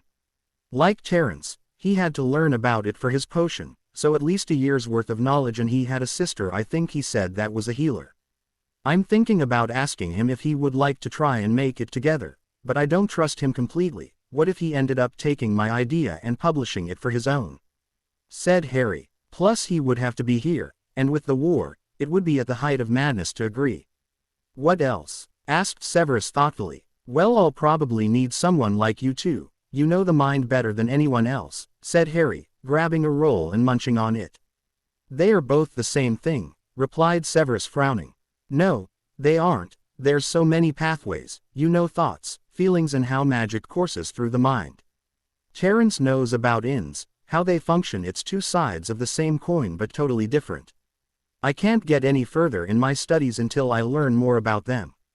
To do that requires too much reading, especially with everything else going on. I'm going to need help. It doesn't sit well with me admitting this either, said Harry, scowling petulantly. Then get a vow from him if you are determined to go down this path. That way he cannot publish anything not his own, at least not without dying, and for a young man that idea probably isn't all that appealing, said Severus wryly. Many who brewed potions preferred to brew alone, not wanting to share credit for what they preserved as their accomplishments. However, a potion as Harry was attempting, would take months if not years. What he said was true, for someone not experienced in the mind fields would find it very difficult. I suppose I could, said Harry, nodding as he ate another piece of the roll, his mind drifting. The thought of someone coming in and dissecting his work didn't sit well with him though. Wouldn't he and Severus be able to do it? Sev was brilliant at potions. If anyone could do it, it was him. I guess I'll just have to see how it goes. At least he isn't asking every time you see each other, said Severus, pointing out a good thing about the entire situation. In fact, Neville was getting on with his life, and Severus greatly admired that. He was engaged to Luna Lovegood. Despite the tragedy that stuck the family, he was holding it together remarkably well. The brother, though, was younger, but he didn't know anything about him. Yeah, said Harry, he loves them though, and I can see it in his eyes how much he wants them. I envy him, I always have done. Neville and Frankie had been raised by parents who cared about both of them. Neither was treated differently. He'd watched them a lot growing up, when they were over at the Potters anyway. Severus didn't reply. There was nothing he could say to make the situation any better. The Potters had treated Harry despicably. Nothing would change that. All Harry could do now was face a very bright future. He had certainly broken from the mold the Potters stuck to. Becoming Aurors and living life as a hero in the spotlight, that's what they usually did. Harry seemed to shy away from any thoughts of fame and being recognized. Just earlier he'd ducked away when his potion was mentioned. He truly feared what Harry would do if and when the news got out he was the boy who lived. It was inevitable. He was surprised it wasn't already out. As much as he hated it, Dumbledore was right. Secrets just didn't stay secrets. Sooner or later it got out. He would just have to stand by him. You or him, it didn't change anything, especially not for him or his friends, he hoped. Your breakfasts, said the waiter, Jim said, returning, placing the plates on the table before leaving.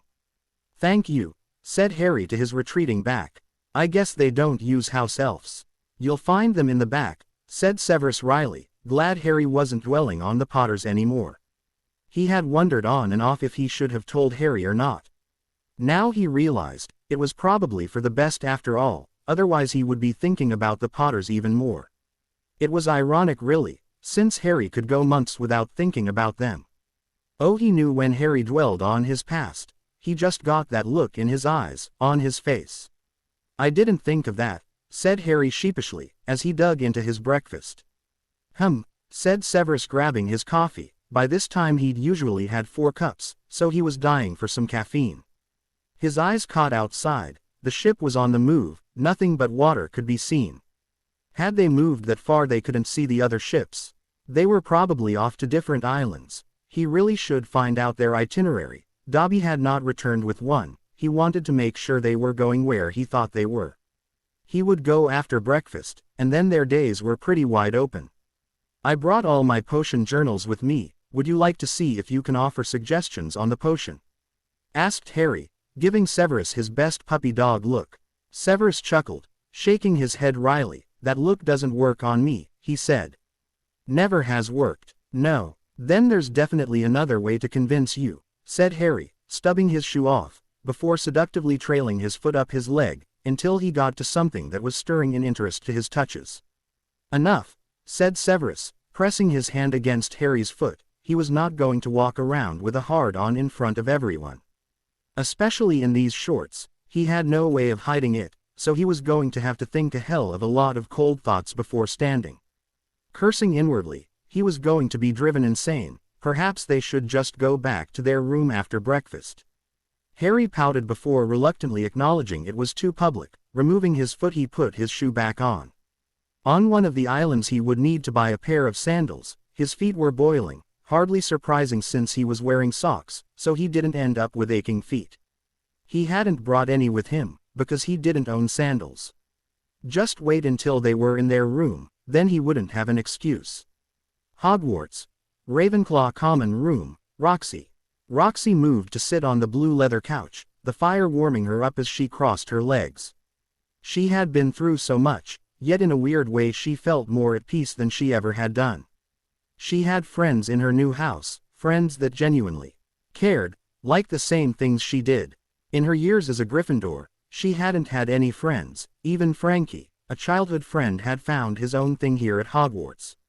She wasn't angry at him anymore. She wasn't angry at many people anymore. Opening the letter, She wasn't surprised it was from her dad. Her mum had been released but she hadn't written yet. For the past few years, she'd realized Nick came first. She'd gotten a little taste of what Harry went through. She'd been in denial, of course. Instead she blamed Harry for the cause of it all. It took Nick and her dad to make her see that Harry was innocent in all this, and that Lily's actions were her own. Family life had gotten so hard for a while, but when she accepted the truth, she was finally able to move on. Her dad had taken her to the study and told her to let it out, that he wouldn't stop her or give her a row for anything she said or did. She'd yelled so much her throat hurt afterwards, and after a lot of tears, potions, explanations and cuddles she saw what her dad and brother had seen before her. She'd often thought about writing to him. In fact she had done, but she didn't send it. Roxy had just scrunched them up and put them in the bin. She just didn't know what to say. The things she'd said to him was unforgivable. Maybe one day she would be able to write something that didn't sound silly. She was only 13 years old at the end of the day. Roxy read the letter from her dad, explaining that her mother would have to stay at Potter Manor for 4 years during her probation. It was one of the stipulations the ministry required. She wasn't supposed to be alone, unsupervised. His dad's thoughts over the past year had changed. He'd mourned for her, then became resigned. She had known somewhere deep inside they'd never be the happy family they'd been before Hogwarts came into their life. She just had to deal with it, like everything else that happened. Her mum had been an inspiration. She'd always wanted to be just like her, and that included putting herself in Gryffindor. Then all this had happened. Even a year on she wasn't sure how she felt about her, but at least she wouldn't have to face it until Christmas. Her dad said she could stay if she wanted to, that he'd understand, even though he'd rather have her back home in the safety of Potter Manor. "Are you coming, Roxy? We are going to the Leary to begin working on the essay," said Roberta, as she rushed through the Ravenclaw common room, grabbing her school bag, and stuffing her quills and extra paper into it. She couldn't wait to get started on her first essay for Defense of the Year. She wanted it to be good enough to get an EE. To do that she had to research properly. Last year she'd only gotten A's, and she was hoping to change that. Her parents would be so disappointed if she didn't get her grades up. "We?" asked Roxy, looking up from her letter. "Yeah, Joan, Hillary and Margaret are coming. How about it?" asked Roberta, standing up, slinging her bag around her back. Ready to leave the common room and head to the Leary, just as the others she'd mentioned trampled down the stairs. They had a few hours before dinner, and they were all hopeful to have it finished by then. "Give me a second," said Roxy, running up the stairs to grab her own things, pushing everything from her mind, not wanting to dwell on it anymore. She had until the sign-up sheet to decide if she wanted to remain at Hogwarts or not. She was just from now on, going to take the days as they came. Who knows? Maybe one day she'd gather up the courage to write to Harry and tell him all the things she felt in her heart. "Thanks, let's go," said Roxy, as she emerged from the girls' staircase and ran to her friends who were waiting rather impatiently on her. "Can I come with you guys?" asked Danny. "Sure," said Roxy, blushing, unable to look him in the eye. He made her feel funny inside, every time he spoke to her or stared at her. She glared at her friends who giggled at her discomfort. They were teasing her mercilessly about her crush on Danny. She'd liked him even in Gryffindor, but that was only in Ping. Now that she was in Ravenclaw, though, she saw him a lot more. His messy hair, blue eyes and the way he spoke, he was just so cute. He was a year older than her, and didn't need to pay any attention to her, yet he did. "Great," said Danny, standing up and joining the group as they exited the common room. Potter Manor. Lily and James. Lily jerked awake, panting as sweat poured of her in waves, and nightmares plagued her sleep, as they did in Azkaban. She had been hopeful once she was back home they wouldn't be so frightening. Her heart felt like it was going to burst out of her. She hated the fear that coursed through her. She'd thought it was the Dementors that caused her unease after she'd been asleep. Apparently it wasn't. Lily looked around and her eyes dimmed. James was acting so odd. It certainly hadn't been the welcome she'd wanted, that's for certain. At least she was home. She tried to console herself, and she couldn't wait to see her son. What would he look like? A year had gone by. He'd probably changed, her little boy all grown up. Like James had said, all her clothes and everything were in here. It left a poignant pain in her heart. It was as if James didn't want to be with her anymore. Sliding out of bed, she looked through her wardrobe for something to wear. Putting them on, she shrank her clothes to fit her better. Hopefully she wouldn't need to keep doing that for long. Unfortunately her stomach couldn't stand much food. She was grateful to be on the first floor, because after walking only a few feet she was beginning to ache again already. Not letting it deter her, she made her way down the stairs, keeping a tight grip of the banister as she did so, then using the wall to support her until she finally got into the living room. James was busy writing something at the corner of the room. He didn't even notice her at first. "Good morning, how are you feeling?" asked James, when he finally did notice her. "I'm a little better," said Lily, a small smile on her face. He still cared, even if only a little bit, and it gave her hope. "Good, breakfast will be here in a moment," said James, and just as he spoke, platters of food appeared on the table. "Wingardium Leviosa," said Lily, flicking her wand at the plate, as she sat down. Puzzlement flashed across her face. Why hadn't the spell worked? Wingardium Leviosa. Still nothing. What is going on? Panicked Lily. Her wand had worked just moments ago. "Calm down. It might just be that it's not the right wand for you anymore," said James, not sharing her panic. "It worked 5 minutes ago to shrink my clothes," shrieked Lily, her eyes bulging with panic and fear. James frowned. The wand obviously worked, so why wasn't it with that particular spell? "Try a different one," suggested James eventually, flummoxed by what was going on. "Accio salt," shouted Lily, and the salt pot flew towards her. "Interesting," said James. He'd never seen anything like this happen before, and he'd seen a lot as an Auror. "What did they do to my wand?" cried Lily. "They'd said she could cast magic, so why would they take away certain spells?" "What do you mean?" asked James, sitting himself down on the dining table. Wasn't it the minister?" asked Lily, sniffling. She felt as though she had lost her magic altogether. "We don't have the power to do something like that, Lils," said James, shaking his head. "Then what is wrong with me?" asked Lily, terrified. "I have no idea," said James, flicking his own wand out. Wingardium Leviosa. The plate of food floated towards Lily effortlessly. Lily closed her eyes as dread shifted like a volcano about to erupt. "I'll go get help, see if they can shed some light on the situation," said James, moving towards the fireplace and shouting in Headmaster Dumbledore's office, Hogwarts. "Albus, are you there?" called James, unable to see anything other than the headmaster chair and desk, which it usually was filled with tons of paperwork.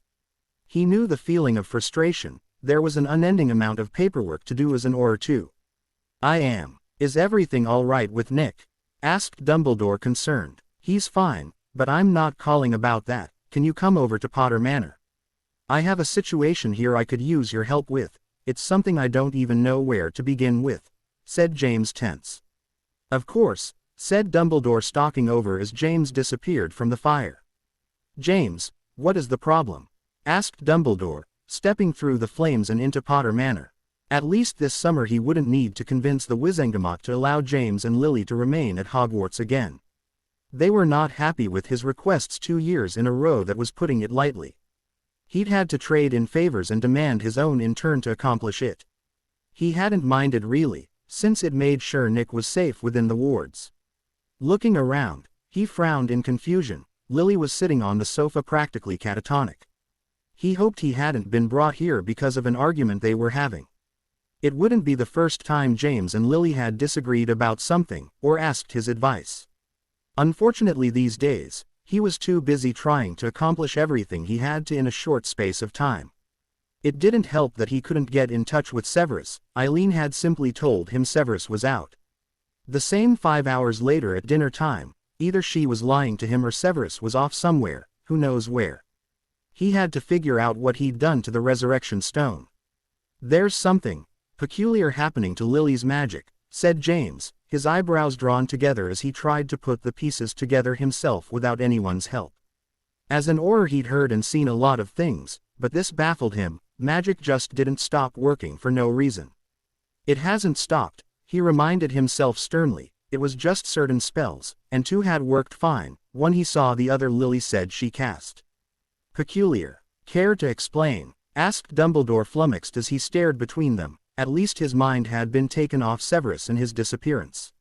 Lily's magic. Well, there's no easy, professional or rational way to say this, it's acting oddly. She can cast certain spells, such as the summoning spell. However, when she tried to cast a first-year spell, it didn't work or react in any way. The levitation charm just wouldn't work for her. Said James, I know it's difficult for people coming out of Azkaban to build their magic, but I haven't heard of someone being unable to cast one thing and successfully cast another. I see what you mean by peculiar, said Albus thoughtfully, stroking his beard as he sat down, having to do so himself since neither Lily nor James had the decency to ask him to sit, as all good hosts did. Lily, he called after thinking about it for a few minutes. Lily, he called again more firmly when the woman didn't respond. Yes, croaked Lily, jumping out of her wits staring wildly at Dumbledore, her green eyes wide with pure unadulterated fear. Nobody could blame her. She'd been magical all her life, known about magic since she was 8 years old and been performing it since she was 11. The thought of losing her magic was too much to bear, actually any one person to bear. Can the Ministry stop your magic? She asked, desperate for it to be them, and not something she'd never figure out. No, magical bindings are illegal, said Albus soothingly, trying to calm the terrified witch down. He totally understood why she was so scared. Magical bindings, could that be what's happened to me?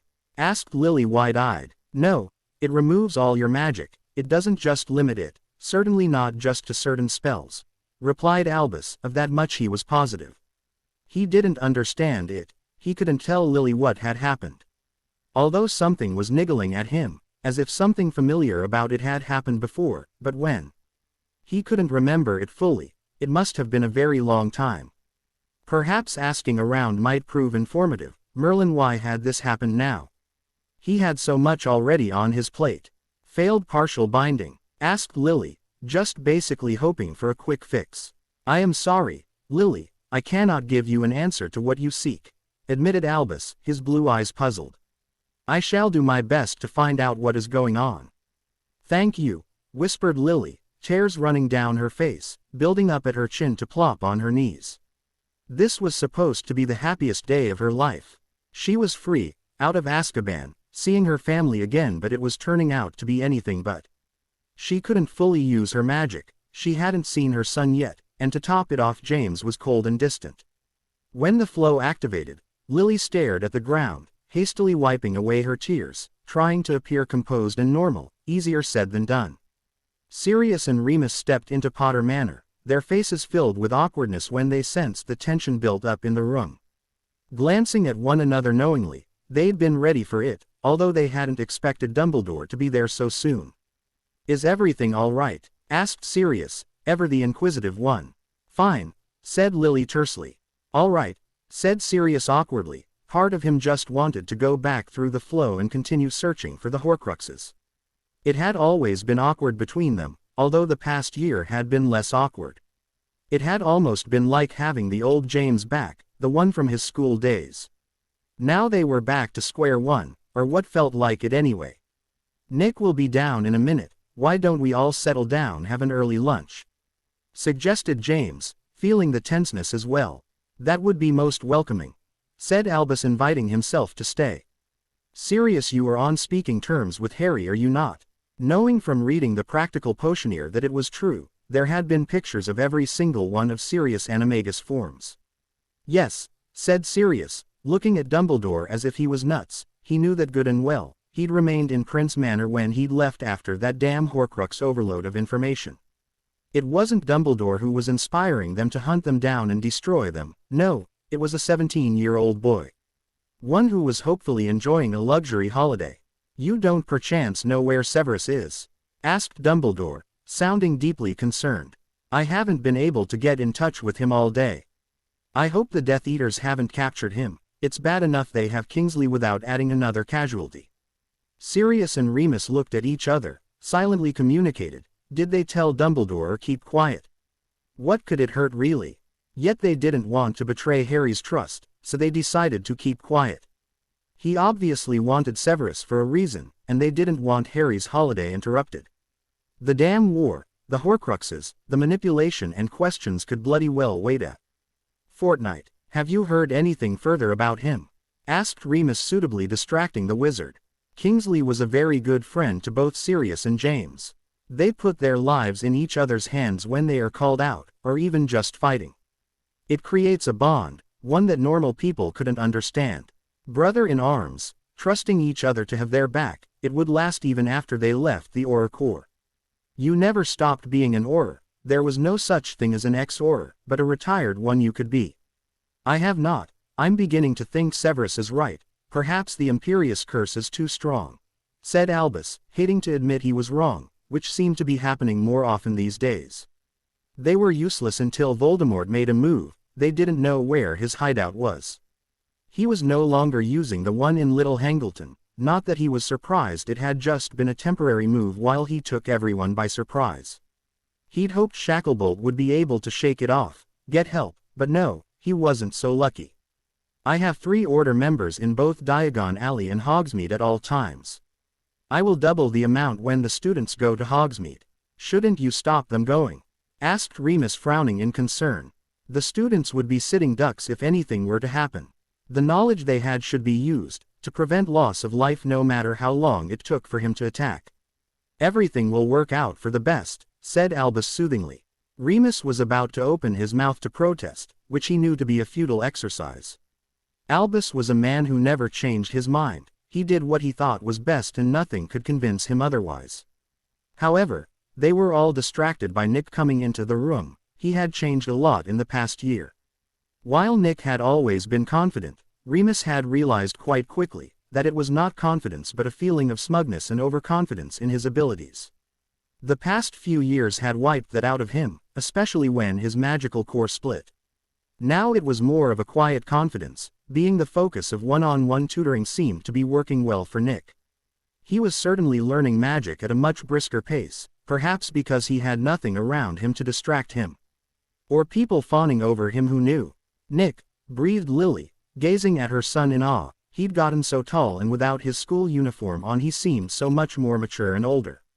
Standing up, she walked over to him and threw her arms around him, trembling in relief. She at least still had her kids. They would always love her, and it was just the matter of helping James remember why he'd fallen in love with her in the first place. A frown made itself apparent when her son didn't respond to the hug. He merely stood there stiffly, his gaze looking over her shoulder as if he didn't want her there. Well, he was a young man. He wouldn't want hugs from his mum, no matter how long she'd been away. Typical boys. Oh, I've missed you. You've gotten so big. James watched the reunion just as tense as his son. He would love to have welcomed Lily with open arms. Unfortunately, everything was different now, and he had noticed she had yet to ask about Roxy. Not once had their daughter been mentioned by her mother. Why wasn't the therapy helping her? To him she seemed to be in a sea of denial. He couldn't inquire about it. Husband or not, there was a lot of confidentiality in mind healers. They took it very seriously. Did he sit her down and let her know how the kids felt? Or did he leave her to find out herself and talk to her when she is ready to acknowledge it? Maybe he should take a few sessions with a mind healer. They had to each year to continue being in order to make sure they were sound of mind. Although this wasn't about being an Auror, this was about being a father. He'd already lost one son. He didn't want to lose his other kids. This is perfect. The house elf is really good at cooking, said Sirius, as he dug into the food. I agree, perfectly succulent, beamed Dumbledore, as if he didn't have a worry in the world. Which of course wasn't true. He worried about a lot of things, none of which was an easy fix. He had noticed Sirius hadn't been able to answer him about Severus, but considering Severus and Sirius didn't get on, it wasn't a real surprise. He was also worried about what Voldemort was doing to his Order member. Shacklebolt knew a lot of information. It was a daunting thing indeed. He had no idea where the Dark Wizard's hideout was, so there was no way to save him. He'd asked Dung to ask around, but so far no luck whatsoever. Her name is Tish, commented James, and he made sure to compliment her now and again. What better way to win their loyalties than being kind to them? It's how his parents had been with the house elves when they were alive, before he had done a stupid thing and gotten rid of them because Lily didn't approve. Thankfully though they'd all gone to Hogwarts for sanctuary and Albus had taken them on. Still good, said Sirius, smiling in sympathy to his godson who sat next to him and Remus and across from his father. Nick had been quieter since he began learning but not to this extent. You could see he was troubled, mostly around the eyes. Nick grimaced at Sirius as he began to dig into his own brunch. Since he always slept through breakfast, his first meal of the day was always bigger than he would have usually eaten at say Hogwarts. The creamy chicken and mushroom pie was fantastic. Since Tish had come all the meals were just amazing. He had a lot of pies though, but he didn't mind because they were filling and kept any hunger at bay until 7 o'clock when he stopped for dinner. "How are you feeling my boy?"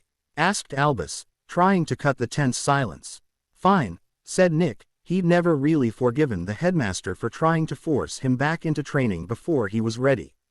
What couldn't be denied though was the fact he was learning things. He was good at that if nothing else. He'd always looked up to Dumbledore, thinking to be like him when he grew up. This wasn't the case anymore. He was finally content with being just Nick for now. He was terrified of letting everyone down, especially his dad. Growing up it had been fun, being the boy who lived, the attention and the adoration. He hadn't once thought about the consequences of it, and why should he have done? Nobody had told him otherwise. He'd used it to get his own way, quite happy about it.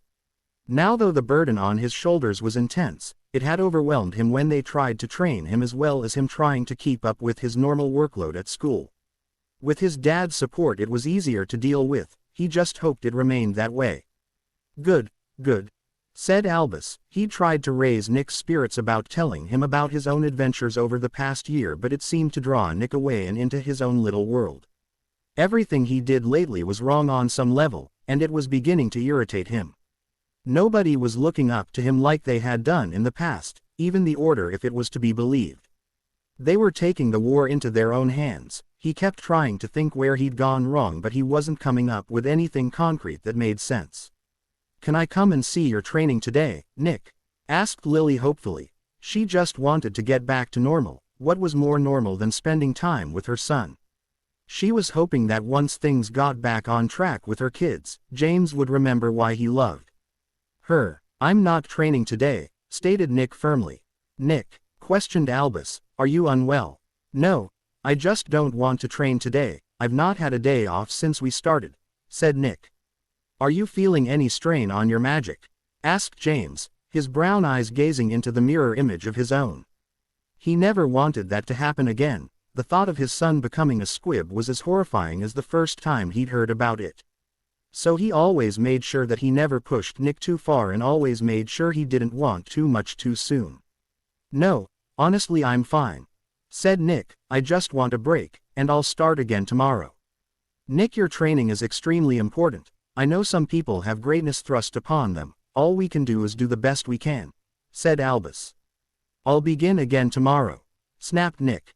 "Nicholas," said Albus exasperated. "Don't call me that," groused Nick. It wasn't even his full name. On his birth certificate it was Nick Sirius Potter, not Nicholas Sirius Potter. "I want a day to myself today." "All right, I'll take you out shopping," said James in agreement with his son. "Very well. It seems I am being outvoted, so I bid you adieu," said Albus standing up, his blue eyes glimmering with disappointment. He was giving up his day to help and train him and it was just being thrown back in his face. When had everyone stopped doing what he thought best? "Albus, there's no need to leave," said Lily, her green eyes beseeching Albus. She didn't feel nearly as awkward with him there. However, when he wasn't there she felt as if she was intruding in on her own family, in her own home. It was terrible. "It's all right my dear, I have a lot to do and not enough time to do it. I will see you tomorrow Nick. In future please let me know when I won't be needed." "Do not worry Lily, I shall do all I can to figure out what is going on," said Albus formally, before he disappeared through the flow feeling very let down indeed. The rest of the meal was in silence, but it wasn't a completely overwrought one. Potter Manor, James, Sirius and Remus, the hallway. "What's wrong with Lily?" asked Remus, watching her from the doorjamb, as James got ready to go out with Nick. She was sleeping on the couch. She wasn't able to do much without being physically exerted. All she had done was walk around the manor for a few minutes before conking out. Having been in Azkaban, stuck in a tiny cell unable to do any exercise, well, it was to be expected. She's tired, she'll probably be like that for a while, said James quietly, as he clipped on his cloak, waiting on Nick retrieving his own cloak and money pouch. No, I mean with Albus, what is he looking for? Asked Remus, giving James a pointed look. Oh, that, said James, her magic is acting out. She got up this morning and was fine casting a spell to shrink her jeans and summon things, but the moment she tried to levitate something it wouldn't. It's obviously not the power behind the spell, since we learned the levitation spell in first year. The Accio charm is a fourth-year spell. That is highly irregular, said Remus, frowning. It is, agreed Sirius thoughtfully, as he stared at Lily. Now if anyone had come up to him, say 17 years ago, and told him the family would be in bits, he would have laughed at them. Lily and James's love had been whole, pure, and it wasn't a sight you saw very often. Despite the fact they hadn't gotten on for 6 years at Hogwarts, they acted as if they'd been together forever. He would never have imagined the Potter family would have been reduced to this. Maybe you should make an appointment with St. Mungo's, they might have a better understanding of it, stated Remus. It was true, St. Mungo's had records and journals dating back before the birth of Merlin, written in very old Latin but translated to modern language with precision and care. I think I will. She has an appointment soon anyway, said James, nodding thoughtfully. He hadn't even thought of that, if he was honest. It was a good idea. The more people that were aware of the problem, the quicker a solution would be found. Why? Asked Sirius, confused. To help her with her exercises so she can get fit again. No, to see her mind healer. She has to go for the entire duration of her probation, so that's 4 years, said James. You should write to them and make an appointment. You know how busy they are these days, said Remus. They had first-hand experience during the Battle of the Old Ministry. They'd been rushed off their feet. The least they deserved was the courtesy of James not just showing up demanding an appointment on the day. I think I will, said James, conceding the point. What else does she need to do during her probation? Asked Remus. He wasn't an Auror, he didn't know the exact specifics. Staying in the same place for 4 years, that's always one of the important terms, said Sirius, knowing because he was an Auror and knew about it, though his work. Not all people were evil, some were just misguided, ending up with a lapse of judgment, like when they attack or hex muggles for some reason. He'd heard everything over the years, nothing surprised him. But is she allowed outside? Asked Remus. Yes, but she's always got to be back in the manor before 7 o'clock, it's her curfew. It's connected to her wand, so they will know if she breaks it, explained James. Remus knew a lot of information, but sometimes it surprised him when he found himself explaining things to him. Remus was by far the smartest and bookish of their group. In fact, if anyone could figure out what was wrong with Lily, he'd bet it was his best friend. The wand is one thing no sane wizard would ever leave home without, or even just putting aside for a moment. A wandless wizard was a vulnerable wizard, and a vulnerable wizard was indeed a dead one. I see, said Remus. It was better than being trapped in a manor for 4 years. She had gotten off extremely lightly. Lily had used an unforgivable curse for Merlin's sake.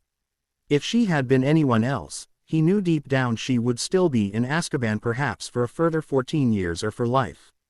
Do you guys want to come? Asked James as he heard Nick bounding down the stairs. This had been a good idea. His son needed to let his hair down from time to time, as important as it was to train. Not everyone gave up their life every moment to fight or learn. Nick, despite how vital he was to the war effort, shouldn't be forced to give up all his time either. Only for 5 minutes. I need to purchase a book. We have something we need to do, said Remus. He didn't want to let Harry down. He was so adamant they could do this, and he wanted him to be right. It might even help his relationship with Harry in the long run. He didn't blame anyone for what happened. He'd allowed it to go on, and he had ignored Harry like the rest of them. So he had given Harry his space, but since Sirius was getting another chance, he hoped it was on his cards too. What do you need to do? Asked James curiously just as Sirius spoke, causing him to grin wryly. You and your books, sighed Sirius in mock exasperation. Well, not completely mocked. He hated reading, even when it was for his Auror training. He was just so impatient. He wanted to be on his feet all the time, and doing something reading was boring in his opinion. He didn't understand how Remus had ended up in Gryffindor to this very day. He was Ravenclaw to his very core. "I'm ready," said Nick, making his appearance. "Let's go," said James, completely forgetting what he'd asked Remus just 5 seconds earlier, excited about spending more quality time with his son. Holding on to his son, he apparated them both to Hogsmeade, which was rather lively. Although there was a notable age gap in the children there, from the ages 11 to 17 was absent obviously at school. Sirius and Remus, Tombs and Scrolls, Hogsmeade. "So what are you looking for?" asked Sirius, following his partner into the bookstore, watching him wandering around the store intriguingly. "The new defense book that came out last month," said Remus. Unfortunately it wasn't the newest one, so it wasn't out on full display in front of the shop anymore. "Oh," was all the dog Animagus had to say, already bored again. "Do you think we will find it in the house?"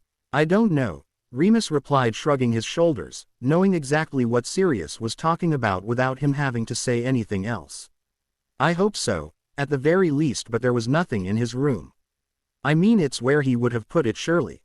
"Not necessarily. If someone came looking for it, it would have been the first place they looked," said Sirius. "It's what the Aurors would have done, checked within their possessions. Sometimes in plain sight wasn't the way to go about it. For all we know it could be in that box already," added Remus, his voice extremely hopeful. "True," mused Sirius, he doubted it. All that shit had been in his house since he was a young boy. There wasn't a piece in that box he couldn't remember growing up, he was sure of it. "Found it," said Remus, swiping it off the shelves. "Just go home, I'll only be a few minutes," he added, rolling his eyes at Sirius, who was leaning against the shelf looking for all the world, extremely bored. "I'm here now, I might as well wait," replied Sirius, shrugging, plus something was telling him to stay, he didn't know why. "3 galleons please," the ice-stand bookshop keeper said calmly after ringing it up on the till. Remus handed them over calmly, accepting the book, which had been covered with brown paper and string. Shrinking it, he put it in his pocket just as people began shrieking outside and loud blasts soon followed it.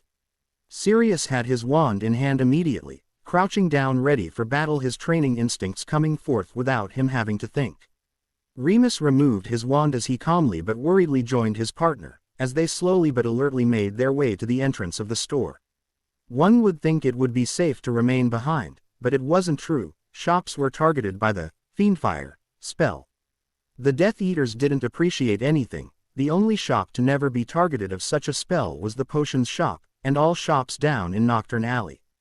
"Ready," whispered Sirius, his hand outstretched just millimeters from the handle.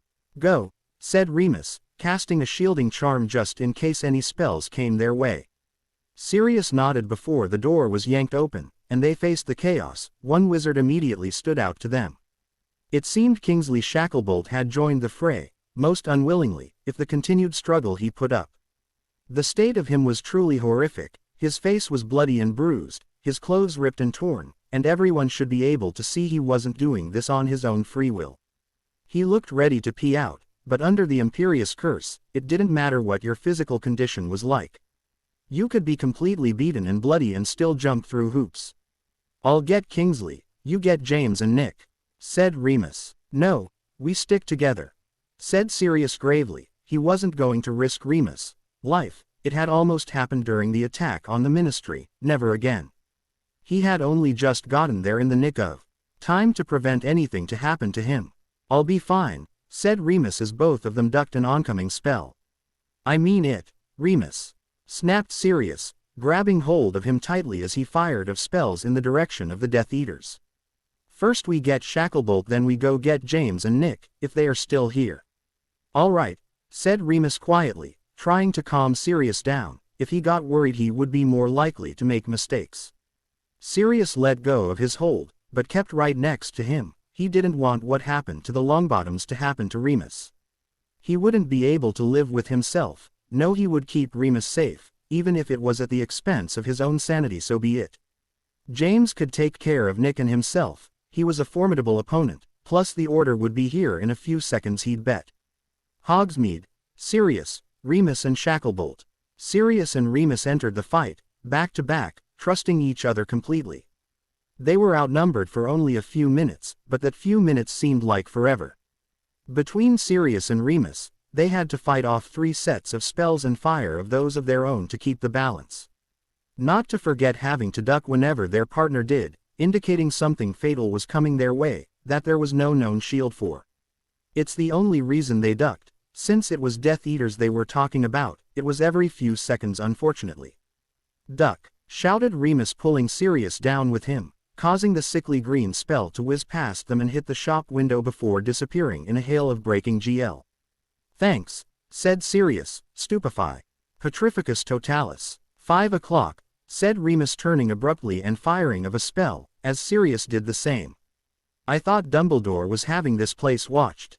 "I thought so too," said Sirius, looking down at the floor before saying another spell that would turn an object to stone. His particular one was water. Someone must have used the Aguamendi spell to put out the fires. Duro, grinning in a feral way when the Death Eater panicked, firing off a stunning spell to subdue him so he couldn't spell his way out. Summoning his wand to keep him down, he wouldn't be able to fight now. Stuffing the wand in his pocket, he continued on, trying to get to Shacklebolt. He was just glad the more sadistic Death Eaters were behind Azkaban and safe. Voldemort couldn't get them out.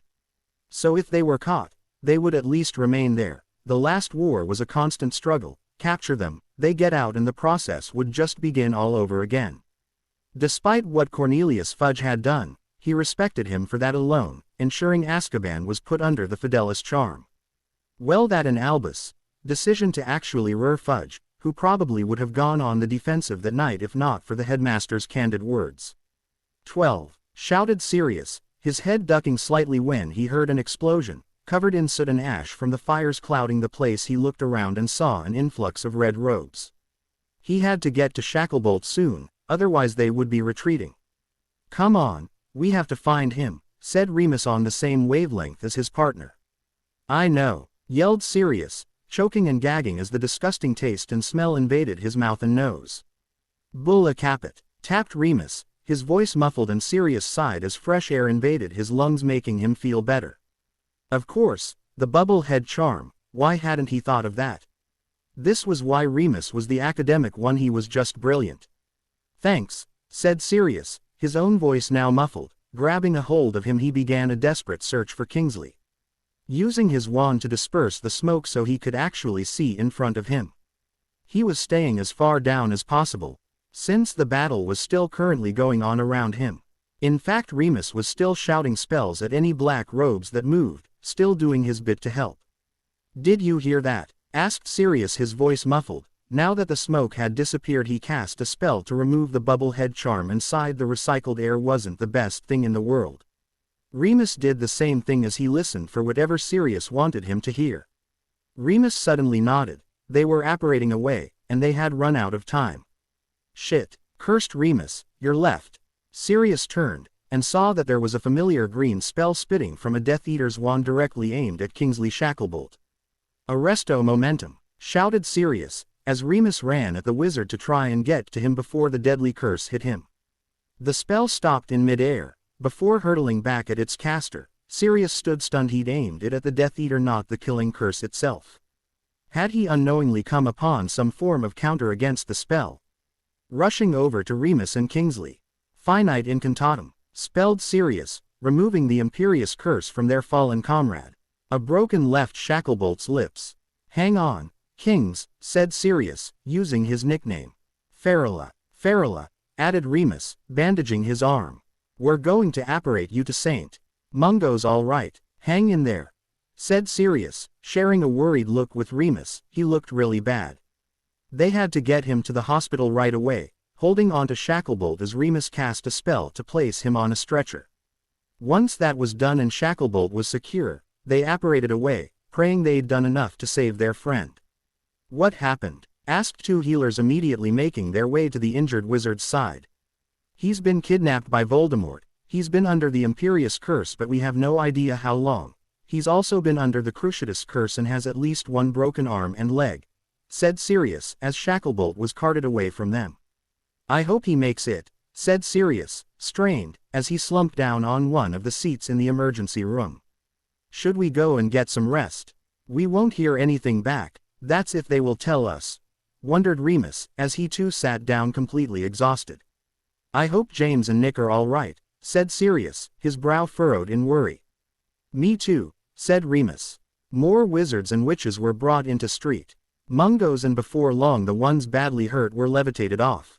Ones less hurt were told to sit down and a Mediwitch would be with them as soon as possible. Which was true. They'd barely sat down before they came down and led them off to get healed. Albus Dumbledore made an appearance. Sirius and Remus wished they could say they were surprised, but they weren't. How is he? Asked Albus. He looked slightly bewildered but at what they couldn't say. He's just been taken in, said Sirius. They would still be essing him to make sure to catch all the severe injuries that needed immediate attention were seen to first. He knew the routine well, despite the fact he had been unconscious when he was taken in for Esment half a year ago now. It was hard to believe. Time had gone so quickly. He and Remus had gotten a close call, which made him more determined to be careful.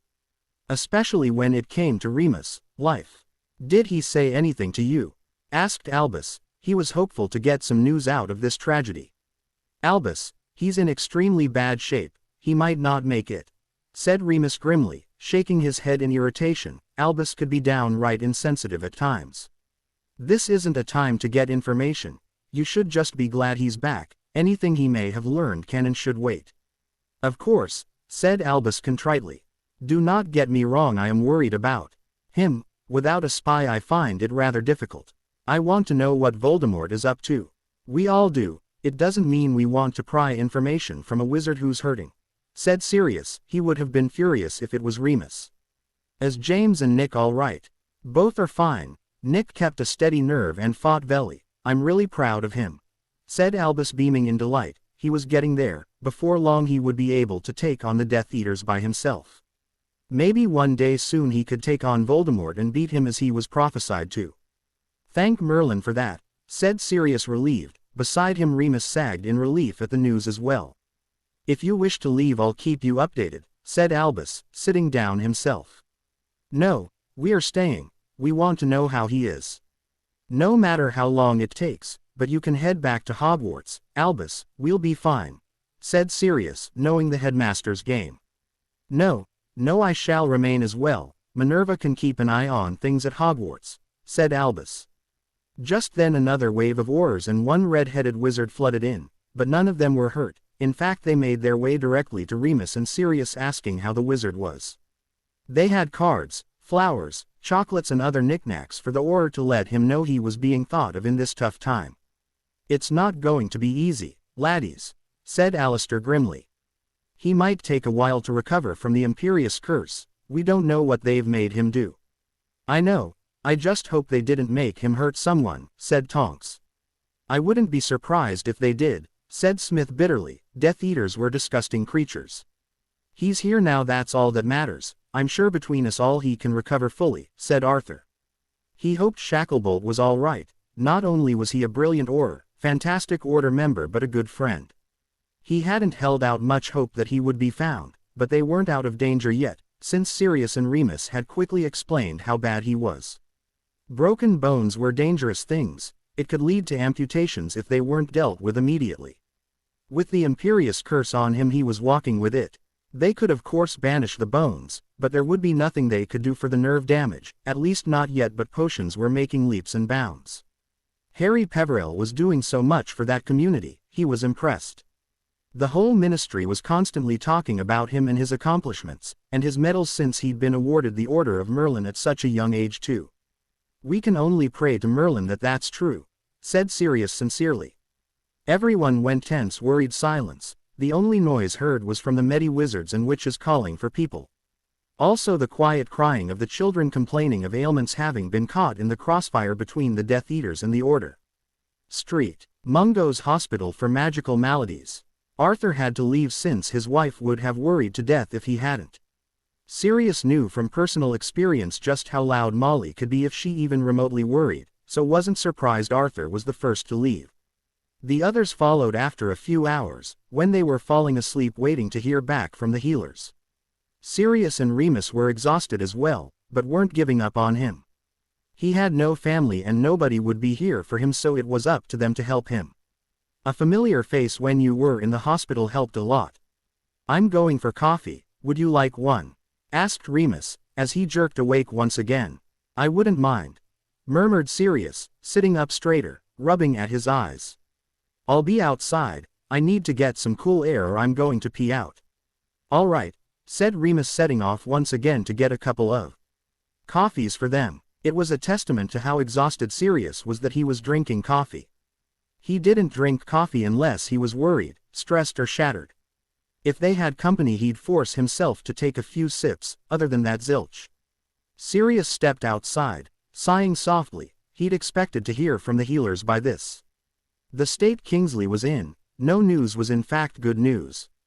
He'd obviously survived the worst of it, but he obviously wasn't out of the woodworks or someone would have been by to see them. Staring down at his watch, he realized they'd been there for 16 hours, daylight would soon be breaking out above the clouds.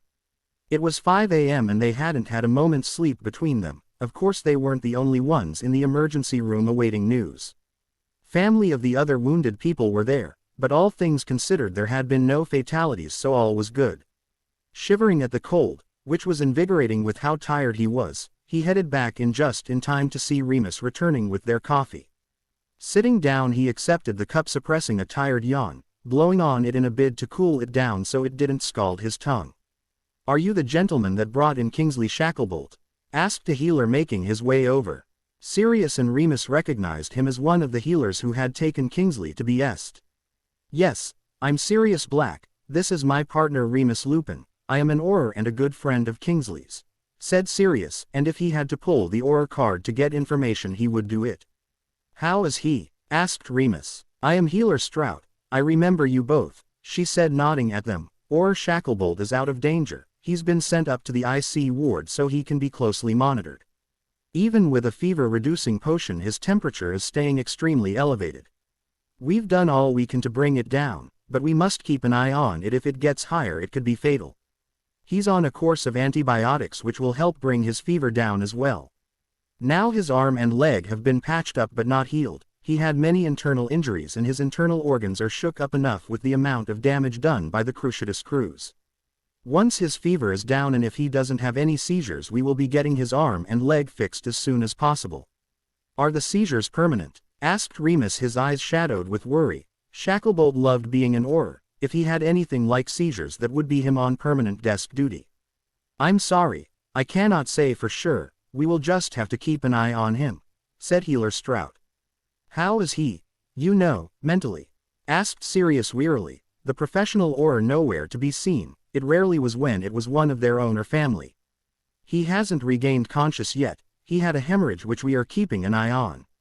To know for sure, we will have to wait on him waking up. He won't be for at least 12 hours. We've given him a very strong pain relief potion, said Healer Strout. As much as she wished she could give them good news, she couldn't. As a healer, it wasn't worth her job to give them false platitudes. No, it was better to tell the truth, for better or for worse. Thank you, Healer Strout, said Remus, smiling wearily. My suggestions is go and get some sleep. Nobody will be getting in to see him until we have been able to fully assess him, said Strout. He could be extremely violent upon wakening. He had been held prisoner for the past 2 months according to the records from the ministry when he'd been declared missing. Thank you for everything, said Sirius, swallowing thickly. Being injured months ago had given him a new respect for the healers. Hundreds of people injured and they'd more or less saved everyone who had come through their doors still breathing. They'd had help, but during tough times communities did come together and help each other.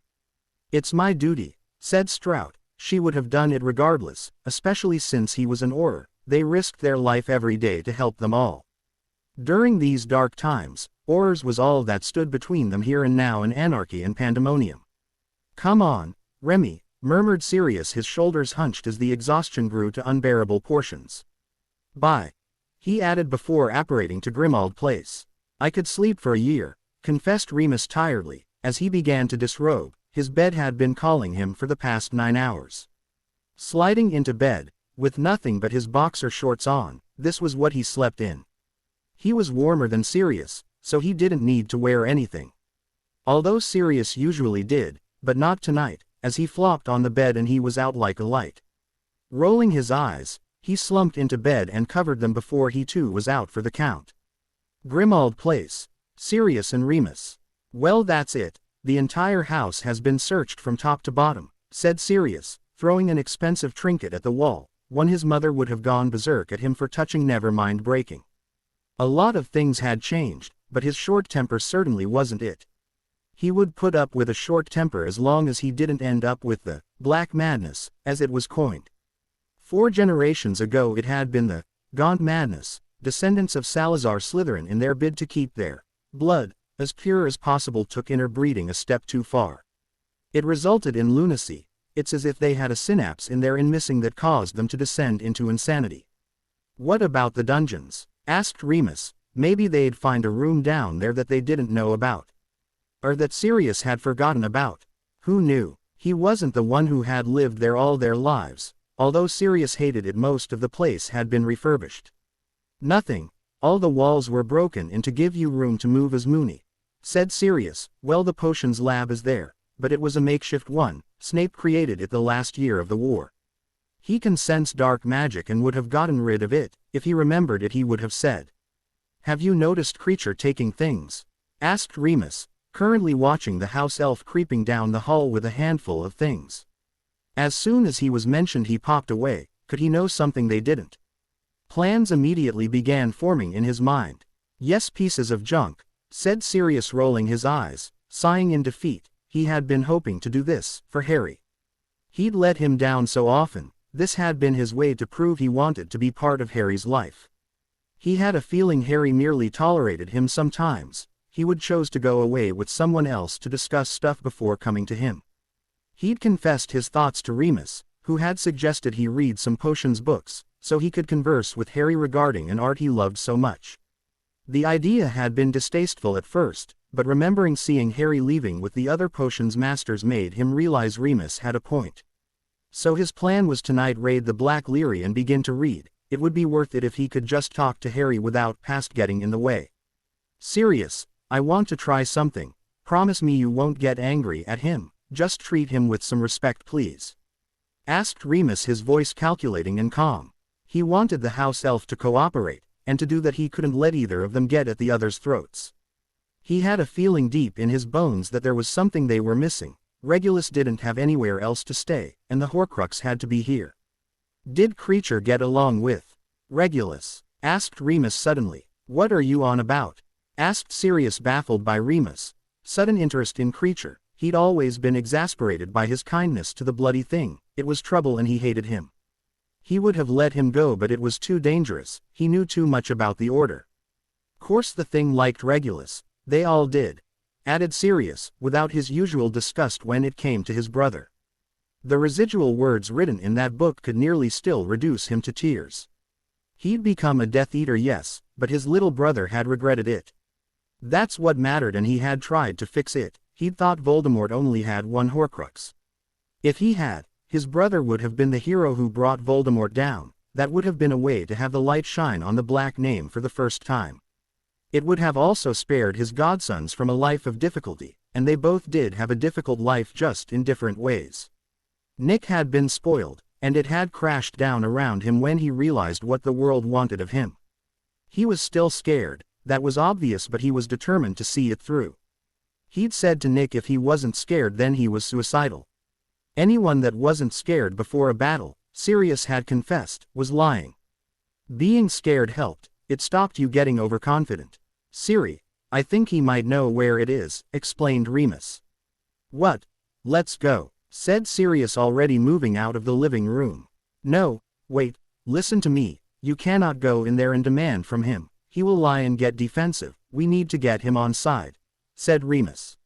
He can't lie, said Sirius, shaking his head, staring at Remus. He will work around it. Sirius, please, for me. Asked Remus. He just wanted to do this his way. If it doesn't work then we do it your way. You draw more flies with honey than vinegar. Sirius paused. This was important with Remus. He didn't normally stick to his guns so ardently. All right, we'll try it your way, but I can't promise anything. You know how I hate the damn house elf. Just try, said Remus. It's all I can ask. Okay, said Sirius in agreement. Let's get going then. Remus didn't need to use a spell to figure out where Creature had disappeared to. Although he didn't like how they were treated, since he too was considered a creature, and stared at in disgust by the general population. Thanks to his association with the Order and the Aurors as well as Dumbledore, nobody had the guts to really say anything. Especially not with Sirius around. Nobody had dared to. If anyone had tried they would have known all about it. The cupboard he used as a den, which was right next to the kettle. Remus opened the door, to find the house elf inside, feigning sleep, the items he stole apparently nowhere in sight. Remus threw Sirius a look. Do not screw this up. He was their best chance of finding this damn Horcrux. Creature knew every inch of this bloody house. He cleaned it after all, or rather went around cleaning barely enough, muttering darkly under his breath. He could hear everything he said, but refused to tell Sirius, knowing how his hot-headed partner would do. Taking a deep breath, his mind thought about how to deal with this. Then suddenly he was thinking about Harry and how he'd been with the house elves. Dobby and Rose was it. He wasn't exactly sure, but he realized he would have to be kind. It's what Harry would do, and if he found out he'd alienated a chance to find the Horcrux he would blow a fuse. Creature, I'd like to talk to you. Please sit up, said Sirius, a grimace set on his face. He did not like being nice to the house elf at all. He kept reminding himself it was for Harry and Nick, mostly Harry. He'd do this, and he would have his godson's pride. He'd done worse things at the end of the day, right? Yes, no, maybe, it didn't matter, he was doing it and that was that. Yes, nasty Master Black, muttered Creature, his bloodshot eyes glaring down his nose at him. Sirius literally had to bite his tongue. This was harder than he thought it would be. If you are honest with me, I will give you 10 items of your choosing to keep, anything in the house, said Sirius. He could keep it all, as long as he didn't come across it actually for all he cared. Creature stared at his master, barely able to comprehend what he was saying, quite reluctantly. Yes, Master Black, crouching down, face to face with the elf. He was probably the last one to ever see his brother alive, and he found himself desiring answers more than getting into a shouting match. Did Regulus ask you to do anything, Creature? No, sir, murmured the house elf, his shifty eyes not able to meet his current master's eyes. Did he ask you to keep it quiet? Sirius wondered out loud. The quick look the elf gave him confirmed his suspicions. Swallowing thickly, he was right. Regulus had let the house elf in on whatever he had been doing. Perhaps he did have the Horcrux and had been protecting it or something, unaware of what it was. Creature, I know about the Horcrux. I know Regulus found one. It's very dark magic. It shouldn't be tampered with. Where is it? Asked Sirius. He hoped it wasn't drawn out. They would be leaving to see Kingsley in just under 20 minutes with any luck. They didn't know if he would be awake, or if they would be allowed to see him, or how his mental state was going to be. They'd slept for 7 hours, then began to search every room in the house to make up for lost time, not that it had been productive until now. Now they had hoped that Creature knew something they didn't. Creature didn't answer, just continued to sit hunched over in his cupboard. Regulus wanted it destroyed, Creature. So do we, said Remus, holding his breath, waiting for something, anything to happen. Merlin, Creature had to help them, he just had to, otherwise they were stuck. Creature stared at Black and Lupin, the blood traders and the werewolf, his disgust temporarily halted. His wheezing breath was all that could be heard in the room. Creature didn't know if he could trust them. The blood trader was never kind to him. He couldn't help but eye him distrustfully. What if he was wrong and they didn't destroy it? He would never be able to do Master Regulus' last wish. He couldn't live with himself if that happened. He didn't know what to do. His breath became even more ragged and wheezy sounding, but his eyes never left the two wizards. Creature, if you wish, you can keep it until we are due to destroy it, then do it yourself, said Remus in a last-ditch attempt to find out if he had it or not. We cannot do it for a few weeks. The ingredient used to destroy it isn't here, and it's with the others who want to destroy them too. We just need to know if you have it. I swear on my magic I won't steal it from you and allow you to watch or do the deed that destroys it, said Sirius seriously. Magic flashed through him, warning him to hold to his words, or the consequences would be most severe. Creature's eyes widened in shock, as the magic linked them together in their oath. He could barely believe the blood trader was that desperate for the locket. He had no choice but to trust the blood trader now, especially if he could fulfill his great Master Regulus' last wish.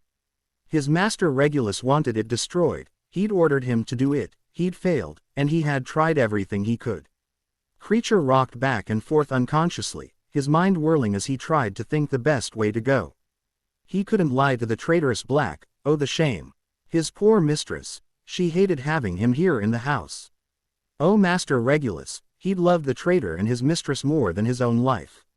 It's why he'd made him keep silent about his absence. His poor mistress didn't get to bury her child. It had killed her, it had. Poor Master Regulus, he had to do this, and if the traitor didn't live up to his words, he would do his best to see his end brought to him. His eyes stiffened in resolve, a wicked gleam coming to them, but neither Remus nor Sirius could see it since he was staring at the floor, his hand over his large head. He wouldn't though, the traitor wouldn't want to lose his magic. Climbing back into his cupboard, he lifted up his pathetic makeshift blanket and fished for one particular item, not even looking at the rest he'd stashed here. He tensed when the werewolf summoned a box, grasping onto the locket, extremely defensive. Refusing to turn around for a few seconds, before extremely reluctant, he turned to face them, eyeing them with suspicion and wariness. "This box is for your chosen items, creature," said Remus, looking at the house elf with sympathy. He knew how it felt to be treated with such disgust. It wasn't fair or right, and he hated himself for never really caring before. Summoning the items from under his bed, he let them float into the box, which was larger inside thanks to a nifty little charm. He'd created it 16 years ago, using his hands to build it, not magic. He had to do something when Sirius was away, and when Sirius found out, he gave him a big workshop filled with various woods. He knew Sirius had done it to keep him in and safe, when he was sick after transforming each month while Sirius went out to look for Pettigrew or doing various things for the Order. Unfortunately they had left the flat and came back here. Since then he hadn't had a chance or the time to craft. Remus closed the lid. He used magic to make the cupboard bigger and placed a proper mattress in it. It was the least they could do. It was all too apparent just how loyal the house elf was to the Black family. Even if he couldn't stand him or any of the Order members. Picking up a napkin from the table, he transfigured it into a blanket before placing it in the cupboard, ignoring the incredulity and disgust from the house elf. "You can have whatever you want," said Sirius, his gaze fixated on the locket clutched tightly in the house elf's hand. He had no doubt it was what they were looking for. The evilness and blackness pouring off it in waves was quite alarming. He could feel the blackness calling to him, making him feel impure, angry, and that's from where he was. It was little wonder the house elf was as vicious as he was if he'd been in its presence for 18 or 19 years nearing. It needed sealed away, in something where its influence couldn't be reached. Stared Sirius. "I know," said Remus before he could finish. "I'm not sure there's anything that can dampen its effects. I can't think of a spell, can you?"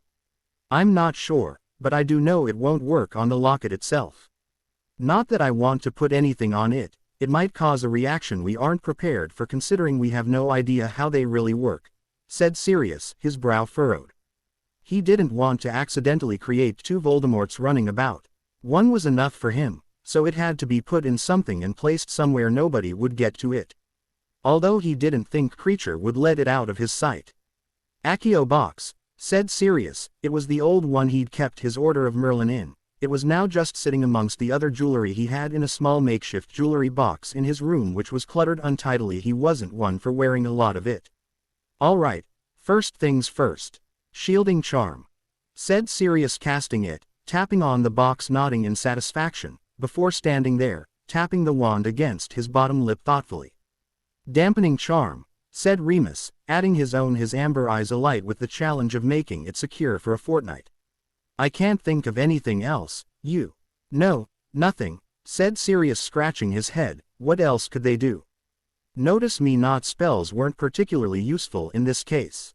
They wanted to keep it found, not ending up losing it again. They'd spent ages trying to get to it.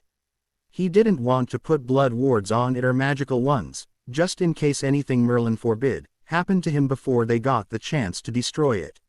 He might not have acted it all the time, but dealing with death on a daily basis had made him cautious. One moment someone could be doing something as ordinary as shopping, then next gone. A badly mistimed spell or a spell intended for them or even an outright attack.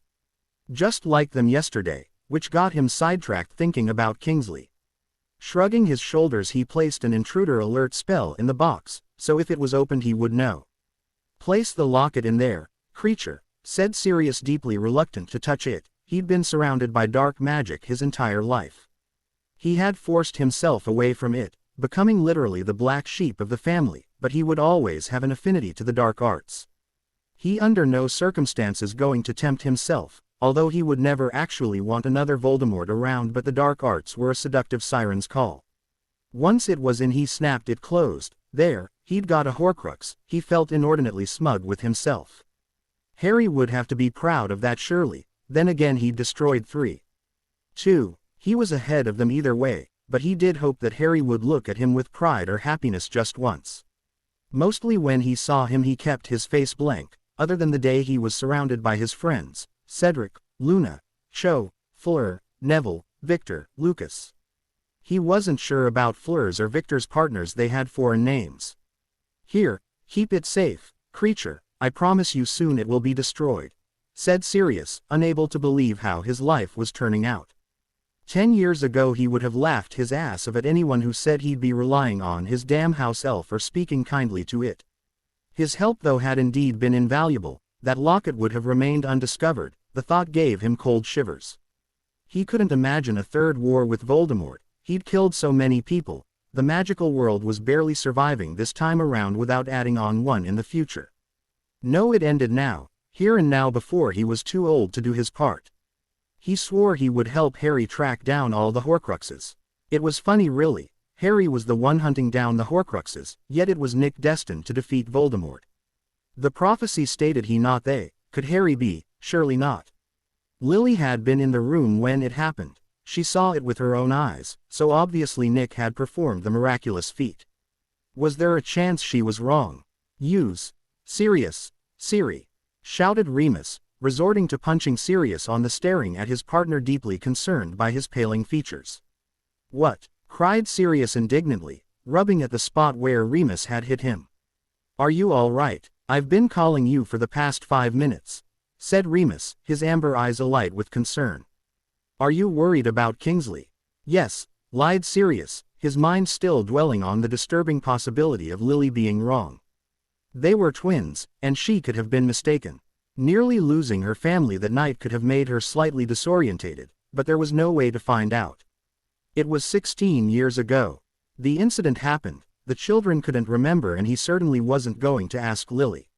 Still, the niggling doubt wouldn't leave him alone. Well, come on, let's go and see him, stated Remus. He didn't like when Sirius got quiet and brooding. He was used to his foolhardy, silly joker of a wizard.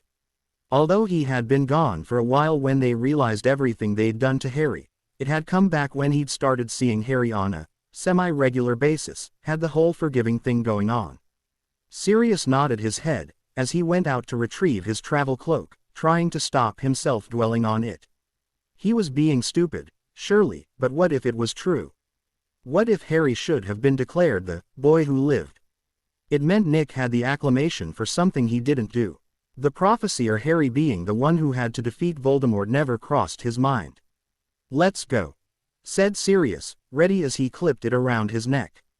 Perhaps some time concentrating on Shaq would help him take his mind off it.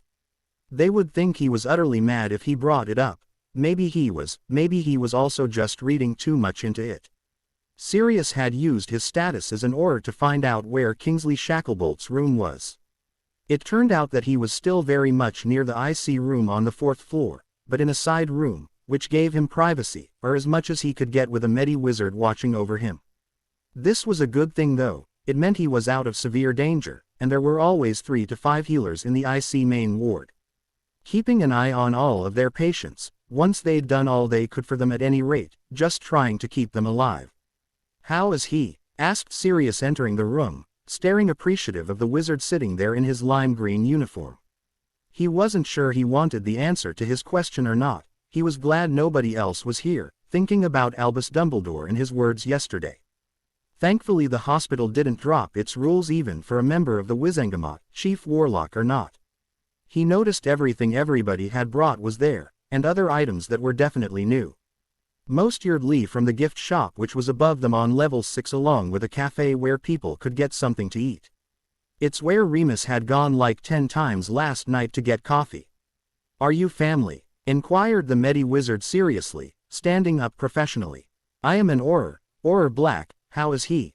Asked Sirius, drawing himself up straight. He wouldn't take any nonsense. He wanted to know how his friend was. Has his temperature gone down?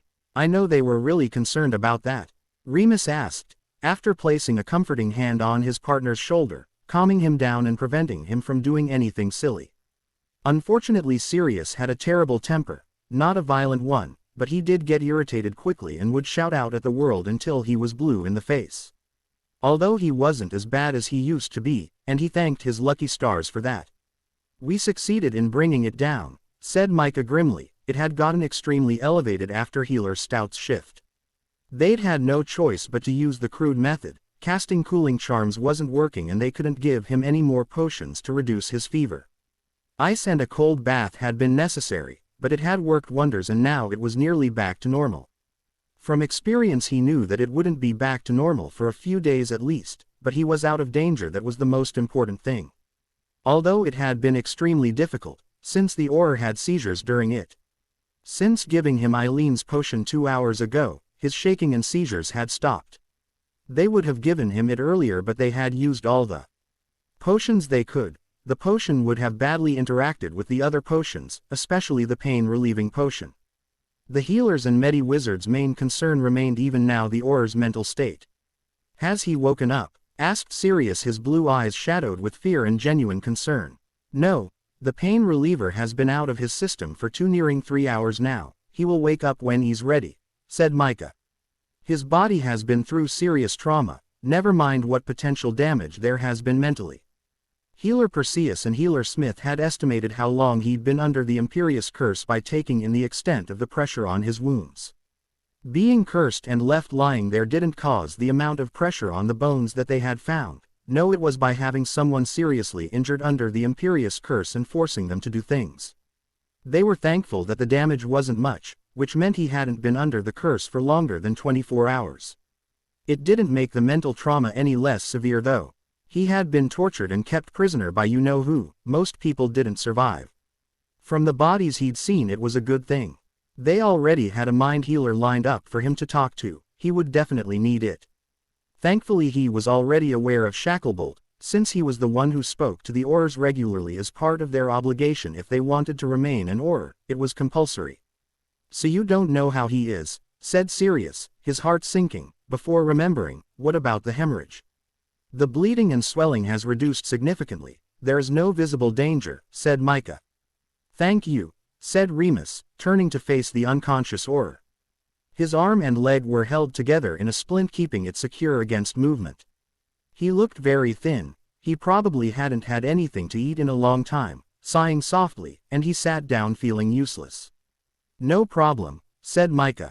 My name is Medi-Wizard Micah. Nice to meet you, said Sirius. This is my partner Remus Lupin, introducing him since he hadn't been introduced yet.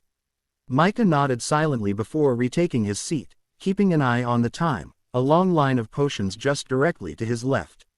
He couldn't leave the room. In the IC part of the ward no patient was ever allowed to be by themselves, not even for a few minutes.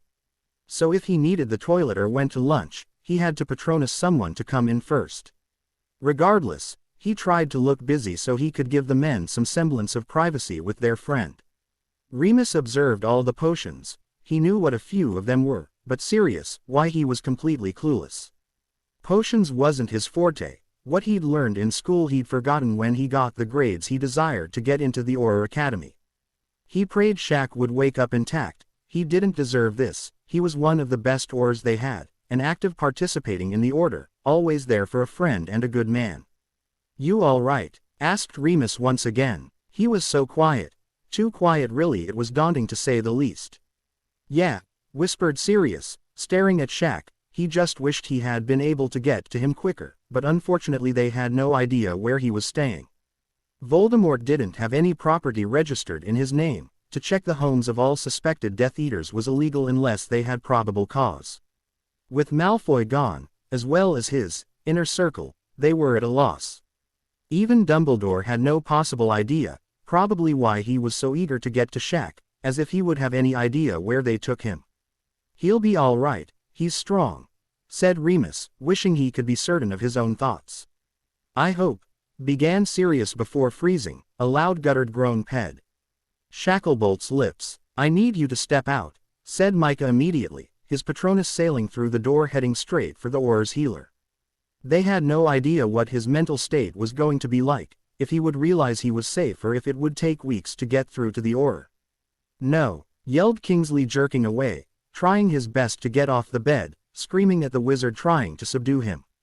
"Easy, you are safe, Auror Shacklebolt, you are insane." "Mungos," said Micah, his big build coming in handy in keeping the confused wizard in the bed.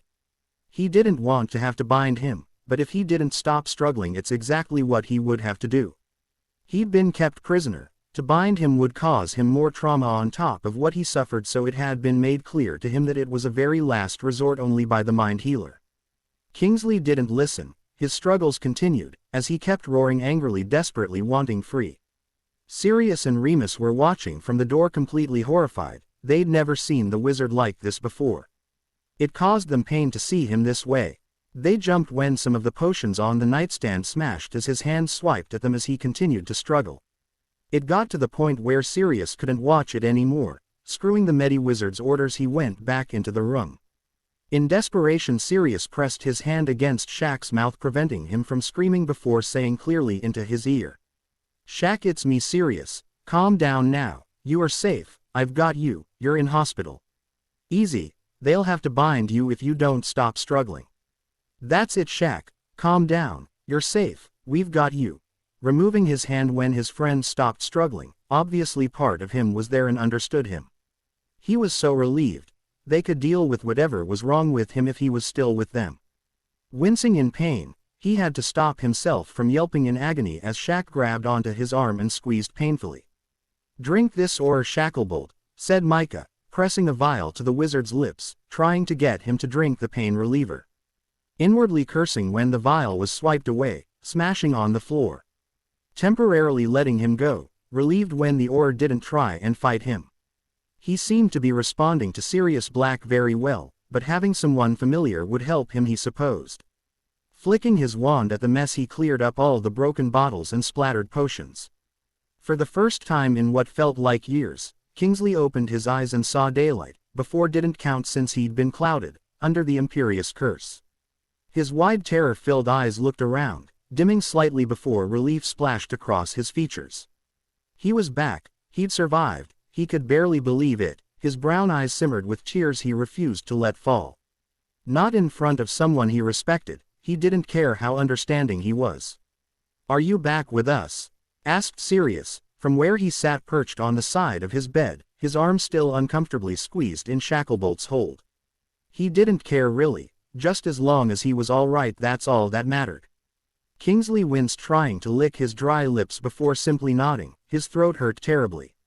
"How long?" he rasped, dreading the answer. Closing his eyes as he remembered them trying to break him. No, he couldn't think about it. He just couldn't. He was safe here, he'd made it through. "Nearly 2 months, said Sirius, smiling in thanks to Remus when his partner handed him a plastic cup with fresh water in it.